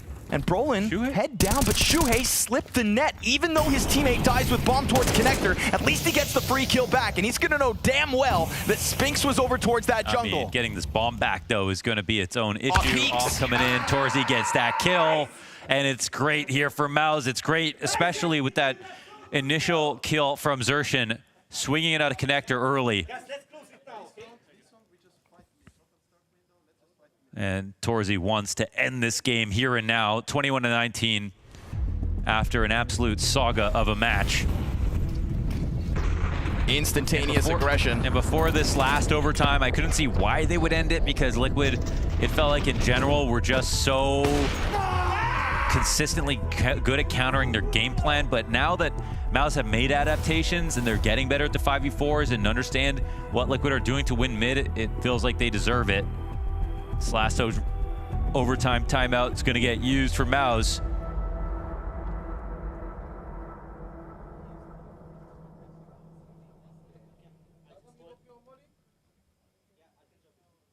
This round seals the deal for MOUZ if they can pull it off. They've got a 2-round gap.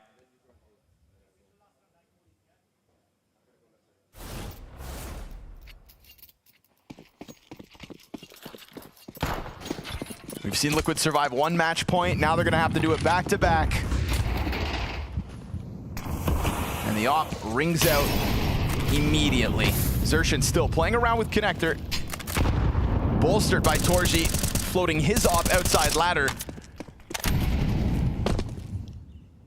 And Spinks always ready to rock in mid as well. But it's numbers strong on that ramp. Nert's a little late to Palace. Eventually getting into that, excuse me, it's Naf. And now they're already gonna test it, so they will just try to swing it out into the A site. Brolin leaning back just starts dropping the full belt of utility. And while they take a look at the site, there's nobody actually emerging from any of these corners. This underpass lurk is so late, it gives Liquid outs. They can't just be coming up on this A split with nothing else. But they've got to plant before these smokes come up, and Twist gets killed before he can release his. Brolin finds ultimate in the process. And the bomb's down at A ramp. 3v5, it's gonna take a hero. A beyond belief heroic moment for Liquid, or this one goes up in smoke. MOUZ pushed to their absolute limits, but the mutiny continues with Shuhei marooned here in Austin, where any sign of Liquid's success is nothing but a mirage. Oh, how it felt real for only a moment. The reverse sweep from 0-2 for MOUZ begins. What an amazing moment here for MOUZ. I feel so terrible for Liquid, because not only did they impress back on Nuke, but they actually got map point first here in this 3-map series. They could have closed. They had lots of chances, but to beat MOUZ as they got better, well, that shouldn't have been even possible if MOUZ were playing at their peak form. Amazing try from Ultimate as well, who put up damn near 50 kills in that overtime. Just beautiful stuff. Just a departure, from the major that still leaves us with so many questions, because we get that flash of Ultimate. This godlike final map is, again, just a reminder of what could be if he gets it all together. But we don't know what will be of Team Liquid after the player break, if more changes are to come, if the rumors are to be believed. And the same could be said with Naf. There were moments of brilliance yet again over towards that B site. Stellar holds, but it's just not enough for Team Liquid. And so the struggles continue. His ex-teammates with a 2-0 record over Shuhei. Liquid find themselves eliminated here at the Austin Major, but putting up one incredible fight here on Mirage towards the end of it all. Shuhei, just talk to me about the emotions and what's going through your mind right now, mate. It's hard to say. I don't know, really. Obviously, it's very tough to lose. Obviously, in that style as well. I think that we played really good as a team. Some of the best Counter-Strike we showed at this event in the last 2 maps. Yeah, we were just really close, but I guess so far away as well. You've clearly been working, though, on your Nuke and Mirage coming into this, right? It wasn't looking good for you guys even when you were leading this team as well. Was that, at least after Nuke, gave you guys some positive, like, mentality to come into this game, knowing that, like, okay, look, what we're working on, what we said, it's actually happening? Yeah, I think when we reached Nuke, actually City side even does too. We felt like it clicked for us. Okay. Exactly what we needed, what we were looking for in the first 2 games yesterday, and it didn't happen. It clicked for us on the Dust 2 City side. We couldn't close it out on Dust 2, but then coming into Nuke, we felt a lot of confidence. And we knew that we wouldn't win there, and if we continue our game in Mirage, we would have won as well, but that was not the case. They were just a better team today. And in terms of you saying they're the better team, that's obviously your old team as well. Was there some emotion? Was there some extra like feelings within this game? Oh, of course. It's a normal thing in competitions. You play against your ex-team. Obviously, there's some adrenaline. There's some love-hate on a server. You would always want to win against them. Today, they're on top, but it's going to be another time for me. Now, if we're going forward, obviously coming into this major, everyone's talking about how good this bootcamp was, you signing now for the team. Obviously, this is extremely disappointing for you guys. What does this mean for the next steps? Well, obviously a break now. One of the main things we need to work on is how do we get, or how do we start off the tournament correctly?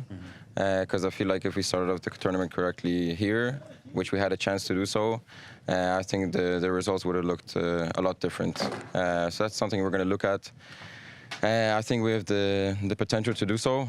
We showed it in practice. Now we just need to convert it to officials. And lastly, anything you want to say to all the supporters and fans out there? I'm sorry to everyone that was wishing we would be in the arena, and that you guys wanted to see us in the arena. That was also our dream. At the end of the day, it's every Counter-Strike player's dream come true to play in front of arena. We couldn't make it this time, but we will for sure make it another time. Thank you for your support. And there we have it. That's the end of Liquid's road here at the Austin Major. Well, I took the words right out of my mouth in that interview. Best 2 games of Counter-Strike they played at this event were the last 2 maps that we've just seen from them. But you know, the painful side of that is if they'd played like that on day 1, they wouldn't even be in this situation, Maui, and now eliminated from the Austin Major. I mean, Ultimate had more kills in that map than he did at all of the other maps combined at the Major. I mean, It was a brilliant performance from him on an individual level. The 4 match points that Liquid had, they're going to be looking back at. Yes. Because that was from we're so back to it's so DeRover. They had their they had their 4 chances to close out this series. 2 in regulation, 2 in that first overtime. Those missed opportunities, but yeah, an unreal performance from Ultimate. Twist had some incredible rounds as well. Nerds, Shuhei, Nav. I mean, everyone on the Liquid side stepped up when needed in that 3rd map, but the experience from MOUZ just proves too much. And I think one thing that showed that example out of that tech pause, the exertion push down con, just like, you know, no good reason, full W, swing for a fight right out of a tech pause, you're going to catch someone sleeping. I also like that they made adjustments. I mean, they didn't let Ultimate beat them the same way 5 times in a row. Yeah, they finally put Torji down there to put a stop to the peak. They had some counters eventually. Yeah. I feel like Cyclone probably was giving some great input, and those kind of moments are why, you know, I do rate Cyclone highly. I do rate this MOUZ team incredibly highly. I'm really impressed, though, with how Liquid was able to push MOUZ to the absolute limits here. Everybody was really actually putting in a really good effort here on the Liquid side, despite the L. Completely agree, but we're going to switch things up and go on to more of the positives here. We've got a live Mahone Zone with Brolan. Yes, that's right. I got Brolan next to me. This is a really long overtime game. What we're actually going to do is have Brolan sit next to me here, and we're going to watch that final round that they just played. So Brolan, first of all, congratulations. Thank you. Must be a huge relief. What we're going to do essentially is just watch your POV for that last round, and yeah, just give me your thoughts on what was happening. Obviously, it came off a bit of a long tech pause. So yeah, just talk me through what was happening here. No, I think just obviously it's a mental game from now. I think it doesn't really. I think the team who wants it more gonna win the game basically. And yeah, I think there's many rounds that they were committing middle, for example, from underground and top mid, and maybe it's gonna be a change now because Surgeon killed him in the last round. And I don't know. I saw Naf doing this Heishi from Palace sometimes, and then when he's doing the Heishi, they always went A. It was maybe 1 or 2 rounds before it, and I felt like, okay, boys, it's gonna be A here, and I was really confident they're gonna be A here. And then I saw two slope up and 1 Palace, and then we know that there's gonna be an A round. And yeah. Were you guys convinced at all that, you know, because they're so deep into overtime, that this was just gonna be the commit, like there's no fake or anything like that? I mean, of course. I mean, obviously, I think there's not many teams that are taking with, for example, 2 Palace and 2 slope and 1 Palace, for example, which I saw on my POV. So I mean, of course, we can do it. Some kinds of do it, but I think it's, as I said, it's a really tough game, and it's an elimination game as well, overtime game. So I think it maybe, as I said, maybe this fakes us in time, but in these scenarios. So right here, when you hold towards the CT spawn area, you find 1 kill, you got your backup coming in. At this point, what are you looking to do? Are you looking to just stay alive, let your teammates take contact, or what's your approach at this point? No, I think both. I like both ways, of course. I think either we can fight or either we can just play slow and play the fire free. But we have the team basically in CT, so I think it's just good. Like, I think it's just good to overall just go up CT and try to kill them before they get the bomb plants, and just try to make their in their comfort zone basically. So yeah, it's just I think this game was just incredible, and yeah, I'm really happy that we won it. Any final thoughts, like just on the game overall? Like this was a really long match. No, I think just as I said before, I think it was just 2 ones with more basically who wins. We were in 8-1 lead, and yeah, they got the last 3 rounds on the C side, and then they got the pistol, and I don't know who won the first weapon, but yeah, I think it's just pure mental game, and I don't think I think they played really good. I think they came back in the tough situations, if I say so. They had a lot of match points, and we as well. I think we had some at least. But yeah, it was a really tough game, and I'm just really happy, as I said before, that we won the game in the end, and I'm just looking forward to the next one already. Okay, great. Thank you so much, Broland. And of course, still a long road ahead. Still a couple more games until you actually make it to the playoffs. But that's going to be it from us. Back to you guys at the desk. Thank you very much, Mahone and Broland. And yeah, there's a pure mental game in there, but pure joy for the team of MOUZ. Pure joy, well done. It's an older meme, but we'll allow it. Yeah. We've got to keep bringing it back. Yeah, I mean, I think that to Broland's credit as a whole, I feel like the shift to in-game leader was something that I personally didn't have a lot of faith in. I never really heard anything about this guy being cerebral in terms of giving input to a team, being much of a mid-rounder, much of a voice. But with the results that MOUZ have shown this year already, the fact that they've won an S-tier trophy, he's already proved himself in so many ways. So to even see them in this 1-2 position now still feels like a shock to me. Yeah, it is a little bit surprising. And I mean, yeah, but it's a great rebound so far from them. I think one nice thing too, Torji was still like, even when he was like having some tough rounds and going through a stretch without any kills, he was still the energy guy, still shouting at the boys, this is the games we love. He was just keeping them hyped up, keeping them focused and in the mood and in the moment, and not letting them kind of like drift away from the game at hand, which is awesome to see. And it is very good, because in the pre-match he said he wasn't doing it enough yesterday, so he knew that he needed to turn it up a notch, and especially in a game like this. I want to get just a quick temperature check on what you guys now think in the Liquid, because they didn't just bow out, they didn't just get rolled over, they didn't lose 0-2. They had some fight in it, but is it still more negative than positive in this?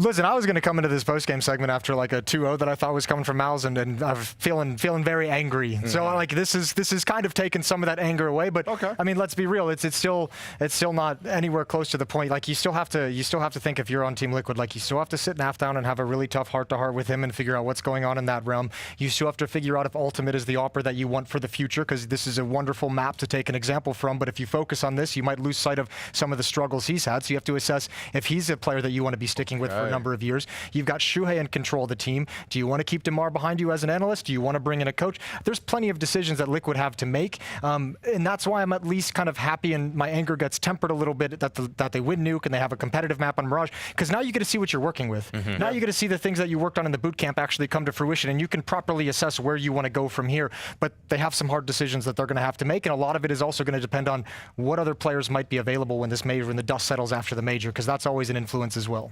The one move that you have to make if you're Liquid is getting a coach. Feels like they missed out on what could have been the Ash sweepstakes or the lottery, but unfortunately, everyone missed out on that one. Yeah, it was just he went back to Gamer Legion, and so they're going to have to look for people probably from the tier 1.5 space. That would definitely give Shuhei a little bit of a leg up in terms of preparation for these kinds of matches. Don't put it all on him. And like Jason said, I mean, I feel like even though Ultimate did have that one pop-off map, like this was a really bad major for him until that single map, and so you have to find ways to create more consistency for him, because really it's been kind of a roller coaster watching him from when he first joined the team and he popped off so much, and then he probably went on a 3-month stretch of just pure red ratings, and now it's mostly in the red still. Climbing back up, but not anything that you're going to be like nothing that's going to secure a position, and especially with Opera being such an important part of a team, like, and how difficult it is to find an Opera that can have impact.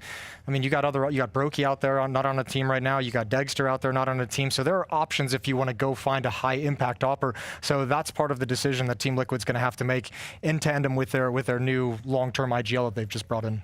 Yeah, let's see what the future holds for Team Liquid, but let's also remind everyone at home what has happened across today. We're going to take a look at the bracket and have us look. I don't remember. What did happen today? Bro, a lot has happened. We've been so focused in on this game. So much has changed a bit. I'm going to kick us off with a bit of the G2 versus Aurora magic in here, because honestly, yes, G2's a dead team, but there is no way in hell that I expected Aurora to be losing this one with the individuals playing like they have been playing in recent time. I mean, it's a shocker that Hades and everybody from G2 is able to play at the level that they were able to manage. I mean, shouts out to Heavy God again with a pretty comprehensive tournament so far for himself. And I feel like when you have this much stacked up against you and you're in the G2 camp, it's so easy to crumble, to know that the next season this is already basically a write-off for everybody there. But a couple guys giving it their all, even though they know they're on the chopping block. In fact, they've already been chopped. Yeah, it's kind of weird too, and it's funny because I feel like, the perspective, it feels different than when we had, Heroic here previously with Saw and Sunpies being the ones headed over there. It feels very different talking about them, of being like, we're here for this like one last great run where we get to see how far we can go. On the G2 side of things, it's a different energy, it feels, when you see them walking around. Yeah, and it's just strange. It feels a little bit sad. But in that sense, I'm with you. It's actually crazy that we managed to win that game the way they did, 13-4. And that's why, I mean, that's why we have such an issue like buying into Aurora being able to make these deep playoff runs, because it's like, what is that? Yeah, that's not the Aurora you bought stocks in, and maybe it might be time to sell now or keep us updated on how Aurora do. I've sold mine. I sold mine. Like 3 weeks ago, I said they're not making playoffs. He's still got NAF, though. He's still got NAF. Yeah. So don't trust his logic on this. He's not making smart decisions. In the aggregate, I've broken even. Well, you know who's making very smart decisions? It's whoever on Furia has pieced all of this together, because Fallen brings in Molodoy and Yakinda, and they just demolish VP. This was not even close, and it wasn't just like Molodoy or Yakinda having a great game. We also saw a bit of Yuri and Quesavara action coming in. This was exactly what you want if you're a Furia fan. The decision from Furia to bring in Yakindar and Molodoy in the middle of the season was met with a lot of questions, and, well, they're giving us answers. It was insane, to be fair. I mean, it feels like it came out of left field completely, but it's already paying dividends. I mean, this team was not on anybody's radar 3 months ago to make it to the playoffs of the major. Now they've secured a top 8 finish with a 3-0 in this group. Like, this is already fantastic, and the way that they, like, look at these scorelines, like, they just blitz Furia. They blitz VP, that is. They had no shot in this game. This is crazy. 13-3, 13-5, speed running it. And Virtus Pro has looked like no slouch. We've been super impressed with them through the stage 2 and now stage 3. This is incredible. And I think the number that jumps out to me the most, obviously Quesarado great at 30, Yikinder great at 26, Fallen with 27 and 14, switching over to the rifle, switching his rollover. Still doing it. I feel like I cannot praise Fallen enough for what he's been able to do in this kind of a situation, because none of this would be possible if he wasn't the one stepping away and say, bring in the young talented Opera. I don't got it anymore with the AWP. I'll switch into whatever role is needed, whatever role you guys want me to play. And he's thriving in it. I want to ask this for you guys though, right? someone or some other big teams missed the boat on Molodoi, right? Someone, especially in the CIS region maybe, didn't see the potential of this. That's a big loss to have where Fury have just seen him, taken advantage of it, got it in their way.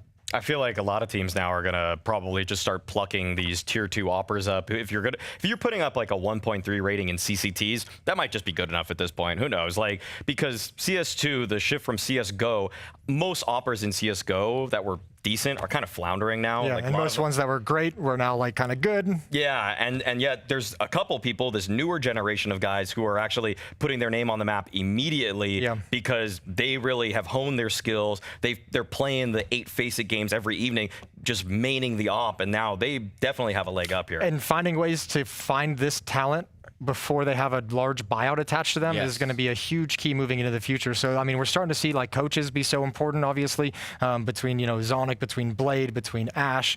There's going to be plenty I forget, and I apologize. But I think that, you know, one thing that you really want in your management is someone who's able to scout those lower divisions, someone who's got that eye, someone who's kind of, you know, steeped in that level of gameplay and can point you in the direction of, hey, this guy's looking pretty sweet. Start looking at him. Yeah, definitely worth doing, an investment for the future. Then we're going to come on to Spirit taking on Na'Vi. Spirit, at least on train, absolutely demolished Na'Vi. It was borderline embarrassing for Na'Vi, who was trying to play this, and that's not a strong map for Spirit. There was a slight chance they could have won Anubis, but Spirit do what they do best. It's great to see that Spirit are in this kind of form for the major. I mean, for winning Shanghai, a lot of the talk this season has been about how come they aren't going to upgrade their roster. But hey, they've already secured a top 8 finish. They're already looking, again, like one of the most formidable opponents. If you're going to face them in an early round matchup in the playoffs, well, you better bring your absolute A game immediately when you enter that arena. Yeah, they've had a very weird season, it feels. They won the major, and then they come into Katowice, they get 2nd place. But the whole conversation during those playoffs was how tired they were. How, like, after the grind to the major, to the Shanghai major, and then the kind of little bit of time off and the grind to get the next season started, they're a little bit exhausted. So I've kind of been like, I wasn't really sure a lot of this year how to like kind of talk about Spirit, but you know, you gotta say coming into this, the boot camp they had went well also, you know, and now they have the results on top of it, and it's perfect. Spirit didn't have a boot camp either. Oh, that's right. They were all at home. They just did it all at home. Yeah. But the thing you're saying about exhausted? Well, no, because what I'm thinking is I know Donk gave that interview where he's like, you know, people are criticizing us for the way we decide to organize our schedule. And it's like, we don't care what they say. It's working for us. Exactly. And that's like, and now you're like, well, how can you argue with it? Like, yeah, I do think it's crazy you didn't boot camp. But whatever, you made it through. That's why when Searson was at home in all those big boot camps, like, should have let him do it. We should have just let him chill. Should have just kept letting him do it. Yeah.